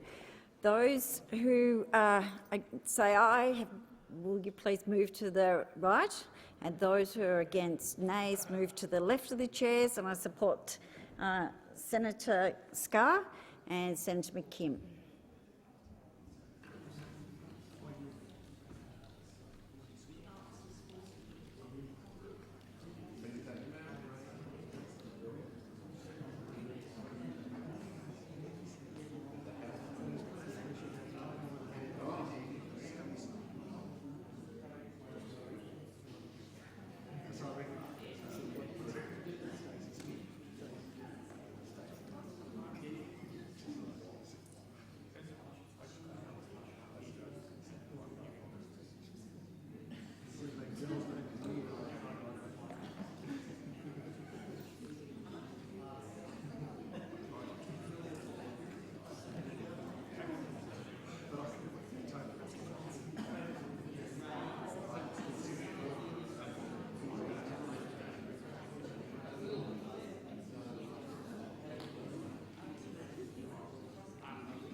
There being 12 ayes and 28 noes, it has been resolved in the negative. Thank you. Senators who are leaving the chamber, do so quietly, please.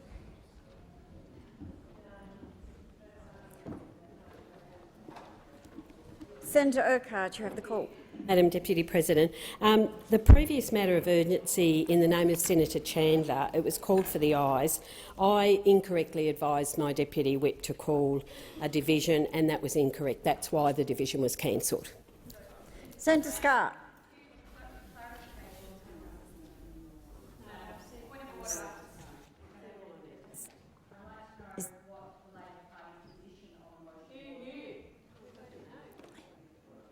We've had the explanation. There's no point of...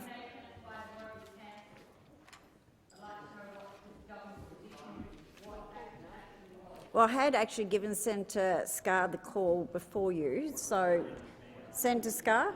Perhaps, Madam Acting Deputy President, if we could ask for some clarification. I understand Senator Urquhart's explanation with respect to cancellation of the division, but the Hansard record will say that there were noes stated in the chamber before the division was called. Those noes did come from the government benches, so I think it would be useful to know if the clarification is those noes were unintended or were they intended. Senator Hanson-Young, do you want to restate your point of order? Thank you, Madam Acting Deputy President. I too would like clarification as to who the noes voiced in the chamber were, or indeed what the government's position is. Senator Urquhart, I'll give you the opportunity if you feel you need to clarify the position. I've actually outlined that I gave the wrong advice to the Deputy Whip in terms of the position of calling the division, and I've clarified the incorrectness of my decision. Senator Scarr. Thank you, Madam Acting Deputy President. For the record, then, can I just make it clear that there were no noes coming from the opposition benches? Thank you. Senator Hanson-Young. Thank you, Madam Acting Deputy President. I'd also like to make it clear there were no noes coming from the Greens benches in relation to that motion. Thank you. We shall now move on to the consideration of documents on page 4 of the order of business today. Senator Hanson-Young, are you raising a point of order? I'm seeking leave to table a non-conforming petition, which needs to be done before you do go on to that bit. Is leave granted? Leave is granted. Thank you. I seek leave to table a non-conforming petition regarding the destruction of the Gellerup Wildlife Corridor in WA, which has received 25,028 signatures. It's a big petition. Thankful to all of the volunteers working on that campaign, and I understand that the whips have agreed to give leave for me to table it. Leave has been granted. The petition. Senator Urquhart. Thank you, President. For the sake of the confidence in the chamber, I will declare that there were no noes in the chamber from the Labor Party. Thank you, Senator Urquhart. We will now move on to the consideration of documents, and these documents are listed on page 4 of today's order of business. Number 1, is there any speakers for document number 1? Any speakers for document 2? Any speakers for document 3? 4? Family law. Senator, you have the call. Move that the Senate take note on document 4 and seek leave to continue my remarks. Thank you, Senator. Okay. Senator, we will now then move on to item number 5. And Senator Bragg, I think you want to speak on this document. Are you sure? Okay. Yes, you can. Thank you very much. I really appreciate the opportunity to take note of this important document in relation to the government co-contribution of low-income earners, which of course is one of the various superannuation programs that the Commonwealth Government runs. Now, it is very important to note in relation to this matter that there has been a significant debate in this chamber and beyond this parliament about the government's approach to the matter of superannuation transparency. And one of the first acts of this government in this space was in relation to the stripping of transparency measures that were put in place in the last parliament, which required the disclosure of payments from superannuation funds to unions. Now, Minister Jones in the other place, decided that was his #1 priority, to strip transparency so that workers could no longer see how much money their super fund was paying to a union. Really shameful stuff. Now, after a debate in this place where Senator Pocock moved a disallowance and there was extensive discussion about why on earth this was the priority of the government, I now note that there are additional disallowances that have appeared on the papers, including one from Senator McKim, and I think that is an important development. And that also reminds me of the reporting in today's newspaper about the prospect of improving the transparency arrangements in this area across the board, because I think everyone wants to see the compulsory savings scheme being the most transparent of any government program, because we are in fact going into people's pay packets and taking 10.5% of their money and sending it off to someone else to manage. So the idea that we are not going to allow transparency is fundamentally flawed, and that's why I welcome the proposed disallowance from Senator McKim and the other initiatives that have been engaged in this space, because we want to see complete transparency. Whether the funds are being run by a financial services business, be it an insurance company or a bank, or whether they are being run by an employer group or a trade union or a collective. The idea that the workers and the members are prohibited from seeing when their money is being sent off to a related party is fundamentally flawed and cannot stand. Now, the last time we considered this matter in this chamber, the disallowance was defeated, and we now have a situation where funds have been able to table their member statements without the transparency which appeared in our regulations from government. So in the case of Australian Super, which is one of the household names, they are now able to conceal $100 million in related party transactions, and in addition to that, they are able to hide $1 million in payments to unions. We don't know which unions those funds are being paid to, and you can now see, as a result of this change being made by Mr. Jones, Minister Jones, you can now receive more transparent information about the whereabouts of superannuation contributions from the AEC website than you can from the member statement. Now, the last time I looked, there weren't too many members of superannuation funds trawling through the paper records of the Electoral Commission to work out where their money has been paid to a union. So the whole point of the member statements was to make it digestible so that a person could see, OK, this fund that I'm a member of is paying $100,000 to Union A, or this fund that I'm a member of is paying $500 to Financial Services Company, related party B.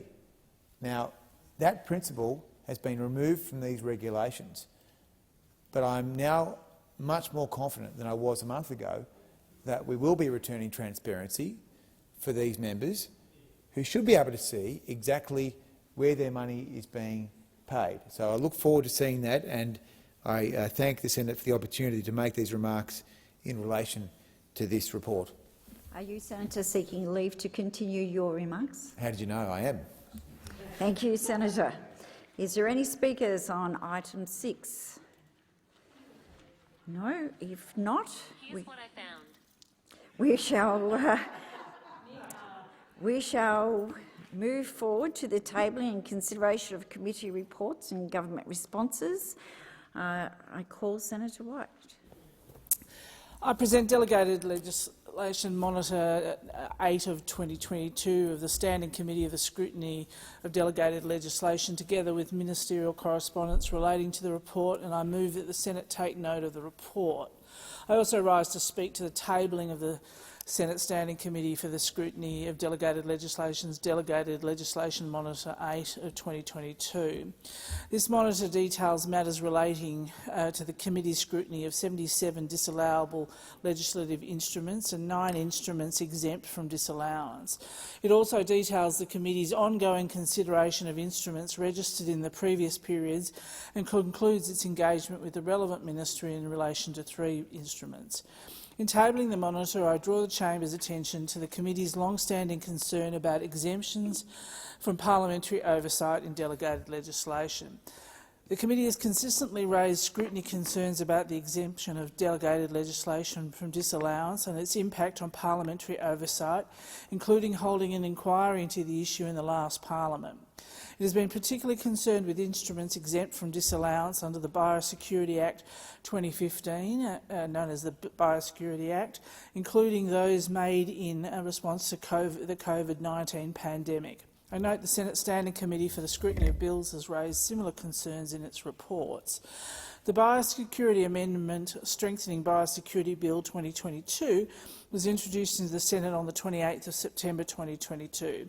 This bill amends the Biosecurity Act, including to introduce 3 new provisions which are exempt from disallowance, some of which may trespass on personal rights and liberties.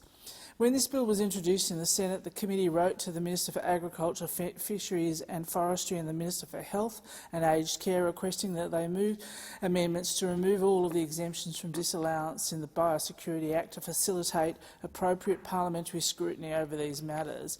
Unfortunately, both ministers advised that they would not progress amendments to remove the exemptions.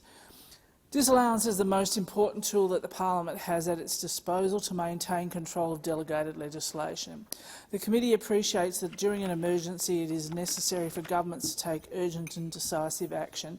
However, Parliament must have effective oversight of these decisions. The committee has considered this issue since the start of the pandemic, and particularly as part of its inquiry into the exemption of delegated legislation from parliamentary oversight.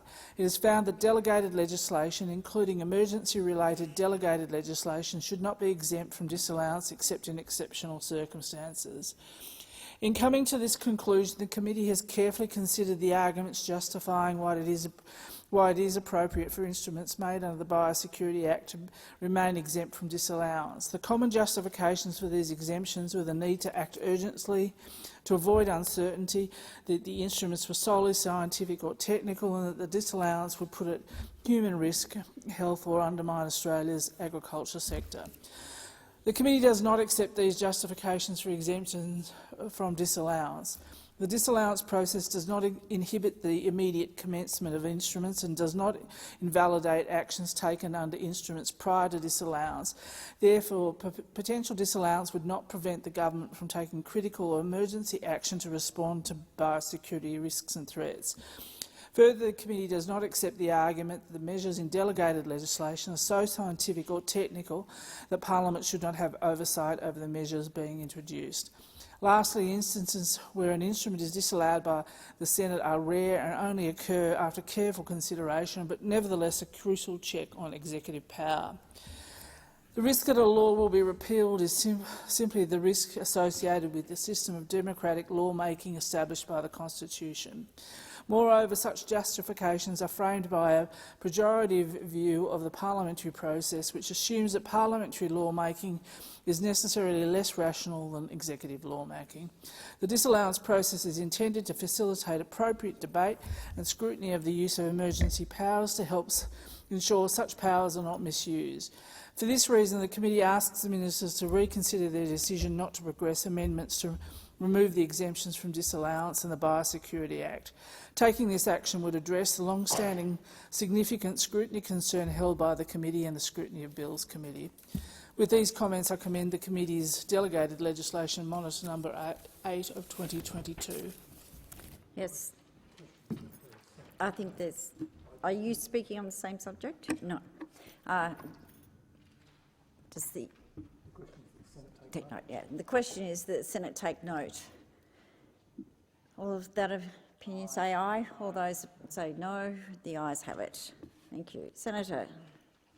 I present on behalf of Senator Dean Smith the Scrutiny Digest 7 of 2022 Standing Committee for the Scrutiny of Bills and move that the Senate take note of the report. Seek leave to continue. I'll put that. All of that opinion say aye. Oh, do you need to have leave? You sought leave and then he's tabled that. So those of that opinion say aye. Those against say no. The ayes have it. The ayes have it. Any further? If not, we'll move to, are there any ministerial statements? No ministerial statements. Good. There is. Senator Brown. Sorry. Moving on to committee membership. The President has received letters requesting changes to the membership of committees. Minister Brown. I seek leave to move a motion to vary the membership of committees. Is leave granted? I move that senators... Oh, sorry. Yeah, leave's been granted. Okay. I move that senators be discharged from and appointed to committees as set out in the document available in the chamber and listed on the dynamic red. Thank you. Any...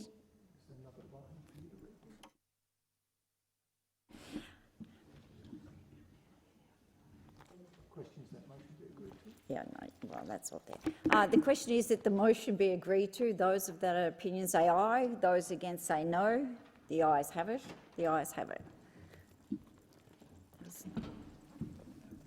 Now we're doing messages.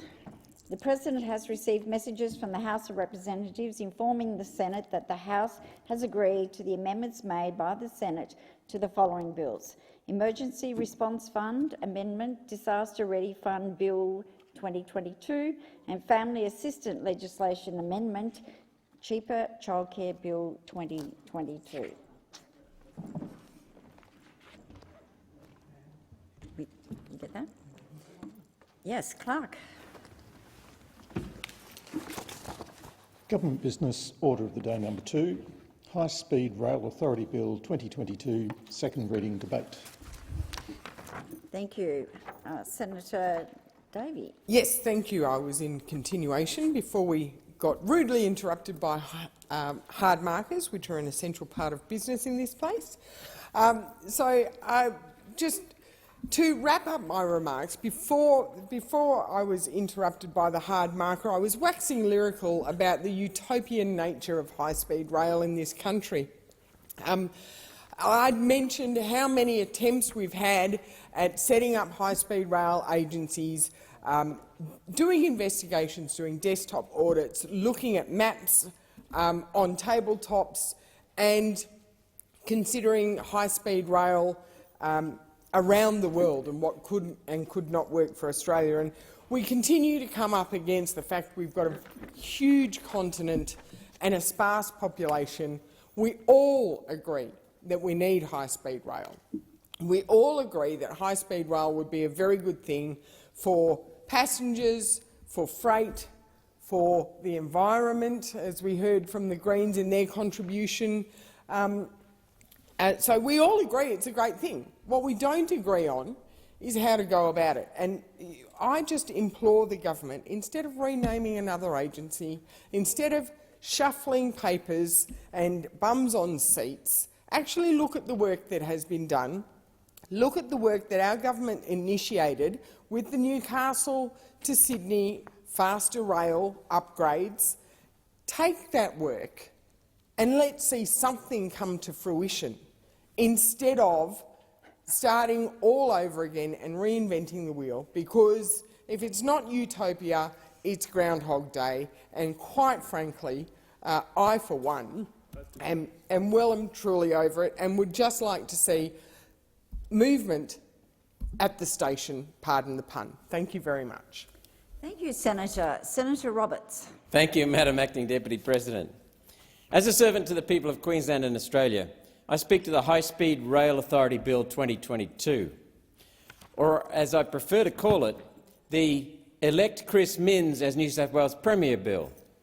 It's not a coincidence that this bill provides for the National High Speed Rail Network proposal to start with just one section between Sydney and Newcastle, just in time for the New South Wales state election in the coming March.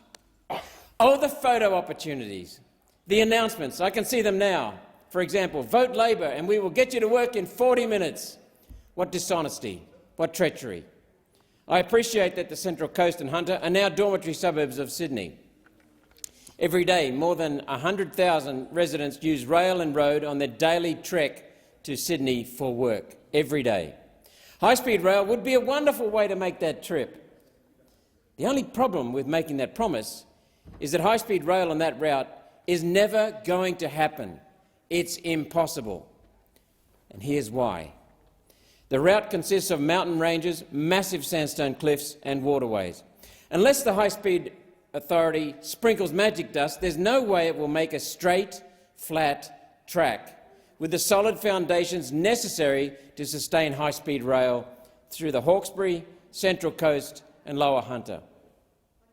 The current discussion involves sending high-speed rail along the existing alignment through the Central Coast, along the Gosford waterfront, through residential areas to Wyong, then via YE into the Lower Hunter. The area's geography makes any other route almost impossible, at least without substantial environmental impact, meaning massive, long tunnels and cuttings through 3 national parks and equally long and heavily engineered bridges across the frequent waterways and soft ground. Anything can be done at a cost, although the cost here will ensure a white elephant for taxpayers that will never recover the investment. I shudder to think how much the tickets will cost, certainly more than the working families could afford, the families who are being targeted with this false, deceptive promise. While Australia does need a modern rail network connecting our capital cities, airports and major ports, high-speed rail is not the answer. The federal government last examined the possibility of building a 1,748-kilometre high-speed rail link from Brisbane to Melbourne in 2013, when the cost was estimated at $114 billion, with the Sydney to Newcastle section costed at $17.9 billion. Sydney to Newcastle costed at $17.9 billion.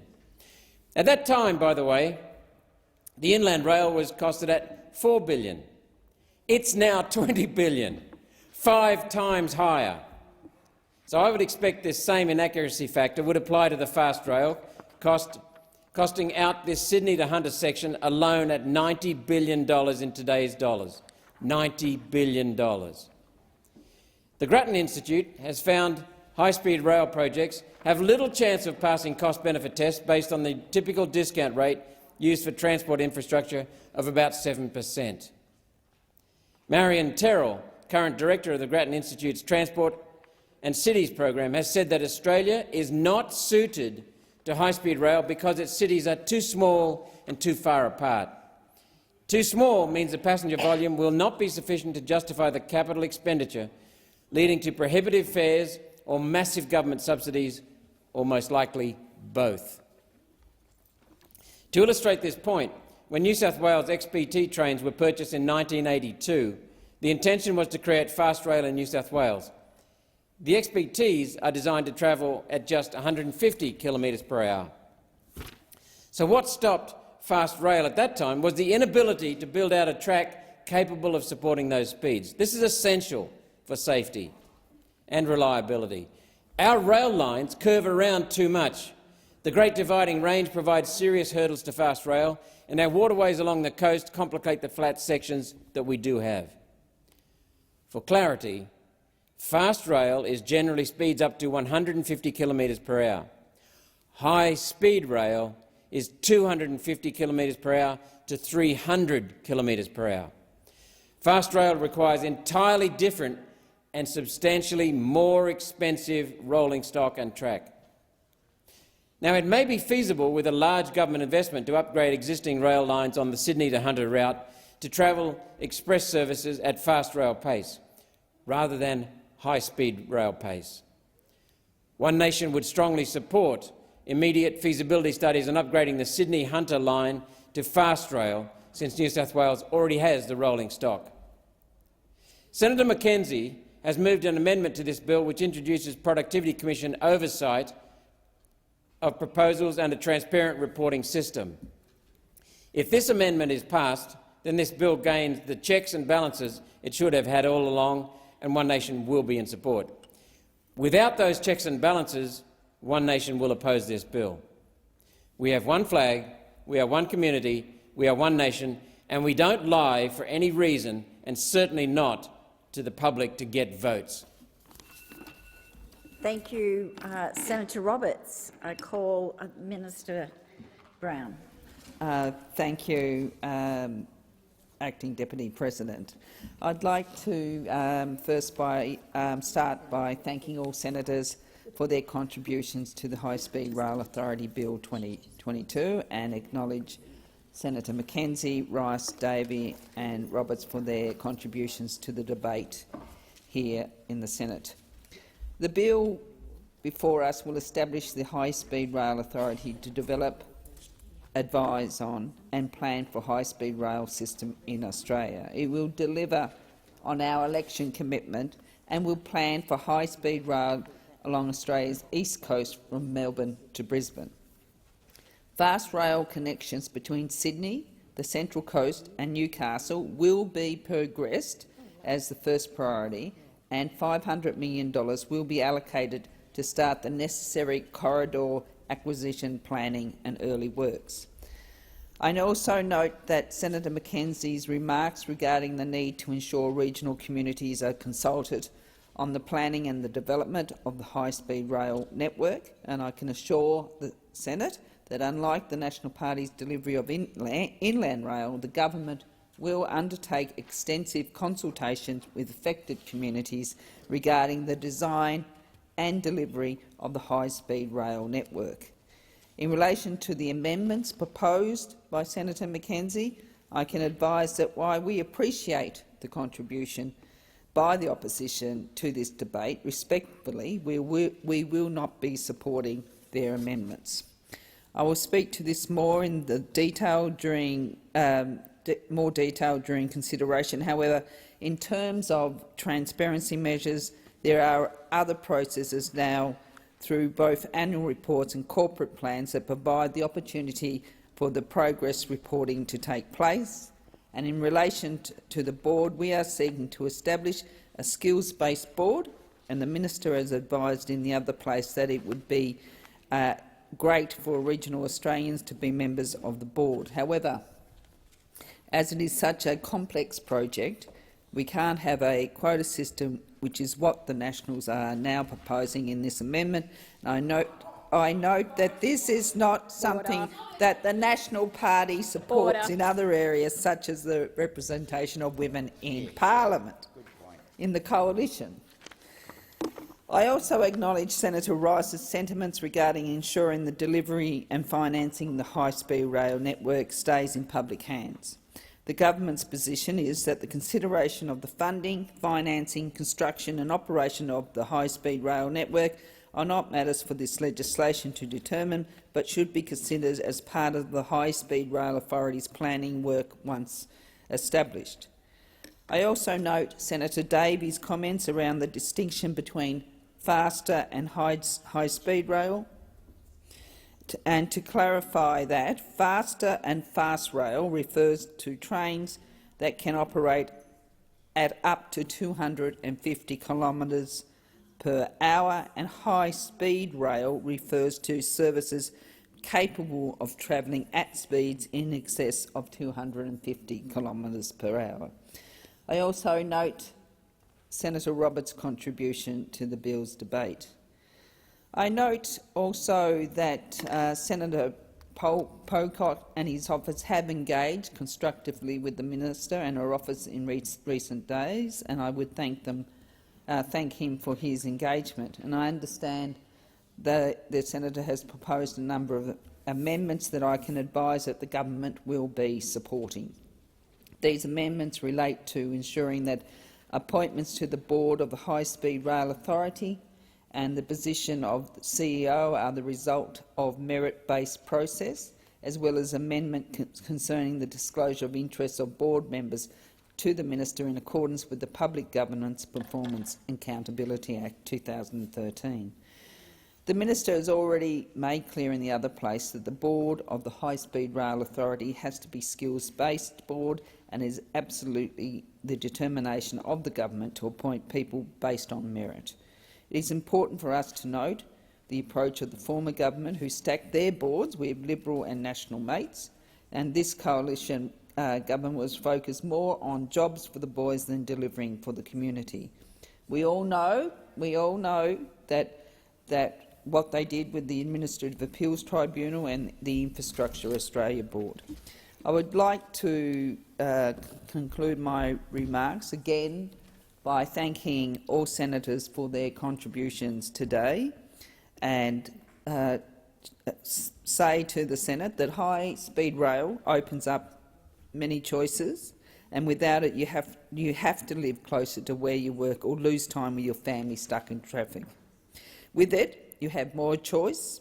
You can move out of the city, taking pressure off outer suburbs and into a regional area with all the benefits that brings, and still have more time with your family. And who wouldn't want that? Without high-speed rail, it's not only the connection to work that is more difficult, but the connection to your wider family and friends. With high-speed rail, catching up more often becomes more possible. High-speed rail can get you between cities faster, and rail can take you right into a city centre. You can leave your car, taxi and ride share behind, knowing that in the process you are doing more to help lower the carbon in the atmosphere. It's not only an easy people mover, but it's also a job creator too, and an industry builder. We want our regions to grow and prosper. We want the economy to be stronger and deliver benefits right across the country, not just the city centres. We want public transport to be part of the green economy. I commend the bill to the Senate. Thank you, Minister. The question is that this bill be read a second time. Those of that opinion say aye. Those against say no. I think the ayes have it. The ayes have it. I call the clerk. A bill for an act to establish the High Speed Rail Authority and for related purposes. As amendments have been circulated, the Senate will now resolve into committee.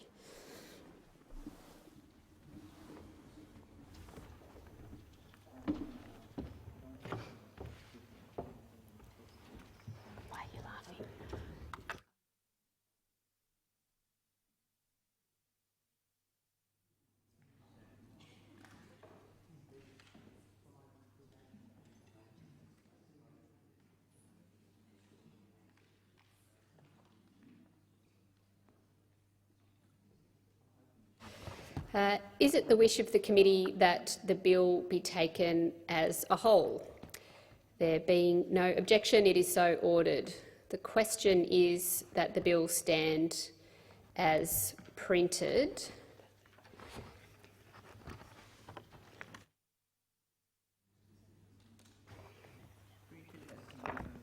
I'm going to move my amendment. Thank you, Senator Mackenzie. Minister, for assisting. And I would appreciate the assistance of the chamber. It's been a while. So I seek leave to move opposition amendments on sheet 1679, 1 to 5, by leave together. Is leave granted? Leave is granted. I move the amendment standing in my name. Yep.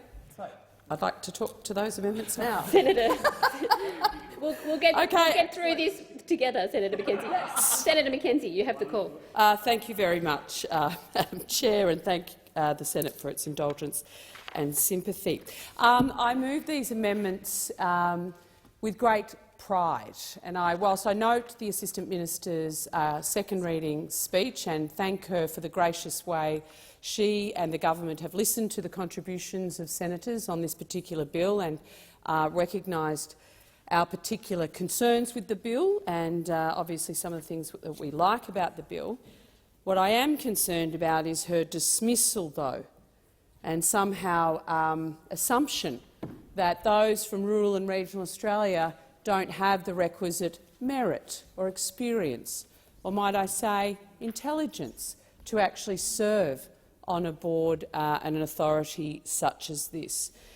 Minister, I completely reject the fact that the National Party is seeking to insert quotas per se onto the membership of this board. It is absolutely not our public policy to be supporting quotas. We seek merit-based appointments always, but we probably cast the net a little wider than the Labor Party traditionally would in what that meritorious appointments might look like. And we've learnt by hard experience that without someone around the table that has the lived experience of working, living, growing up, seeing a positive future for rural and regional communities, that perspective is often not taken into account.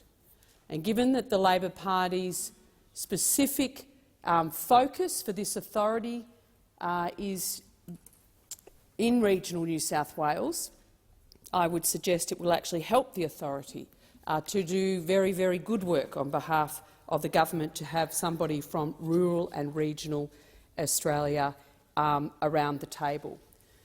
Similarly, incredibly disappointed the government won't be supporting our very sound, sensible amendment, particularly again when it comes to ensuring that the authority will consult with local communities.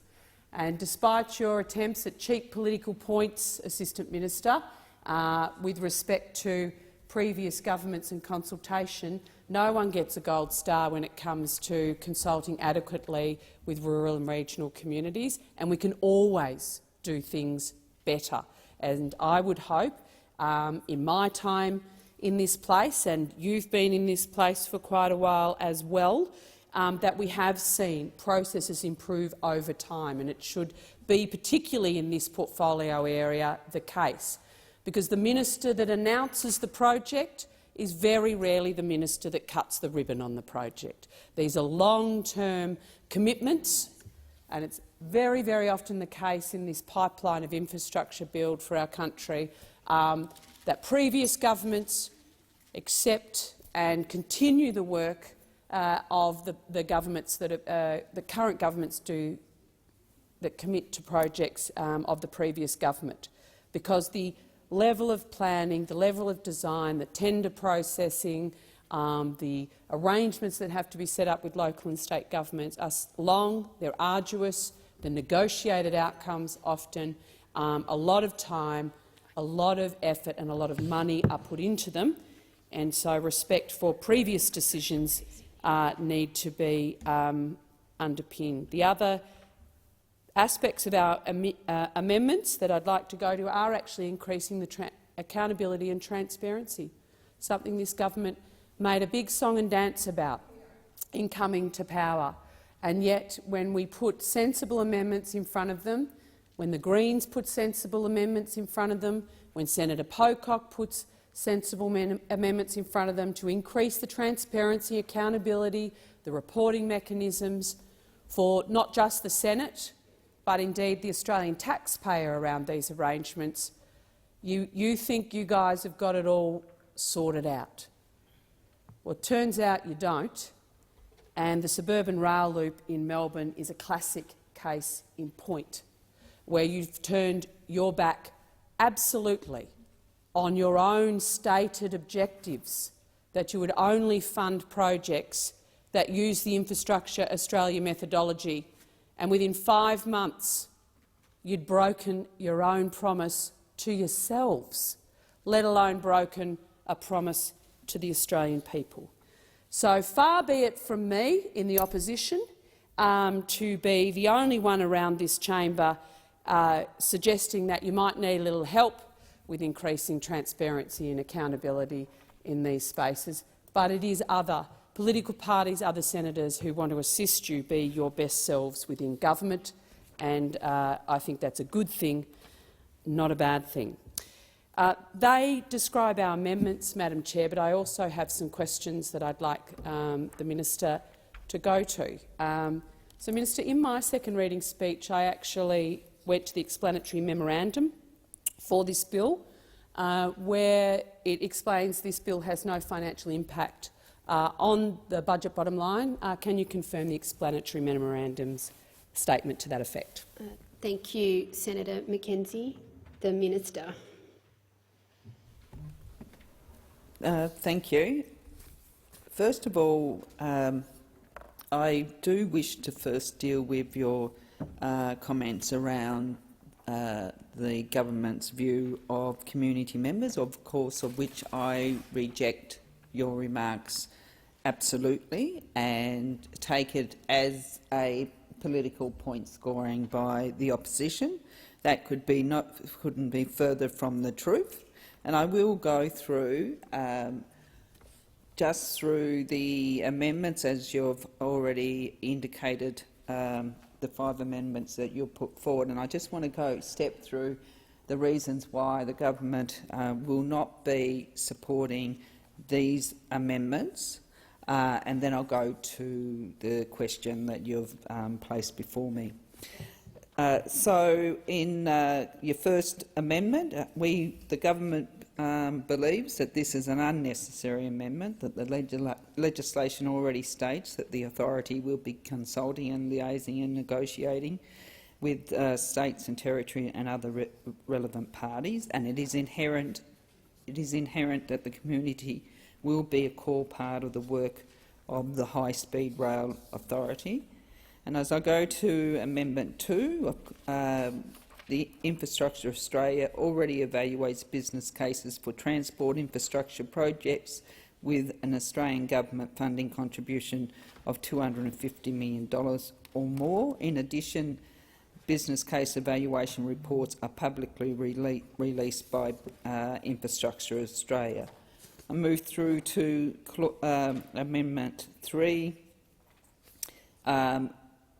the government will be opposing this amendment. The board will consist of 5 members who will be appointed based on the appropriate skills mix.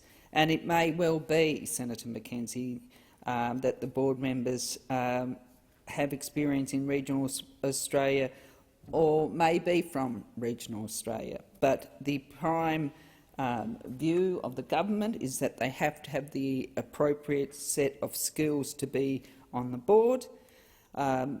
Amendment 4, we will be opposing. Information on the progress of the High Speed Rail Authority will be publicly available via its annual report and corporation plan. And your last amendment, Amendment 5, we will also be opposing, as information on the progress, as I said, of the High Speed Rail Authority will be publicly available through its annual report and the corporate plan. Now, the other question that you put to me, I'll just take some advice.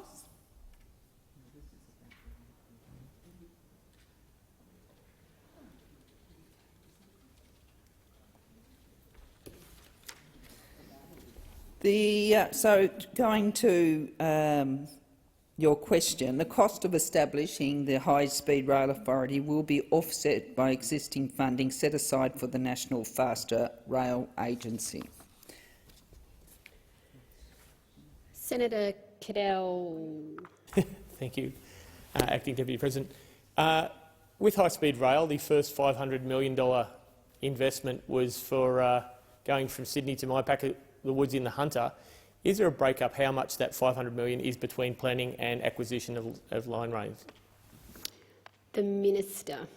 That information isn't available. That's what the authority will be in place to do. It'll be it will be their job to ensure that progress will be made, and their immediate priority of any updated analysis will be their first priority of work. Senator Cadell. Minister, do we have a timetable for when that breakup might be available? Is it in 12 months, 24 months? Do we know when that work will be done? As I've said, once the authority is established, work will begin on the planning and the overseeing of the construction of a reliable, safe and efficient high-speed rail network. And as soon as we can get this bill into place and the authority established, the sooner the better, as this is going to be a huge opportunity for Australia. And I know that the opposition is supportive of the bill and the opportunities that high-speed rail will bring. Senator Cadell. It now takes longer to go from Broadmeadow Station in the Hunter to Sydney than it did in the 1950s under the Newcastle Flyer. If we haven't got a timetable for when the planning will be finished, do we have a timetable for when the line may be finished? Even a decade would do. The Minister. No, I can't give you that information here today, Senator Cadell. Senator Mackenzie. Minister, just following up on Senator Cadell's question, in the budget you've put down $500 million for this agency.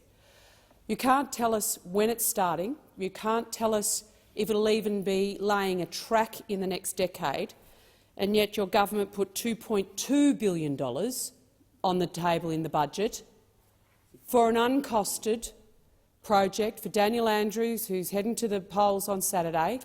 $2.2 billion. When will that project be laying a track in Victoria? The $2.2 billion that you've actually committed to rail in your budget. Senator Mackenzie, before I give the call to the Minister, I'll just ask you to use the Premier's appropriate title if this is a line you're wishing to continue. Title that we don't use in Victoria. Premier Andrews. The Minister. Well, first of all, I'll just say the government has committed $500 million for corridor acquisition, and has committed $500 million to securing the Sydney to Newcastle corridor of high-speed rail network as the key first stage. And I think everyone knows what the $500 million is seeking to do. That funding includes funding to start corridor acquisitions, planning and early works, and includes working closely with the New South Wales Government. The High Speed Rail Authority will work collaboratively with the Australian Government and the New South Wales Government to determine the best way to deliver this project. Before allocating funding, the Government will consider advice from the authority. That is the situation, and it's not unusual. I think I've been very clear. The bill is a very simple bill. It is also very clear, and I commend the bill to the Senate. Senator Mackenzie. Thank you. Assistant Minister, in the explanatory memorandum, it said the bill will have no financial impact as any impacts will be offset. The budget actually says that there will be a cost. There has been a cost to the budget to the tune of $18 million. Can you confirm where that $18 million was offset from? What projects were cut to find that $18 million? Thank you, Senator Mackenzie. I call the Minister. I'm just getting some advice on that, and I'll get back to you. Thank you. Thank you, Minister. Senator Davey. Yes, thank you. I have a follow-up question to your previous answer, where you, in response to Senator Mackenzie's question about the $500 million, you said that it is the $500 million is to get the corridor for, correct me if I'm wrong, Sydney to Newcastle, and you mentioned acquisitions. However, when I was in before Senate estimates and I put the question to Mr Hallinan from the department, he specifically said that the $500 million was for setting up the agency and commencing preparation for corridors, and when pressed, he implied that there would be no acquisitions undertaken under the first stage because it would be the commencement of conversations and negotiations. So can you clarify, if Mr Hallinan was wrong, what portion of the $500 million is being set aside for corridor acquisitions, or is that $500 million to fund the new agency, the new bureaucracy, to start work on conversations that have already started work? Thank you, Senator Davey.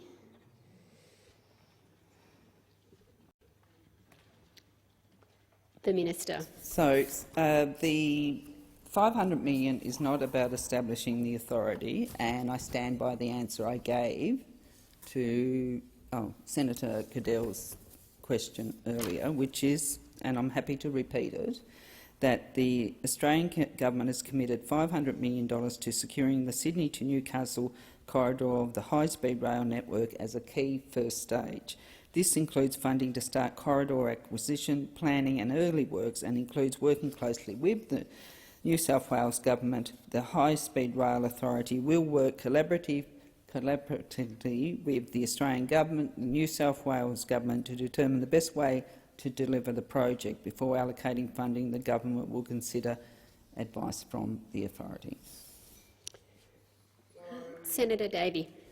Sorry, I apologise. So Mr Hallinan got it wrong. Is that what I'm hearing? Because he did say it was for setting up the agency, and you've now twice said it is for securing corridor acquisition. I'm just, because I am happy to put a written question back to the department to seek clarification from them, but I seem to be experiencing this quite regularly, where the departments are saying one thing and the government saying another thing, and I'm just wondering when we're all going to be singing off the same hymn sheet. The Minister. Shortly, I think, Senator Davey. My understanding is that the department has clarified their response. Senator Davey, and then I'll go to you, Senator Roberts. Final question from me, and I will then sit down and listen. Just with regard to the establishment of the High Speed Rail Authority and the disbandment of the National Faster Rail Agency, are you able to advise whether those staff were transferred over? Is that why there hasn't been a budget impact as per your explanatory memorandum? Or is this because the explanatory memorandum says there's no budgetary impact and any costs are created through savings? So I'm wondering if the disbandment of the National Faster Rail Agency is one of those cost savings, and what's happened to those staff? Are they being transferred to the new authority, or are they being settled elsewhere?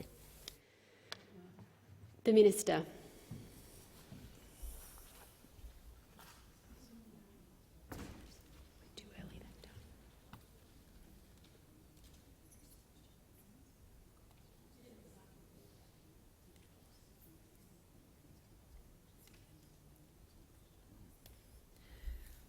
To answer your question, Senator Davey, is that the agency is still in existence and transitional arrangements are still being undertaken.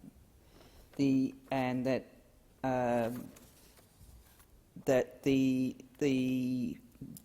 the National Faster Rail Agency will cease as an executive agency with the functions being absorbed by the authority. Senator Roberts. Thank you, Chair. Minister,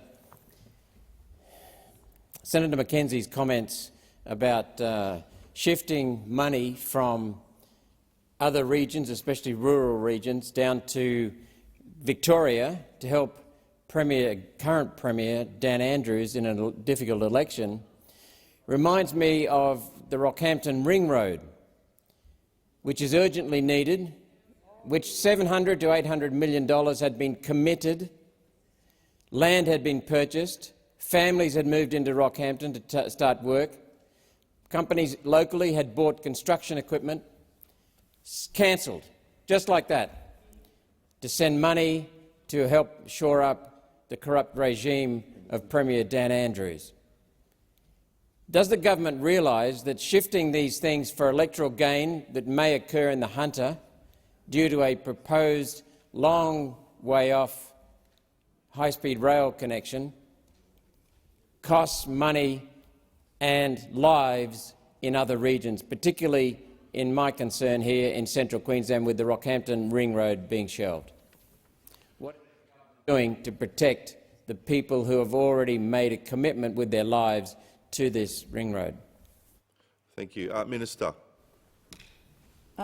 Thank you, Senator Roberts, but we are here speaking about the High Speed Rail Authority Bill 2022. If you want to come along to estimates and ask the questions around the Rockhampton Ring Road, that question. Yeah, so there you are. So we have a spillover on Friday, and I think we have a spillover the following Friday.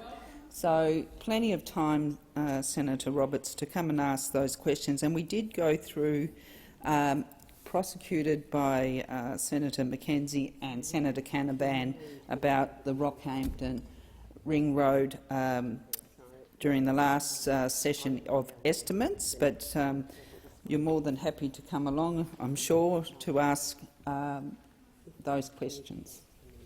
Senator Roberts. Yeah, I will just ask one final question of the minister. My question really boiled down to, once I set the context for the Rockhampton Ring Road, my question really boiled down to, is the government aware that when it rips money out of the regions, sends them to another area for electoral gain, that is a cost to the regions and it hurts people and sometimes kills people? Minister. Look, I have to reject the whole premise of your question. The Commonwealth was working with the Queensland Government on how to commence early works on the Rockham Ring Road project, as you probably are aware, but I completely reject the whole premise of the question you just put. Senator Pocock. Thank you, Chair. Thank you, Minister, for your comments earlier on the bill. I note that you pointed out concerns about the way that the Coalition have appointed people to boards. I would like to note that there was nothing to rectify that in this legislation to set up the High Speed Rail Authority. There was no transparent framework to do that. I thank the government for their support of my amendments to do that, to ensure that Australians know that the people on the board and running the High Speed Rail Authority have the right skills, represent different areas of the country and will do the job there. I'm interested to hear from the government, given that there would be hundreds of people appointed to boards by the government, is the government committed to reviewing those appointments and going forward to ensure that there is a transparent process in all of these authorities and for these boards going forward? Minister. Thank you, Senator Pocock. I'll just seek some advice.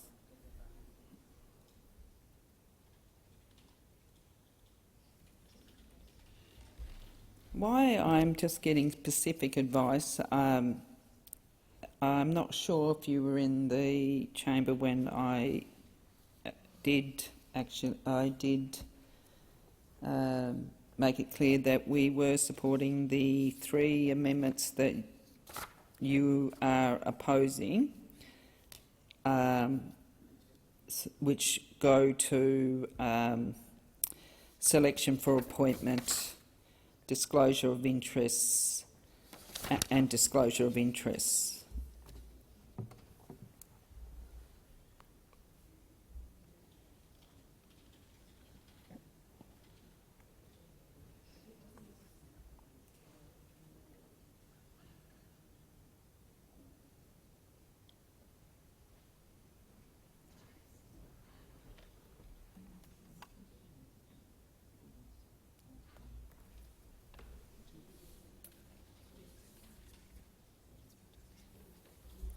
So, as I've already said, the appointments to this board will be on the basis of the relevant qualifications, knowledge, skills, and/or experience. So, merit-based. Now, I can't speak to the situation regarding other boards and board members and appointments, other than what we've got before us here today, Senator Pocock. So what yes, Senator Mackenzie. I have one more question. Certainly, Senator Mackenzie. Thank you, Chair, and then I will seek your guidance because I know Senator Pocock's got amendments he would like to move, but we're in a period of no divisions, which makes it all a bit iffy. I'd like to know, Assistant Minister, the $18 million, which isn't mentioned in the explanatory memorandum, which appeared in the budget, is being offset out of the infrastructure portfolio. What projects have been cut to offset the $18 million? Minister. Oh, sorry, Chair. No projects were cut to fund the authority's establishment. As I understand it, and I'm happy to be corrected, but part of that $18 million was money that was already allocated to the faster rail agency. Senator Mackenzie. Sorry. Oh, Minister. So that was $10 million, Senator Mackenzie. Just anticipating what you might be asking me next, and the remaining was from the department. Right, so just Senator McKenzie. Okay. Just so clarifying on the advice you've been given, the offset has come from the department and the Faster Rail Authority agency. Minister. Yes. Thank you. Minister, where Senator McKenzie. Sorry, Chair. That's okay. That's annoying, isn't it? Where will the staff be located for this authority? Will they be Canberra-based? Minister. I'm sorry, at this stage, at this early stage, those are the decisions still yet to be made. Senator McKenzie. Well, on behalf of Senator Cadell, who's had to leave this stage of the debate, he will be putting in a request for, given the authority's work will be between Sydney and his hometown of Newcastle, that it would show great faith in the government's apparent newfound belief in rural and regional Australia if those jobs could be located in the Hunter. Minister. If there's no statement, if there's no, so the question before the chair is that amendments 1 to 5 on sheet 1679 be agreed to, reminding everybody that if a division is called, it won't be held now. It will be put off until tomorrow. So those of that opinion who support those amendments, say aye. Aye. Those against say no. No. I think that the noes have it. The ayes have it. So on that basis, division will be held over till tomorrow. Senator Ciccone. Chair, could I just ask if it's possible whether we could either note and record our voting position rather than actually have a division? That's something I just wanted to clarify with you. That is possible, except I don't know the positions of people who aren't in the chamber, because it would be a real division, and so I would not be comfortable calling that without having those people. Yes. So what we're going to do, colleagues, is move on to, I'm going to call Senator Pocock, and I'm asking you to move amendments 1, 2, 3 on sheet 1750, and I think you'll need to seek leave to move them together.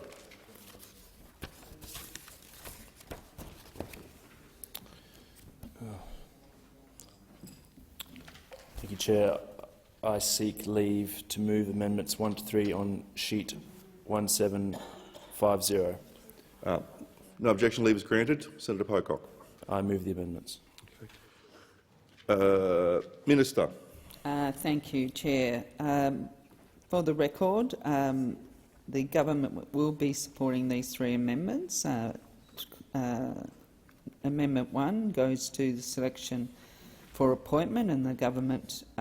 These amendments relate to ensuring the appointments to the board of the High Speed Rail Authority are a result of merit-based process, of which, of course, they will be. The minister has already made that clear in the other place, and that the board of the High Speed Rail Authority has to be a skills-based board, and is absolutely the determination of the government to appoint people based on merit. It's important for on merit. So the Amendment 2 goes to disclosure of interest. The government supports this amendment concerning the disclosure of interest of board members to the minister in accordance with the Public Government's Performance and Accountability Act 2013, and we support the 3rd amendment, and these amendments relate to ensuring that the position of the CEO High Speed Rail Authority are the result of a merit-based process. Thank you. Senator Rice. Just to note that the Greens will also be supporting these amendments. Okay. If there's Senator Pocock. like to thank Minister King and her office for the way that they engaged on this piece of legislation. I appreciate their commitment to ensuring that all appointments are merit-based. Clearly, this is something that is expected by the communities that we come from. Australians want to have peace of mind that people who get into influential positions are getting there not because of who they know, but because they have the right skills and leadership ability to make a difference in those positions. This is clearly a problem that we are grappling with in politics. A recent report by the Grattan Institute found that across all federal government appointees, 7% had a direct political connection, and that figure rose to 21% amongst positions that were considered well-paid, prestigious and powerful. This is something that I'm hearing from my community that they want to end. I welcome the government's commitment to that, and I really look forward over this next Parliament to ensure that all boards have a very clear, transparent process for appointments, and that the public can see that we are advertising, that people can have input, and that we get the right people for the job. We clearly also need a range of experiences. Something like high-speed rail, I think it's really important that there are people from a regional, rural background to have input, and clearly we need more women in positions of leadership. When it comes to the high-speed rail authority, a quick glance at the National Women in Transport website shows at least 36 women who are currently leading infrastructure organisations or the infrastructure and transport arms of multinationals operating in Australia. So the talent is there, and I look forward to seeing who is appointed, and I'm sure they will lead this authority, which is a really important authority for us. It's going to be a huge challenge, but I think looking at the future of Australia is something that most Australians want to see happen at some point, sooner rather than later. Thank you.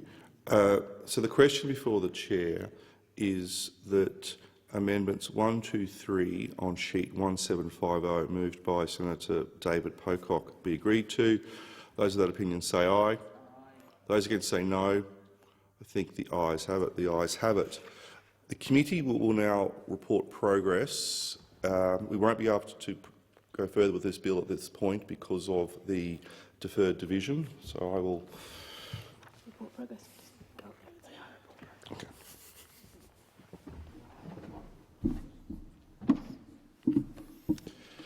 I report progress. The bill will be further consideration of the bill will be deferred until tomorrow because of the deferred division. Clerk. Government business orders of the day number 3, Education Legislation Amendment 2022 Measures number 1, Bill 2022, second reading debate.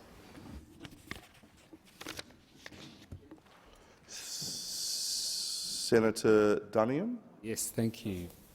Acting Deputy President, and it's a delight to be asked to provide a contribution to the Education Legislation Amendment 2022 Measures number 1 Bill 2022 on behalf of the opposition and to put our position on the record. At the outset, it's good to go through a bit of background and context for this legislation. The purpose of this bill is to give effect to 6 measures that were introduced by the former coalition government, and also a new measure by the government to cease the 10% discount for the upfront payment of student contributions. Six of the elements of this bill were included in legislation introduced by the former coalition government, which of course lapsed at the end of the previous parliament. The measures included were the extension of the fee help loan exemption to apply until the end of the year 2022, with retrospective effect from the 1st of January. Fee help is, of course, the Commonwealth Loan Program available to domestic full fee paying students to pay their tuition fees. It usually has a 20% loan fee applied to undergraduate students. The students that access fee help generally study with private higher education providers, which is an interesting fact. The Coalition waived the fee help loan fee as a COVID-19 relief measure from the 1st of April 2020 through to the 31st of December 2021. And this measure provides a further exemption of the loan fee to the 31st of December 2022. And this measure encourages students accessing fee help who have been financially impacted by the effects of the pandemic to commence or continue their studies. This measure is expected to assist approximately 30,000 students, which is certainly no small number. The second measure, contained in the 6 measures I've already referenced, was to support the development of micro-credential courses by extending fee help eligibility for students accessing these. This element of the bill supports those wishing to undertake what is known as a micro-credential unit of studying by allowing them to access the same fee help for this unit. The larger micro-credential pilot program, which was introduced by the Coalition Government, encourages universities to develop and deliver new micro-credential programs, supporting the national priority to build a highly skilled workforce through more flexible and industry-focused models of higher education. Micro-credential courses, for those wondering, are standalone single-unit certification courses. They're not formal degrees and they're not qualifications per se, but they still have an assessment component and provide additional or complementary learning to upskill the workforce, which is, I think, very important given the dynamic nature of workforce needs and, of course, time capacity of students and those entering into studies. The feedback from industry, from students and also from providers has shown that short courses are an important study option, providing, as I've alluded to, flexibility and, of course, also fast-tracked higher education qualifications. The former government provided $32.5 million to the higher education sector to develop these courses to domestic and international students. Scaling up industry-focused micro-credentials was one of the 7 key recommendations of the University Industry Collaboration in Teaching and Learning Review. The review findings complemented the Coalition's support for the delivery of innovative higher education models, research commercialisation and reform of the Australian Qualifications Framework. This specific change supports students, typically those that are full fee paying and engaging in one of these courses, to access fee help, which provides them with a loan, for want of a better term, so that they can access these courses and upskill or reskill to a new profession. Complementary to this change, the bill clarifies the status of enabling courses in the context of a lifetime student learning entitlement. The student learning entitlement is a lifetime limit on the amount of Commonwealth support a student can receive through a Commonwealth Supported Place, or a CSP, currently at 7 years. An enabling course is a course to assist students who are new to academic study to pursue a higher education, for example, essay writing. This change is extremely important to ensure that students are fully equipped with these essential skills to succeed in their higher education studies without it impacting on their course attainment for PhD or master's qualifications. The bill further also makes some technical changes requiring students to provide their USI to their higher education provider on or at the time of a place offer to be eligible for Commonwealth assistance. From the 1st of January in the year of 2021, as part of the government's commitments to extend the USI to higher education, students have been required to have a USI to be eligible for Commonwealth assistance. This measure is a technical change requiring that students also provide their USI to their higher education provider to be eligible for Commonwealth assistance. Higher education providers are required to report students' USIs to the Secretary of the Department of Education, Skills and Employment without an explicit requirement for students to give their USIs to their providers. Their providers have had difficulties complying with their reporting requirements. This has, in turn, of course, impacted the broader policy aim for the USI to be used as a student identifier across the tertiary education sector. This measure addresses the issue by clearly linking the provision of a valid USI to the student's provider with their eligibility for Commonwealth assistance. A further change is to clarify the requirements for New Zealand citizens who want to access HECS help and also fee help. This measure will introduce a requirement for New Zealand citizens to be resident in Australia for the duration of a unit of study to be eligible for HECS help assistance and fee help assistance for that specific unit. This measure will ensure consistency across the citizenship and residency requirements for non-Australian citizens accessing Commonwealth assistance. Under the existing framework, New Zealand students have been able to undertake study outside of Australia while accessing fee help, contrary to the policy intention of citizenship and residency requirements for non-Australian citizens for Commonwealth assistance. Current students will not be affected by this measure. This measure will only affect students seeking Commonwealth assistance in relation to a unit of study with a census date on or after the 1st of January 2023. The bill no longer includes the legislative changes for the Help for Rural Doctors and Nurse Practitioners initiative that provides a debt reduction for rural doctors and nurse practitioners who reside and practice in regional, rural or remote Australia. We have been assured by the government that these legislative changes will be included in a separate bill, the Higher Education Support Act Amendment Measures No. 1 Bill 2022, which is to be introduced. And we are grateful to the government for continuing to support this important measure, which will encourage initial employment and increase retention of doctors and nurse practitioners in those communities I've already mentioned across Australia.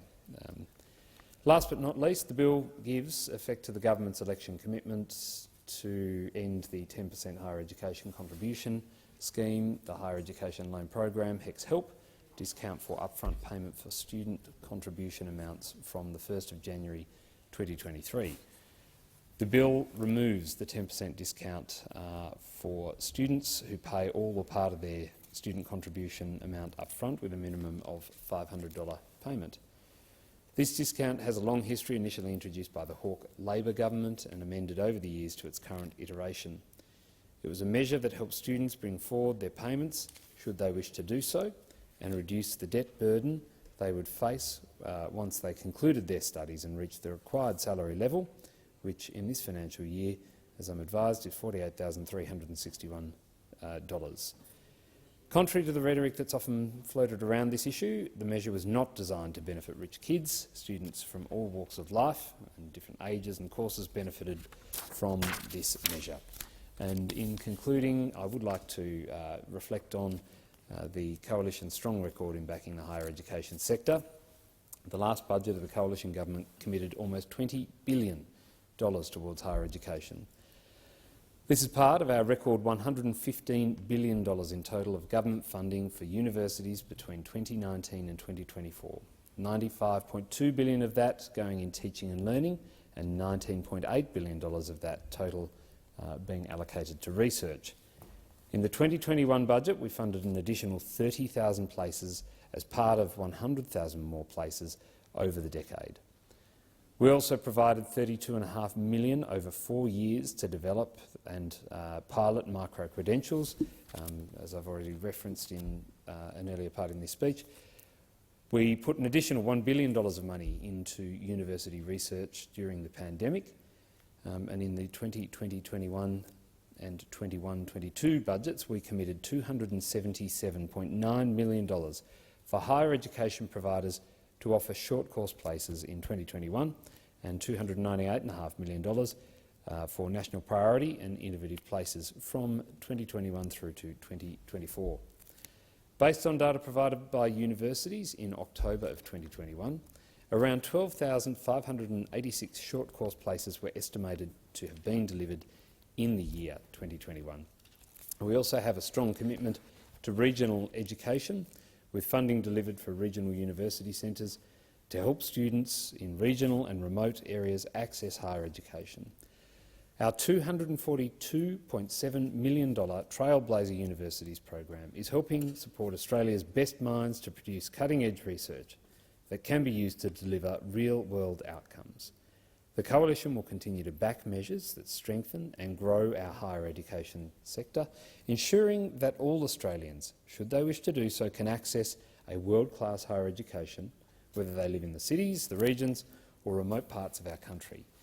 The former Coalition Government is very proud of our commitment to this sector, for what it's provided to those who are beneficiaries of it, the futures they can derive no matter where they live, and I thank the Senate. Thank you, Senator Duniam. Senator Faruqi. Thank you, Acting Deputy President. I rise to speak on the Education Legislation Amendment 2022, Measures Number 1 Bill. The Greens support this bill, which extends the fee help loan fee exemption to 31st December 2022. It extends fee help to students who participate in micro-credential pilot courses, clarifies that enabling courses will not count toward a student's lifetime limit of Commonwealth support, provides that New Zealand citizens are eligible for HECS help and fee help if they are resident in Australia for the duration of the unit, and makes other minor amendments to the Higher Education Support Act. Importantly, the bill also removes the 10% HECS help discount for students who pay their student fees up front. Let me be clear about our position on student fees. They should not exist. Education is a basic right. It is not a privilege. From early childhood through to school, TAFE and university, education should be fee-free, no matter who you are or what stage of life you are in. People who have gone through higher education are struggling under thousands and thousands of dollars of debt, and students have to keep signing up for more debt as they go through uni. For so many of them, the Liberals' disastrous Job Ready Graduates Bill only burdened them with more and more student debt. And as I stated during the debate on the Job Ready Graduates Bill, when the 10% discount was brought back by the Coalition with the help of One Nation, this measure is actually unfair. It only benefits the wealthy, who can afford to pay their fees up front. A vast majority of people cannot. And it provides nothing for the many students who simply cannot afford to make upfront payments on their student fees and are forced to accumulate a higher and higher debt. This is why education has to be universal and free. That's fair, that's consistent, and that's equitable for all. So we commend the government for scrapping the discount.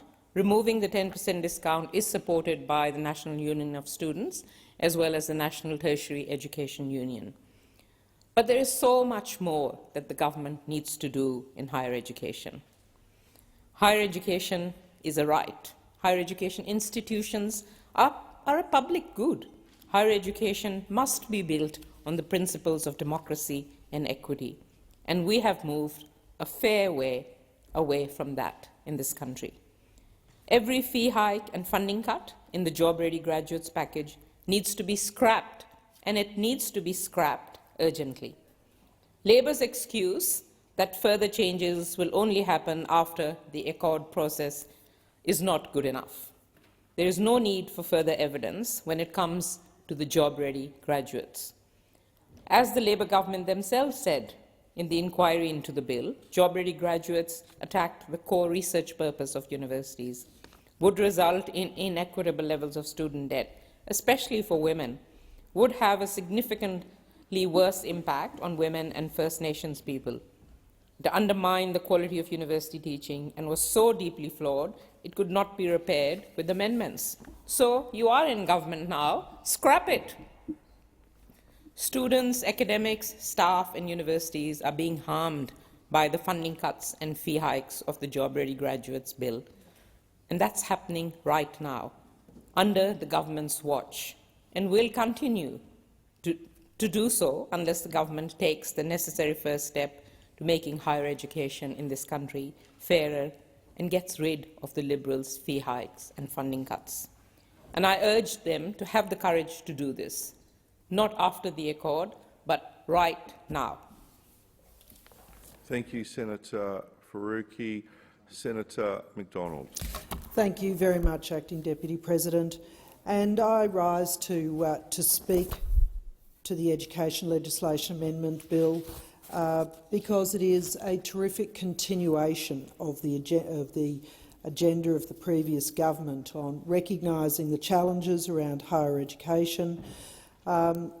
This I just want to touch on. I'll come to the purposes of the bill shortly, but I just want to start with making some comments around the Coalition's program on higher education that we were working on. So the last budget of the Coalition government committed almost $20 billion towards higher education. This is part of our record $115.1 billion in total government funding for universities between 2019 and 2024, $95.2 billion in teaching and learning, and $19.8 billion in research. And in the 2021 budget, we funded an additional 30,000 places as a part of 100,000 more university places over the decade. We also have a strong commitment to regional education, with funding delivered for regional university centres to help students in regional and remote areas access to higher education. Our $242.7 million Trailblazer Universities program is helping support Australia's best minds to produce cutting-edge research that can be used to deliver real-world outcomes. And we also provided $32.5 million over 4 years to develop and pilot micro-credentials. Now, this element of supporting regional universities and regional places is critical. And just a couple of weeks ago, I had the absolute pleasure of attending James Cook University and the Business and Law School annual lecture there. This lecture was given by I'll call him a young man, given he was about my age, a young man who graduated from high school in Charters Towers. Now, he completed his schooling with no real decision about what he wanted to study. And so he put down a range of university options from education right through to law. And he said that when his father called out that he had got into university, when it came out in the papers that morning, he had to ask his father which course, because he just wasn't sure. Anyway, he got into law and studied law in the old-fashioned way that a number of us here would remember, before computers, before laptops. He used the university library and the Dewey system and researched, waiting for the best books to be available to complete his studies. And he was finally able to get into a residential college at the James Cook University, which allowed him to live and study without riding his bike through the hot and humid weather of Townsville to complete that successfully. Now, this fellow has gone on to become a very well-respected lawyer and barrister in this state. He took King's Counsel in Queensland and was the first Indigenous King's Counsel in Queensland, and is now the first Indigenous Supreme Court judge. So Judge Lincoln Crowley is an impressive individual by any measure, but the ability of him to be able to study locally and regionally gave him the opportunity to study a university education because that would have been a big challenge for his family if he had had to contemplate going further away, going to Brisbane, going to somewhere like that. And so this support for regional education, for regional universities, for universities like James Cook, like CQU, Central Queensland University, like Charles Darwin, these are all important institutions that allow our young people from regional parts of the country to have the same access to higher education that those young people who live in capital cities already have and enjoy, where they can live either at home or with family, but they are not going thousands of kilometres away in order to complete their studies. And this is a terrifically important part of an education agenda in a nation as large as ours. The 6 measures of this bill that were introduced by the coalition, but which lapsed at the dissolution of Parliament, have been touched on. But I do want to extend a little more detail to them around the extension of the fee help loan exemptions, which will apply until 31 December 2022, with that retrospective effect from the 1st of January 2022. That is, of course, very important because it is now so late in the year, and it's important that retrospective element be applied.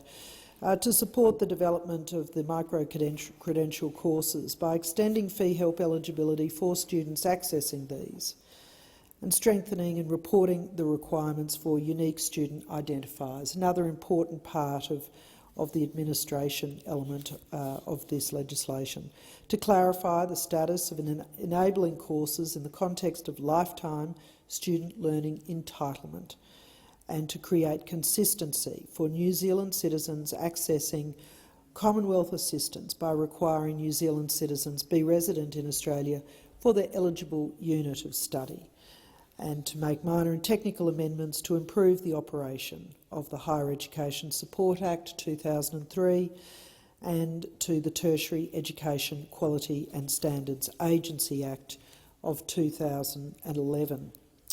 Now, what was going to be a part of this bill was also the legislative changes for the Help for Rural Doctors and Nurse Practitioners initiatives that provides a debt reduction for students, rural doctors and nurse practitioners who reside and practice in regional, rural or remote Australia.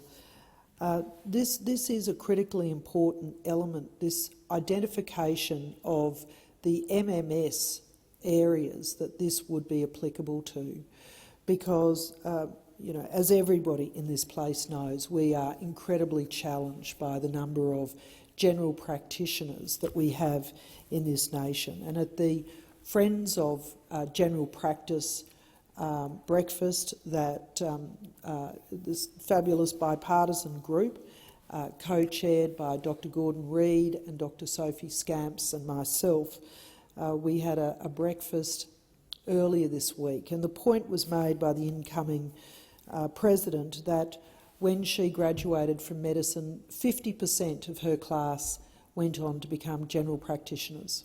Now that number has now fallen to 13.5%. That is a significant structural change in the way young people are making a decision about what sort of medicine they're going to practice. And so the challenges for general practice are felt both in the cities, but more concerningly, there is an exceptional shortage of general practitioners into rural, regional and remote Australia. And this is, of course, affecting the longer-term health outcomes for people who live in those regions. It is ending up in shorter life expectancy, poorer health outcomes. And we've got terrific services like Heart of Australia, which Dr Rolf Gomes leads and takes the specialist cardiology services, both CT and MRI services, into regional places, because there are people who just can't afford to travel away to the bigger centres for that kind of medical care. And it is resulting in shorter life expectancy and certainly reduced quality of life. And so I applaud those specialists who travel to the regions to ensure that regional, rural and remote people don't go without. But this is the GP challenge is broad, and so I look forward to the element that will come forward with support for general practitioners and nurses, because it won't just be medical, it won't just be higher education support. It is also the sort of investment to to encourage patients to access high-quality general practice care, to increase the amount that general practitioners who are offering that longer service, the C and the more complex patient care that they receive, and to ensure that people who receive bulk billing incentives, support for vulnerable people, are all supported well. And I'll have more to say on that when we come forward with that second part of these reforms, which is the Higher Education Support Act amendment measures, which will be introduced later. But this is a bill that I recommend to the Senate. I think it has broad support across the Senate because it does provide for a continuation of a development and focus on higher education that the Coalition had started, and does provide a greater focus on those elements of micro-credential courses in particular, the lifetime student learning entitlements, clarification of that. And I do think that the consistency for New Zealand citizens as they access higher education here in Australia will be well received, because it is the most constant complaint of anyone dealing with government is when they find that things are not consistent, that there is definitional challenges, and I think that this is another way to continue constant improvement to ensure that legislation is clear and user-friendly, and makes that outcome which we're all searching for, which is to allow our young people the greatest opportunity to study, to go to higher education, to complete their work and to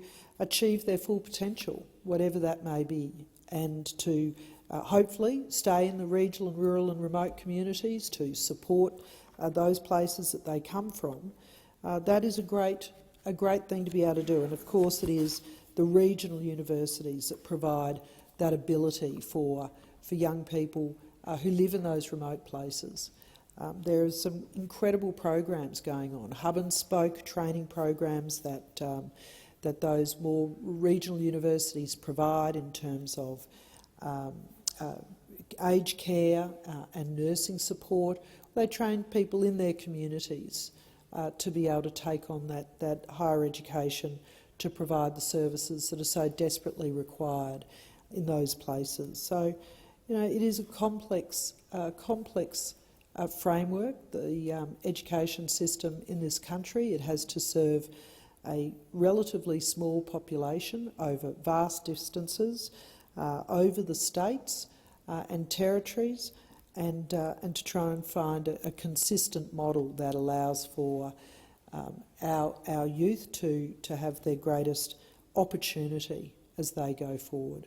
I am the proud parent of 3 university studiers next year, and I think it is just terrific to see the myriad of opportunities that are available to young people, that much more so than when I went to university and we studied something that we thought that we would be in for a career that we thought we would be in for the remainder of our lives. But there is now a broad range of opportunities and studies that allow a level of additional study, of focus on specialty areas that provide an excellence that Australia has long been renowned for. And I've just finished reading previous Senator Brett Mason's book, where he celebrates 2 great Australian academics, Oliphant and Florey, and the work that they did as Australians who went overseas, who progressed their areas of study in a way that was previously unthought of, and in fact were part of the solutions that solved the end of that great conflict, being penicillin and microwave radar. So, Australians do very well in this educational field, and these are just more amendments that will work towards greater simplification of the legislation. Thank you. Thank you, Senator McDonald. Minister. Thanks, Acting Deputy President, and I thank senators for their contributions to this debate. The bill will improve equality of access to higher education and support the government's commitment to building a highly skilled workforce. Our election commitment to remove the 10% HECS help discount for upfront payments is projected to save $144 million over the forward estimates, saving which will help fund the government's 20,000 new university places, which have been allocated to students who are underrepresented in our universities and also dedicated to those areas where we do face skills challenges. It's another step forward for fairer access to higher education across the country. The extension of the fee help loan fee exemption for a further 12 months will support full fee paying undergraduates and their providers as the sector recovers from the COVID-19 pandemic. The bill also supports the development of innovative, flexible and industry-focused higher education programs by extending fee help to the government's micro-credential pilot. It improves the operation of the Higher Education Support Act by clarifying the treatment of enabling courses and unique student identifier requirements and aligning HECS help and fee help, citizenship and residency requirements for New Zealand citizens across a Commonwealth-supported place. Once again, I thank the senators for their contributions to this debate and I commend the bill to the chamber. Thank you. The question is now that the bill be read a second time. Those of that opinion say aye. Those against say no. I think the ayes have it. The ayes have it. Clerk. A bill for an act to amend the law relating to education and for related purposes. No amendments have been circulated. Does any senator require a committee stage? No. If not, I shall call the minister to move the third reading. I move that the bill now be read a third time. Those of that opinion, the question is now that the bill be read a third time. Those of that opinion say aye. Aye. Those against say no. The ayes have it. The ayes have it. Clerk. A bill for an act to amend the law relating to education and for related purposes. Government business, order of the day number 4, Atomic Energy Amendment Mine Rehabilitation and Closure Bill 2022, resumption of second reading debate. Senator McDonald, I believe, will be opening for this particular bill. I call Senator McDonald. Thank you very much, Acting Deputy President. The Coalition supports the passage of the Atomic Energy Amendment Mine Rehabilitation and Closure Bill 2022. This bill is the culmination of work initiated by the former Coalition government, and the Coalition commends the government, the minister, for continuing this important bill. In 1999, an agreement was reached between the Commonwealth Government and Energy Resources Australia that upon the completion of mining activities at Ranger Mine Site in the Northern Territory, Energy Resources Australia would take charge of rehabilitating the Ranger Mine Site.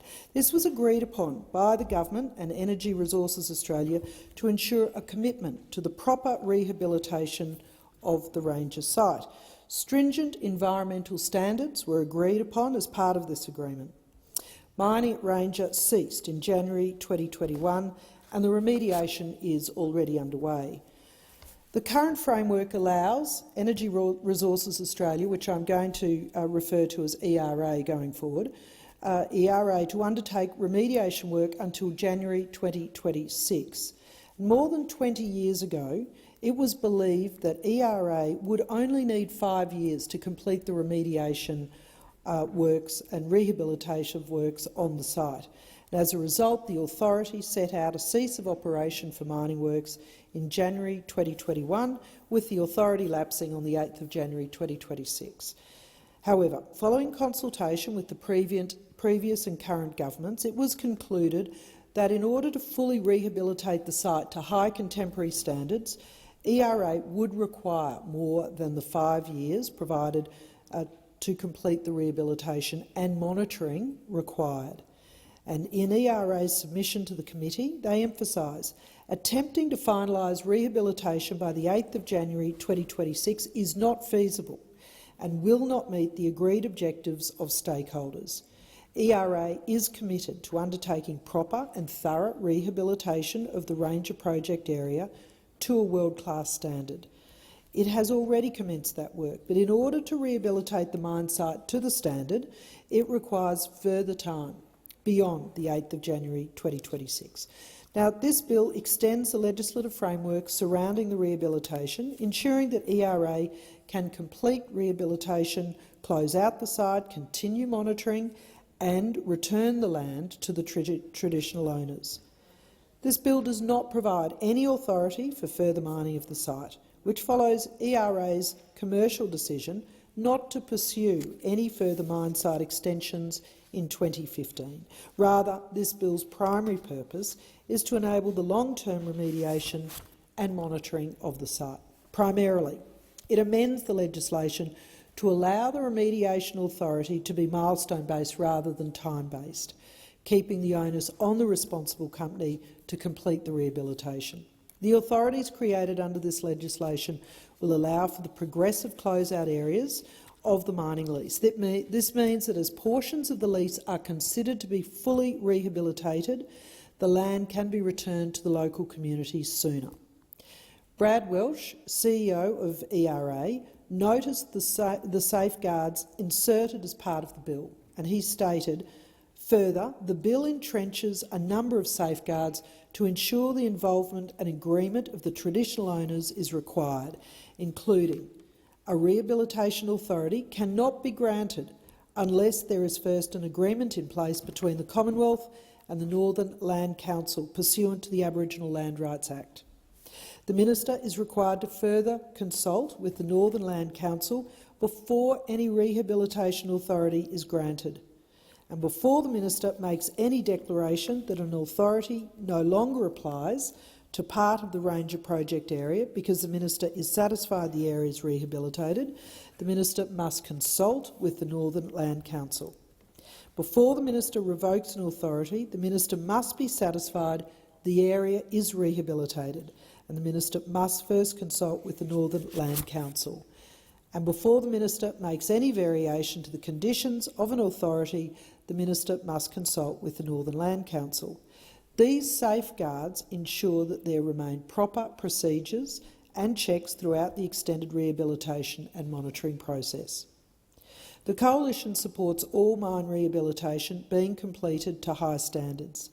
Australia has some of the most stringent environmental and rehabilitative standards and processes in the world, and supports ERA fulfilling their obligations to properly remediate the Ranger mine. The Ranger mine has served the country well over its years of operation, creating economic benefits for the country, local community, and providing jobs and employment services to the local population and the wider Northern Territory. And as Ranger's operations have come to a close, the focus is on ensuring that the affected areas, which are small in size, are fully rehabilitated to ensure protection of our natural environment. The environmental requirements that were set out in 1999 are of an incredibly high standard. ERA has affirmed their commitment to upholding these environmental requirements.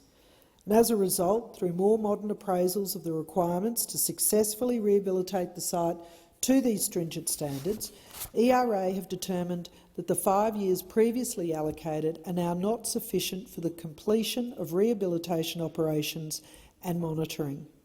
The Coalition accepted ERA's determination and, as a part of our commitment to environmental rehabilitation, undertook processes to explore the options available to the government to allow for continued rehabilitation.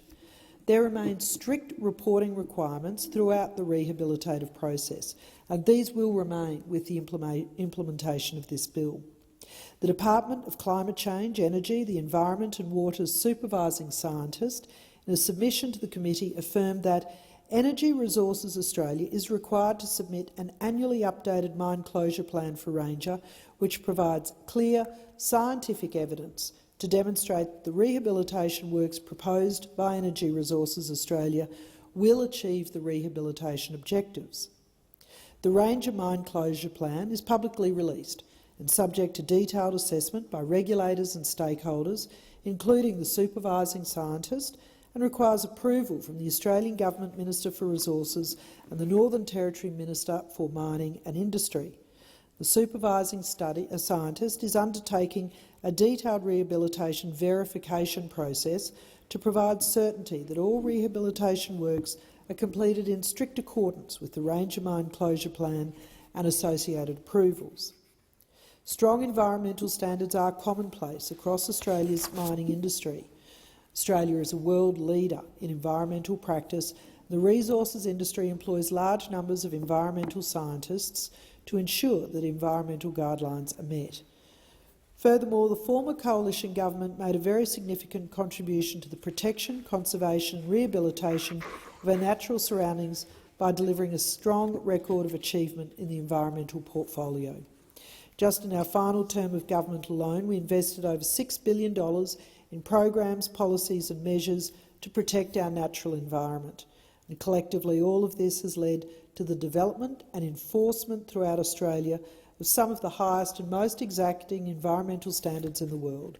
These apply to a very wide range of issues, including biodiversity, pollution, heritage, contamination, conservation, hazardous substances, recycling and waste, and in this case, mine site rehabilitation. Now, consultation on this bill has been extensive. The Coalition and the Government of the Northern Territory all recognise the importance of proper rehabilitation of the Ranger site and ensured engagement with a wide range of relevant stakeholders on this bill. Traditional owners, the Northern Land Council and other Northern Territory bodies are supportive of the bill and have expressed their support for ERAs fulfilling their obligations set out under the Act to rehabilitate the Ranger site. Throughout the committee processes, a number of stakeholders participated in the hearing on this bill. This process firmly certified support for this bill. The continued rehabilitative works being conducted by ERA.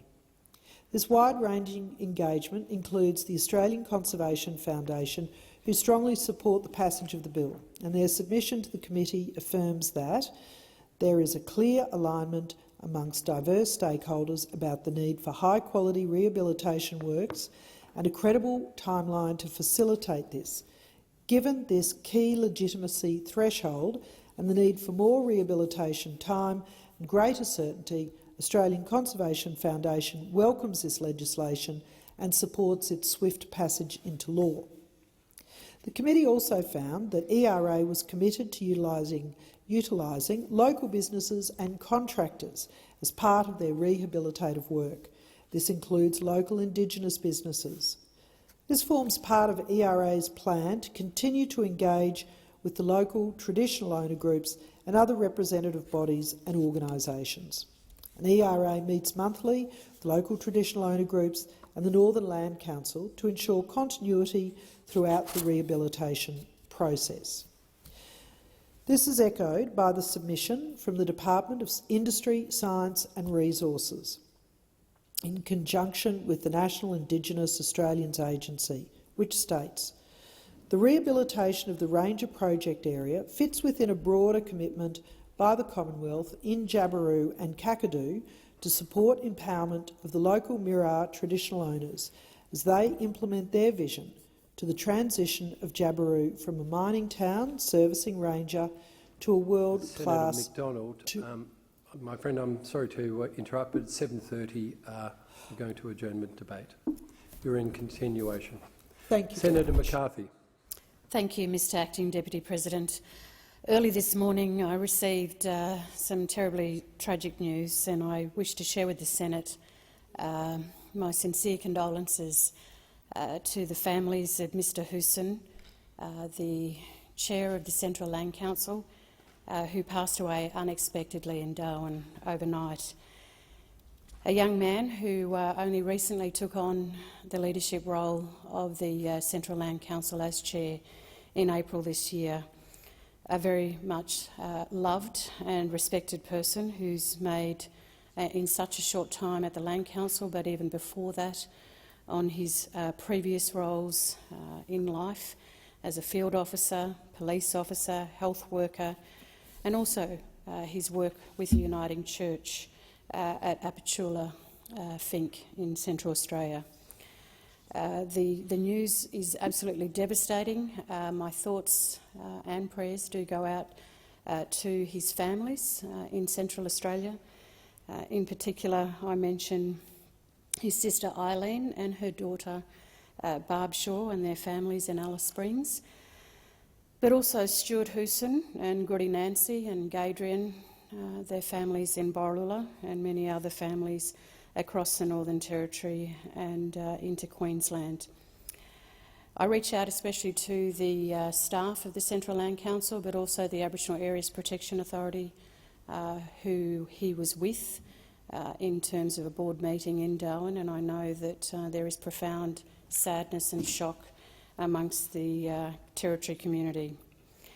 Mr Hooson has been associated with the CLC for many years before the election as chair this year. He was a member of the CLC Executive Committee since 2019 and had been a delegate when he was younger. He was a youth worker. He's been employed as a CLC field officer and, as I said, a police officer, health worker. And he was also a member of the Nunkajara, Pitjantjatjara, Yankajara Women's Council, Wadaku Men's Violence Prevention Group, incredibly passionate about making sure women and children were safe in their homes, in their communities, at meetings, wherever he was throughout his many years of dedication to his community, but to the Northern Territory community. Only a few weeks ago, Mr Acting Deputy President, Minister Linda Burney, the member for Lingiari, Marion Scrimgeour and myself travelled to Wataka in Central Australia to meet with the Central Land Council, to which Mr Hooson was chairing, and all the delegates, over 90 delegates who gathered there. And it was an incredibly important occasion, as is most of the meetings of the Central Land Council. And I guess I reflect poignantly on his leadership at that meeting, his warm welcome to all who entered to stand before the Land Council and be questioned. His compassion, generosity and warmth will always be remembered. And I just say how deeply sorry I am to have heard this news. And on behalf of our government and on behalf of the Australian Parliament, I just want to acknowledge what a great contribution he has made to the people of the Northern Territory in such a short time, and we're just so deeply saddened. Yo, Bowie butter. Thank you. Senator Patterson. Thank you, Mr Acting Deputy President. I rise tonight to recognise the men and women who have for 75 years, quietly and without fanfare, served our nation. The Australian Signals Directorate this year celebrates its 75th anniversary of defending Australia from global threats and advancing our national interest through the provision of foreign signals intelligence. For 75 years, the ASD has been tasked with collecting the national secrets of foreign adversaries while protecting our own. First emerging in the Second World War, this critical national task remains as important today. In 1947, the Defence Signals Bureau, as the ASD was originally called, was officially established in Melbourne under the leadership of British Commander J.E. Teddy Poulden. But in the preceding years, the spirit of ASD was already beginning to form when the Australian Navy, Army and Air Force personnel were brought together to support General Douglas MacArthur's South West Pacific campaign by intercepting and decoding Japanese radio signals. Until then, Navy, Army and Air Force wireless units and intercept stations operated independently and without central coordination. From its early inception, Australia's signals intelligence was intimately intertwined with America and the United Kingdom in the war effort. It formed the basis of the Five Eyes network, which ensures the intimate sharing of the most sensitive intelligence continues today. Beyond the Second World War, the ASD has been, as they say, hidden in plain sight, protecting Australia's national security and interests throughout the Cold War and during the War on Terror. Over the years, the ASD's capacity and capabilities have deepened and expanded, just as the threat environment has evolved and become more complex. While the ASD's primary role will always be to support the warfighter, the Australian Cybersecurity Centre was established within ASD by the previous government in 2014 to boost our nation's defences against cyber attacks. On this 75th anniversary, it is timely for us to recognise the call of duty that once again is being required of Australia's best and brightest at the ASD. Director-General Rachel Noble has been honest with the Australian people about the threats we face. Australia's national, economic and social well-being is increasingly the target of interference, espionage and attack by both foreign nation-states and criminals. Our deteriorating strategic environment is seeing rapid military expansion, coercion, intrusion and cyber attacks on the march in the Indo-Pacific and indeed around the world. We have seen in Ukraine the impact cyber operations can have on conflict. Many military strategists believe the first shots in future wars will be fired in cyberspace, but they won't remain there. They will have real-world effects on critical infrastructure and services, which are increasingly being targeted by our potential adversaries. It is critically important that we can defend our country against those attacks and that our adversaries know that we can hit them back if they strike us first. That's why in government the Coalition delivered the most significant single investment in the Australian Signals Directorate in its 75-year history. Our $9.9 billion investment in Red Spice will deliver cutting-edge capabilities in signals intelligence, cyber security and offensive cyber. It will allow the ASD to almost double in size by hiring 1,900 new personnel. Because, as Ms Noble has said, an organisation is only as good as its people. Red Spice must be delivered in full. Anything less would expose Australia and its citizens to unacceptable threats, both on and offline.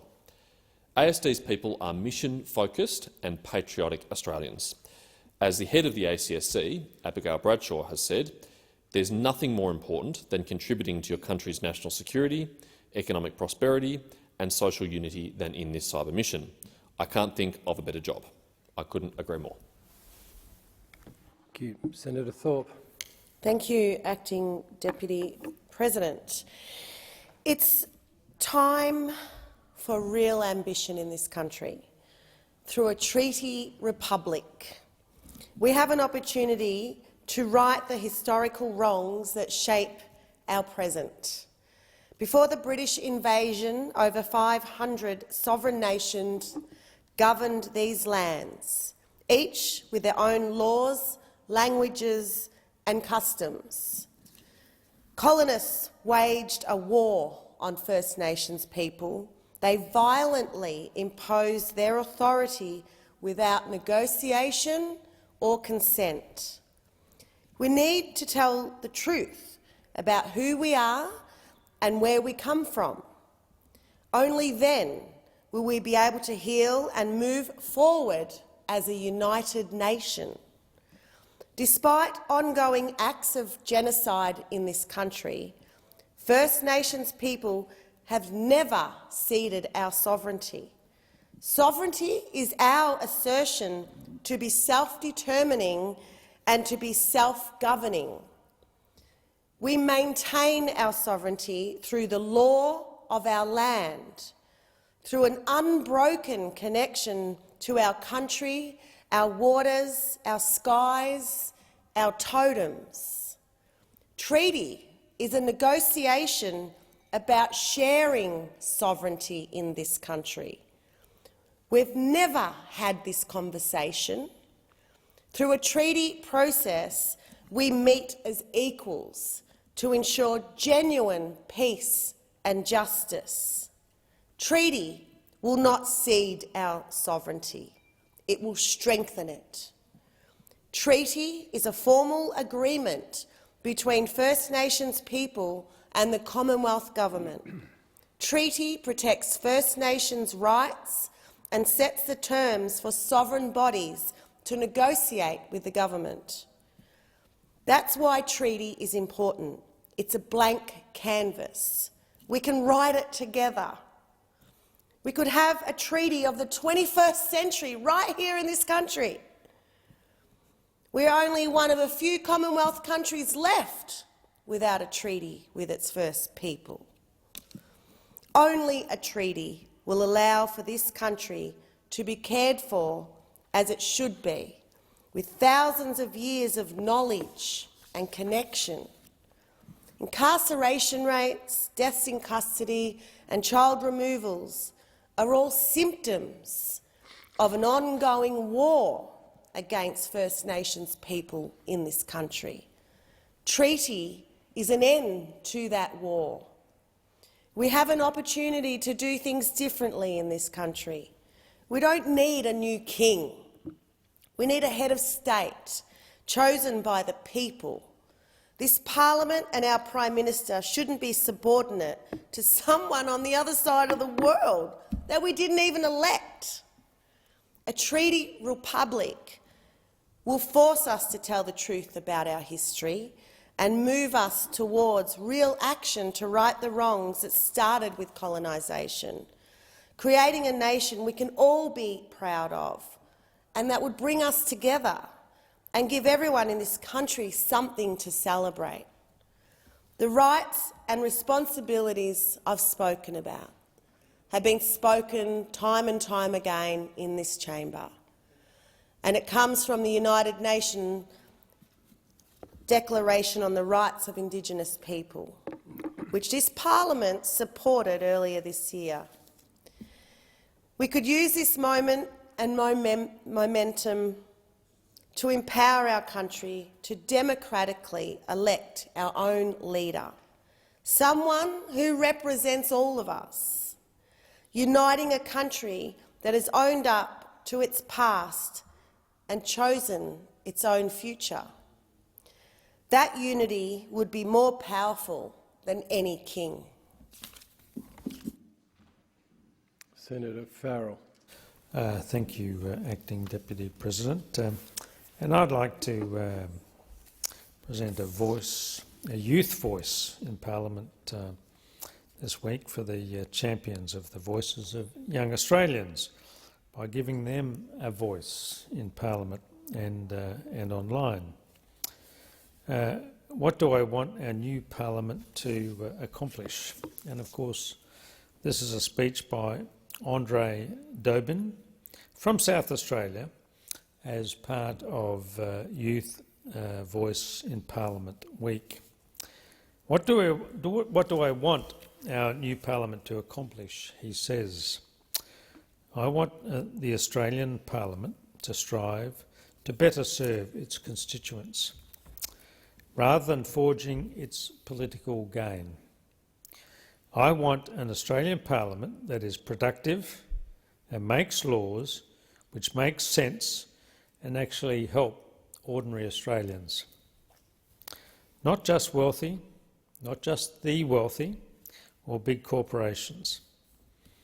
I want an Australian Parliament that when all is said and done, that in 20 years they will know that they did enough to take action to stop the climate crisis.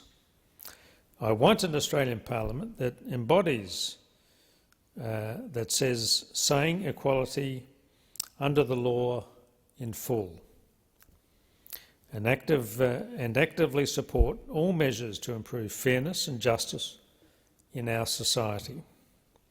I want an Australian Parliament whose members take responsibility for their actions and decisions. And I hope for an Australian Parliament that is a place of kindness towards each other, and a Parliament which does its hardest to find the common ground in disagreements, because there are many more things that unite us than divides us. An Australian Parliament that truly represents Australia's interests and Australian people's voices. That is what our new Parliament should accomplish: fairness, unity, action, responsibility, hard work and kindness. Senator McDonald.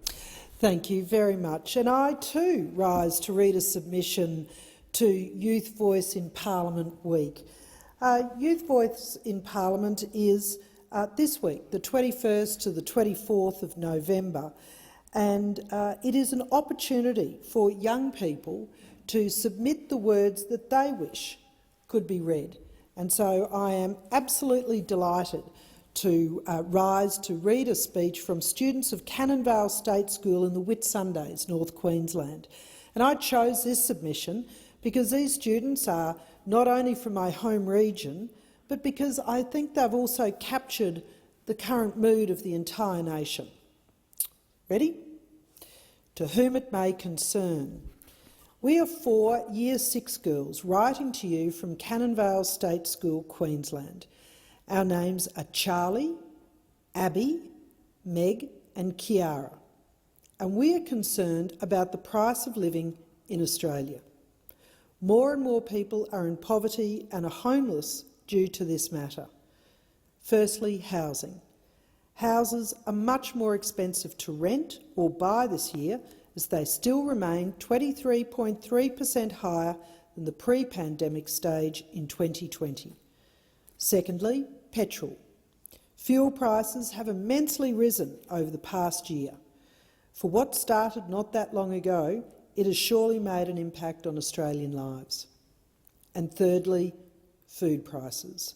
Food prices have risen 11.4% since August 2021 compared to August 2022. How can we solve this? Well, nobody really has an answer. However, a House of Representatives that holds 151 people can surely come up with an answer to this massive problem. Every kid this age dreams about moving out when they're older, so let's make that dream possible so that they can afford to. Every problem has a solution that's clear, simple and wrong. H.L. Mencken. I absolutely commend these girls for making their opinions known to us here and who can do something about it. I also commend to them that they consider not just the 151 members of the House of Representatives, but the 76 senators who work here in this red chamber. I would also like to focus on the quote they used in the last sentence, because I think it applies to the federal government's approach to helping Australians with costs of living. This quote means that the easiest solution usually isn't the best. And unfortunately, under Labor, we are seeing this in spades, because Labor's simple but wrong solution to everything is to regulate and tax. Elementary level economics dictates that in a country facing an energy shortage and skyrocketing power prices, bringing more supply onto the market would bring prices down. But instead, Labor wants to regulate gas companies bringing gas to market. By encouraging more gas projects, there's enough gas for companies to export to high-demand markets, maintain profits for their shareholders, and enough to supply domestic users at a reasonable price. And let's not forget power prices' influence on cost of living. Before the election, the Prime Minister said 97 times that our power bills would come down by $275. Instead, we are now told to expect power bills to be about 50% higher in the coming 2 years. Under this cavalier rush to make us pay for 2 power generation systems, families will be forced to classify electricity as a luxury they can sometimes afford rather than as treated as a reliable necessity, having to choose between heating and eating. And household food budgets will also be under pressure because Labor have signed Australia up to an international methane pledge that offers no details on how reductions will be achieved nor how they will be measured.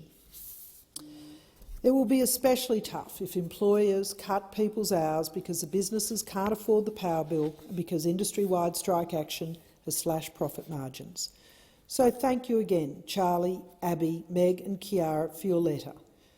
I share your concern, and so do millions of people around Australia as they watch their bank balances dwindle. The cost of living is possibly the greatest challenge facing our nation, but there is hope. So thank you. Thank you, Senator McDonald. The Senate stands adjourned.